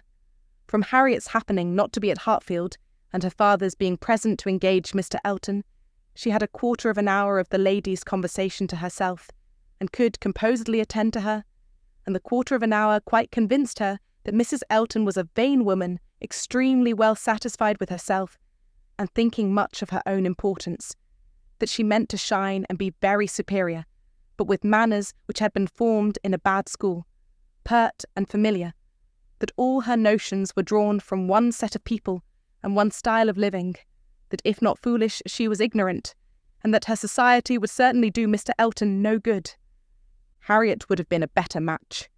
If not wise or refined herself, she would have connected him with those who were, but Miss Hawkins, it might be fairly supposed from her easy conceit, had been the best of her own set. The rich brother-in-law near Bristol was the pride of the alliance, and his place and his carriages were the pride of him. The very first subject after being seated was Maple Grove, my brother Mr. Suckling's seat. A comparison of Hartfield to Maple Grove. The grounds of Hartfield were small, but neat and pretty, and the house was modern and well built. Mrs. Elton seemed most favourably impressed by the size of the room, the entrance, and all that she could see or imagine. Very like Maple Grove indeed. She was quite struck by the likeness. That room was the very shape and size of the morning room at Maple Grove, her sister's favourite room. Mr. Elton was appealed to. Was not it astonishingly like? She could really almost fancy herself at Maple Grove. And the staircase. You know, as I came in, I observed how very like the staircase was, placed exactly in the same part of the house. I really could not help exclaiming. I assure you, Miss Woodhouse, it is very delightful to me to be reminded of a place I am so extremely partial to as Maple Grove. I have spent so many happy months there, with a little sigh of sentiment. A charming place, undoubtedly. Everybody who sees it is struck by its beauty. But to me, it has been quite a home. Whenever you are transplanted, like me, Miss Woodhouse, you will understand how very delightful it is to meet with anything at all like what one has left behind. I always say this is quite one of the evils of matrimony. Emma made as slight a reply as she could, but it was fully sufficient for Mrs. Elton, who only wanted to be talking herself. So extremely like Maple Grove, and it is not merely the house, the grounds, I assure you, as far as I could observe, are strikingly like. The laurels at Maple Grove are in the same profusion as here, and stand very much in the same way, just across the lawn, and I had a glimpse of a fine, large tree with a bench round it, which put me so exactly in mind. My brother and sister will be enchanted with this place. People who have extensive grounds themselves are always pleased with anything in the same style. Emma doubted the truth of this sentiment. She had a great idea that people who had extensive grounds themselves cared very little for the extensive grounds of anybody else, but it was not worth while to attack an error so double-dyed, and therefore only said in reply, "When you have seen more of this country, I am afraid you will think you have overrated Hartfield. Surrey is full of beauties." "Oh, yes, I am quite aware of that. It is the Garden of England, you know. Surrey is the Garden of England." "Yes, but we must not rest our claims on that distinction. Many counties, I believe, are called the Garden of England, as well as Surrey." "No, I fancy not," replied Mrs. Elton, with a most satisfied smile. "I never heard any county but Surrey called so." Emma was silenced. My brother and sister have promised us a visit in the spring or summer at farthest, continued Mrs. Elton, and that will be our time for exploring. While they are with us, we shall explore a great deal, I dare say. They will have their barouche landau, of course, which holds four perfectly, and therefore, without saying anything of our carriage, we should be able to explore the different beauties extremely well. They would hardly come in their chaise, I think, at that season of the year. Indeed, when the time draws on, I shall decidedly recommend their bringing the barouche landau. It will be so very much preferable. When people come into a beautiful country of this sort, you know, Miss Woodhouse, one naturally wishes them to see as much as possible, and Mr. Suckling is extremely fond of exploring. We explored to King's Weston twice last summer, in that way, most delightfully, just after their first having the barouche landau. You have many parties of that kind here, I suppose, Miss Woodhouse, every summer? No, not immediately here. We are rather out of distance of the very striking beauties which attract the sort of parties you speak of, and we are a very quiet set of people, I believe, more disposed to stay at home than engage in schemes of pleasure. Ah, there is nothing like staying at home for real comfort. Nobody can be more devoted to home than I am. I was quite a proverb for it at Maple Grove. Many a time has Selina said, when she has been going to Bristol, I really cannot get this girl to move from the house. I absolutely must go in by myself, though I hate being stuck up in the barouche landau without a companion. But Augusta, I believe, with her own goodwill, would never stir beyond the park paling. Many a time has she said so, and yet I am no advocate for entire seclusion. I think, on the contrary, when people shut themselves up entirely from society, it is a very bad thing, and that it is much more advisable to mix in the world in a proper degree, without living in it either too much or too little. I perfectly understand your situation. However, Miss Woodhouse, looking towards Mr. Woodhouse, your father's state of health must be a great drawback. Why does not he try Bath? Indeed he should. Let me recommend Bath to you. I assure you I have no doubt of its doing Mr. Woodhouse good. My father tried it more than once formerly, but without receiving any benefit, and Mr. Perry, whose name, I dare say, is not unknown to you, does not conceive it would be at all more likely to be useful now. Ah, that's a great pity, for I assure you, Miss Woodhouse, where the waters do agree, it is quite wonderful the relief they give. In my Bath life, I have seen such instances of it, and it is so cheerful a place that it could not fail of being of use to Mr. Woodhouse's spirits, which I understand are sometimes much depressed. And as to its recommendations to you, I fancy I need not take much pains to dwell on them. The advantages of Bath to the young are pretty generally understood. It would be a charming introduction for you, who have lived so secluded a life, and I could immediately secure you some of the best society in the place. A line from me would bring you a little host of acquaintance, and my particular friend, Mrs. Partridge, the lady I have always resided with when in Bath, would be most happy to show you any attentions, and would be the very person for you to go into public with. It was as much as Emma could bear, without being impolite. The idea of her being indebted to Mrs. Elton for what was called an introduction, of her going into public under the auspices of a friend of Mrs. Elton's, probably some vulgar, dashing widow, who with the help of a boarder just made a shift to live. The dignity of Miss Woodhouse of Hartfield was sunk indeed. She restrained herself, however, from any of the reproofs she could have given, and only thanked Mrs. Elton coolly. But their going to Bath was quite out of the question, and she was not perfectly convinced that the place might suit her better than her father. And then, to prevent farther outrage and indignation, changed the subject directly. I do not ask whether you are musical, Mrs. Elton. Upon these occasions, a lady's character generally precedes her, and Highbury has long known that you are a superior performer. Oh, no indeed, I must protest against any such idea. A superior performer. Very far from it, I assure you. Consider from how partial a quarter your information came. I am dotingly fond of music, passionately fond, and my friends say I am not entirely devoid of taste. But as to anything else, upon my honour my performance is mediocre to the last degree. You, Miss Woodhouse, I well know, play delightfully. I assure you it has been the greatest satisfaction, comfort, and delight to me to hear what a musical society I am got into. I absolutely cannot do without music. It is a necessary of life to me, and having always been used to a very musical society, both at Maple Grove and in Bath, it would have been a most serious sacrifice. I honestly said as much to Mr. E when he was speaking of my future home, and expressing his fears lest the retirement of it should be disagreeable, and the inferiority of the house too, knowing what I had been accustomed to. Of course he was not wholly without apprehension. When he was speaking of it in that way, I honestly said that the world I could give up, parties, balls, plays, for I had no fear of retirement. Blessed with so many resources within myself, the world was not necessary to me. I could do very well without it. To those who had no resources it was a different thing, but my resources made me quite independent. And as to smaller-sized rooms than I had been used to, I really could not give it a thought.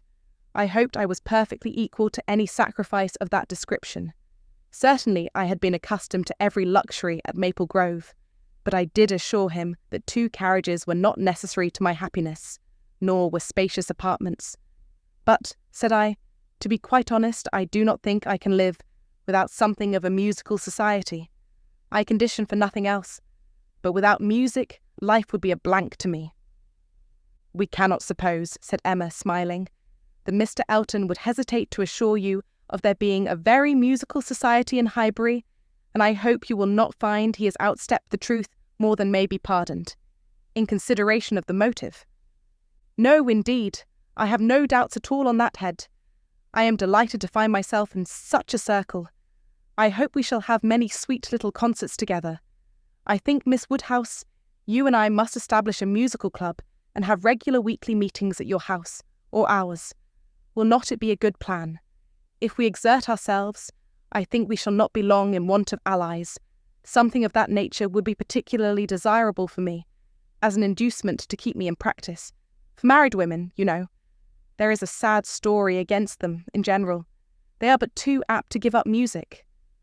But you, who are so extremely fond of it, there can be no danger, surely. I should hope not, but really, when I look around among my acquaintance, I tremble.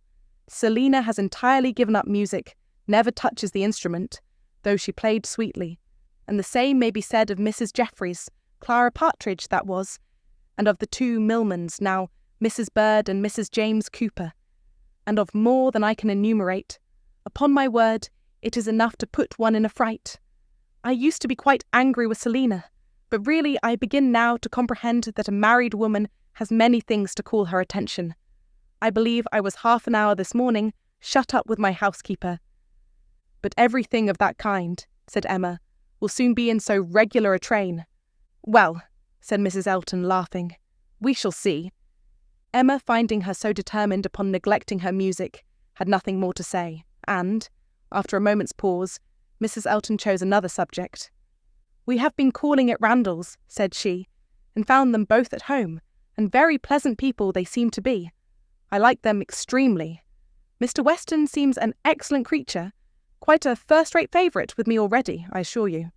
And she appears so truly good. There is something so motherly and kind-hearted about her that it wins upon one directly. She was your governess, I think? Emma was almost too much astonished to answer, but Mrs. Elton hardly waited for the affirmative before she went on. Having understood as much, I was rather astonished to find her so very ladylike, but she is really quite the gentlewoman. Mrs. Weston's manners, said Emma, were always particularly good. Their propriety, simplicity, and elegance would make them the safest model for any young woman. And who do you think came in while we were there? Emma was quite at a loss. The tone implied some old acquaintance, and how could she possibly guess? Knightley, continued Mrs. Elton. Knightley himself. Was not it lucky? For not being within when he called the other day, I had never seen him before, and of course, as so particular a friend of Mr. E.'s, I had a great curiosity.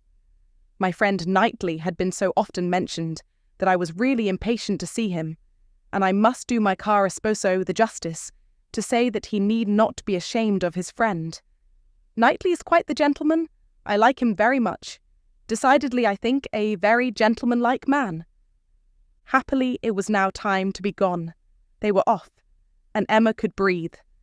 "Insufferable woman," was her immediate exclamation. Worse than I had supposed. Absolutely insufferable. Knightley.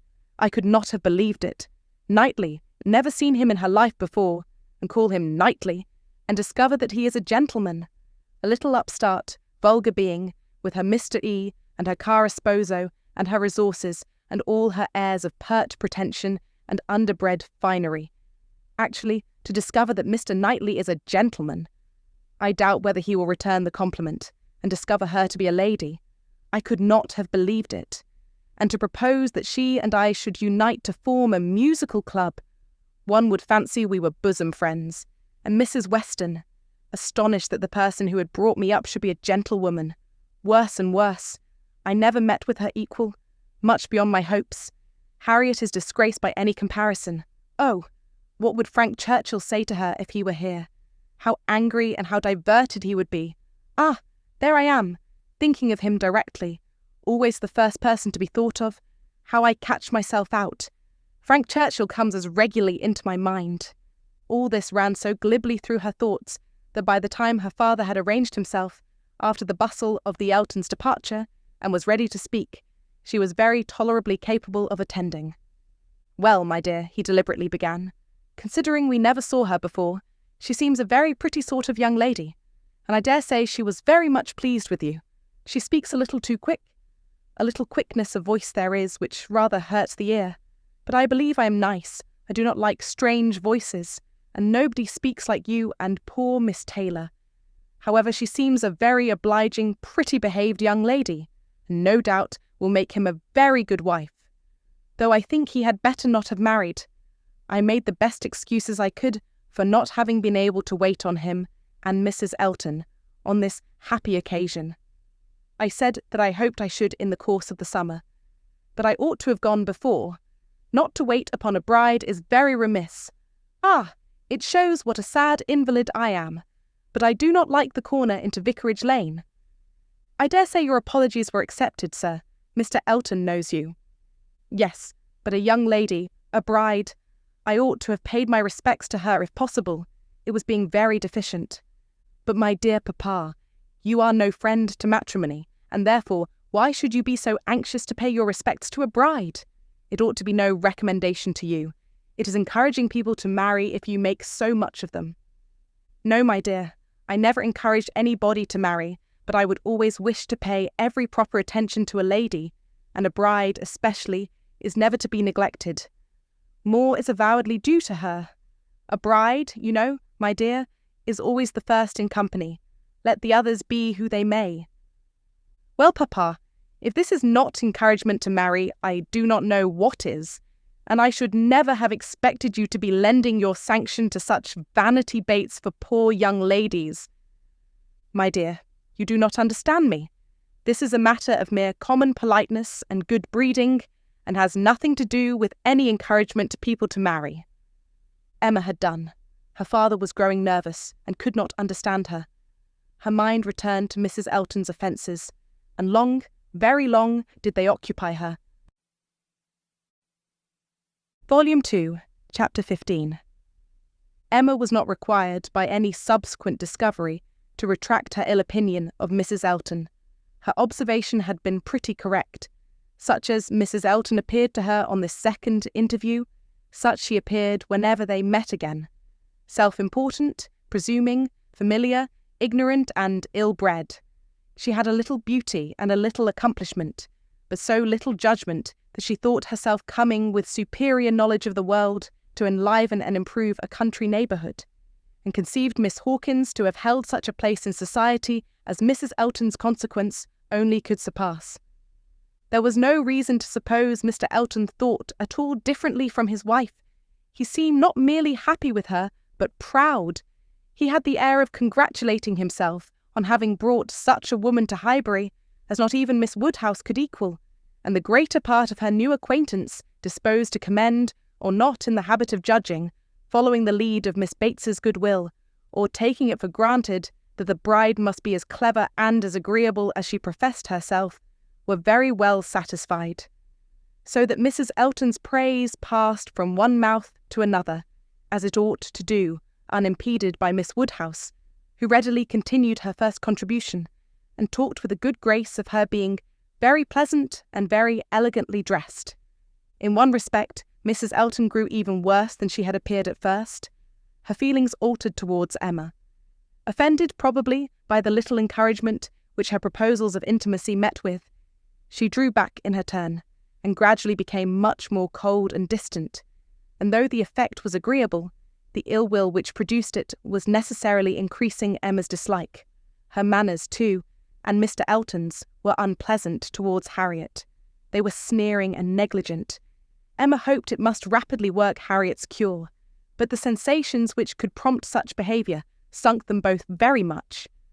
It was not to be doubted that poor Harriet's attachment had been an offering to conjugal unreserve, and her own share in the story, under a colouring the least favourable to her and the most soothing to him, had in all likelihood been given also. She was, of course, the object of their joint dislike. When they had nothing else to say, it must be always easy to begin abusing Miss Woodhouse, and the enmity which they dared not show in open disrespect to her found a broader vent in contemptuous treatment of Harriet. Mrs. Elton took a great fancy to Jane Fairfax, and from the first, not merely when a state of warfare with one young lady might be supposed to recommend the other, but from the very first, and she was not satisfied with expressing a natural and reasonable admiration, but without solicitation, or plea, or privilege, she must be wanting to assist and befriend her. Before Emma had forfeited her confidence, and about the third time of their meeting, she heard all Mrs. Elton's knight-errantry on the subject. "Jane Fairfax is absolutely charming, Miss Woodhouse. I quite rave about Jane Fairfax. A sweet, interesting creature, so mild and ladylike, and with such talents. I assure you I think she has very extraordinary talents. I do not scruple to say that she plays extremely well. I know enough of music to speak decidedly on that point. Oh, she is absolutely charming. You will laugh at my warmth, but upon my word I talk of nothing but Jane Fairfax. And her situation is so calculated to affect one. Miss Woodhouse, we must exert ourselves and endeavour to do something for her. We must bring her forward. Such talent as hers must not be suffered to remain unknown." I dare say you have heard those charming lines of the poet. "Full many a flower is born to blush unseen, and waste its fragrance on the desert air." We must not allow them to be verified in sweet Jane Fairfax. "I cannot think there is any danger of it," was Emma's calm answer. "And when you are better acquainted with Miss Fairfax's situation, and understand what her home has been, with Colonel and Mrs. Campbell, I have no idea that you will suppose her talents can be unknown." "Oh, but dear Miss Woodhouse, she is now in such retirement, such obscurity, so thrown away. Whatever advantages she may have enjoyed with the Campbells are so palpably at an end. And I think she feels it. I am sure she does. She is very timid and silent. One can see that she feels the want of encouragement. I like her the better for it. I must confess it is a recommendation to me. I am a great advocate for timidity, and I am sure one does not often meet with it. But in those who are at all inferior, it is extremely prepossessing. Oh, I assure you, Jane Fairfax is a very delightful character, and interests me more than I can express. You appear to feel a great deal, but I am not aware how you or any of Miss Fairfax's acquaintance here, any of those who have known her longer than yourself, can show her any other attention than— My dear Miss Woodhouse, a vast deal may be done by those who dare to act. You and I need not be afraid. If we set the example, many will follow it as far as they can, though all have not our situations. We have carriages to fetch and convey her home, and we live in a style which could not make the addition of Jane Fairfax, at any time, the least inconvenient. I should be extremely displeased if Wright were to send us up such a dinner, as could make me regret having asked more than Jane Fairfax to partake of it. I have no idea of that sort of thing. It is not likely that I should, considering what I have been used to. My greatest danger, perhaps, in housekeeping, may be quite the other way, in doing too much, and being too careless of expense. Maple Grove will probably be my model more than it ought to be, for we do not at all affect to equal my brother, Mr. Suckling, in income. However, my resolution is taken as to noticing Jane Fairfax. I shall certainly have her very often at my house. shall introduce her wherever I can, shall have musical parties to draw out her talents, and shall be constantly on the watch for an eligible situation. My acquaintance is so very extensive that I have little doubt of hearing of something to suit her shortly. I shall introduce her, of course, very particularly to my brother and sister when they come to us. I am sure they will like her extremely, and when she gets a little acquainted with them, her fears will completely wear off, for there really is nothing in the manners of either but what is highly conciliating. I shall have her very often indeed while they are with me, and I dare say we shall sometimes find a seat for her in the barouche landau in some of our exploring parties. Poor Jane Fairfax, thought Emma. You have not deserved this. You may have done wrong with regard to Mr. Dixon, but this is a punishment beyond what you can have merited. The kindness and protection of Mrs. Elton. Jane Fairfax and Jane Fairfax.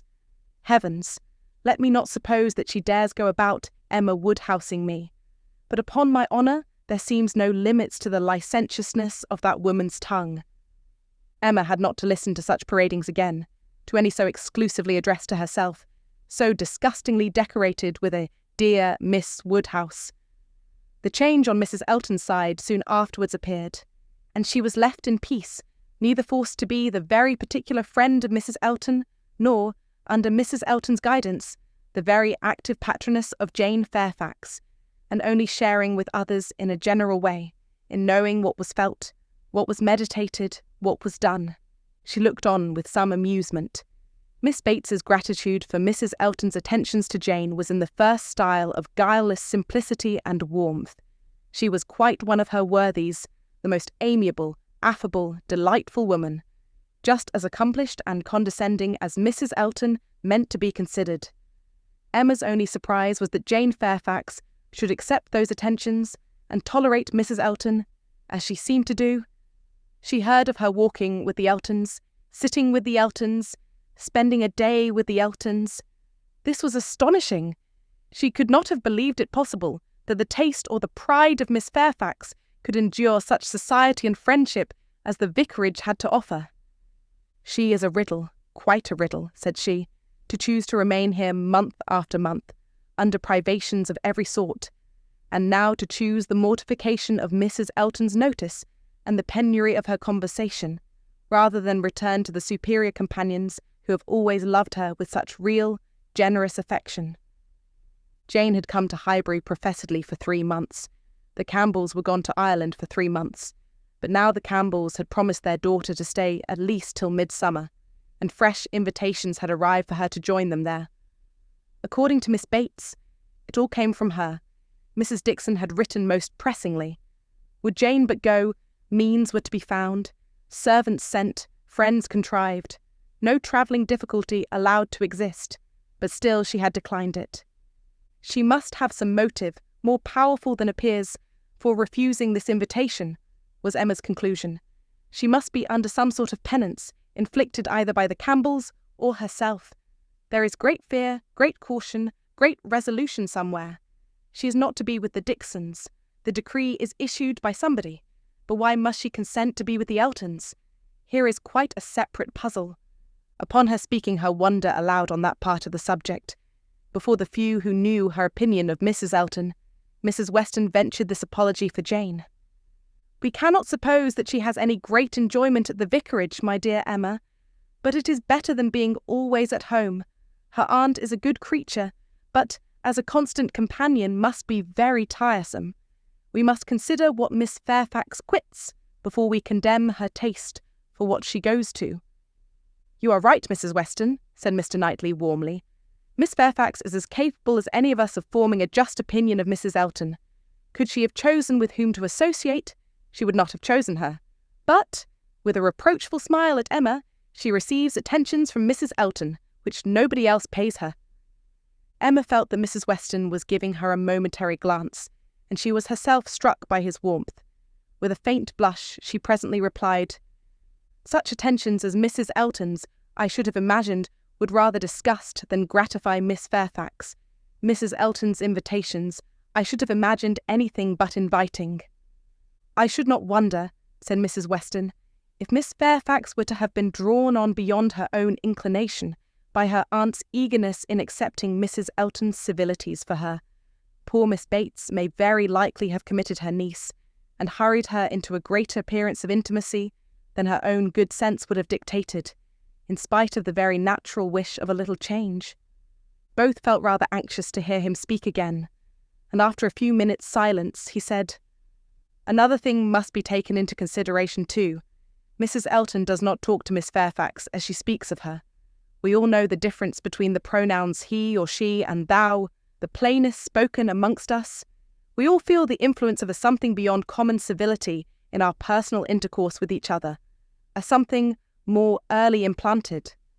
We cannot give anybody the disagreeable hints that we may have been very full of the hour before.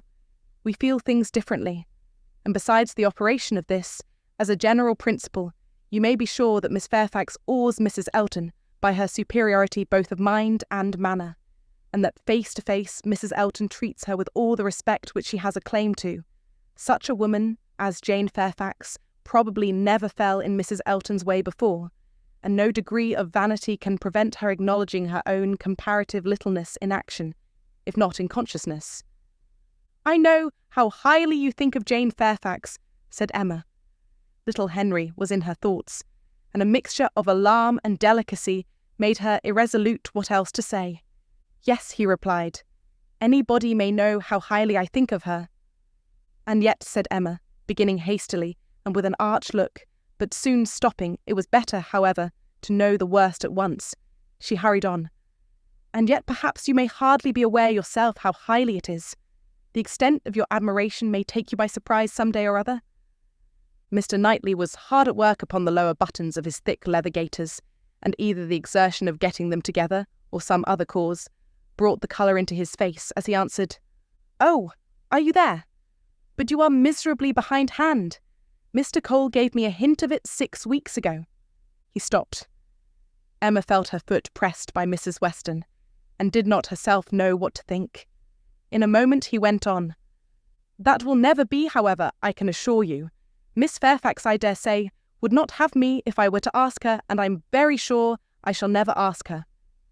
Emma returned her friend's pressure with interest, and was pleased enough to exclaim, "You are not vain, Mr. Knightley, I will say that for you."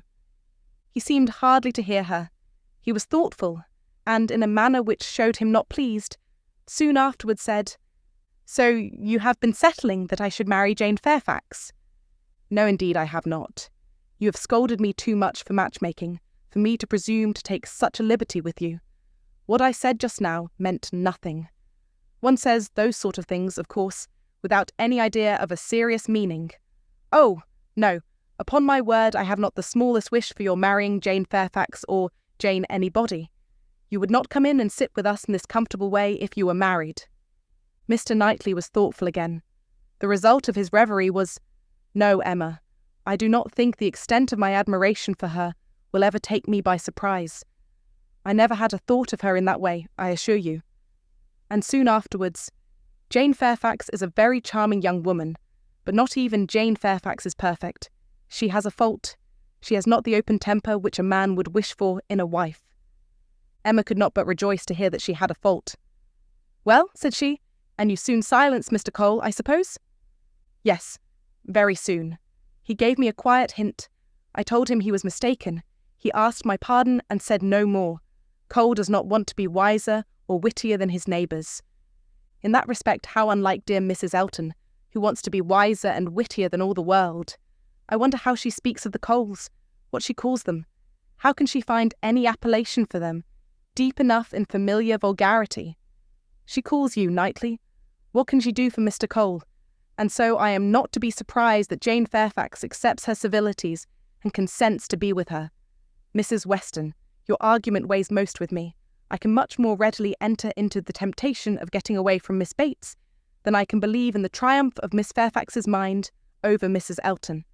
I have no faith in Mrs. Elton's acknowledging herself the inferior in thought, word, or deed, or in her being under any restraint beyond her own scanty rule of good breeding. I cannot imagine that she will not be continually insulting her visitor with praise, encouragement, and offers of service, that she will not be continually detailing her magnificent intentions, from the procuring her a permanent situation to the including her in those delightful exploring parties which are to take place in the barouche landau. "Jane Fairfax has feeling," said Mr. Knightley. "I do not accuse her of want of feeling. Her sensibilities, I suspect, are strong, and her temper excellent in its power of forbearance, patience, self-control, but it wants openness. She is reserved, more reserved, I think, than she used to be, and I love an open temper. No, till Cole alluded to my supposed attachment, it had never entered my head. I saw Jane Fairfax and conversed with her, with admiration and pleasure always, but with no thought beyond." "Well, Mrs. Weston," said Emma triumphantly when he left them, "what do you say now to Mr. Knightley's marrying Jane Fairfax?" "Why, really, dear Emma, I say that he is so very much occupied by the idea of not being in love with her, that I should not wonder if it were to end in his being so at last. Do not beat me." Volume 2, Chapter 16. Everybody in and about Highbury who had ever visited Mr. Elton was disposed to pay him attention on his marriage. Dinner parties and evening parties were made for him and his lady, and invitations flowed in so fast that she had soon the pleasure of apprehending they were never to have a disengaged day. "I see how it is," said she. "I see what a life I am to lead among you. Upon my word, we shall be absolutely dissipated. We really seem quite the fashion. If this is living in the country, it is nothing very formidable.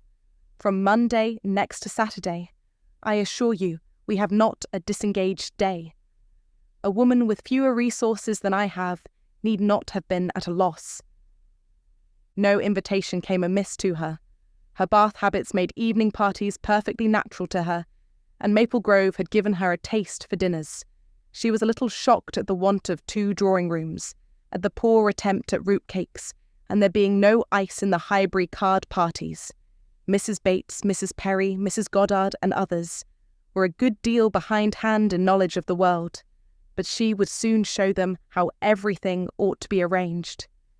In the course of the spring, she must return their civilities by one very superior party, in which her card tables should be set out with their separate candles and unbroken packs in the true style, and more waiters engaged for the evening than their own establishment could furnish, to carry round the refreshments at exactly the proper hour and in the proper order.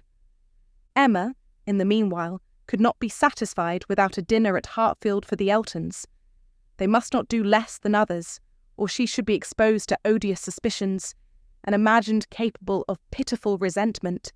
A dinner there must be. After Emma had talked about it for 10 minutes, Mr. Woodhouse felt no unwillingness, and only made the usual stipulation of not sitting at the bottom of the table himself, with the usual regular difficulty of deciding who should do it for him. The persons to be invited required little thought. Besides the Eltons, it must be the Westons and Mr. Knightley. So far, it was all, of course, and it was hardly less inevitable that poor little Harriet must be asked to make the 8th. But this invitation was not given with equal satisfaction, and on many accounts Emma was particularly pleased by Harriet's begging to be allowed to decline it. She would rather not be in his company more than she could help. She was not yet quite able to see him and his charming, happy wife together without feeling uncomfortable. If Miss Woodhouse would not be displeased, she would rather stay at home. It was precisely what Emma would have wished, had she deemed it possible enough for wishing. She was delighted with the fortitude of her little friend. For fortitude she knew it was in her to give up being in company and stay at home, and she could now invite the very person whom she really wanted to make the 8th, Jane Fairfax. Since her last conversation with Mrs. Weston and Mr. Knightley, she was more conscience-stricken about Jane Fairfax than she had often been. Mr. Knightley's words dwelt with her. He had said that Jane Fairfax received attentions from Mrs. Elton which nobody else paid her.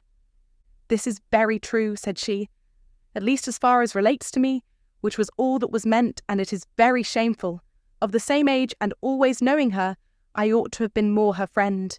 She will never like me now. I have neglected her too long, but I will show her greater attention than I have done." Every invitation was successful. They were all disengaged and all happy. The preparatory interest of this dinner, however, was not yet over. A circumstance rather unlucky occurred. The two eldest little Knightleys were engaged to pay their grandpapa and aunt a visit of some weeks in the spring, and their papa now proposed bringing them, and staying one whole day at Hartfield, which one day would be the very day of this party. His professional engagements did not allow of his being put off, but both father and daughter were disturbed by its happening so. Mr. Woodhouse considered 8 persons at dinner together as the utmost that his nerves could bear, and here would be a 9th, and Emma apprehended that it would be a 9th very much out of humour at not being able to come even to Hartfield for 48 hours without falling in with a dinner party. She comforted her father better than she could comfort herself, by representing that though he certainly would make them 9, yet he always said so little that the increase of noise would be very immaterial. She thought it in reality a sad exchange for herself, to have him with his grave looks and reluctant conversation opposed to her instead of his brother. The event was more favourable to Mr. Woodhouse than to Emma. John Knightley came, but Mr. Weston was unexpectedly summoned to town, and must be absent on the very day. He might be able to join them in the evening, but certainly not to dinner. Mr. Woodhouse was quite at ease, and the seeing him so, with the arrival of the little boys, and the philosophic composure of her brother on hearing his fate, removed the chief of even Emma's vexation. The day came, the party were punctually assembled, and Mr. John Knightley seemed early to devote himself to the business of being agreeable. Instead of drawing his brother off to a window while they waited for dinner, he was talking to Miss Fairfax. Mrs. Elton, as elegant as lace and pearls could make her, he looked at in silence, wanting only to observe enough for Isabella's information, but Miss Fairfax was an old acquaintance and a quiet girl, and he could talk to her. He had met her before breakfast, as he was returning from a walk with his little boys when it had been just beginning to rain. It was natural to have some civil hopes on the subject, and he said, "I hope you did not venture far, Miss Fairfax, this morning, or I am sure you must have been wet. We scarcely got home in time. I hope you turned directly." "I went only to the post office, said she, "and reached home before the rain was much. It is my daily errand. I always fetch the letters when I'm here. It saves trouble, and is a something to get me out. A walk before breakfast does me good. Not a walk in the rain, I should imagine." "No, but it did not absolutely rain when I set out." Mr. John Knightley smiled and replied, "That is to say, you chose to have your walk, for you were not 6 yards from your own door when I had the pleasure of meeting you, and Henry and John had seen more drops than they could count long before.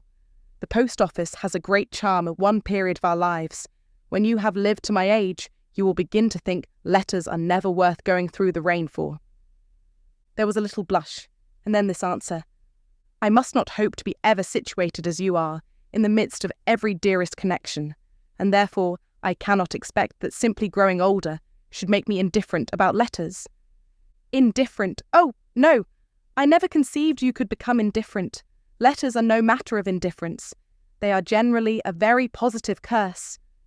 "You are speaking of letters of business? Mine are letters of friendship." "I have often thought them the worst of the two," replied he coolly. "Business, you know, may bring money, but friendship hardly ever does." "Ah, you are not serious now. I know Mr. John Knightley too well. I am very sure he understands the value of friendship as well as anybody. I can easily believe that letters are very little to you, much less than to me. But it is not your being 10 years older than myself which makes the difference. It is not age, but situation. You have everybody dearest to you always at hand. I, probably, never shall again, and therefore till I have outlived all my affections, a post office, I think, must always have power to draw me out, in worse weather than today."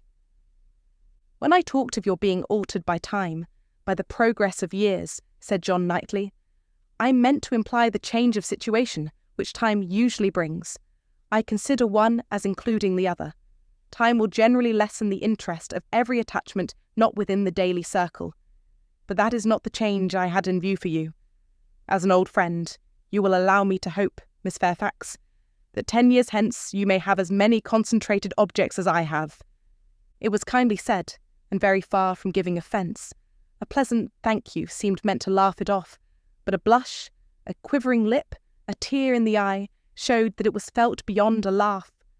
Her attention was now claimed by Mr. Woodhouse, who being, according to his custom on such occasions, making the circle of his guests and paying his particular compliments to the ladies, was ending with her, and with all his mildest urbanity, said, "I am very sorry to hear, Miss Fairfax, of your being out this morning in the rain.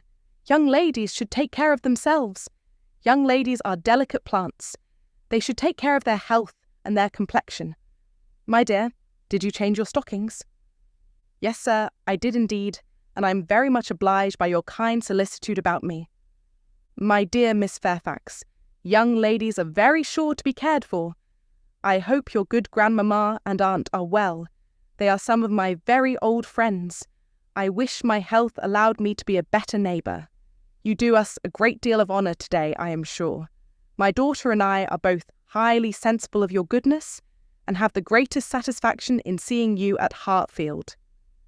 The kind-hearted, polite old man might then sit down and feel that he had done his duty and made every fair lady welcome and easy. By this time, the walk in the rain had reached Mrs. Elton, and her remonstrances now opened upon Jane. "My dear Jane, what is this I hear? Going to the post office in the rain? This must not be, I assure you. You sad girl, how could you do such a thing? It is a sign I was not there to take care of you." Jane very patiently assured her that she had not caught any cold. "Oh, do not tell me. You really are a very sad girl and do not know how to take care of yourself. To the post office indeed. Mrs. Weston, did you ever hear the like? You and I must positively exert our authority." "My advice," said Mrs. Weston kindly and persuasively, "I certainly do feel tempted to give. Miss Fairfax, you must not run such risks, liable as you have been to severe colds. Indeed, you ought to be particularly careful, especially at this time of year. The spring, I always think, requires more than common care. Better wait an hour or two, or even half a day for your letters, than run the risk of bringing on your cough again. Now, do not you feel that you had?" "Yes, I am sure you are much too reasonable. You look as if you would not do such a thing again." "Oh, she shall not do such a thing again," eagerly rejoined Mrs. Elton. "We will not allow her to do such a thing again." And nodding significantly, "There must be some arrangement made. There must indeed. I shall speak to Mr. E., the man who fetches our letters every morning. One of our men, I forget his name, shall inquire for yours too and bring them to you. That will obviate all difficulties, you know. And from us, I really think, my dear Jane, you can have no scruple to accept such an accommodation." "You are extremely kind," said Jane, "but I cannot give up my early walk. I am advised to be out of doors as much as I can. I must walk somewhere, and the post office is an object, and upon my word I have scarcely ever had a bad morning before." "My dear Jane, say no more about it. The thing is determined, that is," laughing affectedly, "as far as I can presume to determine anything without the concurrence of my lord and master. You know, Mrs. Weston, you and I must be cautious how we express ourselves, but I do flatter myself, my dear Jane, that my influence is not entirely worn out. If I meet with no insuperable difficulties, therefore, consider that point as settled." "Excuse me," said Jane earnestly. "I cannot by any means consent to such an arrangement, so needlessly troublesome to your servant. If the errand were not a pleasure to me, it could be done, as it always is when I am not here, by my grandmammas." "Oh, my dear, but so much as Patty has to do, and it is a kindness to employ our men." Jane looked as if she did not mean to be conquered, but instead of answering, she began speaking again to Mr. John Knightley. "The post office is a wonderful establishment," said she. "The regularity and dispatch of it. If one thinks of all that it has to do and all that it does so well, it is really astonishing. It is certainly very well regulated. So seldom that any negligence or blunder appears. So seldom that a letter, among the thousands that are constantly passing about the kingdom, is even carried wrong, and not one in a million, I suppose, actually lost. And when one considers the variety of hands, and of bad hands too, that are to be deciphered, it increases the wonder. The clerks grow expert from habit. They must begin with some quickness of sight and hand, and exercise improves them. If you want any farther explanation," continued he, smiling, "they are paid for it. That is the key to a great deal of capacity. The public pays and must be served well. The varieties of handwriting were farther talked of, and the usual observations made. I have heard it asserted, said John Knightley, that the same sort of handwriting often prevails in a family, and where the same master teaches, it is natural enough. But for that reason, I should imagine the likeness must be chiefly confined to the females, for boys have very little teaching after an early age, and scramble into any hand they can get. Isabella and Emma, I think, do write very much alike. I have not always known their writing apart. Yes, said his brother hesitatingly. There is a likeness. I know what you mean, but Emma's hand is the strongest. Isabella and Emma both write beautifully, said Mr. Woodhouse, and always did, and so does poor Mrs. Weston, with half a sigh and half a smile at her. I never saw any gentleman's handwriting, Emma began, looking also at Mrs. Weston, but stopped on perceiving that Mrs. Weston was attending to someone else, and the pause gave her time to reflect. Now, how am I going to introduce him? Am I unequal to speaking his name at once before all these people? Is it necessary for me to use any roundabout phrase? Your Yorkshire friend? Your correspondent in Yorkshire? That would be the way, I suppose, if I were very bad. No, I can pronounce his name without the smallest distress. I certainly get better and better. Now, for it. Mrs. Weston was disengaged, and Emma began again.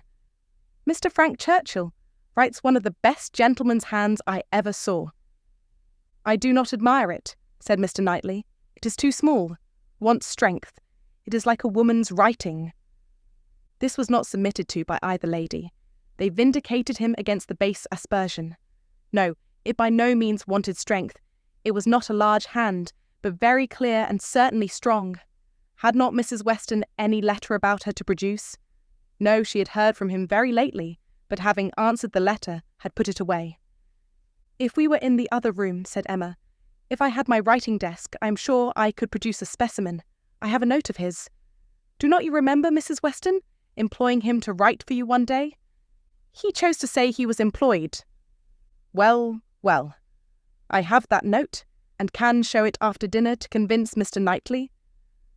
Oh, when a gallant young man like Mr. Frank Churchill, said Mr. Knightley dryly, writes to a fair lady like Miss Woodhouse, he will, of course, put forth his best. Dinner was on table. Mrs. Elton, before she could be spoken to, was ready, and before Mr. Woodhouse had reached her with his request to be allowed to hand her into the dining parlour, was saying, Must I go first? I really am ashamed of always leading the way. Jane's solicitude about fetching her own letters had not escaped Emma. She had heard and seen it all, and felt some curiosity to know whether the wet walk of this morning had produced any.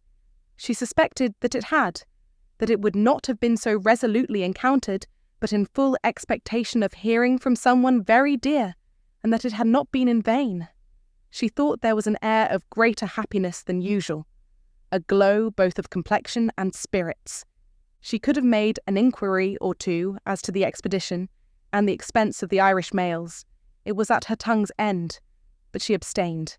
She was quite determined not to utter a word that should hurt Jane Fairfax's feelings, and they followed the other ladies out of the room, arm in arm, with an appearance of goodwill highly becoming to the beauty and grace of each. Volume 2, Chapter 17. When the ladies returned to the drawing-room after dinner, Emma found it hardly possible to prevent their making two distinct parties. With so much perseverance in judging and behaving ill, did Mrs. Elton engross Jane Fairfax, and slight herself. She and Mrs. Weston were obliged to be almost always either talking together or silent together. Mrs. Elton left them no choice. If Jane repressed her for a little time, she soon began again. And though much that passed between them was in a half-whisper, especially on Mrs. Elton's side, there was no avoiding a knowledge of their principal subjects. The post office, catching cold, fetching letters, and friendship were long under discussion, and to them succeeded one, which must be at least equally unpleasant to Jane, inquiries whether she had yet heard of any situation likely to suit her, and professions of Mrs. Elton's meditated activity. Here is April come, said she. I get quite anxious about you. June will soon be here. but I have never fixed on June or any other month, merely looked forward to the summer in general. But have you really heard of nothing?" "I have not even made any inquiry. I do not wish to make any yet." "Oh, my dear, we cannot begin too early. You are not aware of the difficulty of procuring exactly the desirable thing." "I'm not aware," said Jane, shaking her head. "Dear Mrs. Elton, who can have thought of it as I have done?" "But you have not seen so much of the world as I have. You do not know how many candidates there always are for the first situations. I saw a vast deal of that in the neighbourhood round Maple Grove. A cousin of Mr. Suckling, Mrs. Bragger, had such an infinity of applications. Everybody was anxious to be in her family, for she moves in the first circle. Wax candles in the schoolroom. You may imagine how desirable. Of all houses in the kingdom, Mrs. Bragger's is the one I would most wish to see you in." "Colonel and Mrs. Campbell are to be in town again by midsummer," said Jane. "I must spend some time with them. I am sure they will want it. Afterwards, I may probably be glad to dispose of myself, but I would not wish you to take the trouble of making any inquiries at present." "Trouble? I know your scruples. You are afraid of giving me trouble, but I assure you, my dear Jane, the Campbells can hardly be more interested about you than I am. I shall write to Mrs. Partridge in a day or two, and shall give her a strict charge to be on the lookout for anything eligible." "Thank you, but I would rather you did not mention the subject to her. Till the time draws nearer, I do not wish to be giving anybody trouble." "But my dear child, the time is drawing near. Here is April and June, or say even July is very near, with such business to accomplish before us. Your inexperience really amuses me. A situation such as you deserve, and your friends would require for you, is no everyday occurrence, is not obtained at a moment's notice. Indeed, we must begin inquiring directly." "Excuse me, ma'am, but this is by no means my intention. I make no inquiry myself, and should be sorry to have any made by my friends. When I am quite determined as to the time, I am not at all afraid of being long unemployed. There are places in town, offices, where inquiry would soon produce something. Offices for the sale, not quite of human flesh, but of human intellect." "Oh, my dear, human flesh! You quite shock me. If you mean a fling at the slave trade, I assure you Mr. Suckling was always rather a friend to the abolition." "I did not mean I was not thinking of the slave trade," replied Jane. "Governess trade, I assure you, was all that I had in view. Widely different, certainly, as to the guilt of those who carry it on. But as to the greater misery of the victims, I do not know where it lies. But I only mean to say that there are advertising offices, and that by applying to them I should have no doubt of very soon meeting with something that would do." "Something that would do," repeated Mrs. Elton. "Aye, that may suit your humble ideas of yourself. I know what a modest creature you are, but it will not satisfy your friends to have you taking up with anything that may offer any inferior commonplace situation in a family not moving in a certain circle or able to command the elegancies of life. You are very obliging, but as to all that I am very indifferent. It would be no object to me to be with the rich. My mortifications, I think, would only be the greater. I should suffer more from comparison. A gentleman's family is all that I should condition for. I know you. You would take up with anything. But I shall be a little more nice, and I am sure the good Campbells will be quite on my side. With your superior talents, you have a right to move in the first circle. Your musical knowledge alone would entitle you to name your own terms. Have as many rooms as you like, and mix in the family as much as you chose. That is, I do not know. If you knew the harp, you might do all that, I am very sure. But you sing as well as play. Yes, I really believe you might, even without the harp, stipulate for what you chose. And you must and shall be delightfully, honourably and comfortably settled before the Campbells, or I have any rest." "You may well class the delight, the honour, and the comfort of such a situation together," said Jane. "They are pretty sure to be equal. However, I am very serious in not wishing anything to be attempted at present for me. I'm exceedingly obliged to you, Mrs. Elton. I'm obliged to anybody who feels for me, but I'm quite serious in wishing nothing to be done till the summer. For 2 or 3 months longer I shall remain where I am, and as I am. And I am quite serious too, I assure you. replied Mrs. Elton gaily, in resolving to be always on the watch, and employing my friends to watch also, that nothing really unexceptionable may pass us. In this style she ran on, never thoroughly stopped by anything till Mr. Woodhouse came into the room. Her vanity had then a change of object, and Emma heard her saying in the same half-whisper to Jane, "Here comes this dear old beau of mine, I protest. Only think of his gallantry in coming away before the other men. What a dear creature he is! I assure you I like him excessively. I admire all that quaint, old-fashioned politeness. It is much more to my taste than modern ease. Modern ease often disgusts me. But this good old Mr. Woodhouse, I wish you had heard his gallant speeches to me at dinner. Oh, I assure you, I began to think my cara sposo would be absolutely jealous. I fancy I am rather a favourite. He took notice of my gown. How do you like it? Selina's choice. Handsome, I think, but I do not know whether it is not over-trimmed. I have the greatest dislike to the idea of being over-trimmed. Quite a horror of finery. I must put on a few ornaments now, because it is expected of me. A bride, you know, must appear like a bride, but my natural taste is all for simplicity. A simple style of dress is so infinitely preferable to finery, but I am quite in the minority, I believe. Few people seem to value simplicity of dress. Show and finery are everything. I have some notion of putting such a trimming as this to my white and silver poplin. Do you think it will look well? The whole party were but just reassembled in the drawing-room when Mr. Weston made his appearance among them. He had returned to a late dinner and walked to Hartfield as soon as it was over. He had been too much expected by the best judges for surprise, but there was great joy. Mr. Woodhouse was almost as glad to see him now as he would have been sorry to see him before. John Knightley only was in mute astonishment. That a man who might have spent his evening quietly at home after a day of business in London should set off again and walk half a mile to another man's house for the sake of being in mixed company till bedtime, of finishing his day in the efforts of civility and the noise of numbers, was a circumstance to strike him deeply. A man who had been in motion since 8 o'clock in the morning, and might now have been still, who had been long talking, and might have been silent, who had been in more than one crowd, and might have been alone.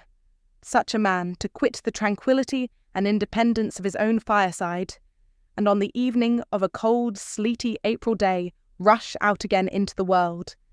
Could he, by a touch of his finger, have instantly taken back his wife, there would have been a motive, but his coming would probably prolong, rather than break up the party.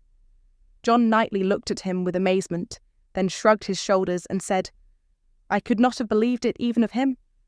Mr. Weston, meanwhile, perfectly unsuspicious of the indignation he was exciting, happy and cheerful as usual, and with all the right of being principal talker, which a day spent anywhere from home confers, was making himself agreeable among the rest, and having satisfied the inquiries of his wife as to his dinner, convincing her that none of all her careful directions to the servants had been forgotten, and spread abroad what public news he had heard, was proceeding to a family communication, which, though principally addressed to Mrs. Weston, he had not the smallest doubt of being highly interesting to everybody in the room. He gave her a letter. It was from Frank, and to herself. He had met with it in his way, and had taken the liberty of opening it. Read it, said he. It will give you pleasure. Only a few lines will not take you long. Read it to Emma."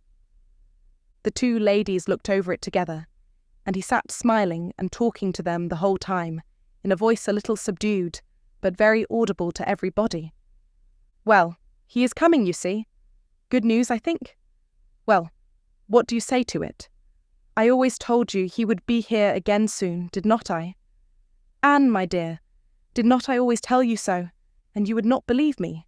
In town next week, you see, at the latest, I dare say, for she is as impatient as the black gentleman when anything is to be done. Most likely they will be there tomorrow or Saturday. As to her illness, all nothing, of course, but it is an excellent thing to have Frank among us again, so near as town. They will stay a good while when they do come, and he will be half his time with us. This is precisely what I wanted. Well, pretty good news, is not it? Have you finished it? Has Emma read it all? Put it up. We will have a good talk about it some other time. but it will not do now. I shall only just mention the circumstance to the others in a common way. Mrs. Weston was most comfortably pleased on the occasion. Her looks and words had nothing to restrain them. She was happy, she knew she was happy, and knew she ought to be happy. Her congratulations were warm and open, but Emma could not speak so fluently. She was a little occupied in weighing her own feelings, and trying to understand the degree of her agitation, which she rather thought was considerable. Mr. Weston, however, too eager to be very observant, too communicative to want others to talk, was very well satisfied with what she did say, and soon moved away to make the rest of his friends happy by a partial communication of what the whole room must have overheard already. It was well that he took everybody's joy for granted, or he might not have thought either Mr. Woodhouse or Mr. Knightley particularly delighted. They were the first entitled, after Mrs. Weston and Emma, to be made happy. From them he would have proceeded to Miss Fairfax, but she was so deep in conversation with John Knightley that it would have been too positive an interruption, and finding himself close to Mrs. Elton and her attention disengaged, he necessarily began on the subject with her. Volume 2, Chapter 18. "I hope I shall soon have the pleasure of introducing my son to you," said Mr. Weston. Mrs. Elton, very willing to suppose a particular compliment intended her by such a hope, smiled most graciously. "You have heard of a certain Frank Churchill, I presume," he continued, "and know him to be my son, though he does not bear my name." "Oh yes, and I shall be very happy in his acquaintance.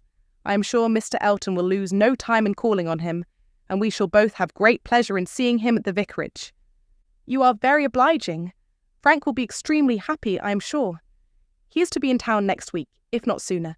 We have notice of it in a letter today. I met the letters in my way this morning, and seeing my son's hand, presumed to open it. Though it was not directed to me, it was to Mrs. Weston. She is his principal correspondent, I assure you. I hardly ever get a letter. And so you absolutely opened what was directed to her. Oh, Mr. Weston," laughing affectedly, "I must protest against that. A most dangerous precedent indeed. I beg you will not let your neighbours follow your example. Upon my word, if this is what I am to expect, we married women must begin to exert ourselves. Oh, Mr. Weston, I could not have believed it of you. Ay, we men are sad fellows. You must take care of yourself, Mrs. Elton. This letter tells us it is a short letter, written in a hurry merely to give us notice. It tells us that they are all coming up to town directly, on Mrs. Churchill's account. She has not been well the whole winter, and thinks Enscombe too cold for her, so they are all to move southward without loss of time. Indeed, from Yorkshire, I think. Enscombe is in Yorkshire? Yes, they are about 190 miles from London, a considerable journey. Yes, upon my word, very considerable. 65 miles farther than from Maple Grove to London. But what is distance, Mr. Weston, to people of large fortune? You would be amazed to hear how my brother, Mr. Suckling, sometimes flies about. You will hardly believe me, but twice in 1 week he and Mr. Braga went to London and back again with 4 horses. The evil of the distance from Enscombe, said Mr. Weston, is that Mrs. Churchill, as we understand, has not been able to leave the sofa for a week together. In Frank's last letter, she complained, he said, of being too weak to get into her conservatory without having both his arm and his uncle's. This, you know, speaks a great degree of weakness, but now she is so impatient to be in town that she means to sleep only 2 nights on the road. So Frank writes word. Certainly delicate ladies have very extraordinary constitutions, Mrs. Elton. You must grant me that. No, indeed, I shall grant you nothing. I always take the part of my own sex. I do indeed. I give you notice. You will find me a formidable antagonist on that point. I always stand up for women, and I assure you, if you knew how Selina feels with respect to sleeping at an inn, you would not wonder at Mrs. Churchill's making incredible exertions to avoid it. Selina says it is quite horror to her, and I believe I have caught a little of her nicety. She always travels with her own sheets, an excellent precaution. Does Mrs. Churchill do the same? Depend upon it, Mrs. Churchill does everything that any other fine lady ever did. Mrs. Churchill will not be second to any lady in the land for— Mrs. Elton eagerly interposed with, "Oh, Mr. Weston, Do not mistake me. Selina is no fine lady, I assure you. Do not run away with such an idea. Is not she?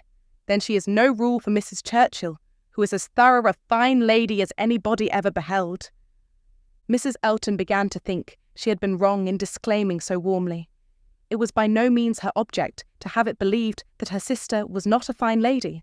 Perhaps there was want of spirit in the pretence of it, and she was considering in what way she had best retract, when Mr. Weston went on. Mrs. Churchill is not much in my good graces, as you may suspect, but this is quite between ourselves. She is very fond of Frank, and therefore I would not speak ill of her. Besides, she is out of health now, but that indeed, by her own account she has always been. I would not say so to everybody, Mrs. Elton, but I have not much faith in Mrs. Churchill's illness. If she is really ill, why not go to Bath, Mr. Weston? To Bath or to Clifton? She has taken it into her head that Enscombe is too cold for her. The fact is, I suppose, that she is tired of Enscombe.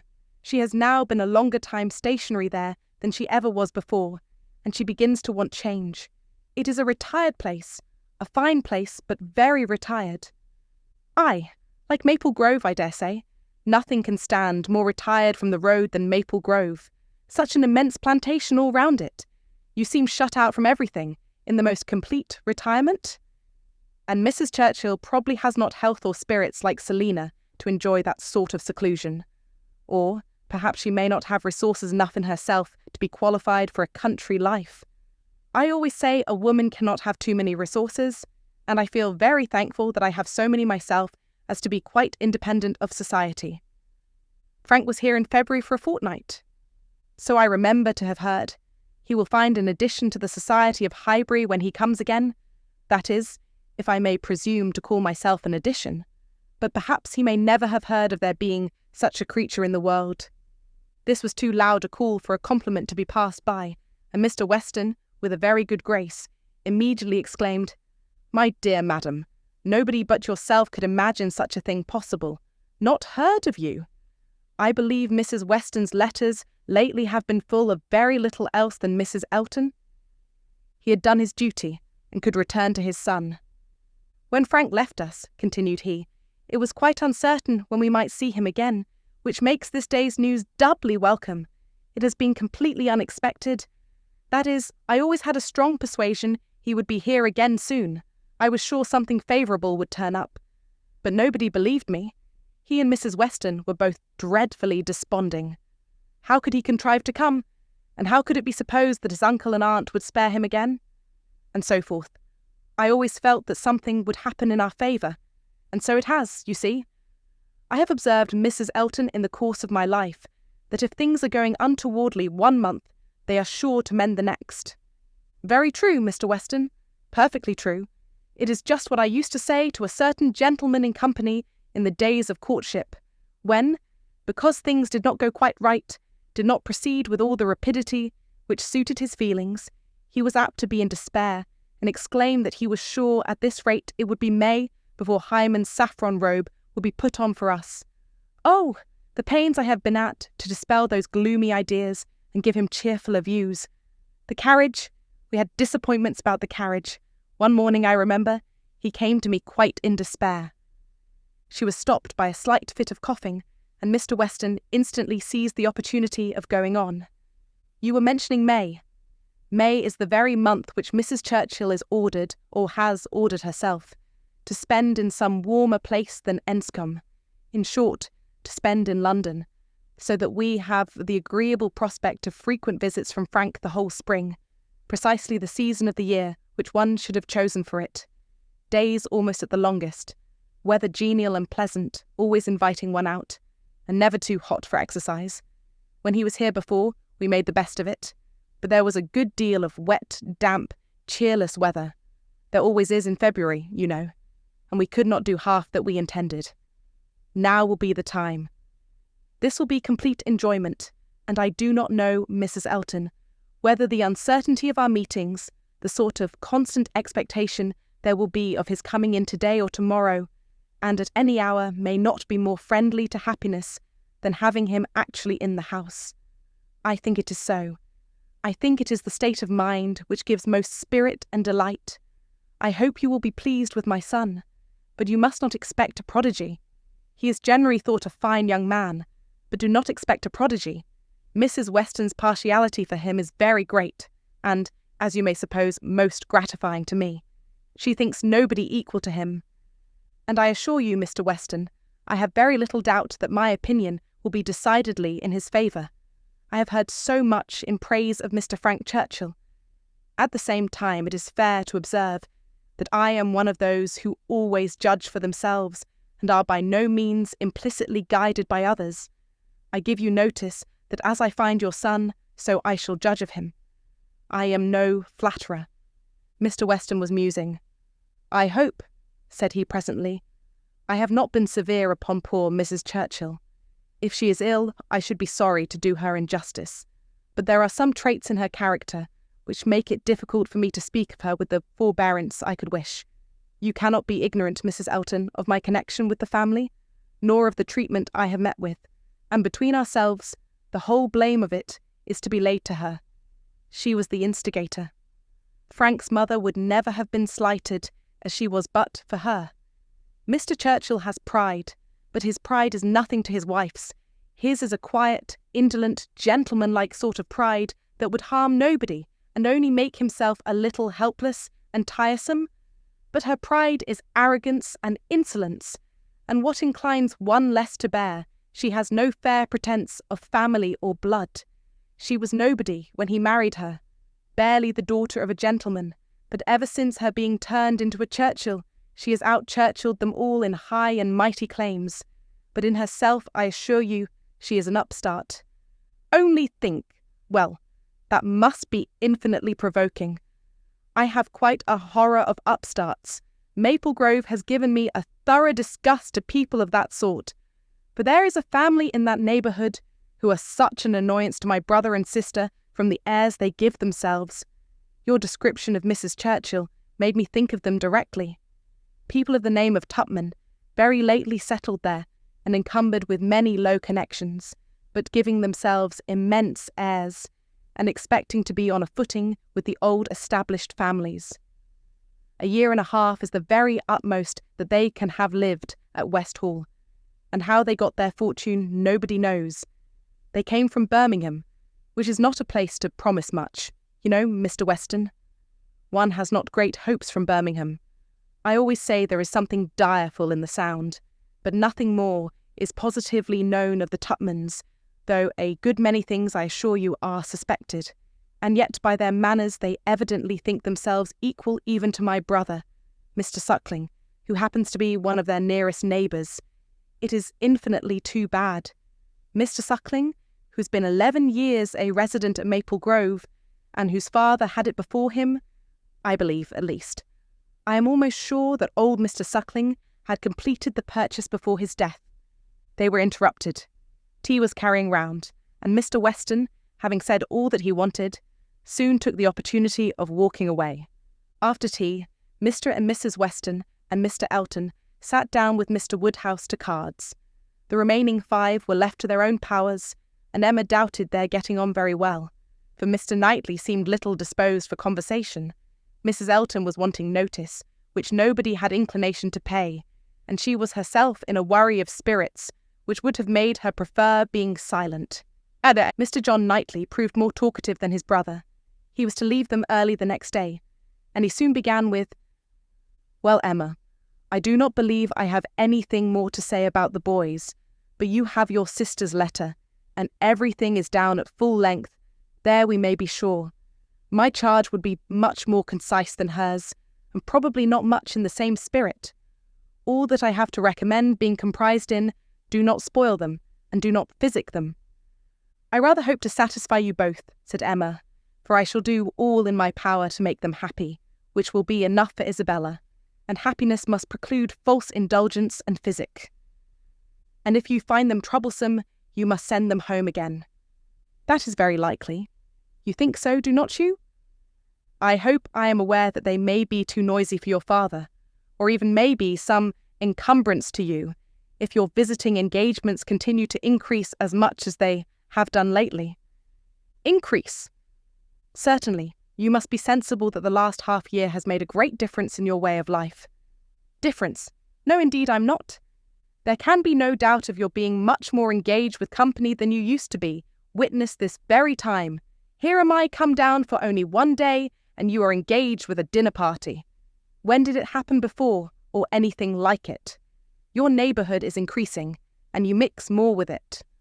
A little while ago, every letter to Isabella brought an account of fresh gaieties, dinners at Mr. Cole's, or balls at the Crown. The difference which Randall's alone makes in your goings-on is very great. Yes, said his brother quickly. It is Randall's that does it all. Very well, and as Randall's, I suppose, is not likely to have less influence than heretofore, it strikes me as a possible thing, Emma, that Henry and John may be sometimes in the way, and if they are, I only beg you to send them home. No, cried Mr. Knightley, that need not be the consequence. Let them be sent to Donwell. I shall certainly be at leisure. Upon my word, exclaimed Emma, you amuse me. I should like to know how many of all my numerous engagements take place without your being of the party, and why I am to be supposed in danger of wanting leisure to attend to the little boys. These amazing engagements of mine, what have they been? Dining once with the Coles, and having a ball talked of, which never took place. I can understand you, nodding at Mr. John Knightley. Your good fortune in meeting with so many of your friends at once here delights you too much to pass unnoticed. But you, turning to Mr. Knightley, who know how very, very seldom I am ever 2 hours from Hartfield, why you should foresee such a series of dissipation for me, I cannot imagine. And as to my dear little boys, I must say that if Aunt Emma has not time for them, I do not think they would fare much better with Uncle Knightley, who is absent from home about 5 hours, where she is absent 1, and who, when he is at home, is either reading to himself or settling his accounts. Mr. Knightley seemed to be trying not to smile, and succeeded without difficulty upon Mrs. Elton's beginning to talk to him.